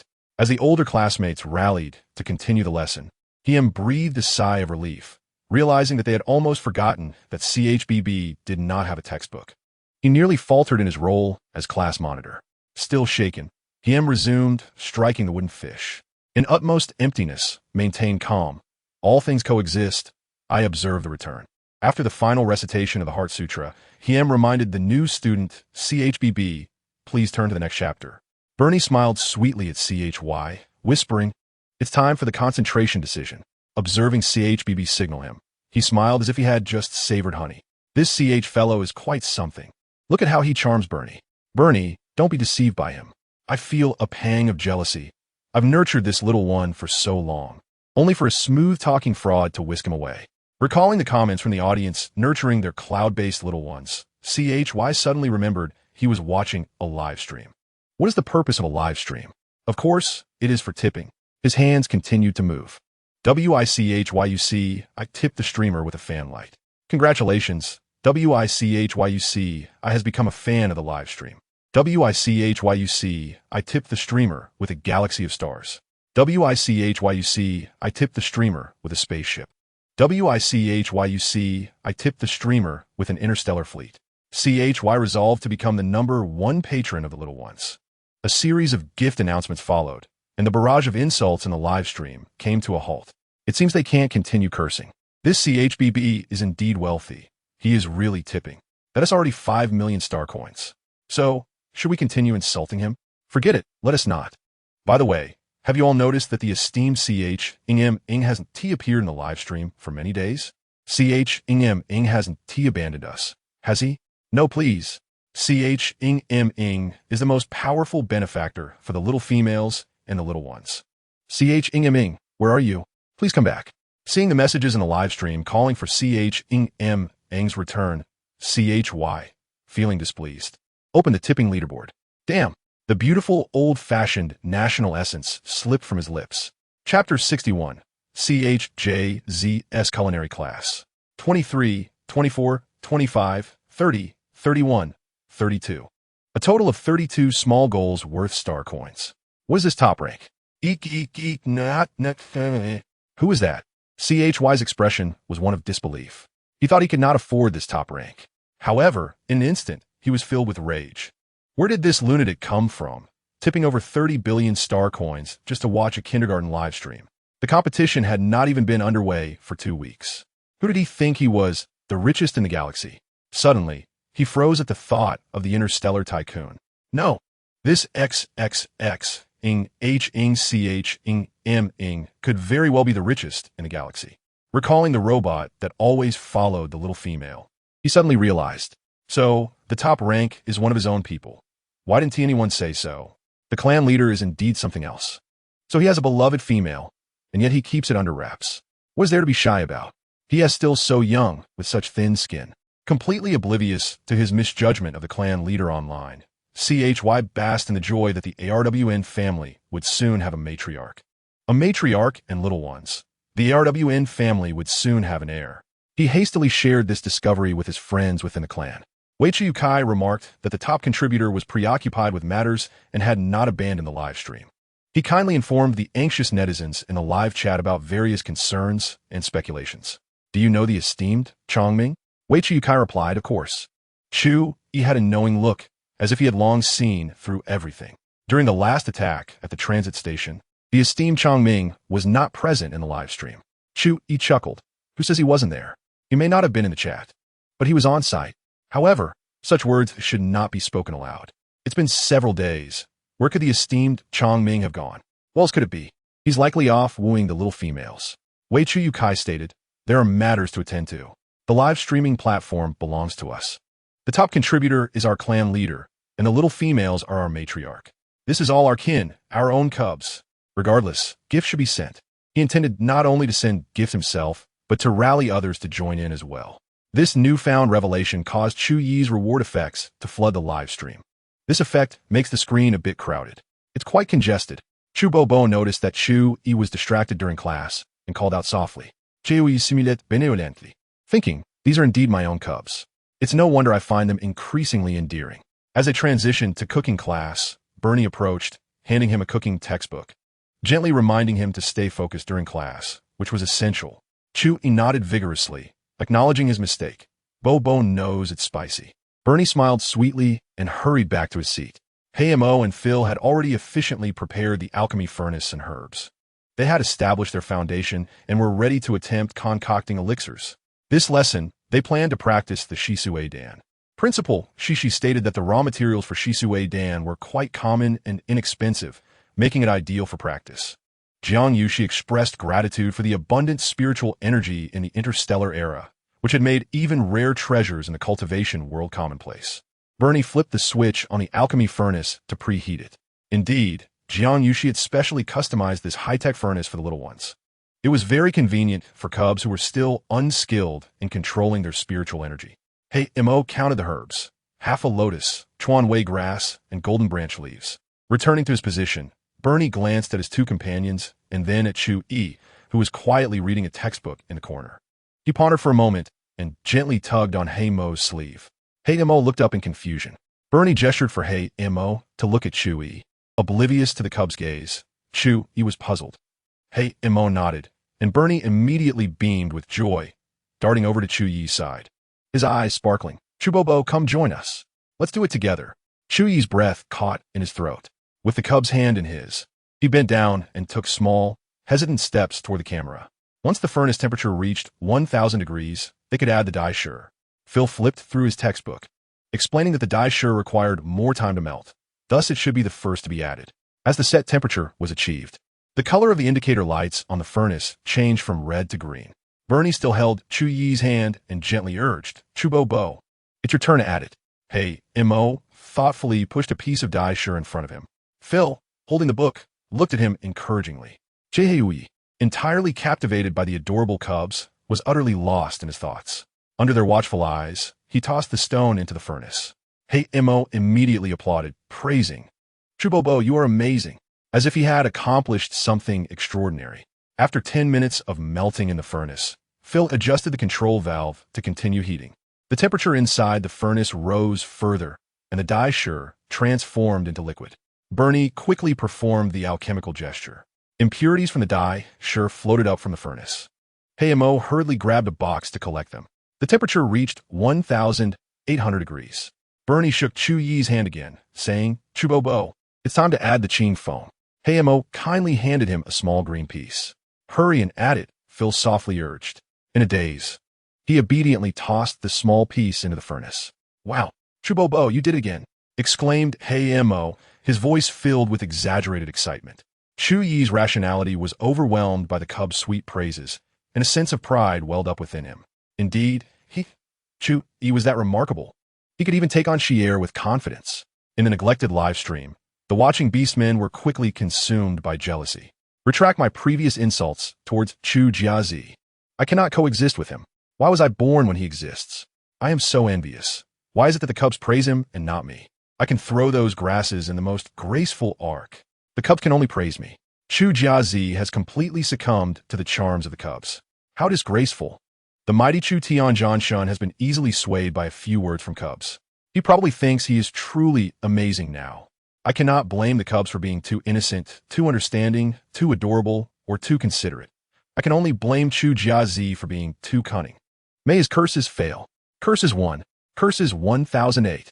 Perhaps the audience's resentment in the live stream was too profound, for the alchemy furnace suddenly exploded. The elixir was a failure. Chu Yi wore an expression of disbelief. Mo quickly comforted him. Chu Bo, failure is the mother of success. Bernie shook his hand, adding, "It was my slow alchemical gesture just now. It had nothing to do with you." Phil hurriedly nodded in agreement. Chu Yi, flattered, flushed with excitement and determination. "Let's do this again. I refuse to believe we cannot succeed." The 3 cubs, and he restarted the process.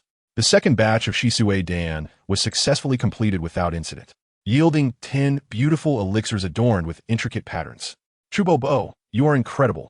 Bernie joyfully twirled in celebration. Applause erupted as Mo and Phil clapped their small hands vigorously. Chu Yi excitedly scooped Bernie up, tossing him into the air and catching him again. "Ha! I did it." The beastmen in the live stream looked on with disdain. Chapter 62. The Power of Shisui Dan. Haha. Did you watch the live stream? Come see. I succeeded. Yes, I am indeed that impressive male. What? You haven't come to see my class?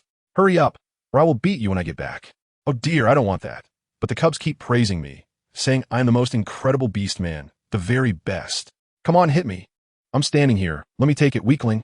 As Chu Yi engaged in a flurry of communications on the terminal, exuding an air of invincibility, Mo feared that his boastfulness might lead to being ganged up on by friends, quickly interrupted.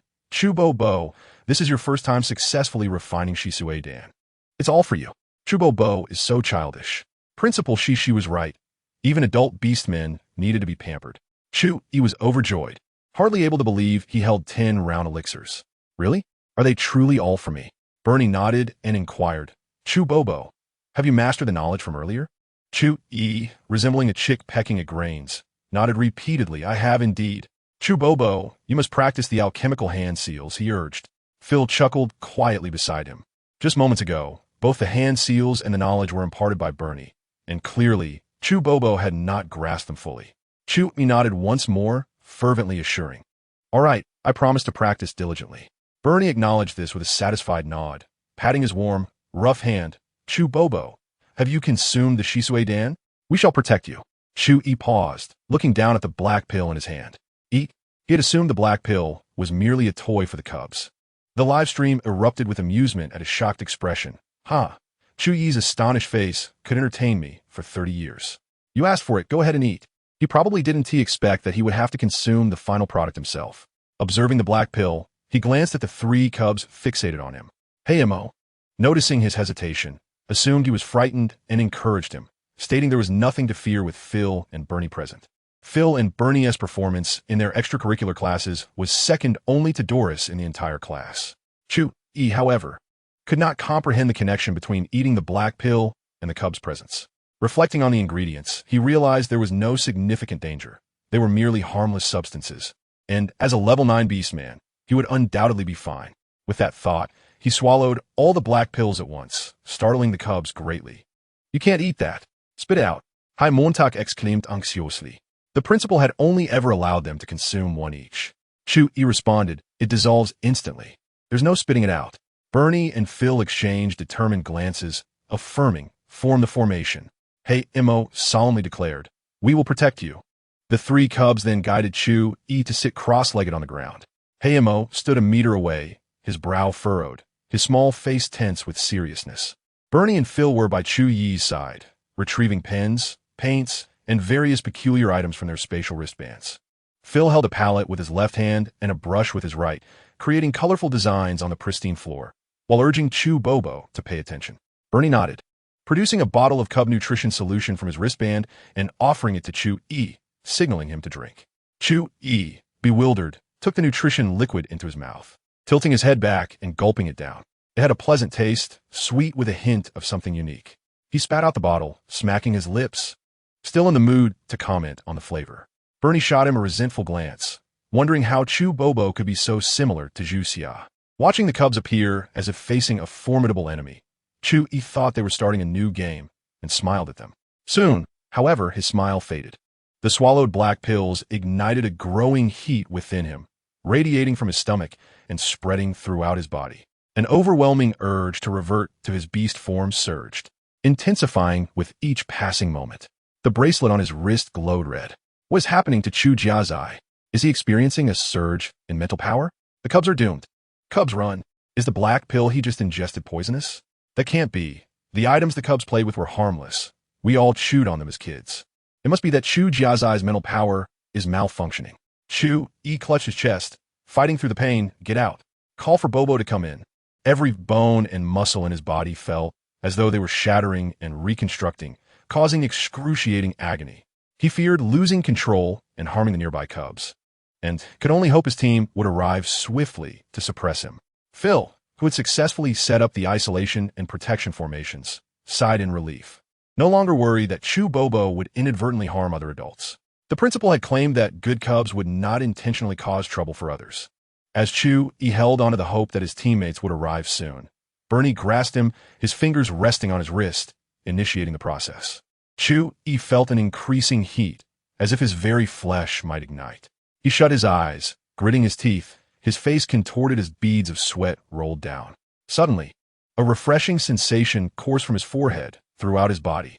He opened his eyes to find Bernie's small finger pressed against his forehead, the coolness emanating from it. Gasping for breath, he struggled to keep his tone calm. Could you find another Bobo? Chu Bobo has matters to attend to. Let us play until here for today. Bernie gently shook his head, softly assuring him, do not fear. Calm yourself, it will soon pass. The principal had mentioned that the purpose of the Shisui Dan was to cleanse and refine, yielding better results than their usual gene refining agents, but also causing more intense pain. Having consumed 10 at once, Chu Bobo would undoubtedly experience immense suffering. However, the potion he had just ingested had already dissipated some of the Shisui Dan's potency. The remainder would have to be endured by Chu Bobo himself. Seeing Chu regain clarity, Bernie withdrew his hand, having felt the cooling sensation dissipate. Chu instinctively leaned forward, only to receive a gentle tap from Bernie. Chu Bobo, you must rely on your own strength. Over-reliance on external forces is not beneficial. Do not worry, no one outside can hear you. Phil kindly reassured him. Startled, Chu attempted to speak, but a wave of even more intense pain struck, causing him to roll on the ground. Bernie and Phil were thrown aside, tripping over themselves, desperately scrambling back to his side to check his pulse. What is happening to the cubs? Haven't their elders warned them to flee in situations like this? Why are they clinging to Chu Jiazai? It's clear that Chu Jiazai's mental power is failing. Is there no beast man in the live stream who can reach out to those near Chu Jiazai? Is he about to lose control and transform? Keen-eyed viewers notice the emergence of fur along Chu Yi's exposed neck. It's over. The cubs will be torn apart by Chu Jiazai. A frenzied beastman, having lost all rationality, would shred any living creature that appeared before him.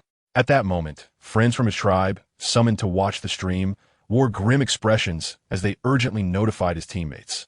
Gritting their teeth, Chu Yi, you must endure this, even in death. In the eyes of tens of thousands of viewers, the brutal act of tearing apart 3 cubs would be sufficient for Chu Yi to face the highest tribunal of the empire 100 times over. If it were to occur, there would be no sanctuary for Chu Yi in the entire galaxy. Chapter 63. Chu Yi's Outburst. The cubs' rescue. The atmosphere in the live stream was tense. Everyone was brainstorming ways to save the cubs. What tugged at their hearts was the sobbing voice of the 2 cubs clinging to Chu Yi. Class leader, please come quickly. Chu Bobo is having trouble with his training. Hayamo was taken aback, rushing closer to check his pulse. The power of the Shisui Dan, intertwined with its master's mental energy, rampaged within him without restraint. If this continued, he would inevitably succumb to madness. Gritting his teeth, Hayamo contemplated briefly and made a decisive decision. Phil, prepare the wooden fish and the heart-quieting technique. Bernie, ready the healing potions and talismans. CHBB's cultivation must have encountered issues long ago. The potent effects of the large quantities of X-Su-D and have exposed the hidden dangers within his body ahead of time, which is indeed a fortuitous development. As long as he can endure this round of X-J-Ing-F-Su, CHBB's path of cultivation will thereafter be unobstructed. Even if he were to fail, it would not matter, for with BRN and FIR by his side, his foundation would remain intact. As he spoke, several little ones were hurled to the ground. CHY clutched his head and struggled, urging them to summon other BBSHM. As his words fell, the door burst open, and a multitude of beastmen surged in. Finally, they have arrived. The little ones are saved. They arrived just in time. Perhaps not. CHY's friends furrowed their brows. Among the entire transport fleet, CHY possessed the highest strength, and none of the beastmen could match him, especially not in his frenzied state. The female purifiers aboard the ship dared not approach CHY at this critical moment. Indeed, even though CHY was exerting great restraint, the unconscious release of his mental force exuded a formidable pressure that rendered the newly arrived beastmen as if they were mired in a quagmire, struggling to move. The little ones were soon thrown into a corner. To rescue them, one must pass by CHY. A chill ran down the spines of the beastmen. Meanwhile, the little ones who had risen from the ground produced a wooden fish and began chanting.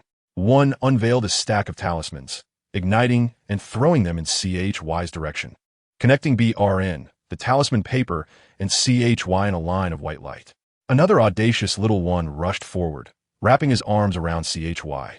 Are the little ones mad? Not only were the viewers in the live stream startled, but the present beastmen gasped in shock. They had seen fearless ones before, but never such reckless ones. Although their kind were known for their fearlessness, no little one had ever dared to approach an adult beastman in a frenzy. However, just when everyone believed the little ones were doomed, CHY's tumultuous energy began to diminish. His demeanor gradually shifted towards tranquility, as if he had entered a light slumber. Upon witnessing this, the beastmen intended to send the little ones away first. Just as they were about to act, BRN, having sensed their intentions, restrained them. The little one maintained a flow of spiritual energy with his left hand, while his right hand launched two formation discs, one a basic 5-element formation and the other a binding formation, both crafted by Principal XX. We are saving CHBB. Do not disturb us. BRN's voice still carried a lingering childlike lilt. Yet at that moment, everyone seemed to collectively experience an illusion. Was this little one's aura not a tad too overwhelming? HM clung to CHY's neck, exerting all his strength to exclaim, CHBB, follow the flow of my spiritual energy, trust me, feeling as though he were enveloped in warm currents.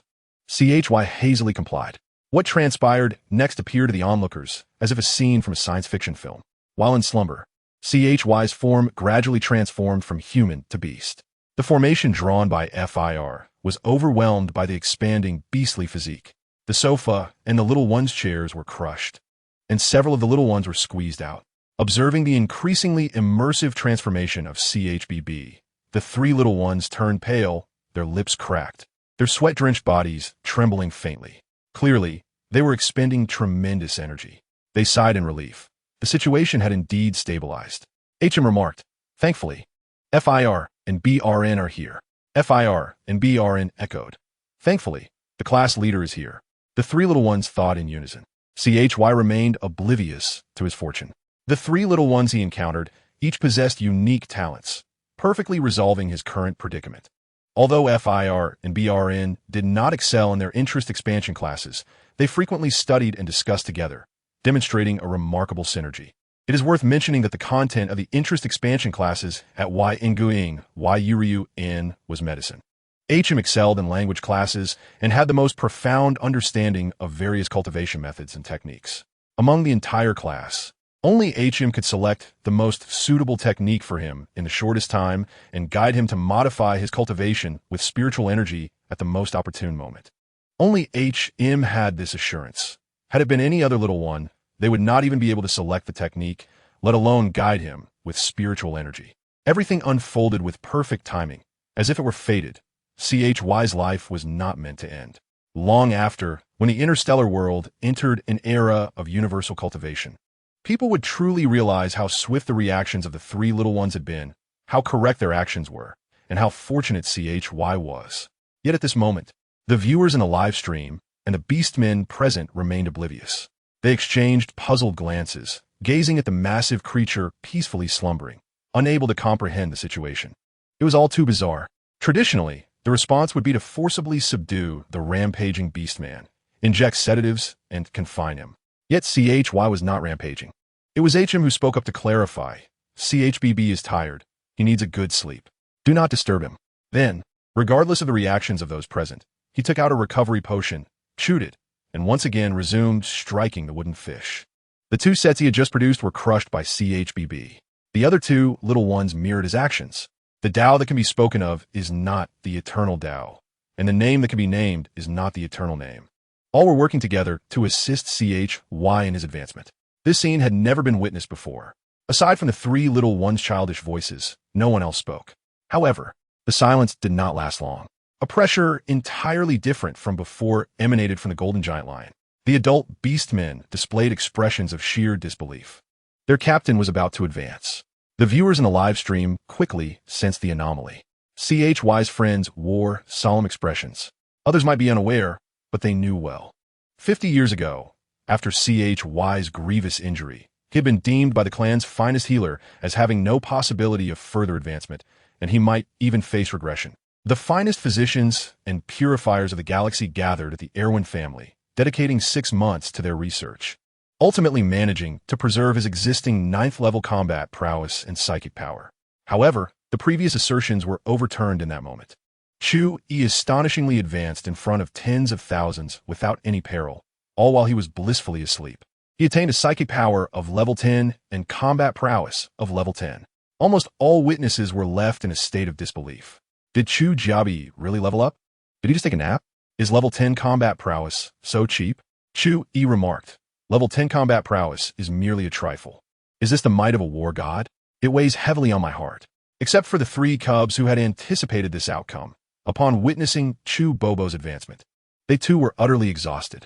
For the first time since starting school, they could not contain themselves and transformed into their beast forms, a small black snake, a gray little rabbit, and a pitch-black kitten. They scrambled towards Chu-Yi's massive, beastly form, found their preferred spots, curled up together, closed their eyes, and fell asleep. The team members were bombarded with a flurry of notifications from their terminals. I don't know. I truly don't understand what is happening. Cub, they're the captain's unexpected finds. I'm unaware. The Cubs said their kindergarten was streaming live and wanted to rent the captain's broadcasting equipment with star coins. The captain confirmed the situation with the competition director and lent them the equipment. The Cubs cleared the classroom for their lesson.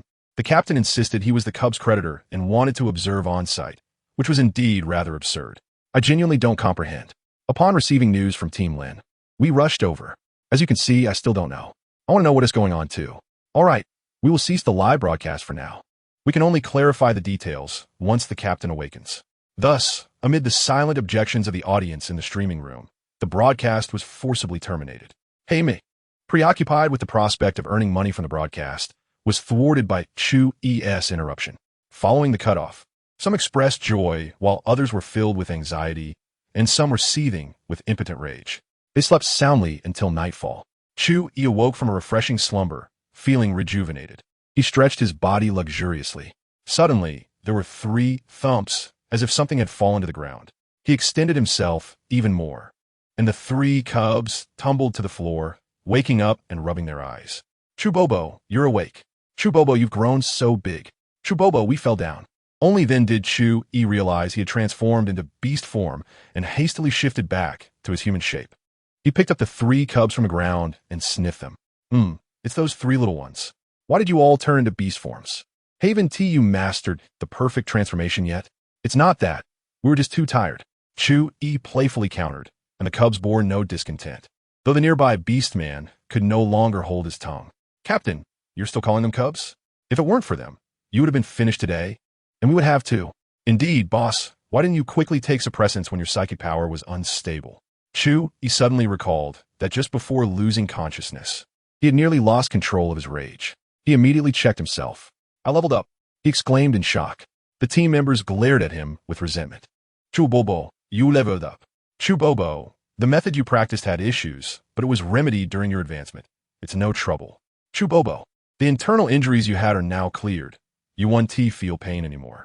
The Cubs' words grew increasingly alarming, leaving the seasoned warriors, who faced ruthless space pirates and bloodthirsty star beasts without flinching, in a state of bewilderment. Meow, I'm hungry. My spiritual energy hasn't recovered, and I can't open the bracelet. Goo, I can't transform back for now. Can we have just a little to eat? Jaime politely inquired. bending his serpent body toward the others. The beastmen scrambled to retrieve nutritional solutions from their spatial rings. Chu even brought out his most precious spiritual plants. Half an hour later, the 3 cubs finished their meal. Jaime had reverted to human form, while the other 2 cubs, still slightly behind in cultivation, would require another 2 or 3 days. After checking on the cubs, it was time for the adult beastmen to seek clarification regarding their myriad questions. Well, Chu Bobo, everything is fine now. As long as proper cultivation is followed, there will be no issues.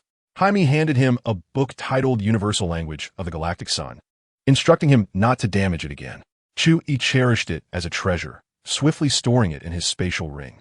Moreover, Jaime hesitated, recalling that the physician had declared Chu would never progress further in this lifetime. Unable to resist, he urged, Chu Bobo, please consult more doctors in the future. Don't let quacks deceive you again. The silence that followed was deafening. On the other end of Chu's communication, there was a haunting stillness. The clan's finest physician, Yen Siyun, nudged Bernie's paw. Bernie understood and earnestly advised, Chu Bobo, you shouldn't indulge so much. A cleansing pill can only be taken once at a time. Don't be like Zhu Xia. What is a cleansing pill? It's a method to purge the body of impurities. Can't you smell it? You're rather dirty right now. And you've made those sleeping on you dirty as well. If you hadn't been so hungry, you wouldn't have eaten so recklessly. Chu gasped in horror and rushed towards the bathroom.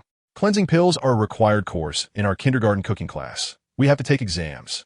The questions from the adult beastmen became increasingly numerous and ignorant. Phil, having grown bored, curled up and closed his eyes. Why do these adults ask such simple questions? Let the class monitor handle it. After all, he was just a feeble little kitten. Bernie continuously pawed at his dirty fur, thinking he too would need to wash up after Chu Bobo was done. Jaime opened his mouth several times before finally voicing his curiosity. Chu Bobo, did you and the other adults not attend the kindergarten? Don't you have graduation certificates? How can you lack such basic knowledge? Emerging from the bathroom was Chu, who had graduated from the prestigious Imperial Star Kindergarten, facing the scrutiny of a group of seasoned beastmen who had attended elite kindergartens for over a century. The expression on their faces was somewhat pained. Chapter 65. The Overnight Transformation of Chu the War God, a group of ignorant adult beastmen from the Sunshine Kindergarten, who likely wouldn't even pass an exam, were busy tallying the supplies gifted by Jiang Yuxi. After instructing them to move everything out for the small female to distribute, Chu, feeling rather discerning, found the items unworthy and tossed them into the spaceship's storage. With the items laid out on the ground, he picked one up, and Jaime provided an explanation. This is the cleansing pill you just consumed. Everyone can take it. It's safe, but don't consume it like you did. It can be quite painful. This tiny bottle of pills was treated like a treasure by Chu, who stored it in the highest security spatial ring. Fully aware of the effects of the black pill he had just ingested, without the aid of instruments, he could sense that a mere 10th level combat power was not his limit. It was the Hui Chun Dan, a miraculous remedy for healing and stopping bleeding, particularly effective for internal injuries. Just one pill would yield results, as the headmaster CC Yuan had proclaimed it a life-saving elixir.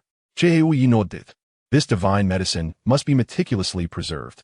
This was an enhanced version of the Youngling Gene Refinement Liquid, deliciously sweet and enjoyable. Compared to the effects of the recently tested Haiwanzai's medicine, it was undoubtedly superior to what the group produced. A test was in order to compare it with the standard refinement liquid. There were numerous little ones in the clan. It needed to be stashed away for later. He could sell it at a high price to their beast fathers. The Pajong Dan aids practitioners in breaking through illusions. What are illusions, you may ask? They're those moments of despair. Headmaster CC Yuan's explanation was somewhat complex, yet Haimo had his own interpretation. Chu understood it as a pill that would bring joy, likely intended for amusing children, as this was a kindergarten after all. It was no surprise that such items were plentiful for entertaining the little ones. Little did Chu realize that this seemingly ordinary pill would eventually prove to have extraordinary effects. The Juling Dan is used during cultivation, and its effects are remarkable. It enables rapid advancement. Haimo suddenly forgot how to articulate his thoughts. Acceleration in cultivation. This is a valuable item.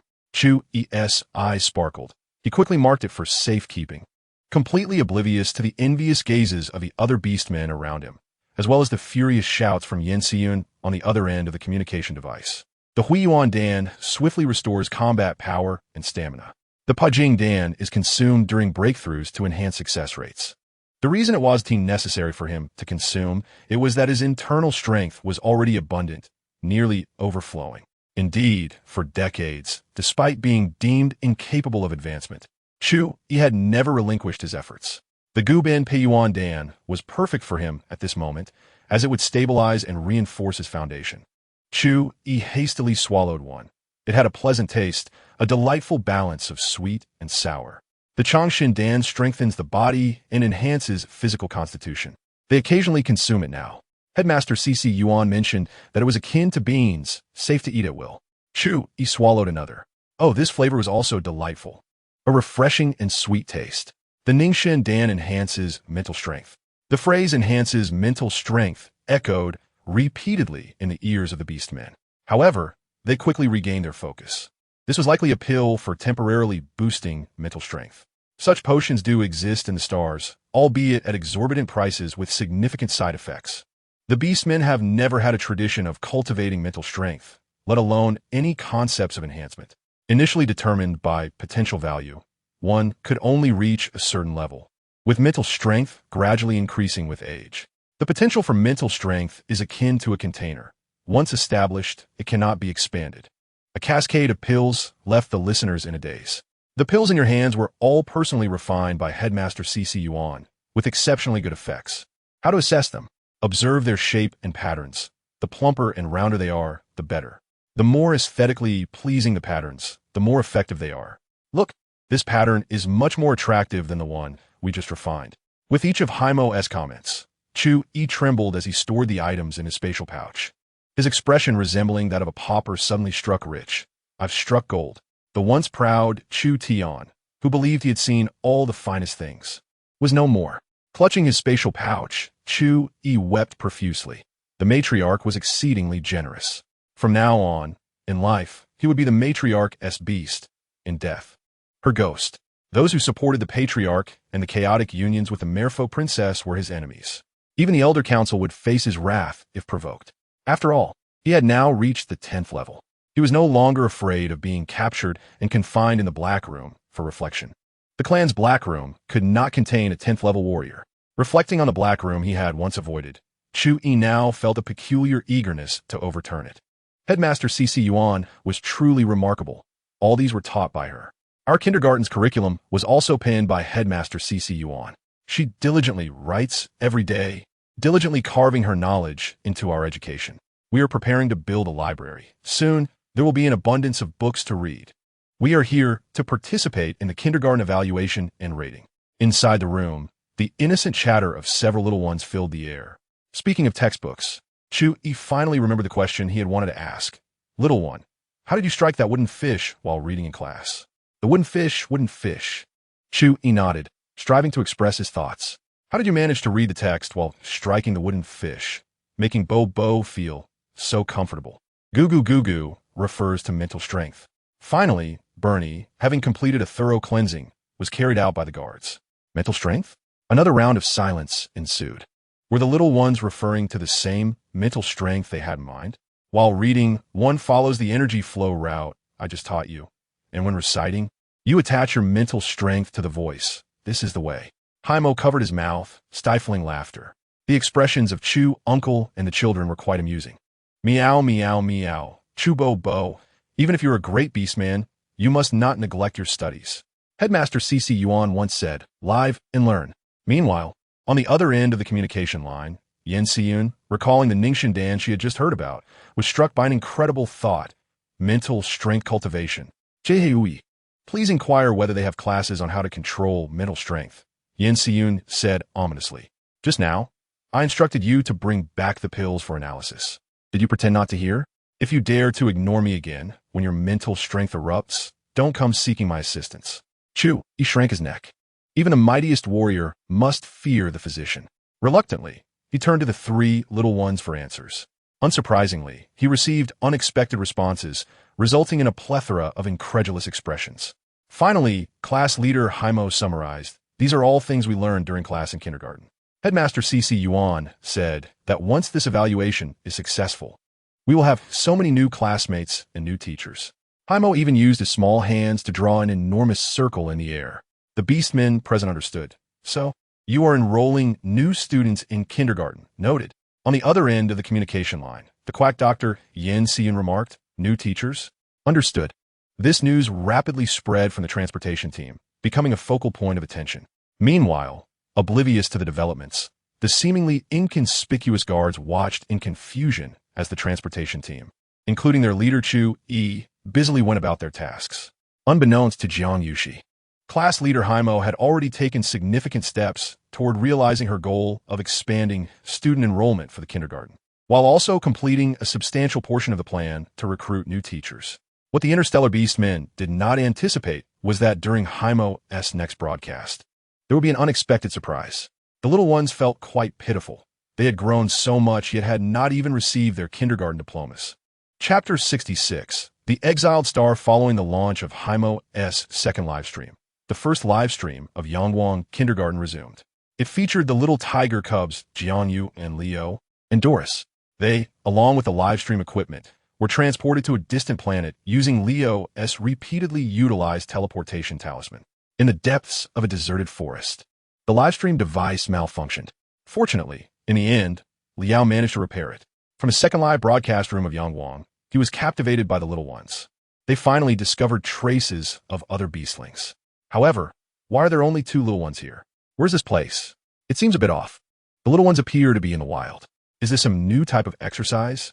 Liao sat down on the ground, his small figure exhaling a long breath, relieved to have completed the repairs. Doris was struggling to hold a bundle of firewood, his voice laced with concern. Is it really fixed? A small smudge marked his delicate, fair face. Liao lay back, clearly exhausted. It's truly fixed. Hearing his companion's doubts, Liao felt indignant and retorted, don't you know my abilities? Even though my score in Handicrafts 101, basic manufacturing theory, was not as impressive as Burley's, you cannot question my skills like that. Doris, feeling remorseful, his eyes shimmering, apologized softly. That's not what I meant. I just really miss Principal Cece and the others. Liao, feeling a twinge of guilt, floundered momentarily on the ground before quickly getting up to comfort him. Don't be upset. Principal Cece will surely come to find us soon. Principal Cece had mentioned that if they got lost, they should not be afraid, but ensure their own safety and stay in place, and she would find them shortly. Doris nodded obediently. Let us get to work quickly. We still have lessons to attend. When Principal Cece finds us, we need to participate in the exam, so we must study hard. Why are there only 2 little ones? This place looks somewhat familiar. Which planet is this? So primitive. What does the little fox mean? Is the principal not by their side? No wonder my dodo is so diligent. Though late to learn, he never misses a class. This little fox must be the one mentioned in the second live broadcast that is to be punished. Have the little ones suffered during this time apart? Look at Dodo. His face has turned into a little cat. What work do they have to do? What are they holding, Wood? Have the little ones suffered? What about the other males? Is there a problem with the kindergarten security? A bunch of useless males boasting about that robot, yet they still allowed the little ones to scatter. However, I feel the little ones are in good spirits, their complexions rosy, showing no signs of fright. Doris, clutching the firewood, slowly walked to the spot where the bonfire had burned out last night, carefully placing the ashes into a small wooden box for safekeeping. The book mentioned that the ashes of Lingxi would have many uses. He intended to collect all of it to take back to Principal Cece and share with everyone. Now, he must quickly reinforce the formation. Otherwise, they would be chased by the rogue beasts again today. Using both hands and feet, Liao retrieved the materials needed for the formation and began to draw. Doris ignited the Lingxi wood with the spiritual fire prepared by Principal Cece, standing up and looking around. Anin has run outside again. Anin? I know. That little tiger, right? So weak. That beastling who can't even jump onto a 1-meter-high table? Honestly, I swear I've never seen such a feeble beastling. It can't even bite through a harder bone and needs Principal Cece to help crack it open. Moreover, it frequently falls and whimpers for Principal Cece to pick it up and comfort it. So delicate. I've never seen such a pitiful beastling in our kind. I used to think that the bird tribe's young ones were the weakest at Yangwang Kindergarten, but I didn't expect there to be an even weaker tiger. What a waste of a tiger's lineage. The fierce tiger. The fierce tiger. Do you even know what a fierce tiger is? Previously, we suspected that the little tiger was a cub of our Imperial Royal White Tiger clan. What a joke in the galaxy. The brave and battle-hardened White Tiger clan. known as the Elite Warrior Reserve, and I foolishly compared this little tiger to the royal family. Liao lowered his head, sketching lines on the wooden board, mumbling in response, and then we'll be back soon. The formation disc in his spatial bracelet still contained many materials, but Principal Cece had said that learning should be applied, so he needed to practice a few drawings. A series of beast roars echoed from a distance. The ferocity and bloodlust in those sounds were palpable, and even through the network, the beastmen in the live room could clearly sense the murderous intent. The roars grew louder, seemingly approaching. This roar makes my heart uneasy. Where are the little ones?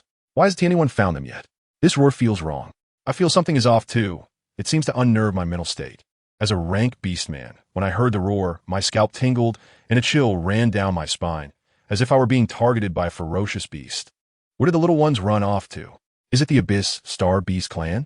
Does it resemble a primitive beast? Are you kidding? Primitive beasts wouldn't even have the chance to appear before us. It must be some terrifying, ferocious beast, or perhaps a beast from the Abyss Star. What are you all talking about? For these three little ones, let alone a ferocious beast or Abyss Star beast, even an ordinary wild beast could take their lives. In the eyes of longtime fans, the survival abilities of these three little ones are the weakest. Liao is a cub of the Fox clan, specifically the least adept at combat, the Red Fox tribe, a race often referred to as relying on looks. The little one is either playing with strange trinkets in handicrafts class or indulging in art classes that feature chaotic lines that defy the aesthetic sensibilities of interstellar beastmen. He neglects all physical training, earning the title of academic underachiever. As for Doris, he is also from the bird tribe, specifically the Sparrow clan, which ranks at the bottom in combat abilities. His performance in the kindergarten's physical fitness tests is always the poorest. His frail, delicate appearance seems like he could be crushed with a touch, and he would need medical attention if bumped by another little one. As for that tiger cub, don't even get me started. It's 10 times weaker than that sparrow. It stumbles while walking and cries out in pain when it falls. Stop shouting. Can't you see? This place is problematic. What? This is clearly the Exile Star that strikes fear into beasts. What? The Exile Star, known as the burial ground for beast kind? Don't say a few little cubs, even top-tier warriors, might not escape from the Exile Star unscathed. The little ones are doomed. Quickly notify the Imperial Army. Meanwhile, a man watching the live broadcast had a fleeting red gleam in his eyes as he swirled the wine glass in his hand, chuckling wickedly, a hint of barely perceptible hissing in his voice. By the gods, we didn't manage to catch those three lowly beast cubs, and they sought their own demise, stumbling into the Exile Star. Perfect, it saves us the trouble. Chapter 67. The wholesale shield just as chaos ensued in the live broadcast room. That once feeble tiger cub came running from a distance, steady on its feet and moving swiftly, kicking up a cloud of dust. This tiger cub seems to have improved significantly. It can run that fast without tripping. It gives a sense of comfort like watching my little one grow up. In the realm of mere swiftness proves futile. Dash towards, crouching down in an attempt to scoop up the little tiger cub on the ground. How are you? Has the wicked beast arrived yet? The cub nimbly leapt aside, evading its grasp, and with a powerful push of its hind legs, it sprang onto his head, letting out a fierce roar. Truly, and even the soft cries of a tiger cub resonate with strength. The sounds of ferocious beasts grew increasingly ominous. Is this live broadcast merely to allow us to witness how the cubs are torn apart by these savage creatures? The planets surrounding are desolate, uninhabited wastelands, guarded by and even at the fastest pace, it would take a day and a night to reach them. The cubs are doomed.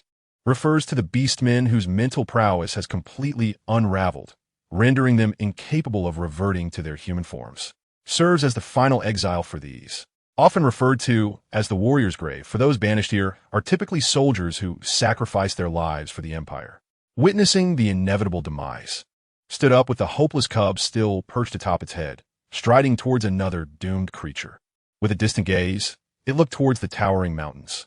The broadcast camera followed the cub's line of sight, rotating and rising to fixate in midair. The high-definition lens captured the approaching horde of beasts with startling clarity, revealing the savage expressions, elongated fangs, and drool cascading from their jaws. It's a beast wave. All primal beasts, no present. Not necessarily. The cubs are remarkably brave, maintaining their composure in such dire circumstances. Oh, who can rescue these three cubs? They are treasures of our empire.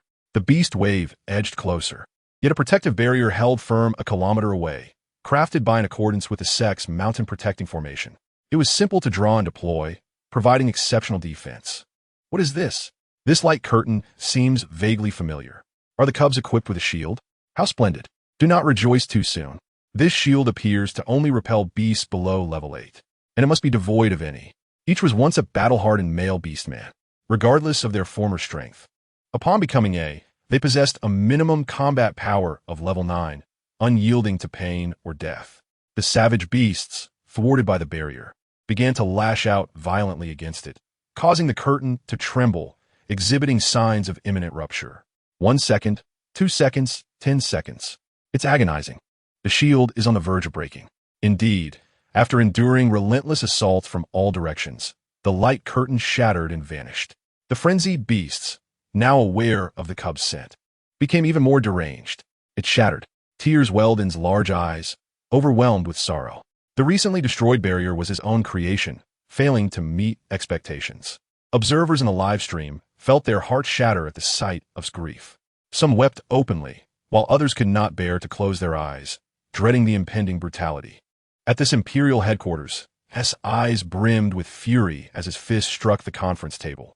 These were the subjects of their empire and the prince, the very cubs that every soldier would willingly lay down their lives to protect.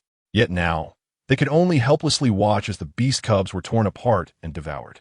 Other warriors, usually stoic in the face of adversity, were now visibly moved to tears. A silent sorrow permeated the entire live stream. Just as the audience feared for the cubs' safety, a new barrier materialized, forming 999 meters away, once more repelling the horde of beasts. What? The headmaster said, one must eat bite by bite, and learning is similar. Mimicked the headmaster's gesture, attempting to pat his companion's head in comfort. However, limited by his height and stubby limbs, he inadvertently slapped himself across the face. The sound was not loud, yet startled, he reflexively withdrew his paw, revealing a smudge on his cheek. Oh dear, I forgot that I sent a few to gather firewood. Moments later, the second barrier was breached. At 998 meters, another shield appeared, once again halting the beast wave. Look at the beast wave. It's menacing but moves sluggishly, having advanced less than 30 meters in 10 minutes. The buried protective formations are down to 990 left. Felt a twinge of worry. Protective formation? Is that the name of this shield? The tears of the viewers momentarily ceased, unsure whether to weep or refrain. A warrior poised to strike the wall, found his hand frozen in place, quickly regained composure, issuing orders. At all costs, rescue the beast cubs. Hands on hips, exclaimed, I don't care anymore. I'm hungry for breakfast. Obediently nodded. Calculating 1 shield per meter, the beast would need at least several hours to reach the cubs. Perhaps we can indeed await the arrival of the... Moreover, it appears that each subsequent shield lasts significantly longer than the previous one. There's an inexplicable humor in this. Are the protective shields available wholesale? Even the most basic micro shield costs 100,000 star coins, and its range is merely 100 meters. Do these 3 cubs possess such wealth? Based on the protective effect, the previous shield must have cost at least over $1 million. Let's have porridge for breakfast, with salty meat and plenty of rice. Slowly retrieved various ingredients from his spatial bracelet. He adeptly washed his hands and prepared to place the ingredients sequentially into the cauldron. Is this peculiar cooking utensil standard for kindergarten cubs? An audience member unknowingly grasped the truth. The cauldron was user-friendly and practical, far superior to the myriad odd cooking devices of the Interstellar Age, being robust against drops and bites. Thus, equipped each student's spatial pocket with several cauldrons. Each time turned his back, discreetly tossed a piece of his preferred ingredient into the cauldron. 1 piece of meat, 2 pieces, 3 pieces. 1 piece of meat, 2 pieces, 3 pieces. Is this the legendary dish that can devour beasts? A unique concoction from the ancient times of? I suspect that when it's time to eat, the fox cub will be in tears. The fox cub is far too mischievous, always throwing things when the cubs are distracted. Just as intended to toss in the leftover large bones from yesterday's feast, who had been resting atop S head, suddenly let out a roar. Instinctively retracted his paw, stowing the bones back into his spatial bracelet. How obedient. Was the tiger cub's roar accidental? It feels as though S expression now reflects greater fear than when he first encountered the beast wave. Impossible, entièrement impossible. This fox cub could easily topple 10 tiger cubs with a single swipe. Chapter 68. Dividing the ferocious beast tide surged violently, repeatedly crashing against the protective shield, which shattered and reformed in an unending cycle. The little ones, innocent and adorable, engaged in animated discussions about the taste of the porridge. This alchemy furnace is somewhat magical. It can conjure up so many variations, remarked Dualisai with a tone of wonder, though the flavor leaves much to be desired. There's meat in bits. And plenty of fruits, Leo replied, somewhat sheepishly. Next time I want to add that pink fruit or the black ones. Ugh, and this yellow leaf, Leo grimaced, spitting out a dried yellow leaf, his thoughts lingering on the taste. The little tiger cub remained calm and silent, licking the remnants of his porridge. Despite Dualisai's coaxing, he refused to take another bite, fearing that Dualisai might cry as she had on the first day. Outside the protective shield, the roars of the beasts clashed and echoed, their brutal battles ensuing. Inside, the little ones relished their tranquility. Separated by a mere layer of protection, two worlds existed in stark contrast. The live-streaming equipment quietly documented this scene. Observing Dualisai's naive expression, the audience in the live chat couldn't help but smile in amusement. I wonder what color cage the mountain sparrow cub prefers. I'd like to sneak it home. Honestly, I'm curious about tasting that colorful stone pot stew. The fox cub must be savoring the flavor now. That leaf was from the thorny tree. It can numb the mouth. After breakfast, the routine morning lessons commenced. Unbeknownst to anyone, as Dualisai struck the wooden fish and infused her voice with spiritual energy while reciting several colossal beasts. The apex of the food chain on the exiled star instinctively closed their eyes from a distance. Except for the tiger cub, who seemed to sense something. Rising from Dualisai's head to gaze outward. Is a tiger cub daydreaming? I must admit, the tiger cub looks rather adorable in that posture. I've captured a screenshot. If the tiger cub doesn't pay attention during class, I'll report to Principal Cece. Seriously, do you all think the live stream is just a class? There's no sense of danger? I can't believe it. For a moment, I forgot the cubs were in peril. Me too. The atmosphere in the Sunshine Kindergarten live stream is exceptionally serene, calm, and unhurried. Perhaps it's because the cubs are so well behaved. Could it be due to the content they are reading? In a place where no one was aware. The one who suggested the possibility of the lesson's content soon found themselves befriended by the leader of the Sunshine Star Guardian group, engaging in a series of inquiries, brainwashing, and group invitations. The members of the Sunshine group felt a sense of pride. It was another day dedicated to protecting the cubs and the little females. The Daylight Legion. We have initiated a rescue. We will spare no effort to save the beast cubs. Indeed, it's the Daylight Legion. Crown Prince, I adore you. Confessing my love for the Crown Prince. I feel at ease knowing the safety of the cubs is entrusted to the Daylight Legion. I believe the Empire's warriors will surely protect the cubs. The morning lessons passed uneventfully amid Leo's playful antics, Dualisai's focused study, and Jiang Yuan's meditative state. It was assumed that the cubs would spend the day in safety, waiting for the Legion's assistance. However, unexpectedly, after lunch, the cubs' attention turned toward the ferocious beasts outside the light curtain. During the midday break, typically a time for free play at kindergarten, Leo, chewing on a teething stick, mumbled indistinctly, "Can we go for 5?" Dualisai instinctively looked up at Jiang Yuan, who, in a swift motion, leapt onto Leo's head from a meter away. The tiger cub has made progress in its jumps. It can leap a meter now. And then can we go for 5? Dualisai asked softly. 5 what? The little tiger cub nodded with an air of dignity. Elated, Leo jumped 3 feet high, selecting 5 pieces from the wooden tablets he had carved that morning. Then, he pointed at the largest beast among the many ferocious ones. The little tiger cub remained silent. What about this one, and that one? Leo exclaimed in one breath, pointing to the largest beasts. The little tiger cub still said nothing, leaping back to Dualisai's head. Leo was overly energetic, while Dualisai remained calm. What do the cubs intend to do? Are they selecting beasts? Soon, the livestream audience discerned the cub's intentions. The fox cub held 5 wooden pieces in its left hand, its right index and middle fingers pressed together in front of its chest, muttering a few words before pointing at the wooden pieces in its palm and bellowing, "Go!" To the astonishment of the onlookers, the wooden pieces floated lazily, swaying before taking flight. Isn't this something that can be done in the wild, not just in kindergarten? The 5 wooden pieces landed precisely in front of the 5 ferocious beasts Leo had just chosen. "Come in," Leo shouted with all his might. "Come in?" The 5 beasts roared, one of them crashing through the light curtain. Contrary to expectations, The anticipated barrier did not reappear. The beasts have entered. The protective shield has failed. What failure? It was clearly the fox cub that let them in. Is the fox cub mad? No wonder it was said that it would be punished by Principal Cece for its mistakes. Those three are going to be killed by the fox cub. The five beasts, propelled by inertia, crashed to the ground, and upon regaining their senses, realized the strange barrier was gone. With bloodshot eyes and exhilaration, they dashed toward the three cubs. Driven mad by the scent of fresh, clean food, Leo, equally excited, howled as he flung 5 formation discs once more. Are the cubs still playing with wooden blocks? Are they out of their minds? Hurry and escape, cubs! Oh my, someone save the cubs! Having keenly observed the unfolding situation, Lin held his breath. The magnetic field around the exiled star was peculiar, making spatial jumps impossible. The warriors would take at least 15 hours to arrive. But could these 3 cubs endure that long? Moreover, the white tiger cub inexplicably caught his attention. He had been chosen as the young Master-S attendant since childhood, growing up alongside him. Perhaps the little tiger cub resembled the young Master too closely. The 5 wooden tablets accurately struck the 5 beasts. The familiar light curtain rose once more, but this time enveloping the beasts within. Finally, a sigh of relief.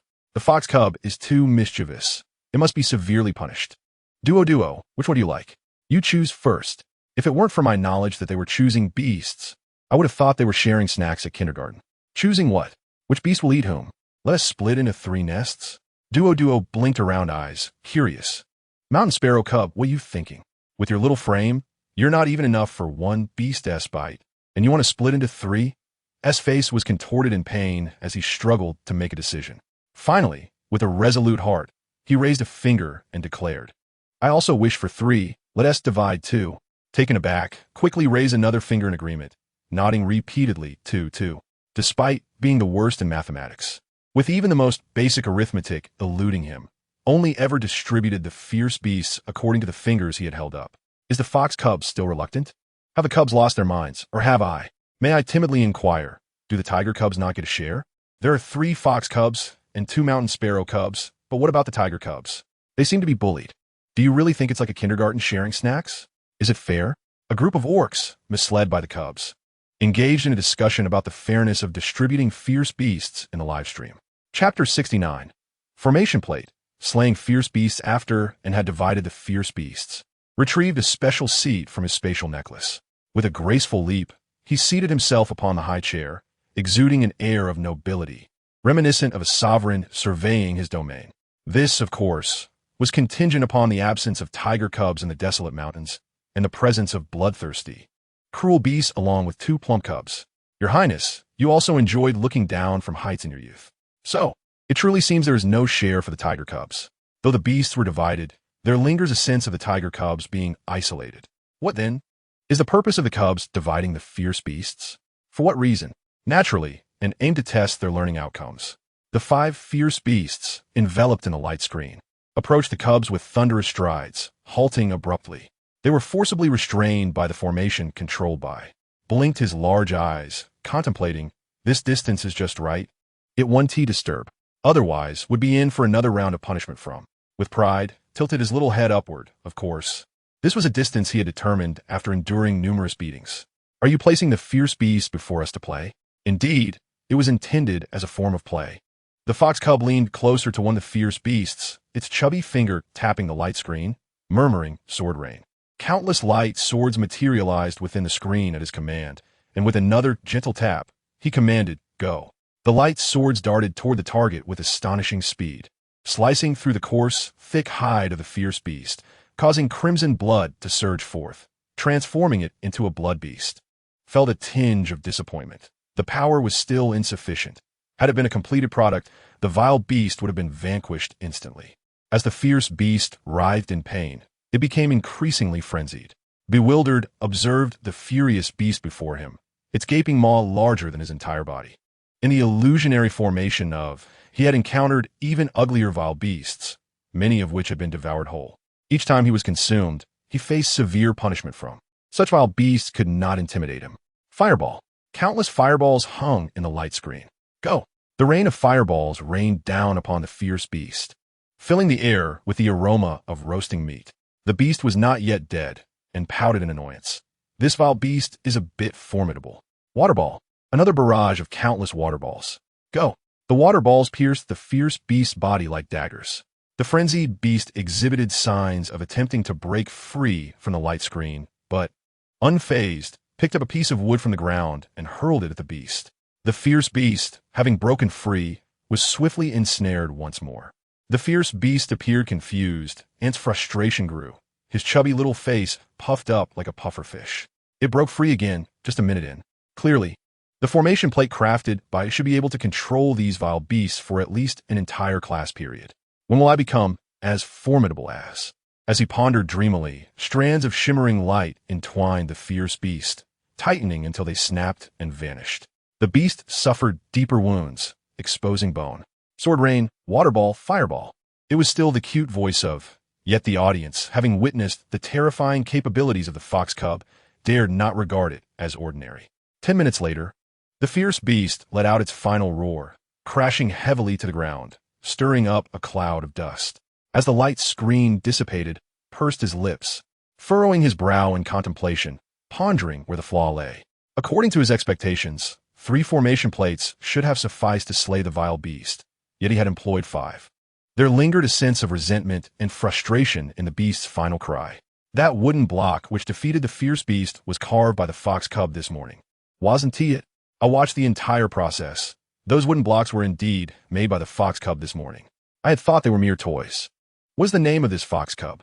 The fox cub is called, having been addressed as the fox cub, the beast cub, and the little cub repeatedly, was finally called by his own name by the orcs in a live stream. Tugged at his sleeve, softly saying, "It's my turn. What does the mountain sparrow cub wish to do? I made this yesterday afternoon. Let us try it." Produced a vial of cub refining liquid. He had collected the empty bottles after all his classmates had consumed the refining liquid. Placed the small vial inside the light screen. The vial tilted above, and the liquid within transformed into a mist, merging into the fierce beast's body. No, it did not merge. It directly dissolved the beast's flesh and blood.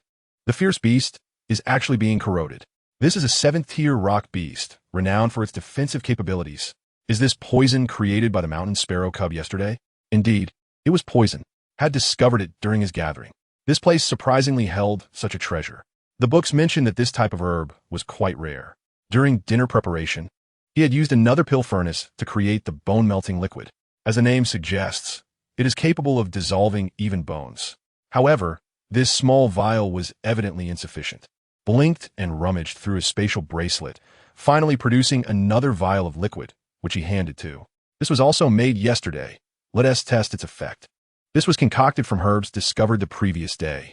The efficacy remained unknown, making it an opportune moment for experimentation. This small vial of medicinal liquid was applied to the fierce beast in the same manner. The corrosion process was momentarily paused. The beast's body began to heal. However, soon after, the effect of the medicine wore off, and the corrosion resumed. This medicine's effect is rather mediocre. Shook his head, indicating room for improvement. Mediocre? This is comparable to the efficacy of a high-level healing chamber. The key is its portability. Aside from large families, who can afford to take a team of physicians and a high-level healing chamber when their fine beasts venture out? I wonder if this healing medicine of the cubs is for sale. No, wait, is the cub's name Duo? Can you address him as Duo? Before thousands of viewers, 5 high-tier fierce beasts were controlled within the protective shield by 2 soft and adorable cubs, using their most innocent voices to steadily deplete the beast's health. The once mighty fierce beasts lay mangled, devoid of any intact skin or flesh. The scene unfolded with a poignant atmosphere, the air thick with the acrid smoke that transformed into hardened, blackened remnants. The once vibrant bodies were now nearly corroded, continuing to diminish with a soft, sizzling sound, or were fragmented into scattered pieces. The fleeting moments of freedom quickly passed, leaving the 2 cubs yearning for more playtime. They gazed with hopeful eyes at the regal tiger cub perched above them. Jiang Yuxi shook his head, prompting the 2 little ones to reluctantly retrieve their sleeping bags and settle down for slumber. Even the tiger cub succumbed to rest. Aside from the distant roars of ferocious beasts, a tranquil calm enveloped the protective formation. Following a moment of eerie silence in the live stream, an unexpected wave of sympathy arose within Jiang Yuxi, despite his reservations about feeling compassion for the beasts. The sight of their tragic demise stirred a sense of pain within him. It was no wonder the cubs remained so composed. Had the small female imparted such a lesson on the beast's demise? It appeared as though the kindergarten was solely under the guidance of the small female principal and her dedicated teacher. Surely, it could not be the work of robots, as all combat models were programmed to eliminate foes in the most energy-efficient manner, devoid of any cruelty. The affection he harbored for the small female seemed to chill within him. As the afternoon progressed, contrary to expectations that the cubs would continue their hunt for beasts, they instead produced delightful afternoon treats, relishing the delectable offerings. Today's snack was pudding. Before indulging, Doris, with habitual delicacy, tapped the surface of his pudding with a tiny spoon, causing it to quiver in its bowl. Elated, he scooped it up and savored the taste. In contrast, while Doris languidly completed his serving, Leo was already devouring his second bowl with fervor, while the tiger cub elegantly consumed his third bowl at an astonishing pace. This was crafted by the small female herself, and it was exquisite. Observers in the live stream noted the regularity of the cub's routines, even while outside. The afternoon tea was rumored to be particularly delightful, with whispers of the plump cub devouring 10 bowls in one go. The vibrant display was enough to whet anyone's appetite, leaving many eager for a chance to sample it. The cubs from Yangwang Kindergarten exhibited a distinct preference for natural plants and beast meat over nutritional liquids, suggesting that the flavors must indeed be delightful, as evidenced by their joyous consumption. Just as Jiang Yuan prepared to enjoy his fourth bowl, a thunderous roar echoed from a great distance, resonating in the skies. The chilling realization struck that it was a fallen beast, a creature of at least level 9 combat power. The lingering sound shattered several bowls, sending pudding tumbling into the dirt, where it rolled several times. Jiang Yuan gazed at the pudding now coated in dust, and his eyes glistened with unshed tears. It was a gift from the small female, and he had been diligently savoring it. He only allowed himself to indulge a bit more when the longing for the small female surged within him at mealtimes. As the beastly roar ceased, a portal materialized in the light screen, and the ferocious beasts surged forward, trampling in a frenzy. The sound of their hooves reverberated, shaking the ground. Doris and Leo hurried to comfort the tiger cub, reassuring, "Inen, do not despair." Doris hesitated, initially intending to mention the abundance of pudding stored in his bracelet, but realized he had none. Inen had only ever consumed the food prepared by Principal Cece at the kindergarten and would rather go hungry than eat anything else. Both he and Leo had provisions crafted by Teacher E, and in the 2 days apart from Principal Cece, Inen had relied solely on the meager rations from his necklace. As the beasts drew nearer, tears finally streamed down Jiang Yuan's face. Leo acted swiftly, casting 10 formation discs, all refined by Principal Cece. The formations activated rapidly, enveloping him and Doris within their protective embrace. Basic 5-element formation, 2-pronged defense array, and soundproof barrier. Indeed, a thunderous roar emanated, infused with the authority of a ruler. It was the tiger cub. Despite its youthful timbre, the roar possessed an intensity that reverberated like thunder, sending shivers down the spines of all who heard it, including both the beasts and the viewers of the live stream. The regal bloodline suppression was unmistakably potent, causing the ferocious beasts to cower and prostrate themselves on the ground, while the beastmen in the live stream clutched their chests in discomfort. This is a sound the tiger cub is capable of producing. I am an 8th level warrior, and my hands tremble. Had this occurred in battle, I would have perished. Isn't the tiger cub frail and easily toppled before the small female? To produce such a roar, how can one claim this tiger cub is weak? Where did the rumor of the weakest cub in the class originate? The pressure felt even across the network suggests at least a bottom-level power. It bears the legacy of a royal bloodline, the Baihu clan. In that moment, Lin, watching the live stream, was struck with astonishment at the sight of the tiger cub. It was the young prince. There could be no mistake. That roar. No wonder he had been elusive. He had transformed into a juvenile form. He promptly informed his subordinates, "I must personally lead a team to investigate." After the youthful tiger's roar, a deep and resonant roar belonging to an adult male tiger followed, shaking the very mountains and instilling fear in all beasts. Wherever the roar echoed, towering trees were snapped in half, and some weaker beasts were terrified to the point of death, while others were rendered motionless, as if struck by lightning. The power of this roar far surpassed that of the cub's earlier call. The beastmen in the live stream felt as though their hearts were gripped tightly. This is at least an 11th level fallen beast. This is truly the end. Lin struggled against the pressure of the roar, gasping for breath, drenched in sweat. This sound, no, the prince is in danger.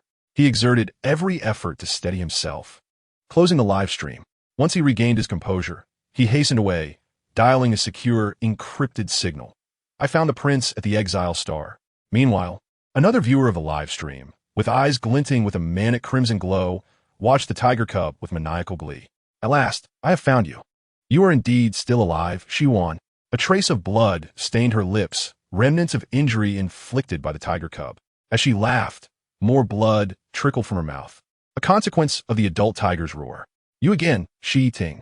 You have become a fallen beast, and yet seek to harm me. Curse you, when the deities descend. I shall raise the exile star, flay you alive, and serve your dismembered remain for the entire alliance to study. She retrieved a box from her spatial ring and opened it, revealing a writhing half-bodied crimson bloodworm. Grabbing the divine medicine that replenished her internal power, she swallowed a whole. The crimson hue in her eyes deepened, and peculiar protrusions emerged on her face and arms, as if countless insects were writhing within her. Her open mouth revealed the gnashing teeth characteristic of the insect tribe. Truly, it was a divine medicine. Her injuries healed, restoring her beauty. She gazed down at her youthful and vibrant hands with satisfaction. Fair-skinned and slender, with a delicate and soft texture, she resembled a meticulously crafted work of art.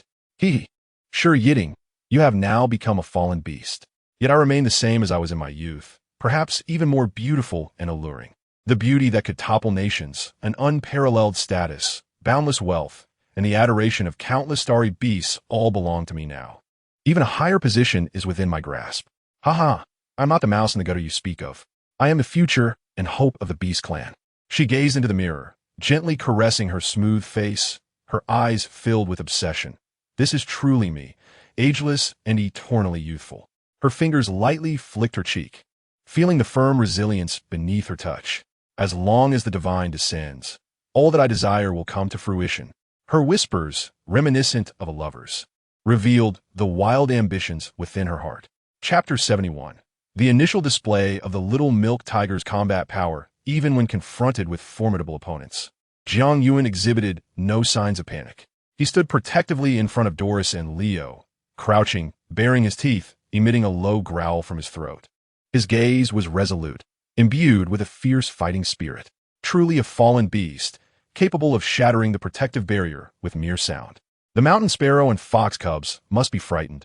Other barriers have not been activated. The tiger cub appears unperturbed.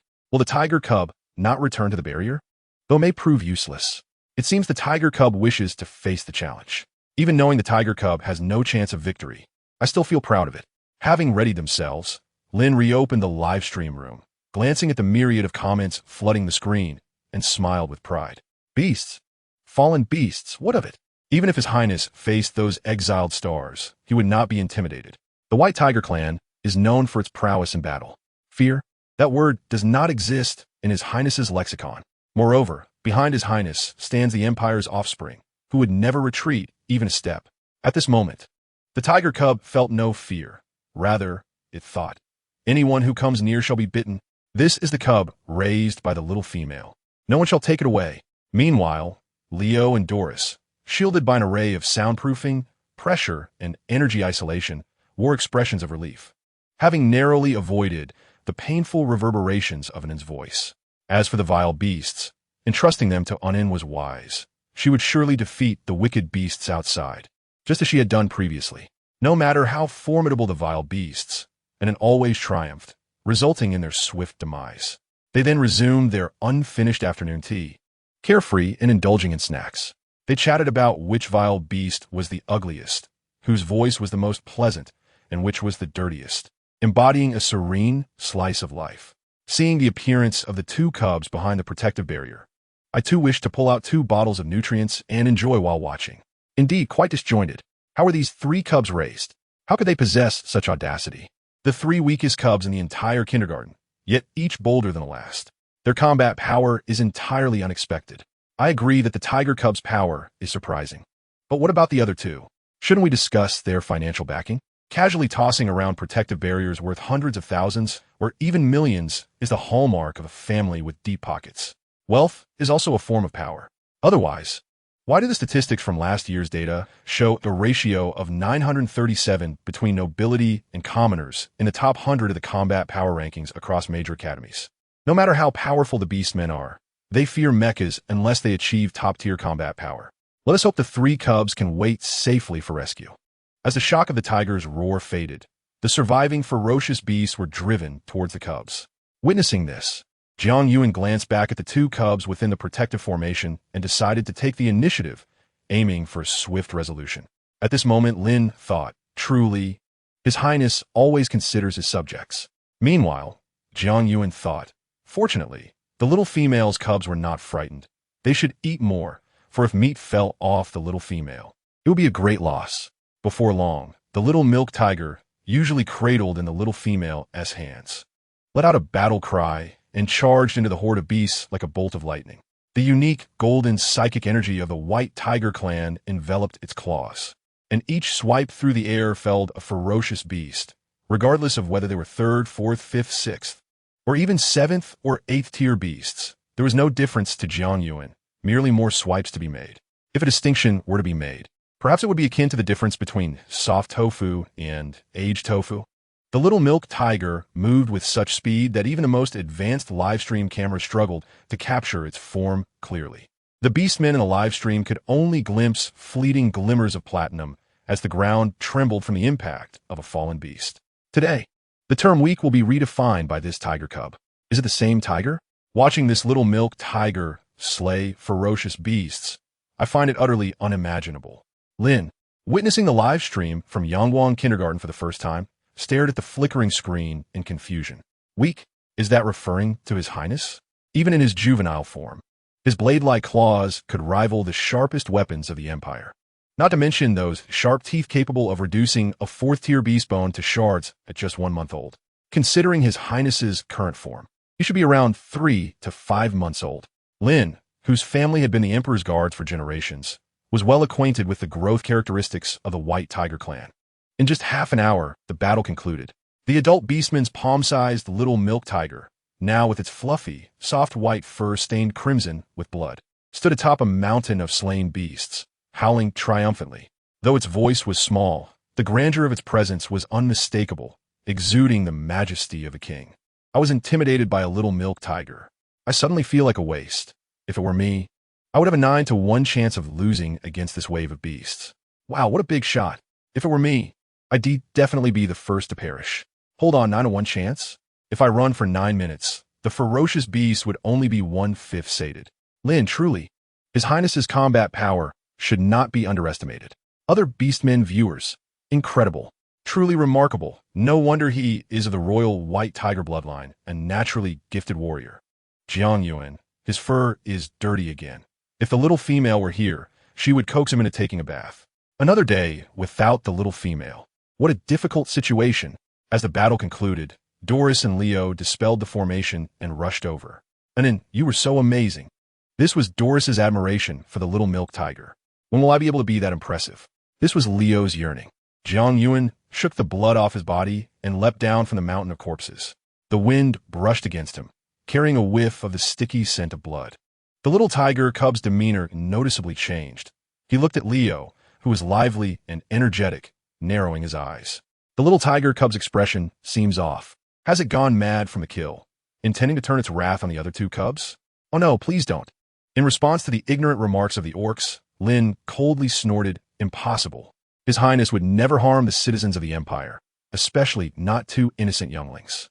The one whom Lin held in high regard, Jiang Yuxi, let out a fierce cry and executed a swift spinning kick, knocking Leo to the ground.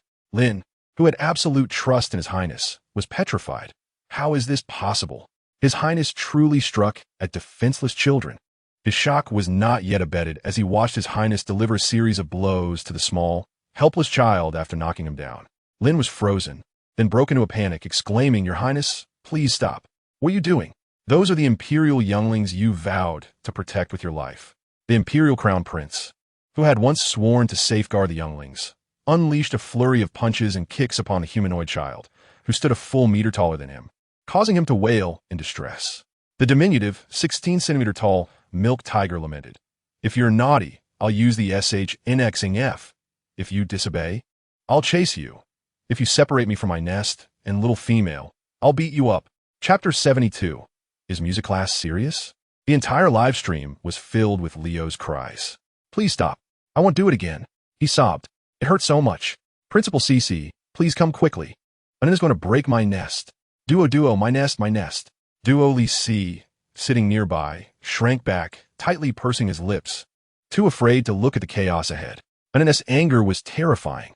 Moreover, in recent days, whenever he got angry, he would recall Leo playing with the SH annexing F, and then pull Leo out for a beating. Having vented his frustrations, Jiang Yuan dismounted from Leo, shaking himself off and letting out a growl towards Duo Yuxi. This growl lacked the delicateness and softness he exhibited when near the little female. I know, Duo Yuxi thought as he attempted to help Leo, who was still rolling on the ground, crying out. It hurts so much. Leo's school uniform was already torn, and his face was so dirty that his features were indistinguishable. Just bear with it, and in one tea let me treat you. Duo Yuxi whispered close to Leo's ear. Wait until Anin calms down, and I'll help you. Please, don't leave me. Leo whimpered through his tears, chastising his good friend. Duo Yuxi lowered his head in shame, remaining silent. Anin's wrath was too frightening. He dared not speak. A beastly roar echoed from afar, signaling the resurgence of the beast tide. The bad beasts are coming. Duo Yuxi urged Leo, who was still on the ground, to get up quickly. Seeing that his pleas were in vain, Jiang Yuan returned with a light step. His pristine white fur appeared even more fluffy and soft under the sunlight. He had just avoided the live stream equipment to tidy up a bit. Upon noticing this, he cast a casual glance. Leo scrambled to his feet, nearly tripping over a pit he had dug while rolling on the ground. Ever since these younglings left Principal Cece, each one has completely reshaped my perception of them. Indeed, they're all hiding their true capabilities. Even the seemingly innocent mountain sparrow cub can produce such a terrifying corrosive liquid. And that tiger cub, I recall it was mentioned in a previous live stream that he was an orphan. Yes, it was said he was deceiving others for food and pretending to be a little kitten, and then staged an elaborate drama of true and false kittens. Lin was perplexed. An orphan? Yet, the emperor and empress were perfectly fine in the palace. Deceiving for food? Pretending to be a kitten? Impossible. His Highness had always exhibited the demeanor of a crown prince and acted with great prudence. Could it be that there were unspeakable matters involved? However, the most pressing concern now was to reach the exiled star. With His Highness's strength, even if that individual were nearby, he should be able to hold out until they arrived. The second wave of beast tide was not substantial, merely a token gesture. The lurking fallen beasts did not reveal themselves, and the small milk tiger refrained from intervening, leaving everything to Leo and Duo Yuxi. He quietly perched on a high chair, appearing utterly non-threatening. Yet, the audience was no longer deceived by the small milk tiger's seemingly soft and harmless demeanor. Leo activated the formation, relying on numbers to hold back dozens of ferocious beasts at the barrier. However, his tear-streaked face made Duo Yuxi feel increasingly guilty. Oh, the formation plates are damaged so badly, there are only 400 left. Leo stammered through his sobs, lamenting his dwindling supplies. These formation plates constituted all his stock, and the recent encounter with that large, wicked tiger had ruined more than half. 400 left? Leo, bruised and battered, with the protective barrier damaged by 500, is still crying so sorrowfully. I should feel pity for him, but considering I can't even afford a single protective barrier, I find it hard to sympathize. As though the audience had not yet been sufficiently stunned, Leo sobbed, Tomorrow, I'll have to use what Principal Cece provided. I must be the fool for worrying about the youngling's plight. Latest news, apparently, the 6th Legion is on a mission near the exiled star and can arrive in as little as 8 hours. So that means the younglings can be rescued tonight? The 6th Legion? Is it the one whose commander is the Crown Prince's cousin? Wonderful. The younglings are saved. This small wave of the beast tide was similarly diminished by the 2 younglings using the same strategy. As for the remaining half, Duo Yuxi blinked thoughtfully, restraining Leo's eager little paws and shaking the flute he had prepared that morning. Leo nodded. Duo Yuxi's eyes sparkled with excitement. This melody was something he had just learned and had yet to try in the illusion. With his chubby little fingers pressing the flute holes, he held it before him. The sound of the flute resonated, infused with mental and spiritual power. The notes were clear and bright, flowing gently, yet carrying an indescribable essence. Though the younglings of Yangwang Kindergarten may lack in artistic appreciation, they still possess some musical talent. This is an ancient human instrument, the bamboo flute, and it's my first time encountering a beast man who can play so beautifully. Listening to this music, I feel as if I could grant any request from Duo Duo. As the melody progressed, the ferocious beasts outside the barrier, some of whom had quieted down, stood dazed. Duo Lisi beamed with a radiant smile. The tune began to escalate in urgency and intensity. The previously subdued beasts seemed to have received some command, turning to attack their companions, engaging in mutual slaughter. Wow, Duo Duo, you've truly learned it. Leo applauded in astonishment. The flute's sound continued, imbued with an undeniable murderous intent. The audience in the live stream watched in disbelief as the remaining ferocious beasts suddenly began to turn on one another, collapsing one by one.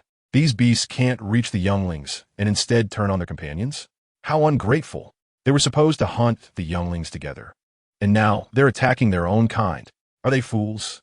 These beasts are clearly being controlled. It's evident that they were manipulated by the fallen beasts to hunt the younglings. Even more apparent is that they're turning on each other due to the mountain sparrow cub's music. It is inconceivable. Such a gift has yet to manifest among the orcs in the stars. I too find it improbable. However, a remark from Doles shattered their disbelief. These malevolent beasts are not formidable. Thus, they can be controlled. Control, indeed. It is perplexing that the child spoke in the interstellar lingua franca, yet at this moment, an inexplicable sensation arose. Doles retracted his spiritual energy, loosening his fingertips slightly. The bamboo flute in his grasp disintegrated into fine dust, scattering with the wind. It was beyond the bamboo flute's capacity to endure the infusion of spiritual energy and consciousness that caused its demise. Truly remarkable, Duo Duo. You shall undoubtedly secure the first position in the upcoming music class examination. Leo's words left the orcs in the live stream in a state of bewilderment. Music class?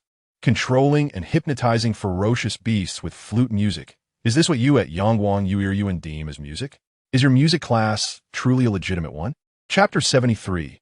Two tigers gaze longingly at each other. The young ones connect to the live stream. Following the conclusion of the second wave of beasts, the audience had yet to fully express their opinions regarding the legitimacy of the music class at Yongwang Yuiryuan. The two youngsters had not even had the chance to cheer before they noticed the small milk tiger, sitting motionless, suddenly become alert. Its gaze was sharp, fixated on a specific point. Ever since witnessing the small milk tiger's battle firsthand, every movement of the little creature tugged at the emotions of everyone present. They could not possibly believe that the small milk tiger's current state was merely due to an interest in some trivial matter. Rather, it was far more likely that it sensed a greater danger. Through the camera, the audience caught a glimpse of the direction the tiger cub was staring at. A colossal mountain that obscured the sky. What is the tiger cub observing? Is it the mountain? That mountain is immense. It seems as though it could rupture the very heavens. What mountain? That is a fallen beast. Judging by its physique, it is of the tiger clan. The tiger clan, fallen beasts, exiled star. A dreadful thought has crossed my mind. Merely contemplating it sends shivers down my spine. I believe I am aligned with your thoughts. Aside from that individual, I cannot conceive of any other fallen beast of the tiger clan possessing such formidable strength. A chill runs through me. Before transformation into a fallen beast, that individual was already at level 11, correct? To clarify, it was level 12. The little tiger cub possesses royal blood. I wonder if that individual might spare the 3 cubs, considering the little tiger is a descendant. What a fanciful dream. Having transformed into a fallen beast, can we still expect that individual to retain rationality and memory? Is it not said that upon becoming a fallen beast, their instincts closely resemble those of ferocious beasts, exhibiting a fierce territorial awareness? The place where the cubs currently reside must be the territory of that individual. Those ferocious beasts must have been driven by that individual to attack the little cubs. Indeed, the 3 cubs inadvertently arrived on this planet, marking their 4th day here. On the first day, though there were occasional beast attacks, the frequency was manageable. By the second day, the surrounding ferocious beasts began to attack with discipline and organization at scheduled intervals. The 3rd day mirrored this pattern. Today is the 4th day. This marks only the 2nd wave of beasts. After the afternoon classes, there should be another wave before bedtime.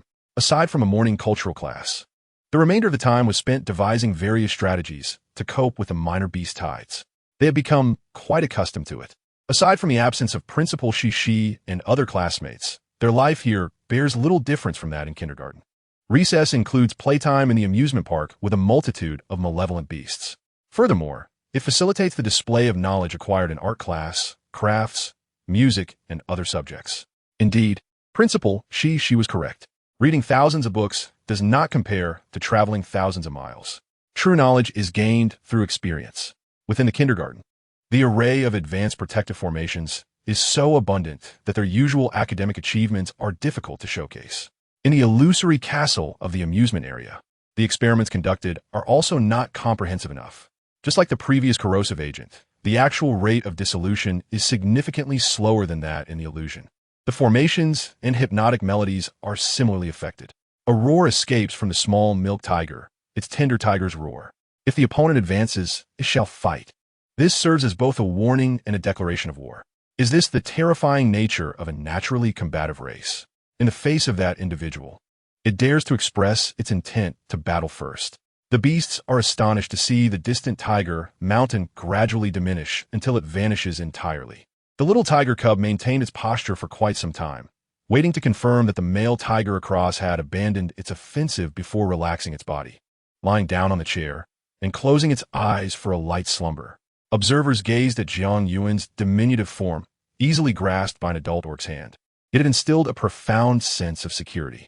A true guardian spirit. These 6 cubs have been educated exceedingly well. It must be the family's upbringing. Such offspring from a grand lineage. Initially, I believed the small milk tiger to be a pitiable creature without parents, yet it turns out to possess royal blood. Each item the little cubs bring forth is invaluable. Ordinary families could not possibly possess such a foundation.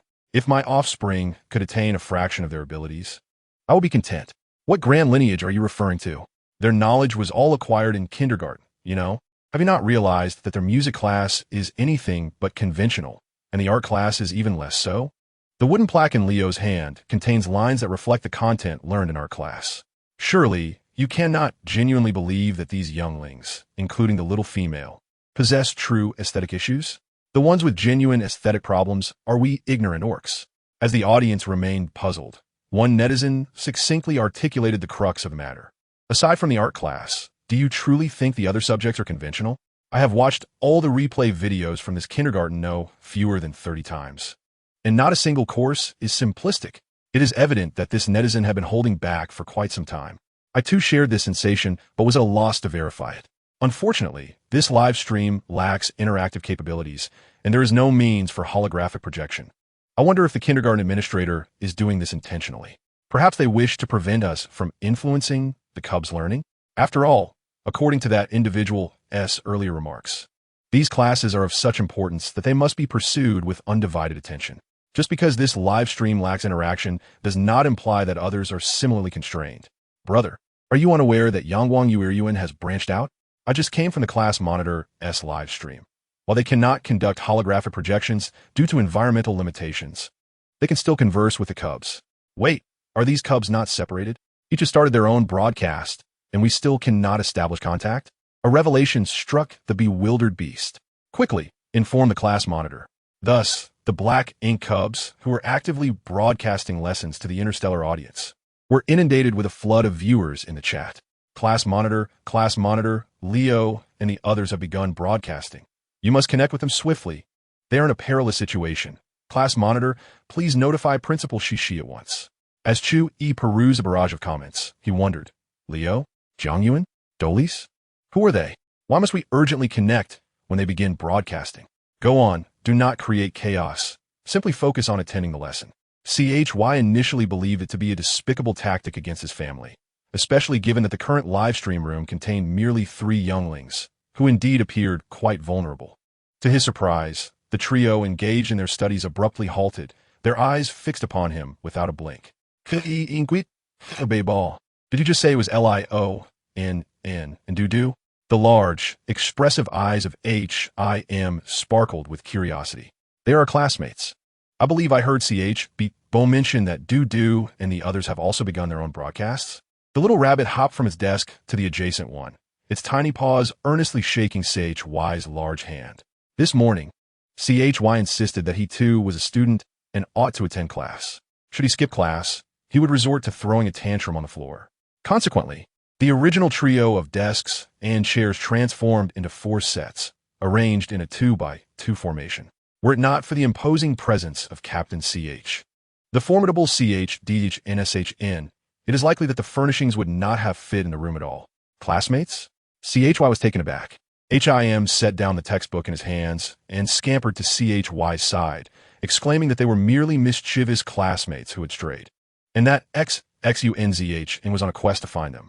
The mention of classmates excited HIM, causing a high-pitched tone to escape him. CHY quickly understood that a connection must be established. It mattered not if the other party did not respond. He utilized his esteemed status on the live streaming platform to enforce a connection, employing a holographic projection. Thus, the holographic forms of the younglings appeared before one another. Chapter 74. 6 younglings face to face suddenly. The silhouettes of familiar companions materialized before them. Lio's large, glistening eyes sparkled brightly like stars. He dashed toward his friends with the speed of a sprinter, but skidded to a halt an instant before embracing them, his claws gripping the ground in urgency. As the brilliance in his intelligent, sharp eyes faded, anger surged forth, and he shouted, "S who New Jersey-ing! It must be S who New Jersey-ing! What kind of fiend dares to deceive us?"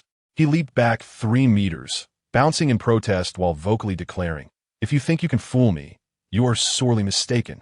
Dudu observed motionless, his expression unable to conceal his astonishment. This illusion is remarkably real. Yet, no deception can ensnare us. Attempting to trick us with familiar faces is an outdated tactic. We are no longer mere preschoolers. We have experienced much. We have navigated the maze of illusions in the castle at least 10 times. Meow, meow, meow, we are indeed present. CHB Bo truly brought us together. Such audacious illusions. I aspire to be the most exceptional artist in the entire galaxy. You shall not deceive me. LIO continued to shout. The art class on line drawing was underway, so naturally, being a formation artist was no issue. This commotion roused a sleepy little tiger, who lazily glanced at the raucous LIO. The latter immediately fell silent and stood obediently. CHB Bo indicated that this was a holographic link in the live streaming room, and they were all safe. KEM clarified. Jiang Yuxi straightened up to observe. This was not a formation effect. It seemed reminiscent of a distant memory. His intuition informed him that there was no danger. It was indeed real. Where is XUNZHing? He wondered, noticing only 3 younglings and no female companions. Where had the female companions gone? HIM quickly summarized the events since their separation, inquiring if they were safe. Everyone voiced concerns that Dudu and the others were in a perilous situation, although In and Dudu did not appear to be in danger. LIO's demeanor suggested otherwise. His tattered clothing and bruised face spoke volumes. I have no idea where we are, Dudu replied softly. Since In was already conversing with them, it was undoubtedly their real companions. This is incredibly dangerous. It is the so-called exiled star, which is said to have no return. Upon hearing HIM's words, LIO could no longer contain his feelings. He let out a pitiful cry, though he dared not utter anything further. While he expressed his distress, his gaze remained fixed on Jiang Yuxi, who claimed there was no danger. It was exceedingly perilous, and N's punches were overwhelmingly painful. He felt terrible, utterly miserable. Every part of him ached. Yet he could not voice this, for doing so would only result in another beating. Haha, I understand what LIO is trying to convey. Someone chimed in. This indicates that N is very dangerous, and that he feels quite unwell. Haha, not at all dangerous. We are all well. Dudu eswam smile hadieted joy. It had been 3 days since they had parted, and he longed for everyone dearly. Not at all dangerous. Not all dangerous. Not at all dangerous. Not dangerous. Dangerous. DULS's words reverberated in everyone's minds, akin to a colossal hammer striking their heads. They were here, anxiously fretting over the younglings, fearing that they might be devoured by ferocious beasts or slain by malevolent creatures. Yet despite the multitude of dangers, even having faced 2 waves of beast tides, the younglings regarded it as utterly safe. LIO cast an indignant glance at DULS, then looked down at his own tattered uniform, unable to contain his feelings of grievance. Indeed, LIO's state was conspicuously different from that of the other 2 clean younglings. GGG, what happened to you? LIO, ZNVEUN optet for so. LIO dared not speak. Duls found it difficult to articulate. The atmosphere grew somewhat chilly. Meow, meow, meow. Did you roll around in the dirt again? The kitten FIR simply could not fathom why LIO so enjoyed rolling on the ground, returning each time covered in dirt. Not at all. LIO retorted defiantly. It was NN's doing. He said, I was playing with the teleportation talisman.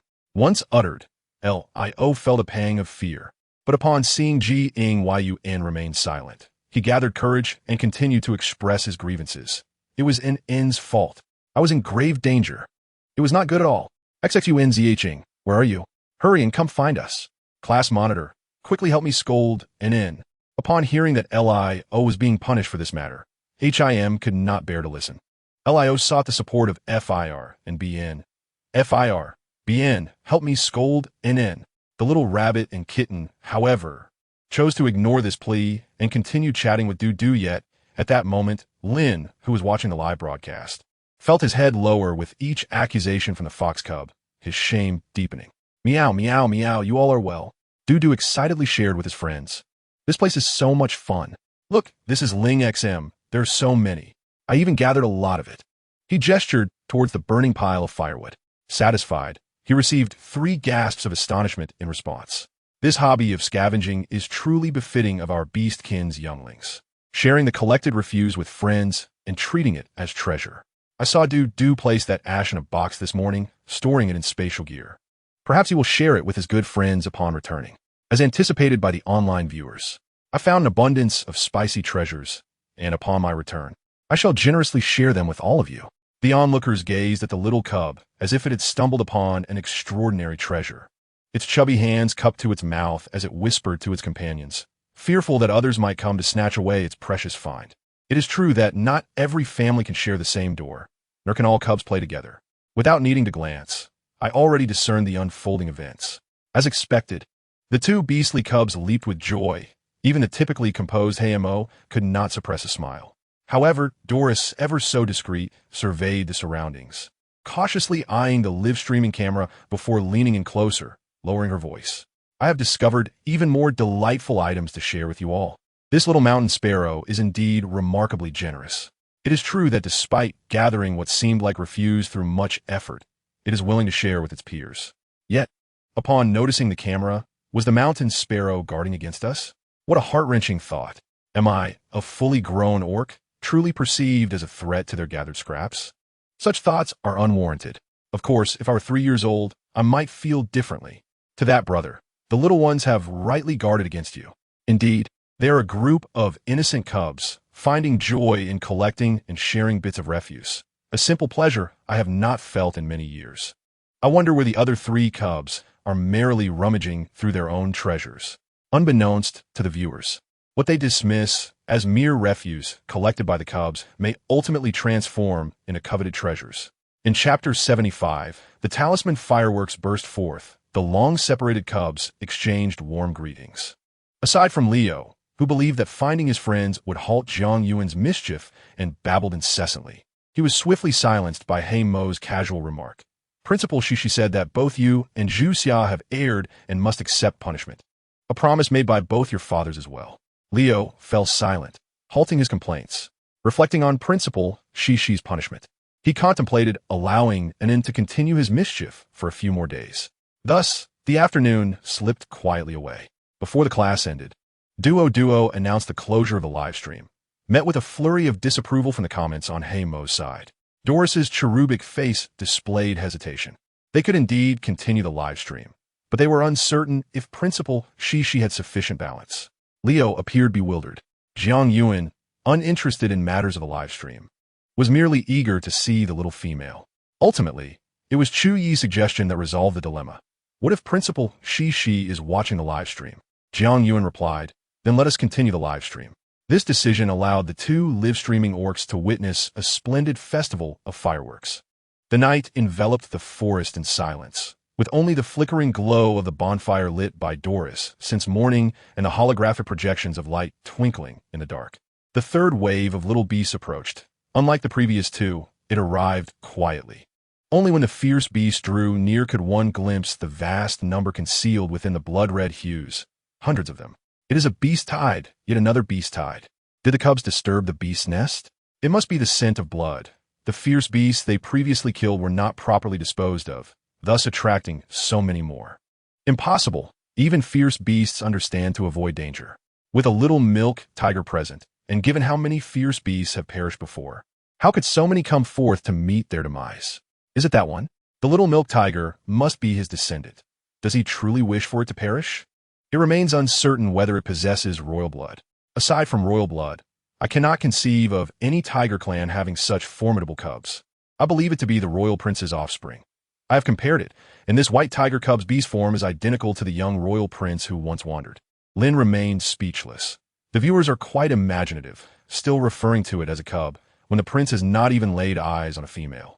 The last incident arose because the queen forced the prince to associate with a young princess of the sea tribe, leading him to retaliate by attacking the insect tribe, resulting in a 6-month disappearance. Hundreds of fierce beasts. What a tragic scene. Where is the 6th Legion? If you do not come to rescue the cubs soon, you will only be left to collect their remains. Correction. With so many fierce beasts, there may be nothing left to collect. The cubs have likely exhausted today's protective shields. I suspect these fierce beasts are of a high rank. How cunning. During the day, only low and mid-level fierce beasts appeared to deplete the cubs' shields, saving the main event for night. Those 3 cubs must be terrified. They hardly dare to move. Doris and Leo were indeed startled by the sheer number of formidable beasts. How impressive. Leo's excited little voice pierced through the darkness. What? Are you so frightened as to lose your words? A great question mark has appeared over my large head. However, soon everyone realized this was not mere incoherence. Because the place they were at was indeed fun. With so many fierce beasts around, they could create fireworks. This was Hey Mo's envious remark. Yes, I wish to create fireworks too. Principal, Shishi usually does not allow us such play. Fireworks? I have researched. Fireworks are what the ancient humans of Blue Star referred to as smoke. To clarify, smoke, also known as cannon, fireworks, or firecrackers, is made from components such as saltpeter, sulfur, and charcoal, with added chemical substances like copper, aluminum, and magnesium, widely used in ancient times for various purposes. Here, the cubs likely refer to the entertainment aspect of fireworks, which produce dazzling flames for visual enjoyment. I also looked it up. Could it be that they wished to frighten the fierce beasts with fireworks? In ancient times, there was indeed such a belief. However, that applies to ordinary wild beasts. These fierce beasts are not afraid of flames at all. Even Chu Yi, who was beside Hey Mo, could not help but clench his fists. Hey Mo patted his hand, offering comfort. Chu uncle, I know you wish to play, but we cannot at this moment. Bernie nuzzled his palm, reassuring him. We can also enjoy watching them play. In the future, we will play together. Chu War God, you do not truly wish to play, do you? Nonsense. As the fierce beasts drew near, the 2 cubs eager to create fireworks did not activate the array buried in the ground, but instead directly triggered the nearby major protective array. The 3 cubs found themselves within the array. Beneath the twinkling lights, a table appeared out of thin air, adorned with dozens of wooden boxes. Each box contained a type of talisman, stacked thickly, numbering in the millions. Doris extracted a talisman from several boxes. It was a wind talisman, representing the 5 elemental attributes of metal, wood, water, fire, and earth, adhering to the standard method of talisman use. In the darkness, Doris infused her spiritual energy. Warm white mingled with flecks of green light into the talismans. The swift Feng Fu, adorned with talismans of 5 distinct colors, spiraled forth and descended upon the ferocious beast. With a thunderous roar, a riot of colorful flames erupted upon the creature, illuminating the entire night in an instant. It was indeed a captivating spectacle. No wonder the ancient humans once regarded smoke as a form of entertainment. The beauty left me momentarily speechless. Were 7 ferocious beasts not just blown away? Had the last 2 truly been obliterated, transforming into smoke? In the midst of explaining to the cubs that he was not as immature as they might think, and had no intentions of simply creating smoke, He was abruptly brought back to reality by a burst of smoke. The power of this explosion rivaled that of a miniature handheld particle cannon. How unfortunate. If such smoke could be conjured, he found himself quite eager to engage with it. Which male would not be enamored with such a dazzling weapon? Especially one he had never encountered before? He covered his face, unable to articulate any further defense. One explosion of smoke was insufficient. Since the opportunity had arisen, one must indulge fully. Thus, the cacophony continued. The smoke in midair blossomed repeatedly, showcasing a spectrum of red, orange, yellow, green, blue, and violet, each vying for attention. The cubs of Hymo clapped and cheered, occasionally suggesting enhancements to the smoke display. Adding a lightning talisman would enhance its appeal, suggested a Hymo cub. Excellent. The smoke now shimmered with a new silver hue. Let's experiment with a transformation talisman, Leo proposed, unveiling new ideas. The transformation talisman granted the smoke various shapes. Scenes reminiscent of a kindergarten unfolded. There appeared little rabbits, foxes, wolves, pandas, and mountain sparrows. Naturally, there were also small black cats and snakes, though the effect was less impressive. As if discovering a new world, the cubs began to unleash their imaginations. Let us add a dynamic talisman, one chirped. It was splendid. The blossoming peach tree transitioned from budding to flourishing, blooming, and bearing delicious peach pastries. The smoke assumed beastly forms, capable of running and jumping. Finally, let us add a freezing talisman. Another dazzling feast ensued, with the brilliance of the display solidifying in the air, resplendent and vibrant.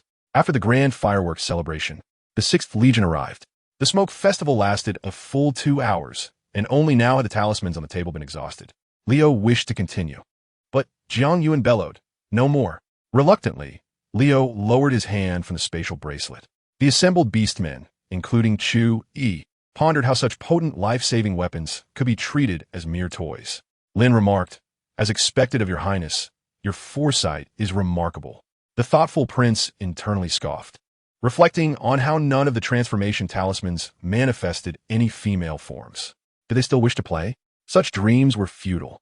The two cubs, unable to masterfully wield the transformation talisman to assume human form, found themselves at a loss. Jiang Yuan stretched and commanded everyone to tidy up and prepare for rest. Reluctantly, Leo dismantled the formation. However, unbeknownst to them, one of the ferocious beasts was not yet defeated. Lurking in wait, it seized the opportunity. Its gaping maw aimed directly at the weakest of them, Doris. "Be careful. Run, little sparrow." The watching beastmen were filled with dread. As the tender cub drew perilously close to the beast's gaping jaws, the live stream abruptly cut off. The day's bandwidth had been exhausted. In the now darkened live stream room, the beastmen audience was reluctant to depart, instead redirecting to the second live stream of Sunshine Kindergarten, which featured the Hymo cubs. "The little sparrow is about to be devoured. Oh no, what should we do? I can't bear to see Doris harmed." The cubs lack outdoor survival experience. They mistakenly believed the ferocious beasts were all vanquished and carelessly deactivated their protective shields. The shields should have remained active while energy levels were sufficient. Oh no, the little sparrow must be in pain. As Chu Yi observed the barrage of comments in the live stream, he struggled to find words to comfort the 3 frightened cubs beside him. At that distance, the cub was undoubtedly doomed. Meanwhile, Hymo was contemplating. When the time came, he must inform Principal Shishi that Leo had erred again and that Doris had reacted too slowly. Punishment was warranted. Bernie remarked, "That ferocious beast possesses remarkable vitality. Doris is quite fortunate. This warrants a closer examination." Phil added, "The smoke is truly beautiful, though it's too dark. In beast form, one can only see its eyes. Next time, we should find an opportunity to display it during the day, so we can see its full form." The 3 cubs are so frightened they cannot even speak. "Chu, what are you doing? Are you scared too? Hurry and comfort the cubs. If you can't, let me intervene." The seasoned warrior Chu Yi disregarded the disparaging remarks, knowing that comforting the cubs was of utmost importance. "You see," he began, unsure of how to continue. If it were him, witnessing a brother fall in battle right before his eyes, especially while the cubs were so small, his voice managed to snap the cubs back to reality. Chu Yi's expression registered an epiphany among the Hymo cubs. "So, Uncle Chu is frightened too? Do not fear, do not fear. You are not scared of that wicked beast, are you?" He spoke rhythmically, patting Chu Yi's thigh. The last time he had excessively used his mental and spiritual powers. Principal, she had comforted him in a similar manner. Regrettably, Uncle Chu was too tall for him to reach his head.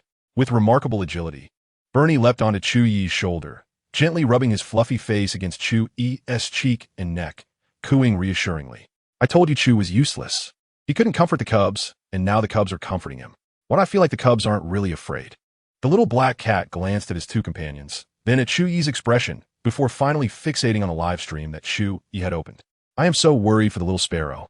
Phil, puzzled, asked little sparrow, Who is that? By the beast god, please ensure the cubs remain safe. Phil, with a cat-like expression, queried, are we talking about them? Why is the little cat staring at the live stream? Can understand? Little cat? Phil tilted his head, noting he was the only kitten among them. Meow, meow, meow. Is little cat referring to our nest? Meow, meow, meow. We are learning interstellar common language in kindergarten. I can understand. Shocking. Such a small cub is not only fluent in common language, but can also comprehend it. Phil, do not be afraid. Your classmates will surely be fine. Yes, cubs, do not fear. The 6th Legion will arrive shortly and will undoubtedly rescue Doris. And the little tiger, he is so capable. He will certainly save Doris. Phil shook his little head. Meow, meow, meow. I am not afraid. We are all not afraid. What is the 6th Legion? Why do they need to save Doris? Though many were puzzled, the Beastmen paid it no mind.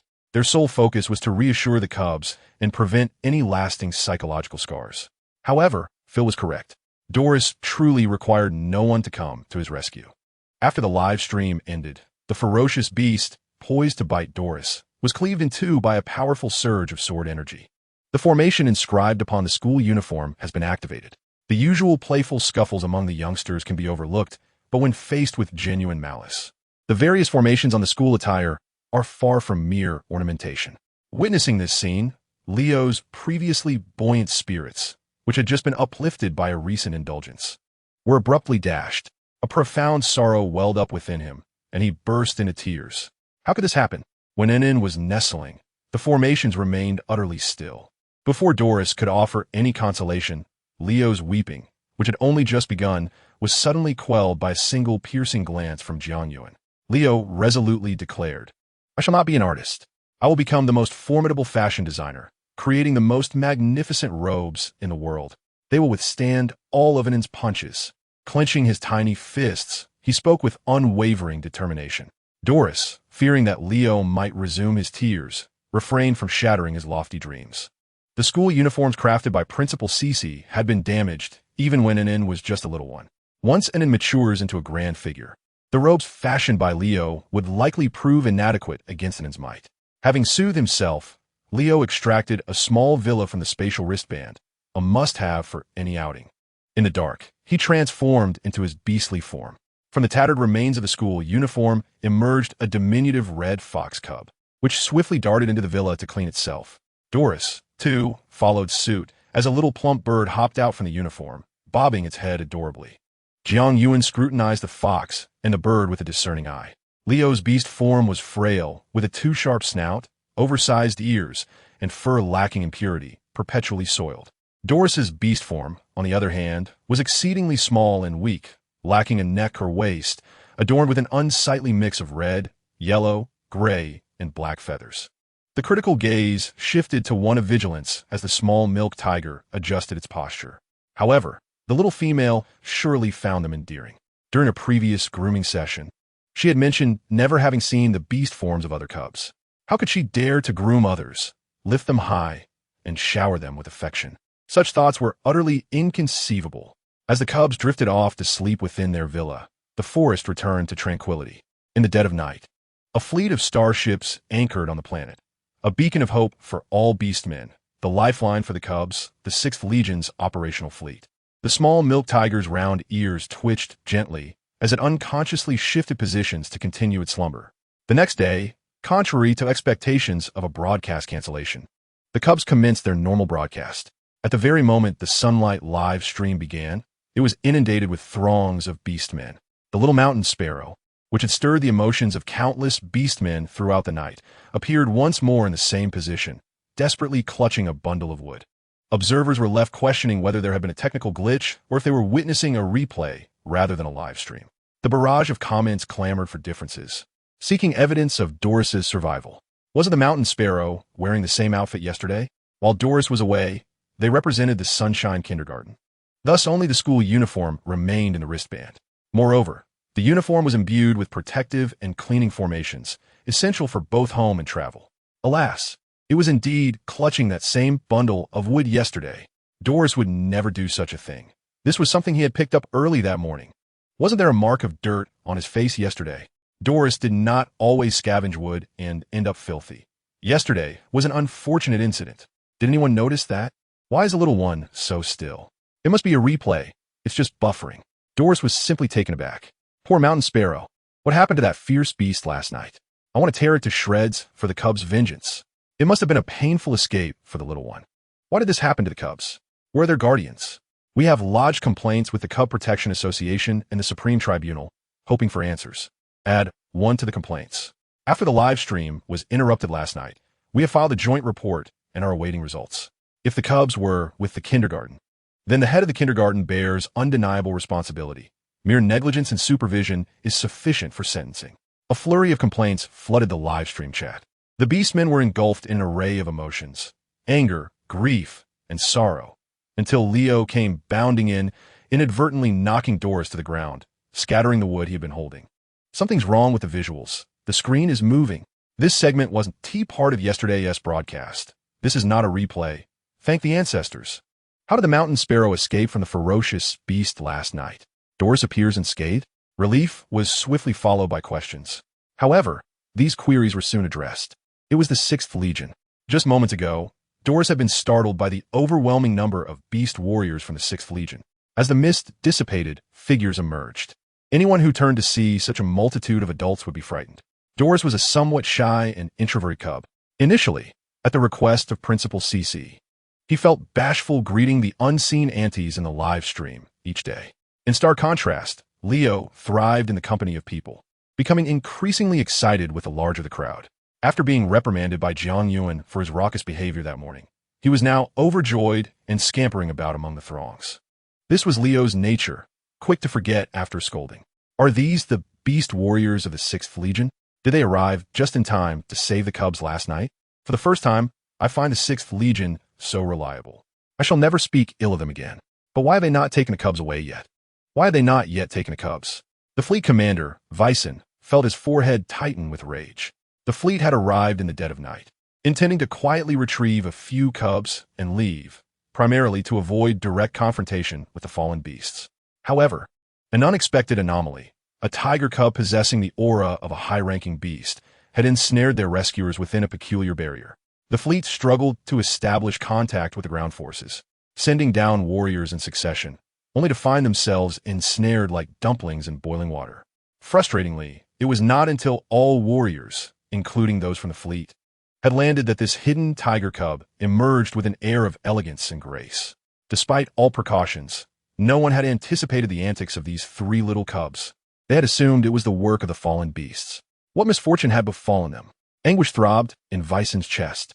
The unfortunate cub, Jiang Yuxi, emerged like a ruler of the forest, walking with a leisurely gait that exuded elegance and nobility. Passing by the 6th Legion, he held his head high in disdain, contemptuously snorting, a bunch of rascals trying to steal little female cubs. With such feeble strength, how dare you engage in villainy? Vyson was infuriated by Jiang Yuan's gaze and snort, nearly losing his breath. This unfortunate cub, when he finally encountered the parents, there would be a reckoning. Doris rose from the ground, disregarding the linksy wood, and hurried over to the little milk tiger, quietly inquiring, "And in, what is this?" Though his voice was soft, the keenly attentive beast warriors present, along with the exceptionally efficient live-streaming equipment, heard him distinctly. "Oh dear, has little Duo truly been frightened?" "It was these uncles who saved you last night," one of them remarked. "Is a frightened little Duo this adorable?" The little milk tiger leaped onto his head, looking down at the soldiers of the 6th Legion. Despite being perched atop Doris's head, the height of the little tiger was still far below the 2-meter-tall beast warriors before him. Yet his nonchalant gaze exuded an air of superiority. With a contemptuous growl, he declared, "A bunch of wicked villains trying to steal beast cubs, caught red-handed." The little tiger's beast language left the viewers in the live stream in stunned silence. I haven't spoken beast language in ages. There's a communication barrier. Did I hear the little tiger say that the soldiers of the 6th Legion are human traffickers? My hearing must be worse. I thought I heard a mere cub claiming to have captured an entire fleet of soldiers. It's also possible that the little tiger's command of beast language is flawed. He expressed himself incorrectly. The disgraced 6th Legion collectively turned crimson with indignation, gritting their teeth. Whose unfortunate cub is this? That uniform belongs to the 6th Legion, right? Could it be that star pirates are masquerading as beast warriors? It's possible. Would you all be quiet? Do you see the beast warrior at the forefront? That's General Wei Sun of the 6th Legion, Leo, brimming with excitement, circled around Doris, muttering, "Is this the human trafficker that Principal Cece mentioned? I can't believe they're truly human traffickers. How astonishing. It turns out human traffickers are just like other beast warriors." He had imagined them to be like the monsters in Principal Cece's tales, possessing 10 eyes, 3 heads for arms, and 6 legs. Jiang Yuan found a comfortable position atop Doris's head, preparing for a brief moment of rest. He had not slept all night in pursuit of the wicked villains trafficking young cubs. The voiceless 6th Legion shouted, "Stop! We are not human traffickers." A trickle of blood escaped from General Waison's lips. Damn it, there's more than one unfortunate cub. This was an utter humiliation, the greatest disgrace of his military career. Chapter 78. The captured traffickers. As if the blow to the traffickers was insufficient, the most talkative cub curiously asked, "Are these wicked villains who traffic little cubs really that formidable?" Jiang Yuan, covering his mouth with his tiny paw, yawned nonchalantly. "Novices." Even though the interstellar beast warriors did not comprehend what novices meant, they grasped the meaning through the little milk tiger's disdainful tone and expressions. The blood at the corners of Waison's mouth became more pronounced. His face twisted in fury, his already stern countenance appearing even more menacing. Doris, taken aback, startled and stumbled behind Leo. Leo, as if seizing a pivotal moment, exclaimed loudly, "Indeed, they are the wicked villains. And then they glared at us. Duo is frightened." He then picked up a small stone from the ground and, in a panic, hurled it towards Waison, shouting, "You are all the wicked villains. Let us punish you." Due to his distress, he missed his target, the stone barely grazing Waison. Leo was not one to succumb to internal strife. Missing his target was certainly the fault of the wicked villains. He stomped his feet in frustration, constantly complaining to Jiang Yuan, and then, "Look at him. He is dodging. Why is he looking away?" Waison, immobilized, mused that this unfortunate cub was no less skilled in riling up beasts. General Waison did not dodge, someone asserted. I can also testify for General Waison. When the stone came flying, he did not move an inch. Recorded. It was indeed the little fox cub's aim that was the issue. I understand that encountering traffickers can leave cubs panicked and distressed. However, witnessing the plight of the 6th Legion, I momentarily found myself at a loss as to whom to sympathize with. Jiang Yuan, exasperated by Leo's incessant chatter, glanced at him. He was tempted to strike, but he had already done so this morning. He could not afford to do it again. Another blow would necessitate the use of healing talismans crafted by the little female and Doris's magical remedies. It was simply not worth it. Reluctantly, the little milk tiger could only stifle his frustration, muttering, He dodged. That's excessive. When the bad beasts arrive, I shall punish them. Little tiger, can you not distinguish right from wrong? General Waison spat a large mouthful of blood. How tragic. At this moment, I stand with the 6th Legion. Having received Jiang Yuan's tacit approval, Leo struck a pose, hands on his hips, proudly displaying a victorious demeanor. He took Doris's tiny hand, bravely approaching the beast warriors of the 6th Legion, his eyes wide with curiosity as if beholding something miraculous. The 2 little cubs navigated through the crowd, occasionally exclaiming in awe. Once their tour concluded, Jiang Yuan, eyes still closed, commanded, "Puppet talisman." The 2 cubs, understanding immediately, retrieved familiar little wooden boxes from their bracelets. The familiar motions and glowing talismans followed as they infused each soldier of the 6th Legion with puppet talismans. The little milk tiger continued to direct, prepare for breakfast. The cubs had cooked 2 pots of porridge today. One small pot was prepared by Doris, the little one diligently washing rice and vegetables, tending the fire with practiced ease, endearing him to the watching beasts. How can there be such a well-behaved little cub in this world? Another day of being tricked into forming contracts to bear cubs. I wish I could snatch one home to raise. I want to steal one too. To those who wish to steal, take a look at the fate of the 6th Legion soldiers. They were frightened away by the plight of the 6th Legion. I think I shall just watch the mountain sparrow cubs in the live stream. There was also a massive pot cooked by Leo. Rice, water, red fruits, black branches, green insects, and purple leaves were all being tossed into the cauldron as the tiny, pudgy hands chattered incessantly. With each item counted, the little white hand would toss something into the cauldron. It was unclear when he had gathered so many peculiar items. This pot of food team meant for the 6th Legion. Is it? Red flame fruits, bone-eating tree branches, azure worms, and purple-toothed leaves are not edible, are they? Various colorful materials mixed in the cauldron with spiritual rice, ultimately transforming into a thick, sticky black concoction. It still emitted a fragrant aroma. Leo, having noticed that Doris's porridge was nearly ready, anxiously increased the heat. This cauldron clearly produced a product that would terrify the beasts, yet it filled Leo with exuberance. The pride on his face was unmistakable. Who said he lacked culinary talent? His previous failure in flying was the reason he had not passed cooking class. He had indeed managed to cook such a large pot of porridge, more than what Duo had prepared. Gazing at his masterpiece, he could not help but want to fly even better. Principal Cece had said that delicious food must not only be visually appealing and aromatic, but also possess nutritional value. Color. He incorporated every hue he could find, and there was no issue with that. Aroma. A pungent odor filled the air, undoubtedly a strong fragrance. Flavor. Once the great villain has finished, we shall discuss the taste. As for nutrition, is indeed plant-based meat. However, considering the villain's unworthiness of indulging in such fine fare, he retrieved the spoils of the past few days, bones that had been repeatedly thwarted from entering the pot by Jiang Yuan, each one gnawed to perfection. Tentatively, he tossed them towards the Donlu, his large eyes continually darting towards the little milk tiger. Anan did not intervene. He quickly hurled them all into Donlu.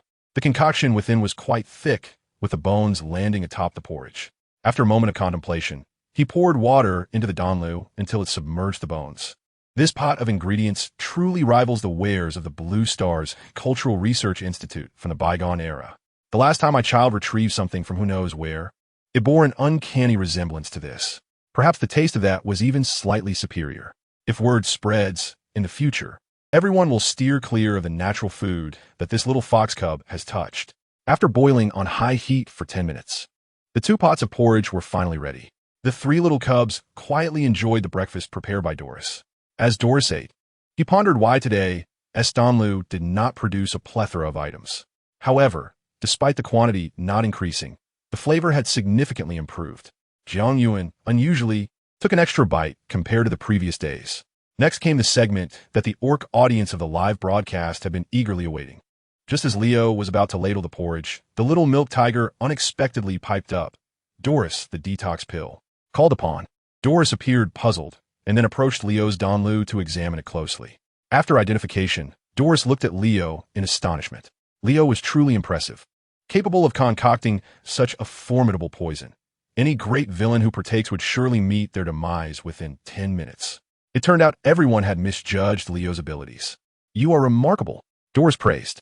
Leo felt a swell of pride. Do not flatter me. He was determined to share this news with Principal Cece and his classmates, knowing that even Duo, who ranked 6th in culinary class, would be outshone. The little milk tiger insisted. Detox pill. Doris promptly retrieved 10 detox pills from his bracelet, casting the alchemical incantation, blending the pills into the porridge. He did not use his own concocted detox pills, opting instead for those personally crafted by Principal Cece, as his own could not neutralize the toxicity of Leo's brew. With this thought, Doris felt a pang of shame and resolved that after achieving first place in the last interest expansion class, his joy had been uncontainable. However, that simply would not do. He needed to strive even harder. Chapter 79. The dismal state of the 6th Legion. The large pot of poison personally brewed by Leo was, as expected, uniformly administered to each orc warrior of the 6th Legion. Truly, none were spared. The scene unfolding today would likely remain etched in the memories of General Wei Sin and his men for a lifetime. Just observing the expressions of the 6th Legion, one could imagine the difficulties they faced in swallowing that concoction. The children were so adorable. I should empathize with them. Yet the sight of the 6th Legion's plight rendered me speechless. It must be said, the infamous Legion, renowned for its might, was captured by a mere little tiger cub. Initially, I had thought the 6th Legion to be reliable, and I now realize how mistaken I was. The 6th Legion is indeed a disgrace to Imperial warriors. It should be disbanded, this wretched Legion. Lin, who had just opened the live broadcast, found the situation both amusing and lamentable. The warriors of the 6th Legion were truly in a predicament. After all, they were not merely dealing with children, but with His Highness the Crown Prince, and their predicament was not unjustified. Yet, what had become of His Highness? It seemed as though he scarcely recognized General Wei Sun and his soldiers. After feeding all the villains to their fill, Doris and Leo perfectly missed the morning reading time. They also welcomed the first wave of beast tide for the day, with the number of fierce beasts exceeding that of the previous day. A certain fallen beast, driving away the ferocious creatures, remarked, "Humph, today there are no sounds of clattering." Leo, hands on hips, sternly addressed the 6th Legion. "You have already been coddled. Now it is time for you to make amends for your transgressions." The 6th Legion realized that they were not meant to be poisoned. However, they would rather endure 10 days and nights of hunger than consume something even more abhorrent than excrement. The thoughts of the warriors began to spiral. Perhaps this concoction could be considered for use in the interrogation room. No matter how strong-willed an orc warrior might be, repeated doses would surely break them. Or perhaps it could be utilized on the battlefield, poisoning the insectoid races? The familiar formula resurfaced. Doris snapped his fingers and softly chanted the incantation, activating the puppet talisman within the orc warriors. The soldiers of the 6th Legion, in terror, discovered that their movements were entirely beyond their control, as if transformed into marionettes, manipulated by an unseen puppeteer. "Go forth, slay the vile beasts, or you shall receive no food at noon," Leo commanded with bravado. The 6th Legion protested, "No, we do not wish to eat." Just the thought of having to gnaw on such a dreadful item for lunch sent their stomachs into a tumult. Alas, controlled as they were, even the simple act of vomiting was beyond their capabilities. This truly was a terrifying reward. Are you certain that is a reward? Is it not a form of torture? From today onward, a new form of torture had been added to the annals of interstellar history. How on earth did the children manage to control the 6th Legion and compel them to obey? Amidst the control of the puppet talisman, the 6th Legion found themselves unwillingly but willingly fighting valiantly on behalf of the children. No, it should be said they were battling fiercely in various formations. The 6th Legion, seasoned veterans of countless battles, faced one of the largest beast tides encountered by the children in recent days. However, more than half of the warriors suffered serious injuries, with a third sustaining minor wounds. During lunchtime, Doris decided against cooking and opted instead to bring forth the vinegar-glazed meat, steamed meat patties, spicy salt shrimp, and fragrant oil goo-goo beast dishes from his bracelet as a makeshift meal. Doris pursed his lips, unable to contain his amusement. This is a special circumstance, as he and Leo would be tending to the injuries of the villains. As for the villains' meal, they had prepared an abundance of fasting pills in class, so they could partake of those. The 6th Legion expressed their profound gratitude. "Thank you immensely for sparing us." Although Doris and Leo were eager to enjoy their lunch, upon seeing the injured villains, they resolved to prioritize their treatment.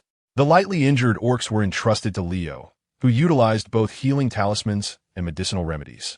Doris attended to the severely wounded, employing the same healing talismans and remedies, supplemented by his own healing abilities. Why must we become the villains who abduct little cubs? That is simply not right. Doris, determined to become the foremost healer in the galaxy, addressed not only the physical wounds of the orcs, but also their psychological scars. The 6th Legion wept internally, questioning, what have we done to deserve this? They were capable beings, formidable beasts in their own right. How could they be so easily wronged? Once they emerged from confinement, they vowed to do their utmost. With that, a pill was placed into the mouth of a wounded beastman. The kind intentions of Duo could hardly be rejected. The tragic fate of the 6th Legion was now undeniable. Was this genuine goodwill offered in their imprisonment? This year, the galaxy witnessed the most ludicrous jest. The 6th Legion was to be imprisoned under the accusation of trafficking younglings. What were the two cubs up to? It appeared they were engaged in healing. In the art class, a peculiar note was discovered. How could it possibly be a medicinal concoction? Had they forgotten the chaos from the previous day? A shiver ran down their spines. Surely, these cubs would not treat the warriors of the 6th Legion as yesterday's monsters. Who would enlighten the cubs? They were not traffickers. They were warriors of our empire. I know. Let us ask the squad leader. Ultimately, it was the reliable squad leader, Hymo, who brought hope to the orcs in the live stream. The holographic projection, forcibly connected by the great deity, Chu, appeared, displaying the three cubs alongside Chu, Eon Exile Star. Why are there so many people here? What game are you all playing? Hymo observed carefully and noticed that these adult orcs had been ensnared by puppet seals. Upon seeing their friends, Leo joyfully explained, "These are the big bad guys we captured. They are the ones trafficking younglings." They were all injured, and Doris was delighted to also see her friends today, while Leo expressed concern. "Don't feed him those fruits you found." The vigilant Bernie quickly intervened, halting Leo's actions. Leo reluctantly withdrew his hand. Really? These fruits look so delicious. Why doesn't anyone like them? Understanding the situation, Chu Yi struggled to clarify the 6th Legion's innocence. Cubs, these orcs are not the villains you think. The little black cat scrutinized the orc warriors, its slit pupils glinting with a hint of golden light. These mighty orcs exude grayish malice, yet they also emanate a warm, faint golden glow. Perhaps they're not bad after all? However, before Phil could speak up, Doris interrupted. Last night, these big bad guys tried to capture us while we were sleeping, but thankfully, and managed to alert us in time. Otherwise, we would have become those dirty little cubs digging for minerals underground in the stories told by Principal Cece, begging on the streets with severed limbs. Meow. Big bad guys. How dare they traffic younglings? The golden light was surely just a trick of the sun. They must have misjudged it. The unfolding events left me speechless and hesitant to continue watching. Were these cubs born this fierce?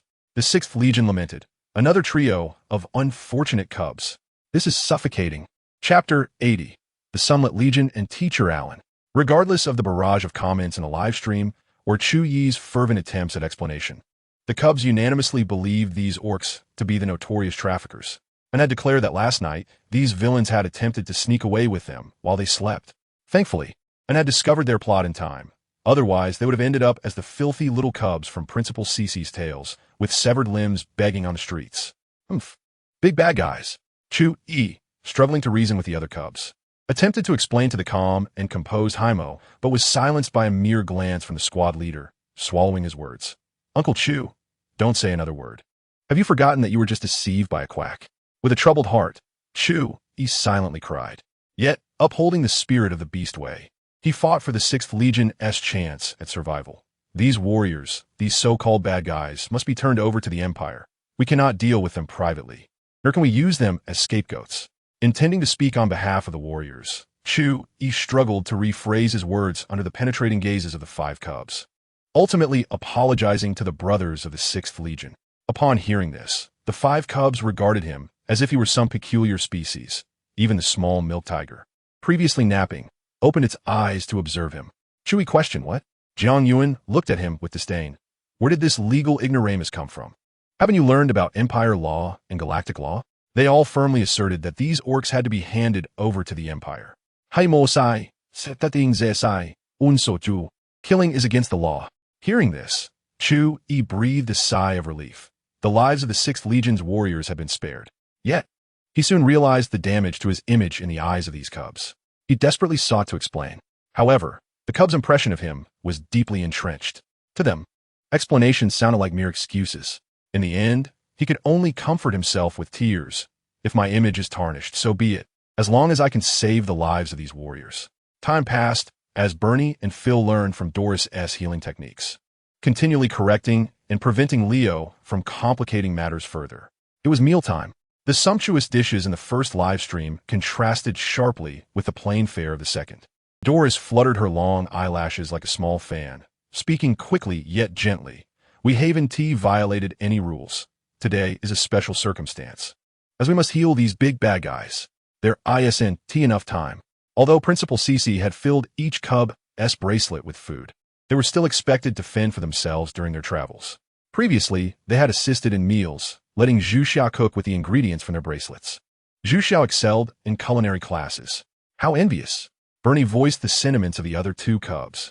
Haimo also swallowed hard, having not tasted Teacher Yi's delicious food for 4 whole days. Why do the cubs have such appetizing food while we have to cook for ourselves? I wonder what flavors of nutrient solutions the cubs enjoy. I would love to buy them for them. I want to buy them all the flavors of nutrient solutions. Participating in a live stream, Chu Yi snickered if the cubs hadn't vehemently opposed. I would have cleared out the entire stock of nutrient solutions from a certain shop under Elvin. With that thought, he generously donated again, glancing at the donation leaderboard. The top spot was still held by Cece Xingha. Although the chieftain hadn't been online for several days, his status remained unshakable. The second place was himself. Chu Yi proudly declared, "This is my family's live stream. How could I allow others to surpass me?" The third was C. Ilionian. Who was this orc? I had never heard of him. The remaining names were Wan Shi, Shuang, and Wang Quanbei. Even the family's official account was on the list. This discovery further solidified his belief that the top position belonged to his family's chieftain. In the afternoon, another surge of beasts arrived, more numerous than in the morning. A certain fallen beast grumbled, "Why is there still no sound of thud-thud or did-a?" The most captivating event of the afternoon was not the 6th Legion's valiant battle against the fierce beasts, nor the Cubs' learning endeavors. The highlight was the landing of the Sunlit Legion's warship on Exile Star. Just as the orcs in a livestream worried that the Cubs might mistake them for traffickers, the two parties were about to confront each other. The young ones gazed with wide eyes, nervously fixated on them. The most composed class leader, upon catching his first glimpse of the team leader, Lin, was momentarily taken aback. The light in his eyes gradually blossomed, becoming increasingly radiant. Observing this, the members of the RYO Legion, fearing a repeat of the 6th Legion's fate, instinctively took a half-step back. The RYO warriors, including Lin, felt their heartbeats quickening, as if their very hearts might leap from their chests. Countless thoughts surged through Lin's mind in an instant. What if the little ones treated them as they did the 6th Legion? They could not act against the young ones under the watchful eyes of the livestream. No, even without the scrutiny, they would never harm the little ones. Moreover, the prince was present. But why was he silent? There was no need for alarm. They were not human traffickers. They had come to rescue the little ones. Yet, the 6th Legion had also claimed to be there to save them, only to be mistaken for traffickers. But that was different. The 6th Legion had attempted to sneak away with the little ones in the dead of night. They had learned from that lesson, intending instead to coax and lure the little ones into following them. Lin's thoughts swirled chaotically, and by the end, he was unsure of what he was contemplating. He could only hope to avoid leaving a lifelong stain under the gaze of countless beasts. The starry eyes darkened, their brilliance intensifying, and expressions began to shift. The atmosphere was so tense it felt as if it could ignite at any moment. The RYO warriors struggled to maintain their composure, swallowing nervously. Just as the tension reached its peak, a joyous little voice exclaimed, "It's Teacher Aylin." The alarm was instantly lifted. The other young ones relaxed their guard, curiously gazing at Teacher Aylin. Among their online class instructors in the training ground, Teacher Aylin was held in the highest regard. Lin thought, Teacher Aylin? That is his online class title. If they're familiar, this is manageable. The other RYO warriors breathed a sigh of relief, grateful for the captain's foresight in consistently recording online tutorials. Chu, he also frightened, wiped the cold sweat from his brow, relieved that the little ones didn't attempt to harm the RYO warriors. After all, this was the prince's direct legion. A certain silent observer in the live stream, stroking the crimson totem of a humanoid insect that appeared on his wrist, pondered briefly before successfully sending a message. Plans had changed. The Chewie fleet and the Exile Star's eradication operation would be temporarily abandoned until they parted ways with the little ones. They were to exert all effort in tormenting the last 3 beast cubs, ensuring that the torture was recorded for broadcast throughout the entire star system. The Exile Star, the fallen beast, the 6th Legion, and the RYO Legion were not to be provoked. It was not yet time to confront the Empire directly. The Elven Family S transport fleet, carrying Chu-E and the most advanced weaponry, had not yet infiltrated the Elven family, making action inconvenient. As for the livestream, Doris interpreted the 6th Legion's restraint as the Empire's unwillingness to harm the little ones. They were merely 3 insignificant ants, fortunate to possess several low-level shields and some special weapons. The most outstanding executors of their god-making alliance were not the soft-hearted warriors of the Empire. Chapter 81. A warm welcome for Teacher Aylin Lin, affectionately referred to as Teacher Aylin, along with the warriors of the RYO Legion, received the highest level of hospitality since the broadcast commenced, a stark contrast to the treatment of the 6th Legion. Table after table was conjured from bracelets, laden with a plethora of dishes and beverages, so abundant that the tables could scarcely accommodate them.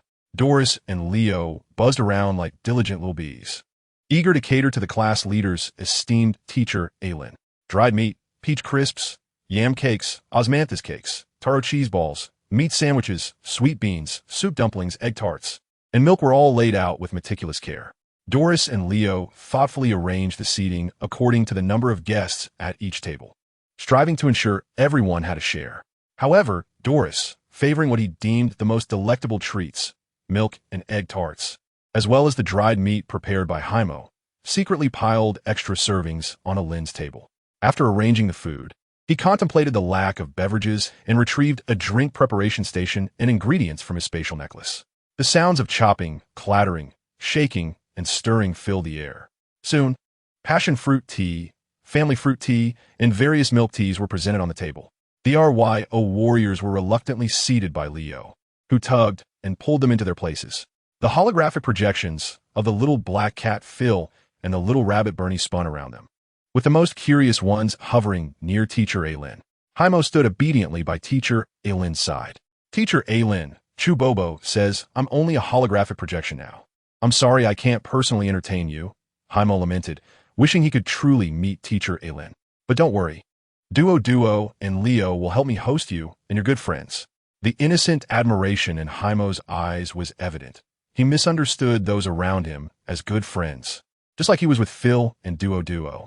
In Haimo's limited understanding, there were no superior-subordinate relationships, only companions and classmates. Observing this fellow member of the snake tribe, Lin felt a warmth in his heart.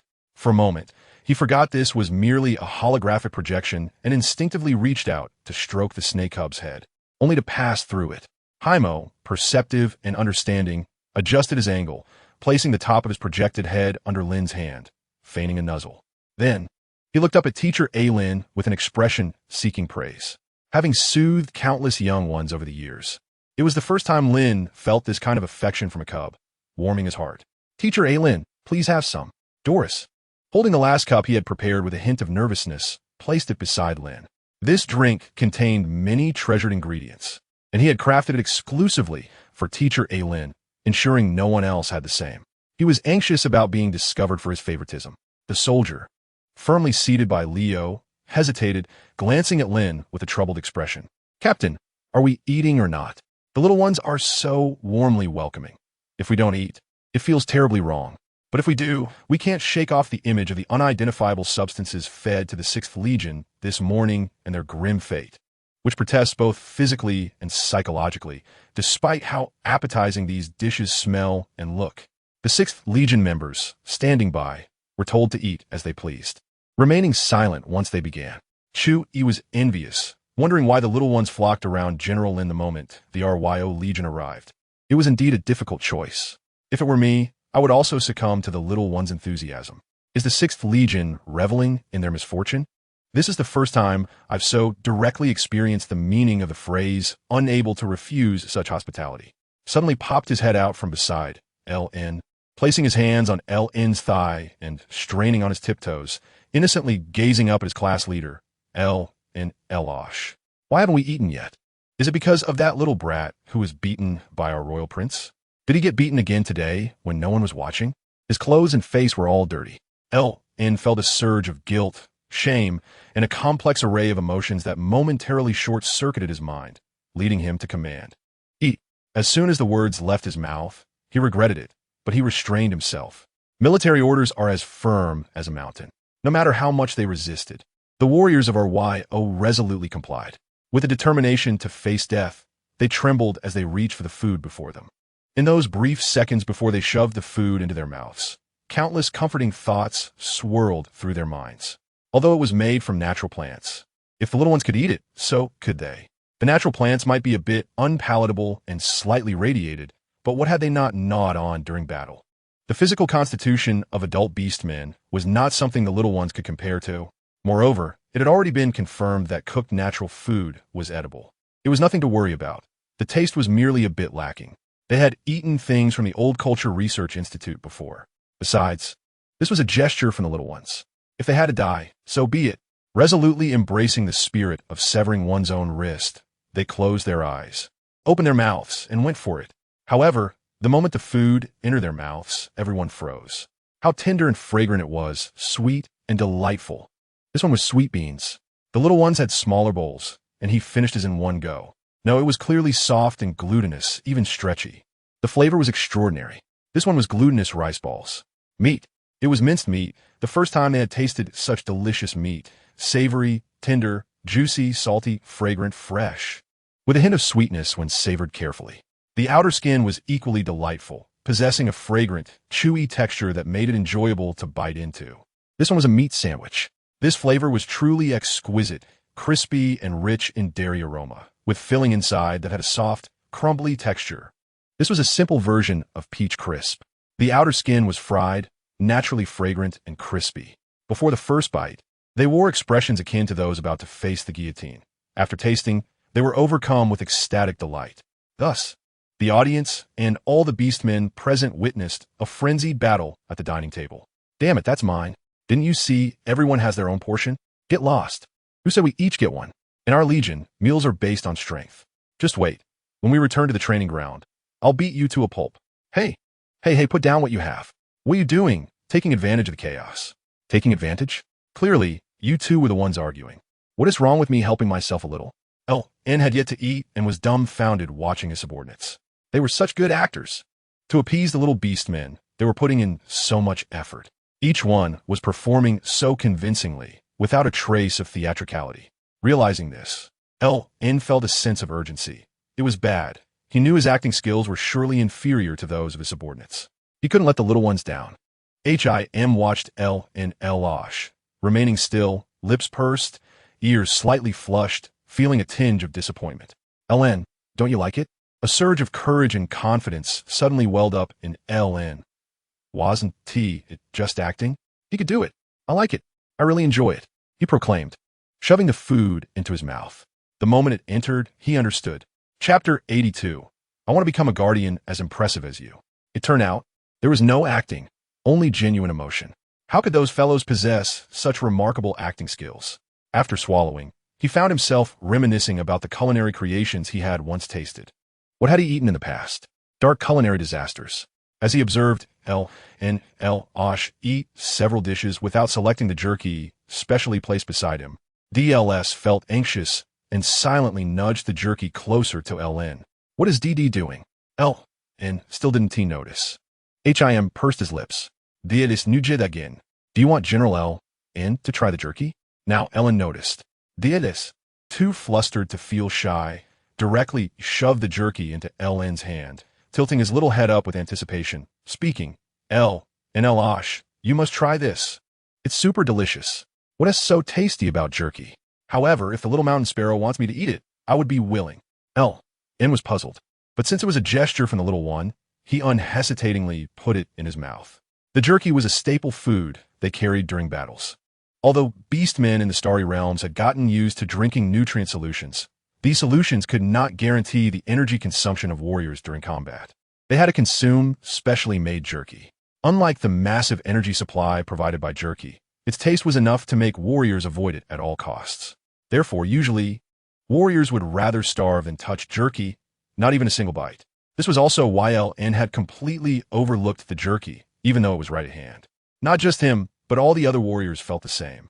They would taste everything on the table except for the jerky. Yet, the moment it entered his mouth, N realized he had been mistaken.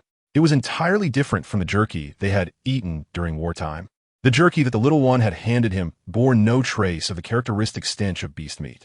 The first flavor that hit him was a unique savory essence, with a perfect balance of saltiness and sweetness. For the first time, he discovered that the taste of salt and sweetness could harmoniously coexist in the same food. He savored the sweetness on his tongue. Unlike any ordinary sweetness, it seemed to be the inherent sweetness of the meat itself. But wasn't beast meat supposed to be pungent and bitter? How could it have such a fresh and sweet flavor? Following that, a bold and spicy flavor erupted in his mouth, creating a rich and complex taste that complemented the preceding savory sweetness. Observing the dry, tough jerky, the more he chewed, the more fragrant it became, rendering it utterly irresistible. And couldn't help but grab another piece. Salty, spicy, fresh, fragrant, and numbing flavors collided wildly in his mouth, leaving him no chance to refuse. The lingering taste of the fresh and sweet meat aroma remained long after he finished the jerky. It was so good. He was astonished. To think there existed jerky that could not only replenish the vast energy required by beastmen warriors, but also satisfy their cravings. A true marvel. Back in the old era of Blue Star, the Old Culture Research Institute had spent 6 whole months experimenting to create jerky that all legions could barely accept. General LN, your acting is quite impressive. We should say the entire RYO Legion's acting is commendable. Just look at those warriors devouring their food. If I hadn't tasted cooked food before, I might have been convinced. But it does look quite appetizing. DLS couldn't help but feel delighted for the class leader. In this moment, the slightly socially anxious DLS forgot his timidity and shyness. Happily jumping up and spinning around several times. The class leader? L. And turned to the snake little one. Him, who usually maintained a calm demeanor, was blushing lightly, his ears crimson as if they would bleed, the corners of his mouth curling upwards, and his bright, clear eyes sparkled with undeniable joy from the affirmation. The class leader is blushing. He's blushing. I really want to pinch the class leader's little face. Mentioned during class that, in times of battle, jerky is the most suitable sustenance for warriors. Not only is it convenient to store, but the energy contained in beast meat is comparable to that of spiritual plants. It is far more accessible. When properly processed, the substances within beast meat can have minimal adverse effects on the body. As you taught in class, I've been paying close attention. Aside from XXUNZHing, the one I admire most is XXUNZHing once shared stories of your life experiences with me, and from that moment, a seed named Dream was planted in my young heart. I will strive to study diligently and train hard. When I grow up, I too aspire to be an exceptional warrior, just like you, to protect my homeland. Him clenched his little fist, his cheeks flushed, and his gaze resolute. This reminded of the rising sun, bright and warm.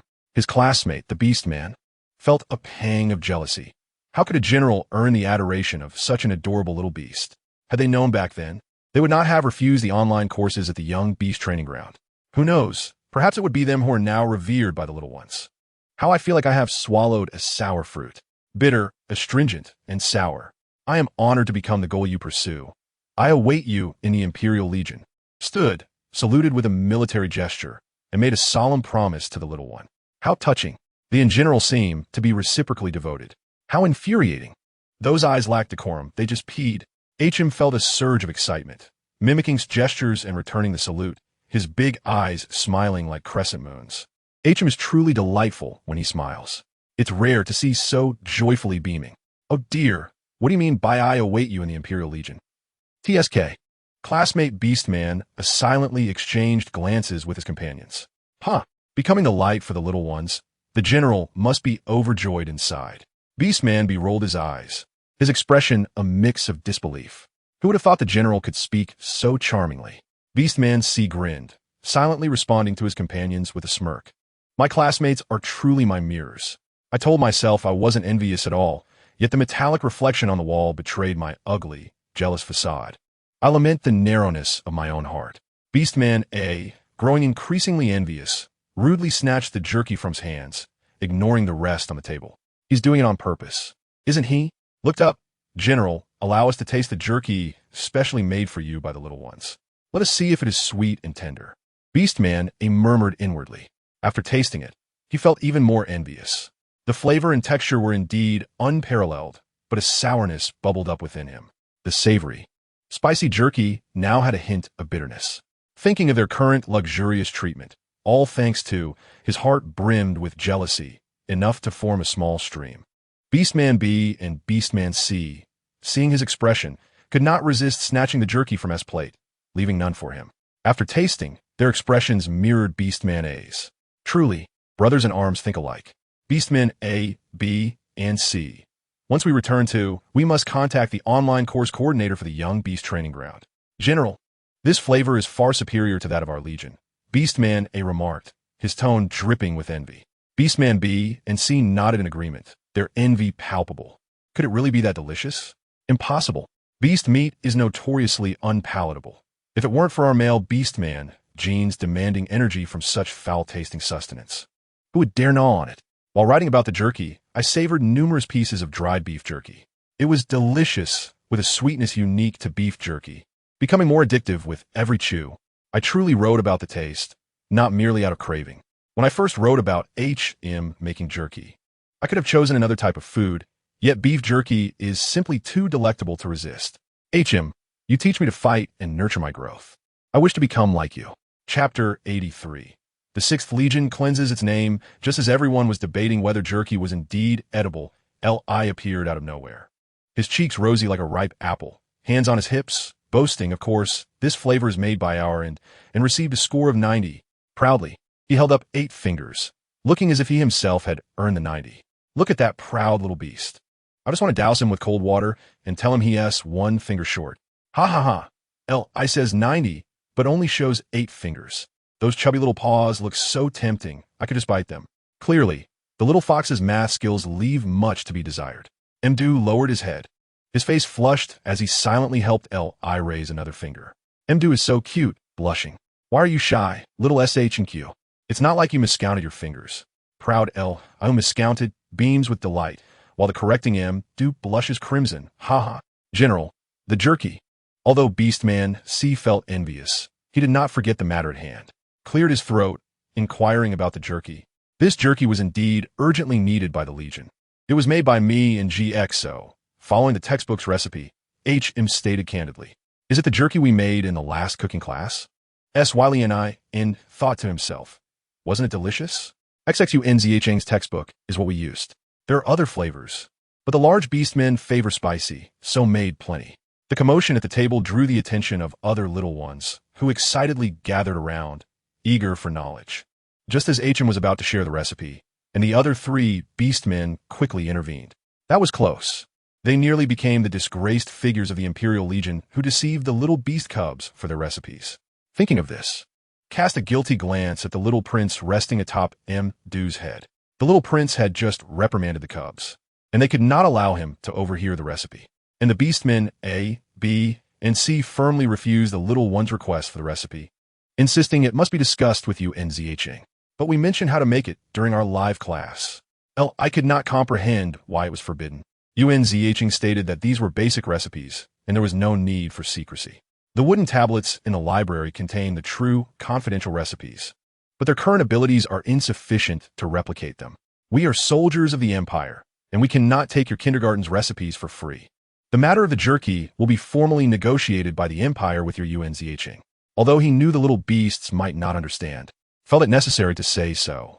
Reflecting on the little one's warm hospitality, he calculated the amount he would need to transfer to them later.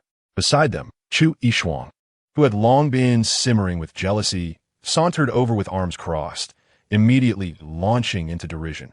It seems you have some sense. Otherwise, I would have had no choice but to report you to His Royal Highness, the Crown Prince. Moreover, how can you indulge in such merriment while ignoring the plight of your companions? He gestured towards the 6th Legion, which remained immobilized. Lin's eyes flickered. He had indeed forgotten this crucial matter. The explanations of others fell on deaf ears, but his words were the most suitable for the beast cubs. That uncle over there is not a bad person. Lin spoke cautiously, striving to find the right words in his mind. 5 innocent pairs of eyes blinked at him. He is not a bad person, Dolly chimed in softly. They are also soldiers of the Empire, belonging to the 6th Legion. Lin, under the gaze of the trusting cubs, struggled to elucidate, but he wants to sneak away with us while we are asleep at midnight. Leo's voice was filled with indignation. If they take us away, duo Leo, and Anin will end up as little beggars under the overpass. Meow, meow, meow. We could even be sold to a faraway place to become cubs for another family. With no meat or milk and without clothes to wear. We will be lost. Phil's words carried an innocence that belied the dire conditions of their home planet, which was already sufficiently remote and impoverished, so much so that even space pirates shunned it. We could also be sold underground to mine stones, Leo added angrily. It was evident that Jiang Yuxi's anti-trafficking education had been quite effective among the students. We do not intend to steal you away and sell you. It is merely that this place is exceedingly perilous. These uncles are here to rescue you. Are there not many vile beasts here that wish to devour you? These uncles intend to take you away before the vile beasts notice. It is Teacher Lin who requested their help to rescue you. Lin struggled to articulate this final point. Upon learning that General Wei Sin was closest to the Exile Star, he had applied to the Marshal of the 6th Legion for assistance. However, he never anticipated that matters would escalate to this point. General Wei Sin and his men had been apprehended by the Crown Prince as human traffickers.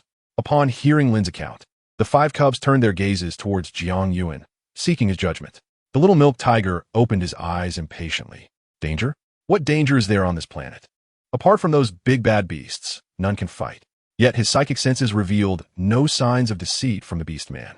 Roar, you can release them, but leaving the planet is out of the question. The little milk tiger scoffed. They are merely a bunch of weaklings, as long as they make any move. We will claw them to death. As for leaving, that was impossible.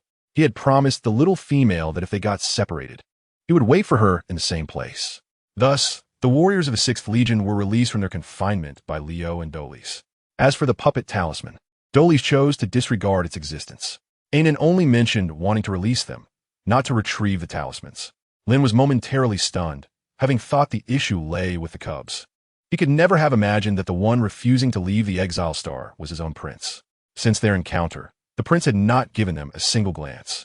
From the looks of it, he had truly forgotten them. Amnesia? This scenario had been anticipated by the physician, as at that time, the prince had inadvertently consumed that substance. However, it appeared that the amnesiac prince had become the leader of a group of beast cubs. How he had transformed into a juvenile form remained a mystery. Who are you? Lin's heart still clung to a flicker of hope. Roar. Jiang Yuan. Upon mentioning this, the little milk tiger sprang up energetically. His voice boomed as he stood tall, his posture exuding nobility. Pride radiated from him. Lin remained silent. Your Highness, your name is Shiwan, and you are the crown prince of the empire, the best heir of the Shur family in this generation. Could you refrain from boasting about being Jiang Yuan? Considering the current uncertainty surrounding the prince, with enemies lurking in the shadows of the empire, it was not wise to reveal his identity. He could only follow the lead of the amnesiac prince. Then why are you unwilling to leave this place? As for the reason the beast cubs had inadvertently arrived here, he could inquire and investigate upon their return. The immediate priority was to leave the exile star. Perhaps the cubs were indeed fortunate. Their current location was a safe zone constructed by their ancestors, who had succumbed to madness, using their last vestiges of psychic energy. It was the only place on the exile star devoid of the presence of fallen beasts. This was also the reason why fallen beasts would only use sound to drive away predators, but never ventured here. The safe zone of the exile star was a closely guarded secret among the Empire's high-ranking officials, unknown to outsiders. The little milk tiger bared his teeth, growling ominously. Roar. Not leaving. Otherwise, I will claw you to death. In Chapter 84, the blatant favoritism towards Teacher Lin was evident. The little milk tiger's sharp teeth succeeded in startling Lin into silence. Teacher Lin, we got separated from everyone and must wait here for Principal Cece to find us. It was still the most empathetic Doles who broke the stalemate. Then how did you end up here? When Lin posed this question, his mind concocted a plethora of conspiracy theories. Was it family infighting, external conflicts, or something involving the Empire? It was Leo's fault. Doles, Hymo, Phil, and Bernie all spoke in unison. Leo scratched his head awkwardly. I know I was wrong. I won't do it again. Lin was taken aback. This response was entirely unexpected. Jiang Yuan let out a roar, and, in a flash, darted out to deliver a perfect spinning kick to Leo, then returned to Doles' head. Leo fell to the ground, tears streaming down his face in a pitiful manner. I truly have realized my mistake. Lin inhaled sharply, his body stiffening as if struck by lightning. Frozen and unable to move. He had only seen such scenes in live broadcast before, but now it was happening right before him, with the prince committing an act of aggression against the frail, helpless fox cub. Your Highness, why are you targeting this cub? No, it was wrong to strike any cub. His thoughts were chaotic. He awkwardly lifted the fox cub from the ground, forcing a smile, albeit strained. Your Highness, he didn't mean it. Seeing someone supporting him, Leo's tears flowed even more freely. Anan did it on purpose. He does it every day. Lin's vision darkened, his head buzzing. His hands, which could pilot the most complex mechs without quivering, trembled uncontrollably. Time seemed to freeze for a few seconds. He licked his dry lips and managed to utter in a hoarse voice. He could not articulate a defense for the prince, as the act of striking cubs had already occurred before the eyes of tens of thousands of beasts. Even if no one knew that this little tiger cub was the prince. The tiger cub's physique is still so agile and nimble. The move to kick the fox cub is practically a textbook example that all felids should learn from. The little tiger cub looks so cute and cuddly. Yet when it strikes, it truly strikes to the core. The contrast is absolutely stunning. Doles grasped the hem of Lin's garment and shook it, speaking in a soft, innocent voice. Teacher Lin, you don't need to worry. Leo was in the wrong, and Anan is teaching him. Had it not been for Anan's timely intervention, seizing all of Leo's talismans, the three little cubs would have truly been unaware of where they would have been transported to. The orcs nearby, A, B, and C, were equally puzzled. Wasn't it normal for younglings to frolic and play? Hadn't they all grown up in such a manner? The playful banter among companions was indeed beneficial for the cubs to master their own strength. General, why are you so anxious about their playful antics? Orc A remarked, taking a sip of the delightful drink beside him.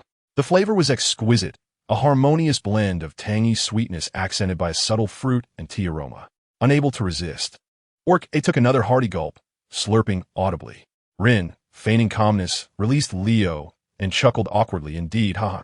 Once Orc A finished his drink, his eyes began to wander around the table. Observing this, Orcs B and C hurriedly lifted their own cups to drink. Each had but one cup, and the notion of requesting another from the cubs had never crossed their minds. Noticing that he could not benefit from his companions, Orc A turned his attention towards Rin. This overly sweet concoction is surely not to the general's liking, he declared, reaching out with a mischievous intent towards Rin's specially crafted drink. However, he was swiftly restrained by the quick-witted Doris.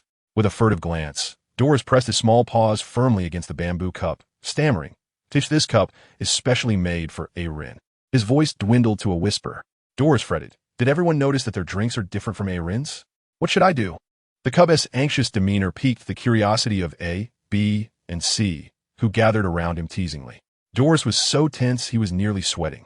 Heiko leaned closer to Rin, whispering in the softest tone, "Rin, that cup was made especially for you by Dodo, infused with many wonderful ingredients that no one else has. Don't share with others." Although Heiko's voice was too quiet for the cubs to hear, the orc warriors present were all sharp of hearing.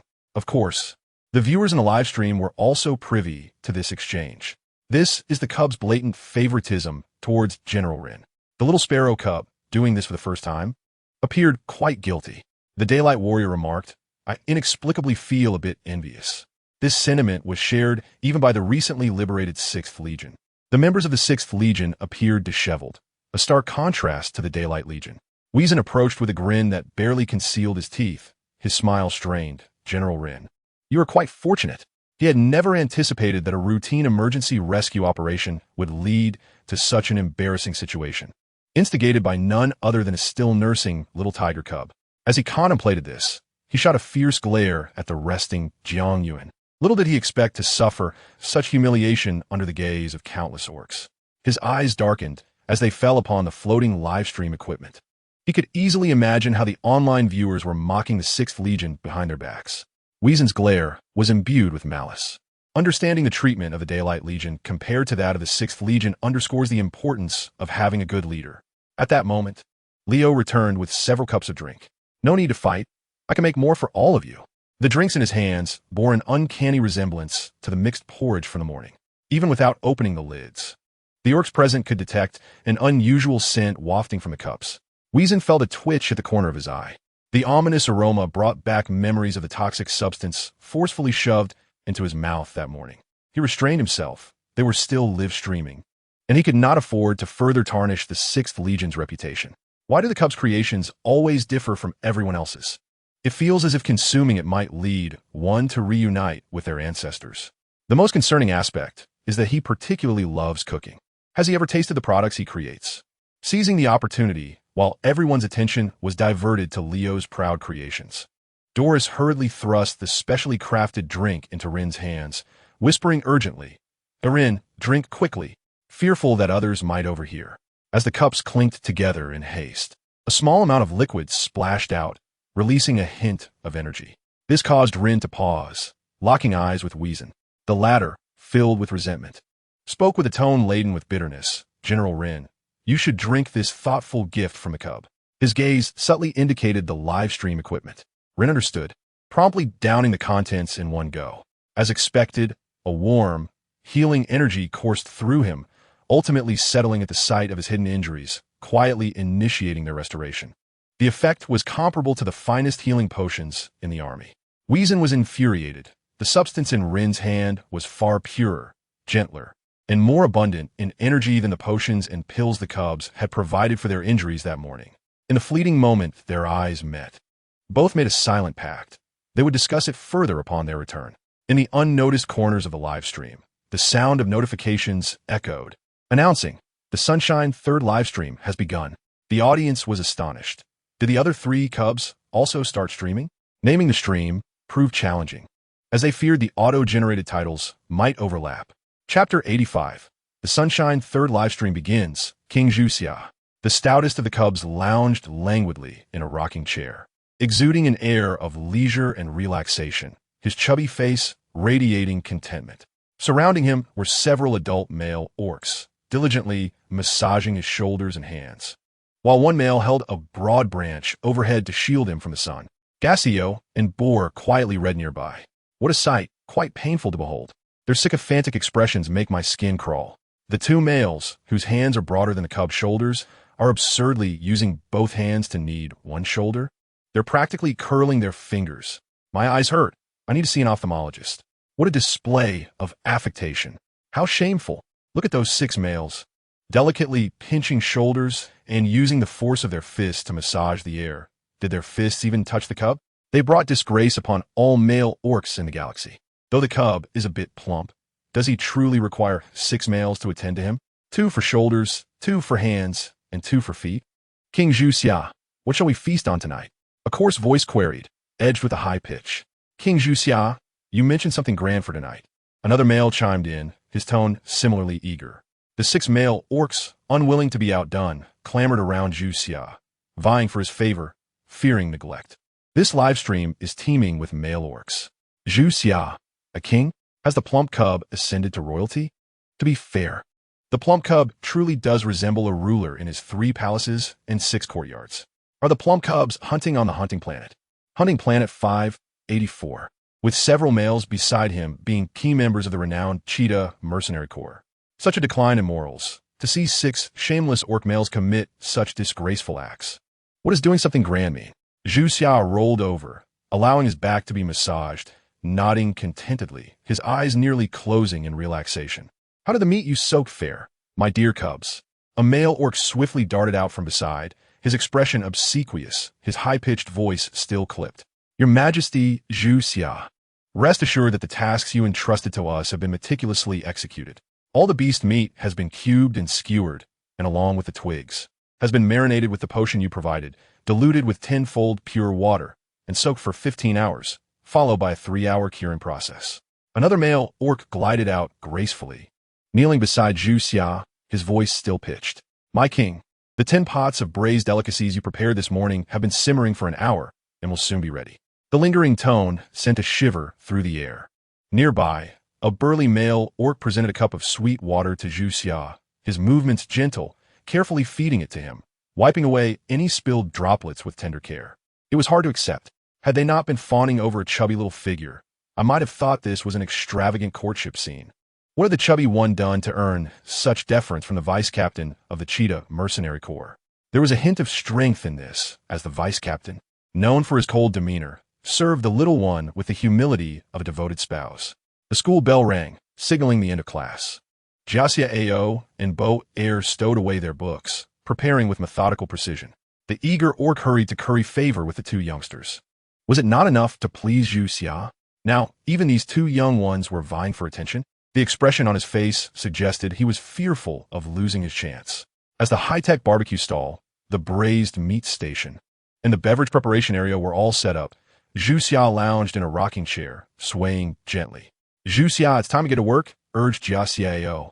The chubby one gulped down the sweet water, emitting a satisfied sigh, patting his round belly nonchalantly. There's no rush. It's not yet time for the hunting team to return. Jiaxia Ao's expression hardened, his voice stern as he admonished, Zhu. The nimble little one sprang from the rocking chair, sidling up to Jiaxia Ao, playfully nudging him. I'm here now. No need to be angry. This lively display was a testament to the chubby one's prowess. The grace with which he moved was remarkable. Jiaxia Ao remained silent, his gaze fixed on him. Aware of his fault, Zhu hastily began to busy himself. Soon, the area was filled with Zhu's high-pitched commands. Mud, bring me the skewers. And Mud, control the fire for the pots. Mud, yes, that's right. Go check if the braised meat is ready. Was it not remarkable that a mere chubby one could command the Cheetah Mercenary Corps with such authority? What chubby one? Please refer to him as Your Majesty Zhu. Were they preparing to create Blue Star delicacies? The movements of the youngsters exhibited an indescribable elegance, flowing like water. The camp was bustling with activity. The orcs summoned by Zhu wore smiles of delight, resembling award recipients. Everything proceeded in an orderly fashion. Before long, the hunting teams returned. Zhu, wielding a large spoon used for fried rice, struck a metal basin with a hearty clang. The night market food stall was officially open, featuring Zhu's barbecue stand. Jiaxia Ao's braised meat stall, and Bo Air's beverage stall. The rhythmic clanging echoed like the opening of a bustling gate, drawing in mercenaries who eagerly pushed and jostled, brandishing their prowess as they formed a long queue. Leading the line was the representative of the mercenary corps, consisting of 4 individuals. One bore a thoroughly cleaned beast carcass, while 2 others lifted a 2-meter-wide stone basket filled with today's harvest plants. The 4th stood before Zhu Xia's barbecue stall, engaged in haggling. Zhu Xia assessed the goods and estimated a fair exchange. The mercenary at the stall beamed, swiftly thrusting 3 fruits into Zhu Xia's hands. "Your Majesty, Zhu Xia. These are fruits I found today, quite sweet. Would you like to try?" The chubby one's face lit up, his eyes narrowing with delight as he softened his tone. "Then please add another 10 pounds of braised meat for us." Jiaxia Ao cleared his throat beside him. Zhu Xia hurriedly presented the fruits to him, explaining with a grin, "I'm not being biased. These are Qihua fruits. The Qihua fruit, a level 7 natural plant, is versatile, ideal for both alchemy and cuisine. In the entire safe camp, only 2 mercenary corps possess the capability to casually collect level 7 or 8 natural plant fruits to offer as bribes to Zhu Xia." Jiaxia Ao knocked on the edge of the pot, signaling for the goods to be placed at the back and for someone to fetch the food. The orc responsible for haggling beamed, calling for his companions to bring the items to the back while gesturing for others to retrieve the stone pot and bamboo tubes for tonight's dinner. "Your Majesty, Zhu Xia, please do not distribute too much at the outset. There are many of us waiting in line." "Indeed, Your Majesty. Please assess the items we submitted before deciding how to distribute." "Your Majesty, Zhu Xia, I also found some good things today.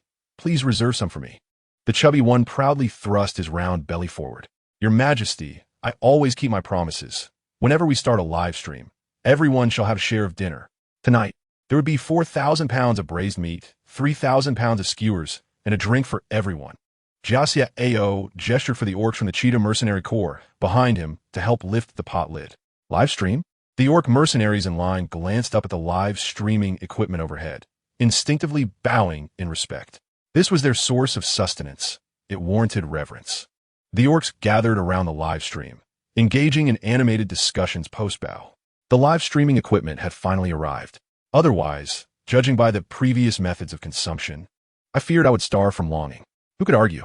In our camp, with thousands of orcs, 3 meager portions were hardly sufficient. I had never realized that natural plants and beast meat, enhanced by Blue Star culinary techniques, could be so delectable. Our ancestors truly excelled. Those making such remarks had likely never tasted the product from the Blue Star Era-S Culinary Research Institute. The flavor could make one shun culinary creations for a lifetime. With so much braised meat and skewers today, could each person not receive a pound of meat?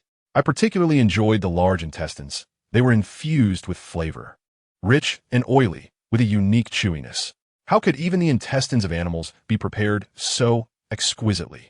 In fact, the beast ears were delightful as well. Their crisp texture, easily addictive. I found the braised meat to be the most delicious, especially the spicy flavor. The original flavor was also delightful. I wondered if we could taste both today.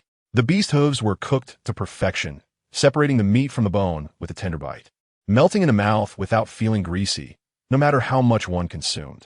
I still believe that barbecued meat is the most delectable of all. The succulent meat, marbled with fat, has been roasted to a crisp exterior while remaining tender and juicy within.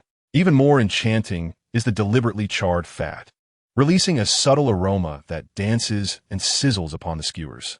With each bite, an explosion of flavors fills the mouth, making one yearn for more, but alas. As a single person, I must avoid embarrassing myself in the live stream. I adore everything you mention, yet I wonder if I'll be able to indulge in all of it shortly.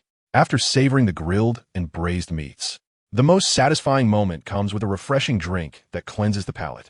I can only lament why it was not our mercenary group that rescued the little ones from the clutches of the beasts. Had it been so, we would now be enjoying fine delicacies alongside King Zhu Xia.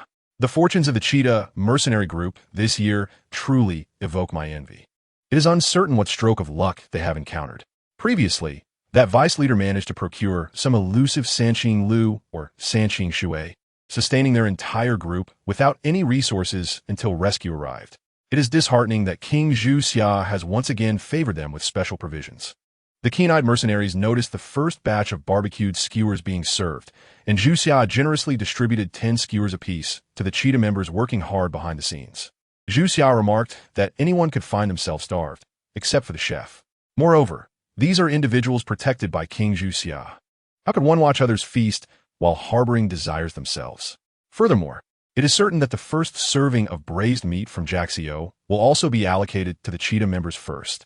As anticipated, when Jiang's companion opened the pot of braised meat, a large basin was immediately distributed to them before the mercenaries in line were served. Although the refreshing drinks may not be immediately available to the cheetah members, they should observe that each of us receives a cup, while the cheetah members can refill at will. It seems that the protective nature is a characteristic of the little ones from Sunshine Kindergarten.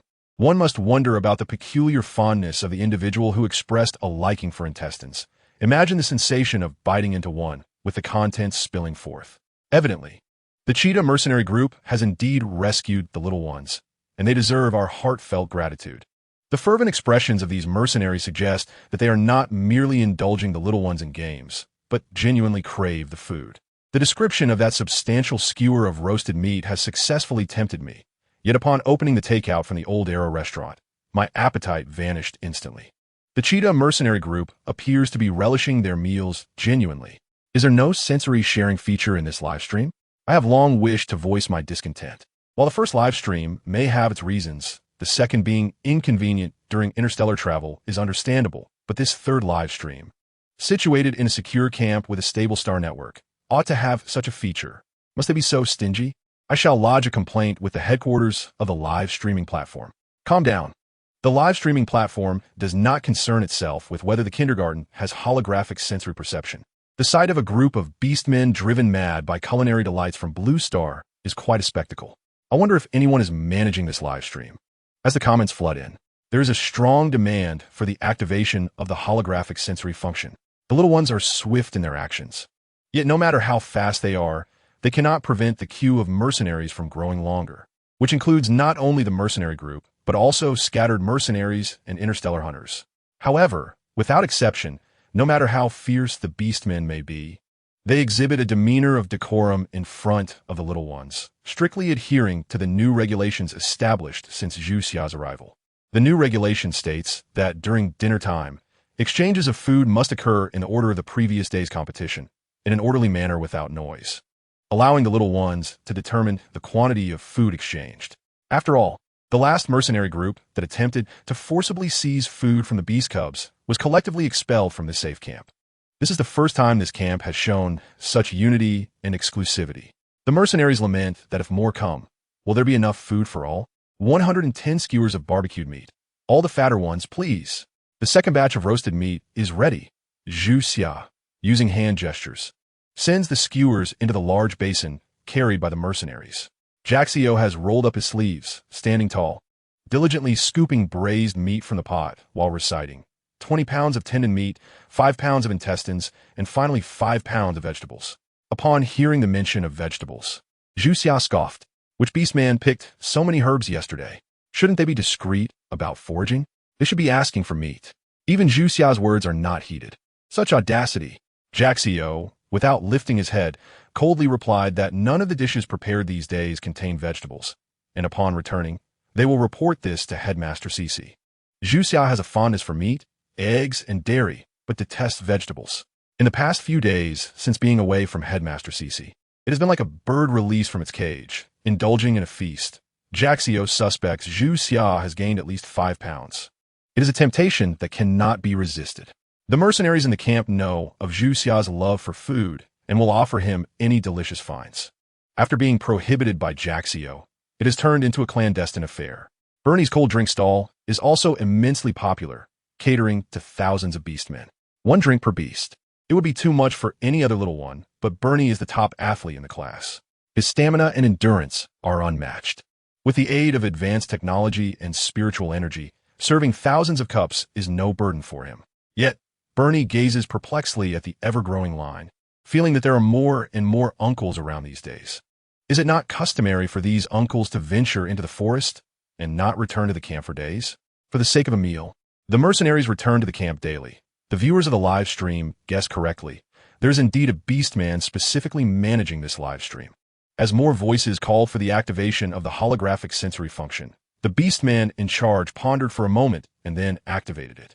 Just as the holographic sensory feature was enabled, the second pot of braised meat was ready. Instantly, an intoxicating aroma of savory meat filled the entire live stream, leaving those with sensory perception enchanted, as if they were immersed in a culinary dream. Braised pig trotters are delightful. If only they could be roasted a bit more, they would be even more delectable. Just think, with a crisp exterior and an explosion of juice upon biting into it, followed by skewers of lamb, beef, and 5 meat skewers, simply divine. Typically, one would order chicken wings for takeout, but when grilling at home, one must procure fresh ingredients and hand-skewer delights. I truly adore food. The descriptions herein are sincere expressions of my experiences. I only wish my writing could better convey my passion. Chapter 87. Finally tasting the food. I seem to have caught a whiff of something I shouldn't eat. Is this aroma something I can perceive without spending? I want to eat. I want to eat. The scent is so enticing that it renders me unable to think. With such fragrance, even if the taste resembles something unpalatable, I would still manage to consume it. Be quiet and observe the first live stream. Look at how the Daylight Legion is feasting, and you should understand that the flavor must be beyond our imagination. There is no need to look at the first live stream. I can hardly contain myself just by watching the third live stream. Hurry and bring out all that food for everyone to sample. In an instant, donations to the live stream began to fall like snowflakes. The orc managing the live broadcast pondered for a moment before approaching the esteemed Zhu. Donations? What does that even mean? Zhu mumbled, a piece of roasted meat in his mouth. After analyzing the situation, Jiashi, having gathered some delectable treats from each stall, coolly addressed the live broadcast equipment. Thank you for your generous gifts. We have never hosted a live stream like this before, and we will share these delightful dishes with you. The gifts in the live stream became more vibrant and lively. The orc returned to the management backend with a half-meter-long tray, thoughtfully setting up a system where fans could taste the delicious food upon making a donation. This was the result of the hard work of Zhu and Jiashi, not something just anyone could enjoy. However, to avoid any backlash against the Cubs, he established a minimum donation of 1 star coin to sample all the food on the table. Once everything was set, he quickly accessed his personal terminal, entered the live broadcast room, activated the fan light board, made a donation of 500 star coins, and relished the delicious offerings. He planned to eat 1 portion in the live stream, and then another when the Cubs shared their dinner later. Perfect. After all, the flavors experienced in the live stream were virtual and did not fill one's stomach. The mercenaries waiting in line quickly followed suit, knowing that following the Leopard Mercenary Corps was a surefire choice. I finally understand why these mercenaries are so wild. Zhu, from this day forth, you are my king. Massaging shoulders, kneading hands, rubbing calves, serving tea. What's that? As long as I can enjoy such culinary delights daily, I would even wash the Cubs' hands after they use the restroom. This grilled meat skewer is unbelievably delicious. The aroma of the plants, the unique scent of the fat being charred, and the burst of juicy, tender meat. Words cannot describe how exquisite it is. Is this what the Cubs at Yangwang Yuryuan eat every day? The Cubs are truly fortunate. Yangwang Yuryuan has been broadcasting for so long, and I have been watching them feast. I previously thought the chubby Cubs were merely struggling for a bite of food against the class leader, assuming they had little experience with fine cuisine. It turns out I was the one lacking experience. This texture is remarkably unique. What kind of beast meat is this? It melts in your mouth, tender and springy, with the flavor of plant spices thoroughly infused into the meat. Does such a thing even exist in the Interstellar era? This skewer made entirely of lean meat. I expected it to be tough and unpalatable, but to my surprise, while it lacks the richness of its fatty counterpart, the meat is fresh, tender, and sweet, making me crave more.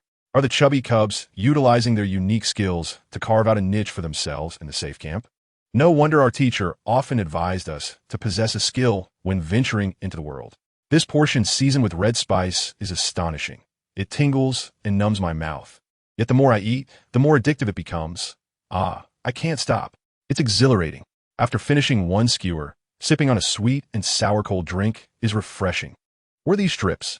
They are both crispy and chewy, with an incredible texture, and the broth is delightful. I could drink a whole pot, not that it matters, as it's just the size of the Cubs' cooking pot. Before eating, these mercenaries are truly exaggerating. After eating, The mercenaries lack eloquence and cultural depth. 584 Hunting Star. I will arrive tomorrow. I must taste it. 584 Hunting Star. Understood. 584 Hunting Star.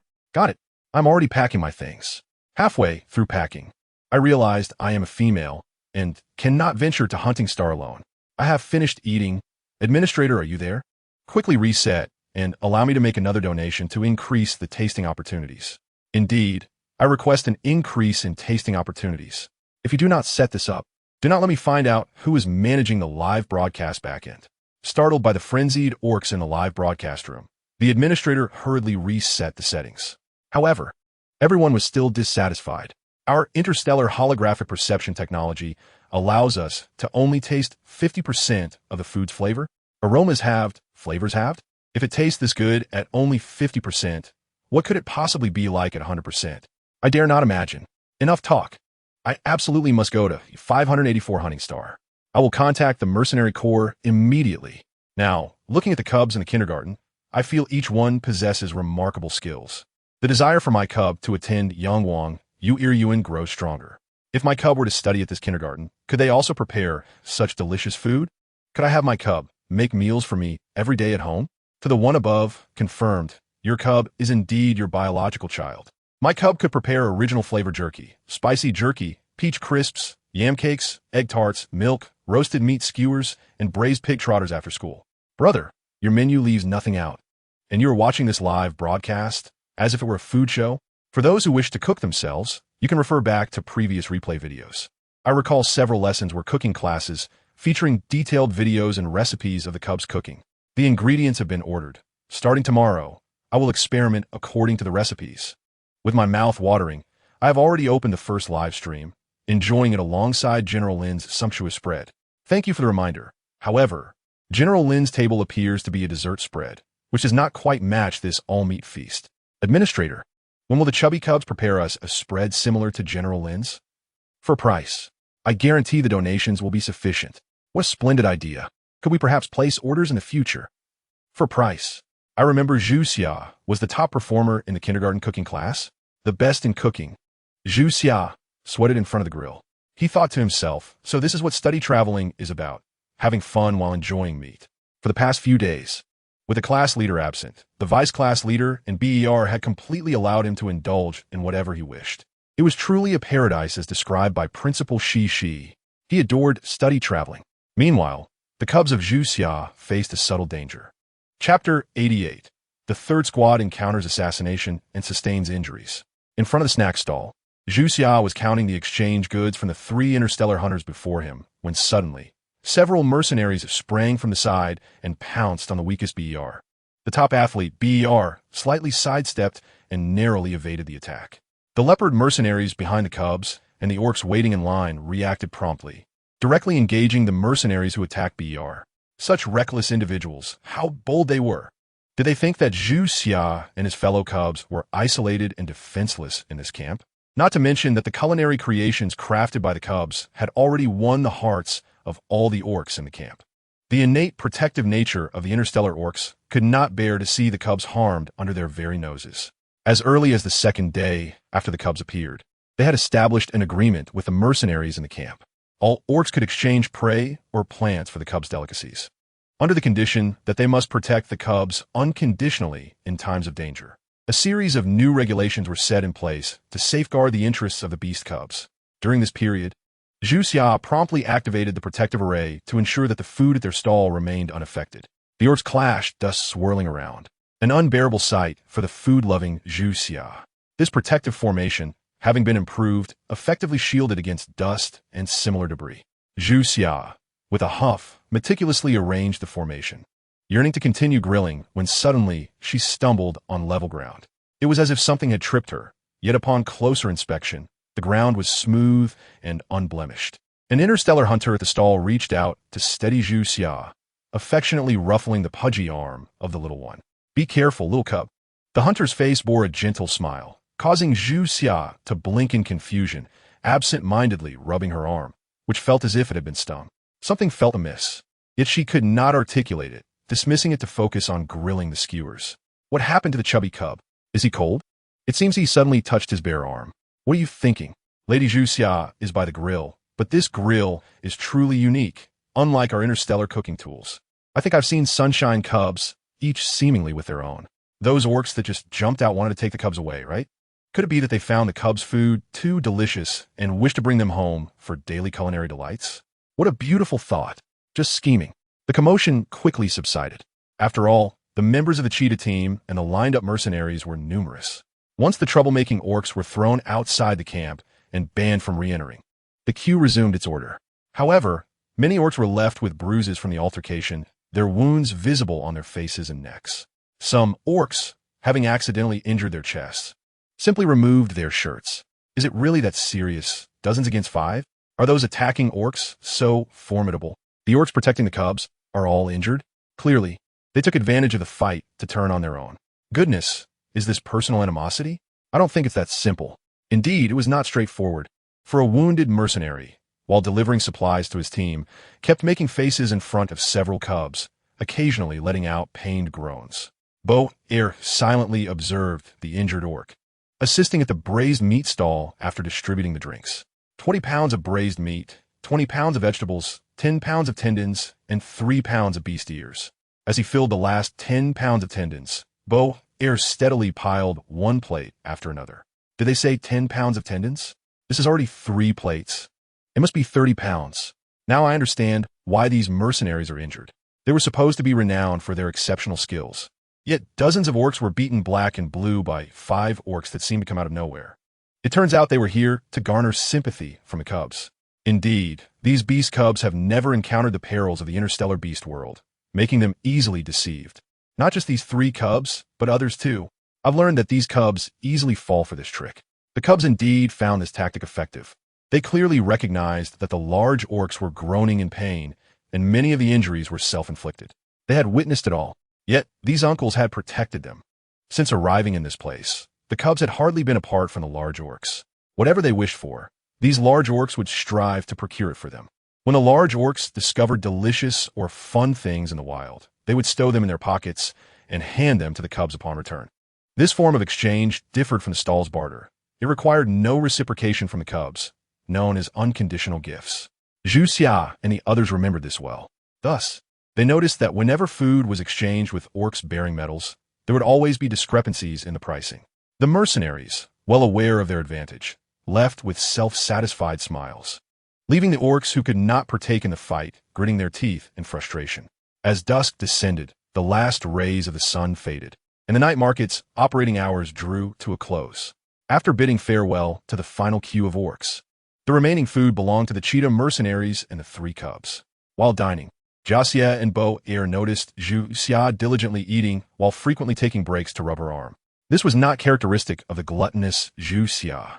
Meanwhile, the 5 who had attacked the cubs converged with 3 interstellar hunters who had just exchanged food at the stall. The insect had successfully implanted itself within the plumpest cub. Additionally, I have obtained his blood sample.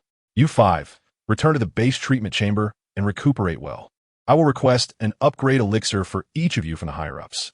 The 5 battered attackers, their bodies battered and swollen, would take at least 2 weeks to recover, even with the orcs' formidable healing abilities. Hearing about the upgrade elixir, their faces lit up with a peculiar smile, their eyes filled with fervent longing. Furthermore, I have received confirmation that the team tasked with eliminating the small female has succeeded. That small female's spiritual power has likely dissipated completely. Just a fragile little female. I wonder what the Alliance is thinking, dispatching a team capable of exterminating elite male orcs. Whether she possesses spiritual power or not. That little female is merely a pet we could crush effortlessly. However, the male who eliminates that small female will be quite fortunate. That little female is not inferior to the most beautiful females in our Alliance.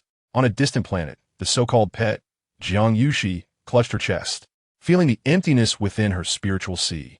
The chubby doll, formed from her spiritual consciousness, had vanished. Chapter 89. Zhuxia falls ill. Yuan seeks a new home. Although she had traversed into the interstellar beast world, her golden core had evolved into Yuan and gained self-awareness. The notion that Yuan could simply vanish was utterly unheard of. No, rather than disappearance. It was more accurate to say that Yuan had run away from home, seemingly attracted by something inexplicable. Jiang Yuxi chuckled self-deprecatingly. Indeed, She had been excessively worried about the cubs lately, leading her to overthink. Yuan was entirely controlled by its master's will. How could it wander off on its own? Yet, the thought of what had caused her spiritual doll's disappearance seemed intricately linked to the plant that had initially harmed the original owner's spiritual power. Anger surged within her as she cast a cold glance at the multitude of corpses strewn about, throwing out several talismans. The bodies ignited spontaneously, in the searing flames. Countless insects emerged from the corpses, struggling violently to escape. Trying to flee? In your dreams. Jiang Yuxi expressionlessly regarded the mass of insects before her. The flames intensified, mercilessly licking at the writhing insects until they were reduced to ashes. Jiang Yuxi's face, illuminated by the firelight, appeared particularly frigid, colluding with the insect race. They sought their own demise. The personal terminal that had fallen nearby displayed a successful message. The target's spiritual power had completely vanished. However, as the life signs of the host faded, the personal terminal interface locked. Jiang Yuxi lifted her foot and casually kicked it into the fire before turning her attention to the confiscated spoils, a small interstellar vessel. With this acquisition, there would be no need for a spaceship. She initially anticipated locating the little ones the day after tomorrow, but now it could be advanced by day. She wondered if this could be considered a blessing in disguise, finding solace in her pain. As for the missing Yuan doll, it had undergone a complete transformation. After absorbing the energy from an unknown plant, its appearance changed dramatically. The once plump, lotus-like short legs morphed into a golden fishtail. The upper body resembled a human, while the lower half was that of a fish, resembling the offspring of the merfolk, albeit smaller, merely 1/3 the size of a typical merfolk infant. At that moment, it resided in a lavish dwelling, indulging in the luxurious lifestyle befitting nobility. It lay within a specially designed fish tank, leisurely swaying its chubby tail. Surrounding it was a team of merfolk physicians, bustling around. Whose offspring is this? Why is it so diminutive? Which inexperienced, new parents failed to provide adequate energy during the female's pregnancy? It remains unclear whether it is male or female, as the infant's wariness makes examinations difficult. The novice parenting course within the clan requires stricter assessments. How could such a mistake occur? Perhaps there was an issue during its birth? As the others discussed the infant's condition through a lens of naive optimism, only the youngest physician offered a differing perspective. In his view, though the merfolk infant was small, its entire form was plump, truly plump. This did not indicate malnutrition or congenital deficiencies. However, he hesitated to voice his thoughts in front of his more experienced and skilled seniors. The merfolk infant observed the bustling figures around it with great interest, akin to watching a circus performance. Each face bore vivid and exaggerated expressions, which it found immensely entertaining. This place was delightful, filled with delectable treats, captivating diversions, and numerous performers. Most importantly, there was a fellow kin radiating a pleasant aroma. In the dead of night, on the other side, Zhu Xia grew increasingly uncomfortable, as if insects were crawling beneath his skin, causing him great distress. He scratched here and there, awakening both Bo Er and Jia Xiu, who shared the bed with him. The trio of young ones had always approached their exploratory lessons with a languid demeanor. Observing Zhu Xia's flushed face and overheated form as he tossed and turned in bed, they were at a loss. Pulse checking revealed no issues, and ultimately, they resorted to administering a detoxification pill.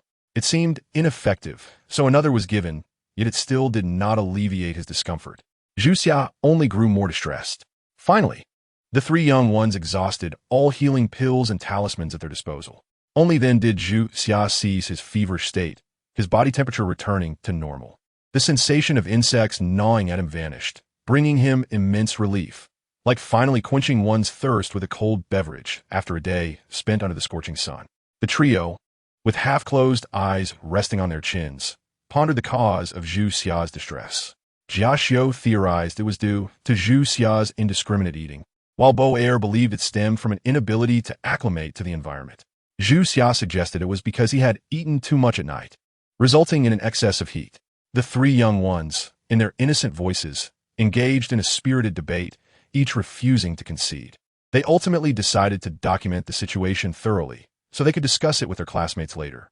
As long as it was recorded in the class's Compendium of Perplexities, Bernie, Phil, and Doris would surely resolve it.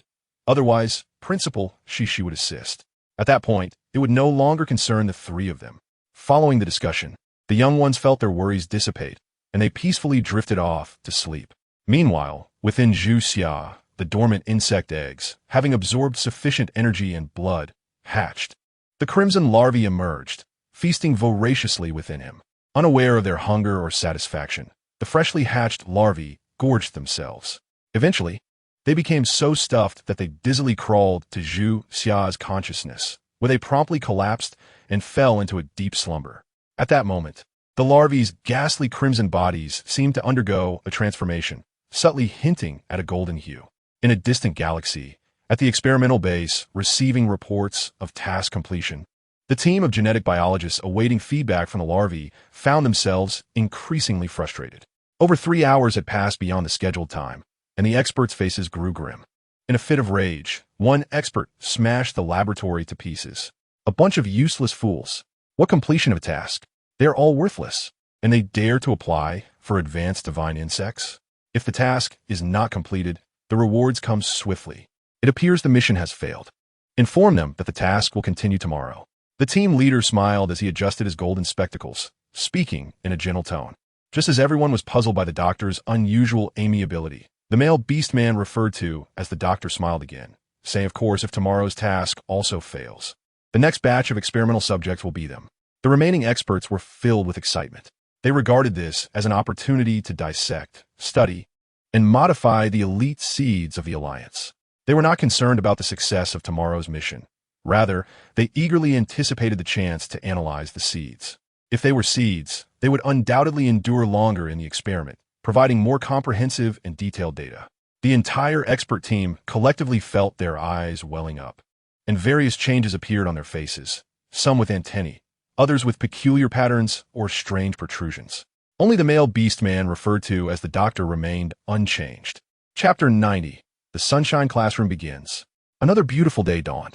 In the Sunshine Kindergarten, the 3 live-streaming rooms were orderly broadcasting under the meticulous operations of the young ones. Notably, after hearing about the interactive segment involving rewards and engagement, the first and second live-streaming rooms had already transitioned to the stage of rewarding and resolving queries. The third live-streaming room remained in a solitary state, having failed to connect with companions. The 2 interconnected live-streaming rooms relied solely on monetary prowess. 6 young ones took their positions at 32. The non-appearing Administrator Chu selected questions to present. The young ones then decided whether they could respond, or if they possessed the capability to do so. After all, they believed their time in school had been brief, and their grasp of knowledge in kindergarten was still insufficiently profound.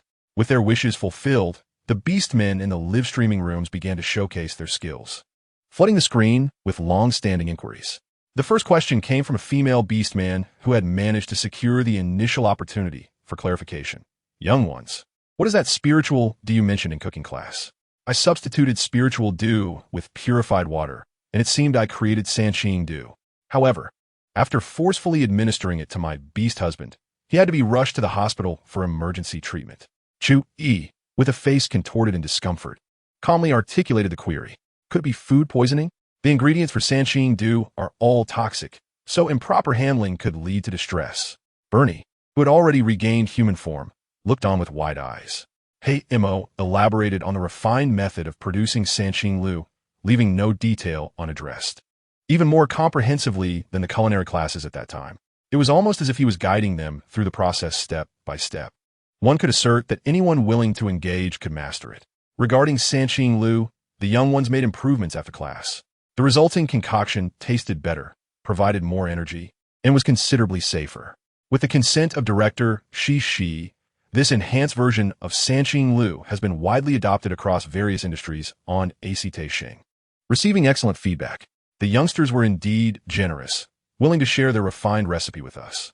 I tipped, as I am not the type to shamelessly utilize their formulas without acknowledgement. I learned a great deal. It is no wonder that my previous attempts at making Sanqing Lu had adverse effects on the beastmen, causing them to vomit for an entire afternoon. I had always thought the young ones were merely speaking fancifully, yet it turns out that their claims were indeed feasible. It appears that many have attempted to replicate it. I had thought I was the only one. I refrained from speaking up about my failed attempt for fear of being ridiculed for taking their words seriously. Evidently, everyone seems to be experimenting with the beastmen. I assumed I was the only one doing so. Lacking a beastman of my own, I presented the finished product to my mother for the fathers to try. I am male, yet I did not partake. I passed it on to my classmates instead. Doris, the most enthusiastic about collecting Ling Lu, overcame her shyness and raised her hand to answer questions. Ling Lu? It refers to the dewdrops found on grass or leaves. They must be collected at the first light of dawn. The dewdrops collected from different plants exhibit slight variations, yet all yield excellent results. However, dewdrops collected directly contain impurities and are of inferior quality. It is advisable to employ purification and spirit-gathering methods. The orcs in the live stream naturally did not comprehend the term spirit-gathering methods.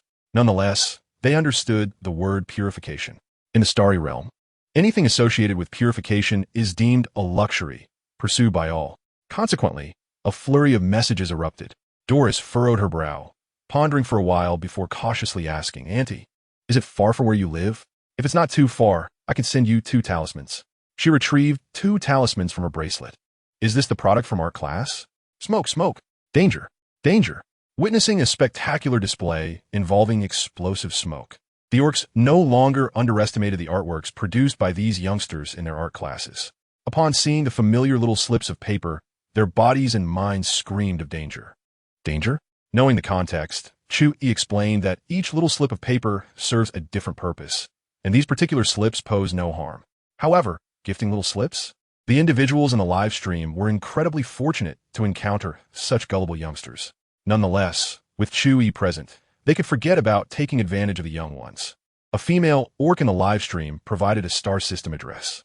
Chu-Yi contemplated for a moment and remarked to Doris, Duo. "This Annie lives quite far from our star system. Mailing might not be worth it." His voice was so loud it nearly penetrated the soundproof metal door. The female orc, who had successfully secured the first opportunity for clarification, was quite adept at socializing. She quickly tipped several substantial gifts. "I want it, no matter the cost of interstellar postage. I'll pay on delivery." Chu-Yi displayed a triumphant smile and reiterated to Doris, "The Annie says we don't need to cover the postage. She can send it." Moreover, the amount tipped by this client was indeed significant, and he felt compelled to maintain a good relationship with the clientele for the young ones. He had heard of Yangguang Kindergarten's intention to sell the handcrafted items created by the youngsters. As a member of their family, he bore the obligation and responsibility to support them. He had been fortunate enough to witness the quality of those finished products over the past few days. It must be said that the effects were surprisingly good. If the results of the youngsters' creations were so impressive, what remarkable surprises might the highly esteemed director Shishi hold in store? With this thought, he couldn't help but feel a twinge of doubt. His clan leader, a workaholic, surely could not be solely interested in the little female S-value. Could he? It was indeed a possibility. After all, in the eyes and heart of the clan leader, it was always about cultivation or family development. A female partner and offspring were merely burdens to the clan leader. The more he pondered, the more plausible it seemed to Chu-Yi, who felt a sense of guilt towards the little female. He must diligently nurture the relationship between the clan leader and the little female. This matriarch is destined to be part of the AI Heir One family.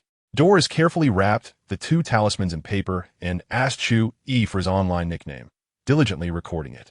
She shook the paper package and whispered the address to Chu Bobo, assuring that once they met Director Shishi, she would send it along with detailed usage instructions. "I want one too. Chu Jiaozi, please ask the youngsters if this can be sold. I've tipped. Same question. I'll pay for the postage myself." The enthusiasm of the young ones regarding the live stream aunties was palpable. It dawned on them that what Director Shishi had said was indeed true. The large orcs outside, besides the nefarious ones, absolutely adored the little ones. They cherished even the handcrafted items. However, the talismans were insufficient. They could not share them with everyone. Yet, Director Shishi mentioned that if opportunities arise in the future, they would sell the kindergarten's craftworks. They eagerly anticipated the sale. Liao could not contain her excitement. Her cheeks flushed with enthusiasm. "I'm waiting for the youngsters' creations to go on sale. From now on, I'll awaken each day in anticipation of news from the Yangguang youngsters." Chapter 91, Interstellar Common Language Recognition Class.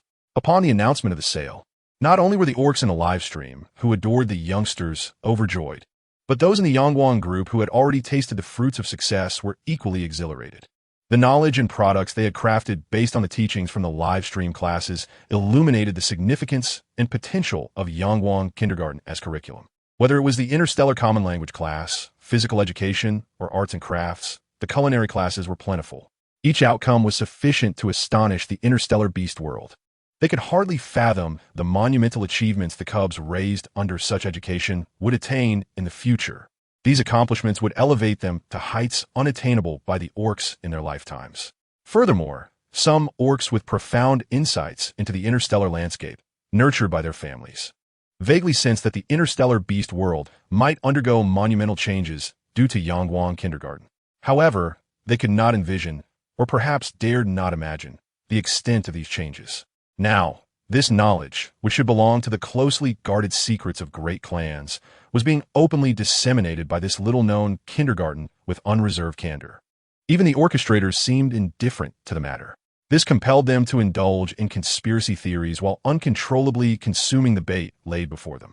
Even if the path ahead were fraught with peril, they accepted it, as long as they could become stronger and rewrite the fates and outcomes predetermined for high-level powerhouses. They were prepared for any scheme the opponents might have. And was it merely following the standard educational procedures from the cultivation world and the interstellar beast world that Jiang Yuxi was adhering to? Unbeknownst to the orcs, who were filled with trepidation, they followed the footsteps of the younglings, striving earnestly to learn. This exemplified the notion of fearing, yet finding joy. Once the first question was resolved, the second question swiftly emerged. Why is it that, after every lesson in the interstellar common language, both my family and I feel an inexplicable sense of calm and happiness? What exactly is the interstellar common language class? Chu-Yi swallowed nervously as he read, lamenting his unfortunate luck in drawing this question during the live broadcast. He could not overtly provide hints to the younglings, urging them to respond cautiously. He was acutely aware of the effectiveness of their interstellar common language lessons, more so than any other orc in the live stream. He repeatedly confirmed that as long as the tuition was paid, the kindergarten's interstellar common language course could be attended, and immediately transferred 10 million star coins as a deposit to his mate. The reason for the deposit was his belief that the value of this course far exceeded this price. The specific worth should be formally determined after internal family assessments. Moreover, he had already engaged in profound discussions with the younglings during their break under the pretense of wanting to study diligently to obtain their kindergarten diplomas. However, with each learning session and discussion, he was left in awe. The first chapter of the Interstellar Common Language textbook contained the very method of mental cultivation that their orc tribe had sought in vain for nearly 10 millennia. Not to mention the subsequent chapters, which included foundational texts such as the Heart Purification Sutra, Focus Technique, and Spirit Refinement Method. According to the younglings, this was merely the basics. When they advanced to the higher classes, they would delve deeper into the subject according to each youngling's aptitude. It was at that moment that he understood why the younglings harbored such inquiries. Frankly speaking, if judged by the curriculum and assessment standards of Sunshine Kindergarten, this group of orcs would not have even graduated from kindergarten. Thus, it was entirely reasonable for a diligent and studious individual like him to aspire to obtain a diploma from Sunshine Kindergarten. Chu-Yi, now over 200 years old, shamelessly entertained this thought. The Interstellar Common Language class was fundamentally a literacy course, akin to the language arts classes of the bygone era of Blue Star. As stated by Principal Shishi, the ever-spirited Leo promptly raised his hand to answer, saying it was not merely about reading. They could learn anything they desired from the text. Indeed, learning brought them joy. Learning made them happy, exclaimed little Phil with pride. Bernie innocently chimed in, asserting that the book contained everything. As long as they studied hard, they would have bread. They would have everything. The younglings were completely influenced by Jiang Yuxi's relentless encouragement, as she tirelessly painted one enticing picture after another to ensure they were eager to learn. Black Ink, who consistently ranked first in the Interstellar Common Language assessments, appeared somewhat perplexed. His friend's explanations were undeniably correct, yet he felt something was amiss, struggling to articulate his thoughts. In the end, he could only furrow his brow, displaying a distressed expression, which incited another wave of donations in the livestream. I too feel joy and tranquility, albeit just a little. After living for so many years, I have come to realize that I am such a passionate learner. I always believed I despised studying, but it turns out the opposite is true. Why did I not discover this talent sooner? Otherwise, I would surely have a place in the Imperial Reviews now. The orcs in the live stream were led astray by the innocent responses of the younglings, entirely missing an opportunity to uncover the truth. Only a few astute orcs remained unaffected by the naive answers. This included the Daybreak Warriors and the 6th Legion, who were unable to forcibly remove the younglings from the exiled star, as they were also among the attendees of the early class. Lin and Weissen, possessing the highest mental faculties, felt an even deeper resonance. They even experienced a surge of warmth within them as the younglings recited the first text, exceeding their comprehension. Lin pondered that only when His Highness regained his memories would they fully understand the situation. Weissen had his own thoughts as well. After all, General Lin would surely uncover the truth, and given the younglings' friendly demeanor towards him, he was deemed the most suitable to handle the matter. The relationship between their 6th Legion Marshal and the Daybreak Legion Marshal, the Crown Prince, was the closest, and upon returning, they could have their own Marshal engage with the Crown Prince, effectively gaining crucial intelligence. The questions in the live stream continued fervently. Soon, it was time for the much-anticipated segment, Lunch. With Chu Yi's substantial support, Black Ink, Phil, and Bernie had already set up the boiler and began cooking with the available ingredients from the fleet. Chu Yi, embodying a learner's spirit, clumsily assisted. Of course, his clumsiness was merely the audience's perception. Under the bombardment of the 3 younglings, Chu Yi felt exuberant and brimming with confidence. I am indeed such an impressive male, capable of anything. The younglings are simply too kind. Chu Yi is clearly causing chaos, yet they continue to indulge him. I cannot stand his smug demeanor. I want to hit him. In the second live stream, a harmonious atmosphere prevailed, while the comments were overwhelmingly critical. Meanwhile, in the first live stream, Leo and Doris found themselves in a minor dispute. Leo wished to cook independently to treat Black Ink and his friends, insisting that he had done splendidly the day before. Doris shook his head persistently, leading to a stalemate. Ultimately, Leo's determination crumbled under the might of the little milk tiger's paw. Poor Leo. He ultimately succumbed to superior strength. We do not hit beasts in the face, but Leo is the exception. What confidence does this little fox cub have to think his culinary skills are exceptional? It seems only a tiger cub can subdue a fox cub. Because the mountain sparrow cub cannot fight back and cannot outtalk the fox cub. Only the little milk tiger truly knows how to deliver a beating. This brought a significant sigh of relief to the warriors who were about to be hosted by Leo. The expressions of the 2 legions warriors were unified. This expression could be described as the textbook version of escaping disaster, surviving a catastrophe, narrowly escaping death. Which one do you prefer? For the first time, Lin observed his crown prince taking action against the younglings, feeling not an ounce of guilt, but rather relief that everyone could escape with their lives. Among them, the 6th Legion, who had already tasted Leo's cooking, recalled the black, unknown substance forced into their mouths yesterday with pained expressions. Those who had not yet had the chance to taste, but had witnessed Leo's culinary prowess, wore faces of terror. Meanwhile, Lin and the 3 warriors, who had nearly been warmly hosted by Leo yesterday, felt an overwhelming sense of dread. Due to their trust in the delicious food they had previously enjoyed and their fondness for the younglings, they nearly consumed it. Fortunately, they were stopped by the snake cub. They recalled the snake cub's troubled expression as he warned them that Leo's cooking was not to be trusted, and it would be best not to eat it. Wei Sin swore by all his honors that when General Lin and his companions desired a drink, he distinctly observed the most demure and bashful little mountain sparrow had extracted from the bracelet the very pills and talismans they had previously utilized. The reactions of the 6th Legion and the Sunlight Legion were profoundly unsettling. How could they not be? Just recall the beverages Leo had concocted yesterday, which ultimately led to the demise of countless ferocious beasts. It was likely that those beasts, before their end, could not fathom why they were forcibly imbibing such horrific substances. Fortunately, the Sunlight Warriors were deterred from drinking by their squad leader. Otherwise, it would have been the Sunlight Warriors convulsing on the ground, foaming at the mouth. Henceforth, Leo's accomplishments could be verified. Doris turned to procure meat. Leo joyfully added ingredients to the alchemical furnace. This morning's finds went in. The freshly picked fruits went in. The bones he could not gnaw on last night. Oh, they wouldn't he fit, alas. Tears welled up in Leo's eyes as he pitifully cradled his head. When he attempted to discard the bones, he was struck on the head by the tiny milk tiger, which caused him to shed glistening tears. The little fox truly relished collecting refuse and enjoyed tossing the collected debris into the pot. That bone looked familiar. This morning, he nearly embraced it to gnaw, and during the inquiry class, he would often take it out to lick and nibble. Yet again, it was a day where Leo wished to feed everyone but could not fulfill his desire. The orc warriors, soon to be fed, watched Leo's every movement with trepidation. fearful that the little fox would drop something inappropriate. They had never imagined that in their centuries-long existence as beasts, they would encounter such a juvenile.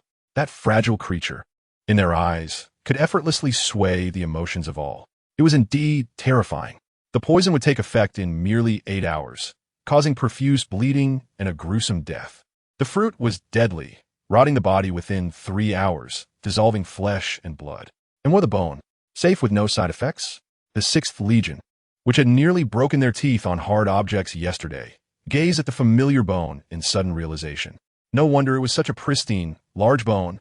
However, it seemed this saliva-coated bone from the little fox was the safest ingredient in the entire pot.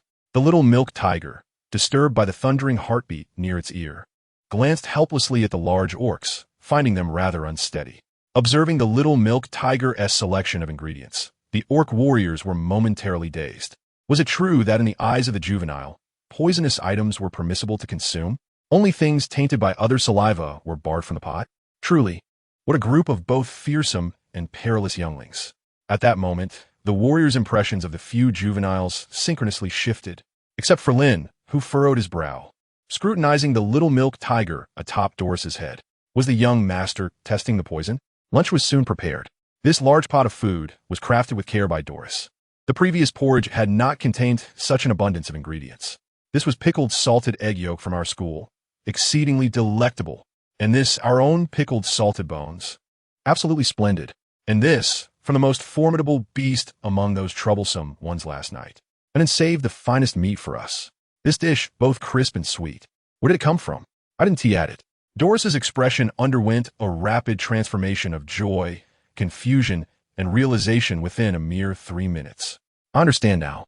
The vegetables emerged because the alchemical furnace began producing a plethora of items. Oh, my little darling is truly adorable. This is simply melting my heart. How endearing, that it even finds reasons to persuade itself. Does the little fox's expression of concealed prowess aim to incite laughter? Leo's proud demeanor reminds me of my own mischievous beast back home. One could hardly deny the resemblance. The affection of a young beast is indeed the hardest to bear. The warriors continued to sit at the square table while the juveniles occupied their desks. The sky-blue porcelain bowls, pure white rice grains, reddish-brown, meat-laden bones, creamy salted egg yolks, and vibrant green vegetables formed an enticing culinary tableau. It appeared rather delicious. Lin took a deep breath, grasped a spoon, and gently stirred his bowl, a robust aroma of rice wafting towards him. Under the eager gazes of all, he scooped a small mouthful and cautiously placed it into his mouth. In an instant, an expression of incredulous delight graced his features. The porridge was exquisitely smooth, each grain of rice exuding a rich fragrance, and, as he chewed gently, the unique aroma and a hint of sweetness unfurled across his palate. Lin's expression eased the tension in the hearts of the other warriors. It seemed there was no issue. They raised their bowls and gulped down the contents with fervor.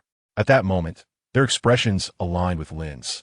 Indeed, this dish appeared so splendid. How could it possibly be poisoned? The uniformity of their expressions. Could it truly be that delectable? I refused to believe that with Leo's ingredients, this concoction could be palatable.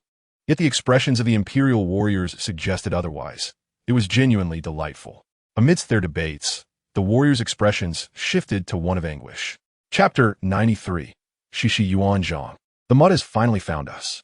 The rice's fragrance and sweetness faded, replaced instantly by an overwhelming sourness that erupted from their tongues, swiftly engulfing their mouths.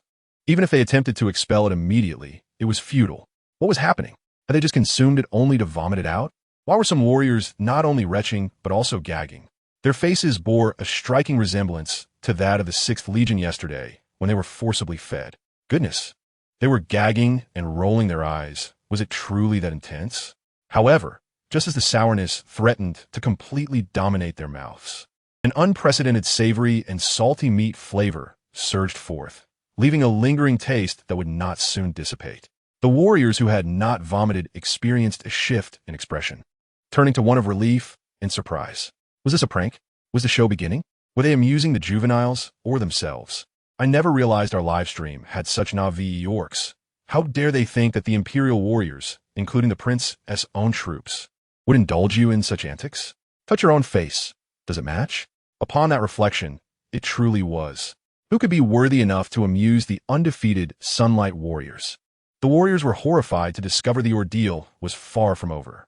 Once the meat fragrance of the porridge dissipated, their mouths were again besieged by an immense bitterness. Ugh! This bitterness was even more intolerable than the previous sourness. Even the porridge's gentle and silky texture felt abrasive against their throats. Was this unpalatable? Their expressions were more grotesque than before. I even saw a young warrior shedding tears. How pitiful. Just as the warriors contemplated expelling the porridge from their mouths, the flavor shifted once again. As the bitterness numbed their mouths, the previous rice fragrance, meatiness, and a subtle, sandy salinity of salted egg yolk emerged, gently enveloping the preceding bitterness. This delightful taste had a sense of a late-arriving amalgamation. One spoonful of porridge evoked the ease they felt when they first joined the Legion. How fascinating! The warriors' expressions shifted once more.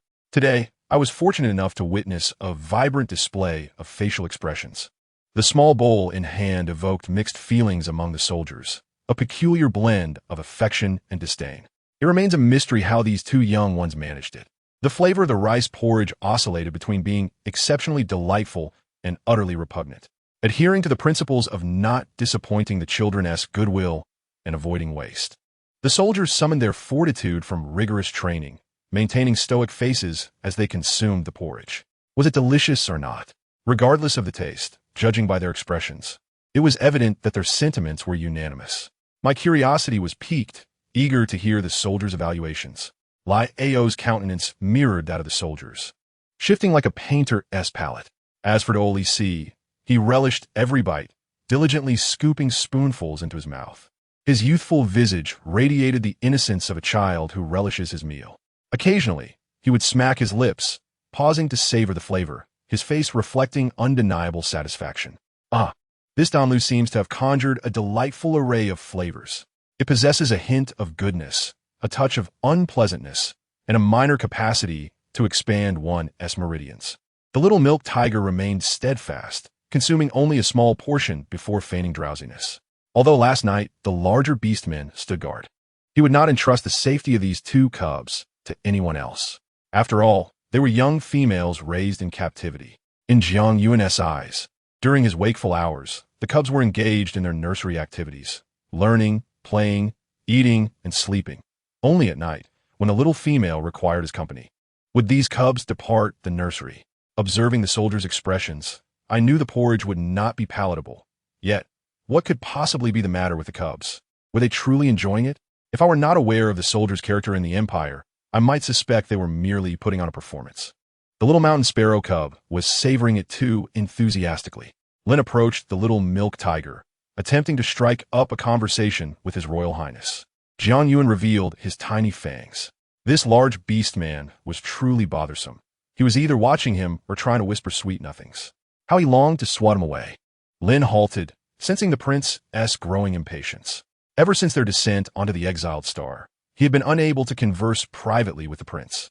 Moreover, their plans to retreat with the cubs had made no progress, primarily because the three cubs were too stubborn, insisting on waiting for Shi, the head of the nursery, to fetch them.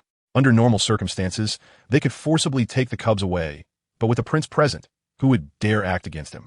Although he was the only one aware of the prince's identity among those present, the significance of the royal prince's status in the empire rendered him untouchable. Even if they were to summon twice the number of beastmen, it would merely serve as additional warm-up training for His Highness. Struggling to express the little milk tiger's identity, Lin silently endured the disdain from the 6th Legion. How could the esteemed General Lin be so indecisive, unable to manage a few cubs? The little milk tiger was utterly adorable, a tiny bundle of fluff, white and soft. That was General Lin. It took courage for it to show its teeth towards him. It would surely accomplish great things in the future. When other cubs encountered the soldiers of the Empire, they trembled in fear at their bloodlust and imposing presence. Yet, the little milk tiger displayed its tiny milk teeth without hesitation. Those milk teeth were so small and charming. What breed of tiger could be so diminutive yet fierce? I would love to raise one. Just as Lin was about to say something to lighten the mood, he received a message from the command room of the Sun Warrior battleship. A small spacecraft would land in 1 minute. This vessel possessed highly advanced stealth and tracking capabilities and could not establish communication with the cockpit. Instructions were needed. Lin casually fiddled with his personal terminal, remaining still, continuing to monitor the situation and prepare for combat. Wayson glanced at his personal terminal and cleared his throat. Lin subtly shook his head, and Wayson understood. They reached a silent consensus in an instant. Before long, a dazzling white dot appeared in the sky. Was it a meteor? YT, everyone fled. Shooting T, they returned to the battleship. It could also be a star beast. How foolish if it were a star beast. The ship's heavy artillery would have already locked onto it. How could it still be making an appearance? It couldn't possibly be a meteor. It must be a spacecraft. The identity of the approaching vessel remained uncertain. The two generals coughed lightly. The Imperial soldiers, seemingly indifferent, had already formed a battle formation, entering a state of readiness. They encircled the cubs protectively. A small interstellar spacecraft clumsily landed in the distance, crashing heavily and creating a large crater that shook the ground. It had been years since a spacecraft had approached the exiled star, yet recently they had been visited consecutively. This pilot's skills were in dire need of a retest. A report had been submitted to the relevant authorities. The pilot's qualifications were undoubtedly questionable. The landing posture of the spacecraft was unlike anything I had seen before. If I had to draw a comparison, other spacecraft landed with practiced precision, while this one was clumsy and violent. In stark contrast to the Imperial fleet, which was 100 times larger, this craft made far more noise upon landing. The sound of banging on the hatch echoed from within the spacecraft. After a while, as the dust settled, the hatch opened and a petite, delicate female emerged.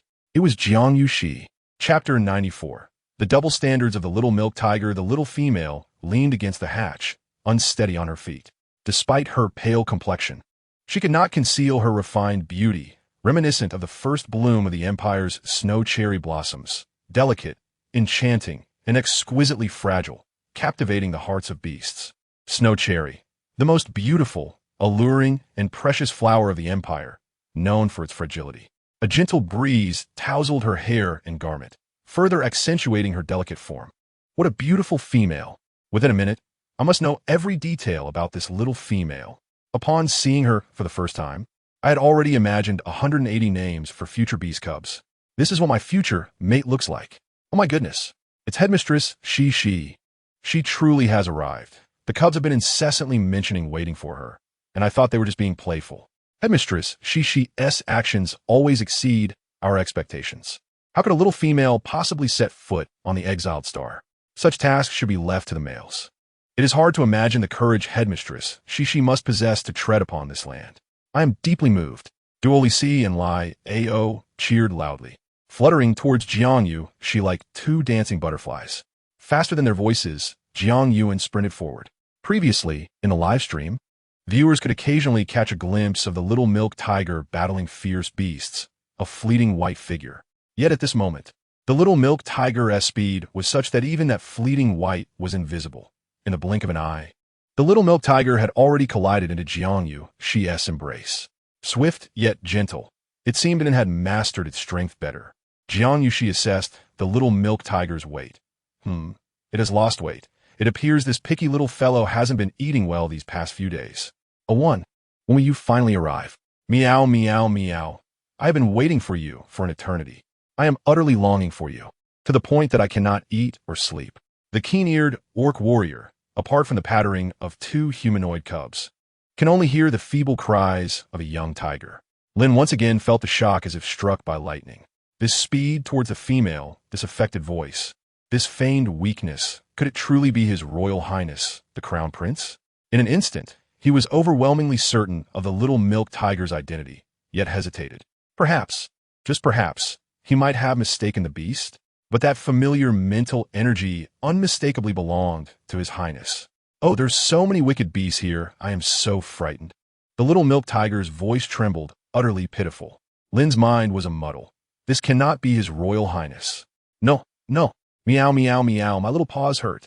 The little milk tiger gestured with its pristine, tiny paws. Over the past few days, he had made a conscious effort to maintain his cleanliness, hardly touching the ground at all. Jiang Yuan, the little female adores his tiny paws. They must not get dirty. If they get dirty, she won't be able to pinch, rub, or nibble on them anymore. Lin's muddled thoughts began to coalesce. This is certainly not His Royal Highness, for even when newly born, His Highness would never emit such a soft meow. Mew, mew, mew. I'm being good, patiently waiting for you. The coagulated thoughts shattered. How could a tiger cub defy reason, producing a mewling sound even weaker than that of a newborn kitten, evoking such tenderness? Suddenly, Lin trembled, opening the live stream. Indeed, excitement, a classic scene unfolds. Oh look, there is something wonderful to record. The little milk tiger's spoiled antics. It's hard to fathom that this little milk tiger is the same one that once battled fierce beasts. How can the transformation be so smooth and seamless? The tiger cub's double standards are delightful. I adore it. In front of CC Yuan, it is a delicate little creature, easily toppled, easily cuddled. Yet before others, it is aloof and untouchable. Lin's vision darkened. A helpless little creature? He looked in horror at the tiger cub. Its palm-sized body trembled faintly, tears welling in its eyes, while it whimpered softly. Weak and helpless, little creature, what comes next? Oh, it is easily toppled and easily laid down. There he saw that petite female, cradling her prince in her arms, gently patting to soothe him. Upon hearing His Highness's woeful recount of being tormented by wicked beasts, the little female gently tapped his forehead, and as if unable to bear the weight, he slowly toppled backward, his head resting perfectly on the delicate, fair fingers of the little female. What a picture of frailty and innocence! It flows like a gentle stream. Had I not witnessed the ferocity of the little milk tiger, I might have believed it. To be honest, I still cannot believe I have become a fan of such a duplicitous tiger cub. Single males should take note. You are no match for this little milk tiger. I truly believe and could publish a book titled How I Captured the Hearts of Beautiful Females, and I will be the first to reserve a copy. I think how to appear weak and pitiful before females suits better, or perhaps how to evoke tenderness from females. No need for a book. A live teaching session would be more convenient. Look closely. Every movement of the tiger cub, every expression on its face, deeply resonates with the little female's heart. I never expected this to be a white lotus green tea tiger. The double standards are utterly thorough. Before the little female, it cannot lift a shoulder, cannot bear a hand, cannot walk on its paws. Yet the moment it leaves her sight, it becomes a fierce king of tigers, decisive and ruthless, with swift and formidable methods. In an instant, calls for the little milk tiger to publish a book and conduct teaching sessions grew louder. In the imperial capital, a male, concerned about the rescue efforts of his subordinates, frowned as he observed the little milk tiger's pitiable demeanor and felt dissatisfaction. Whose beast cub is this? So weak and useless, just like the crown prince's cousin? Meanwhile, in a lavish water palace elsewhere in the imperial capital, a female, fixated on the live stream, twisted her charming face in disgust. How could such a worthless male be Sure Yuan? Damn, I never thought I would mistakenly identify a beast. A flash of crimson flickered in her eyes as her lips curled into a sinister smile. Even if he is not Sure Yuan, he must certainly be a descendant of Sure Yiting. The Baihu clan? Your time will soon be over. With that, she dialed a number. Hasten the alliance with the AI Irwin family. Once we successfully control the AI Irwin family, it will greatly advance our plan for deification. The interstellar beast world will welcome the greatest deity of the entire beast clan.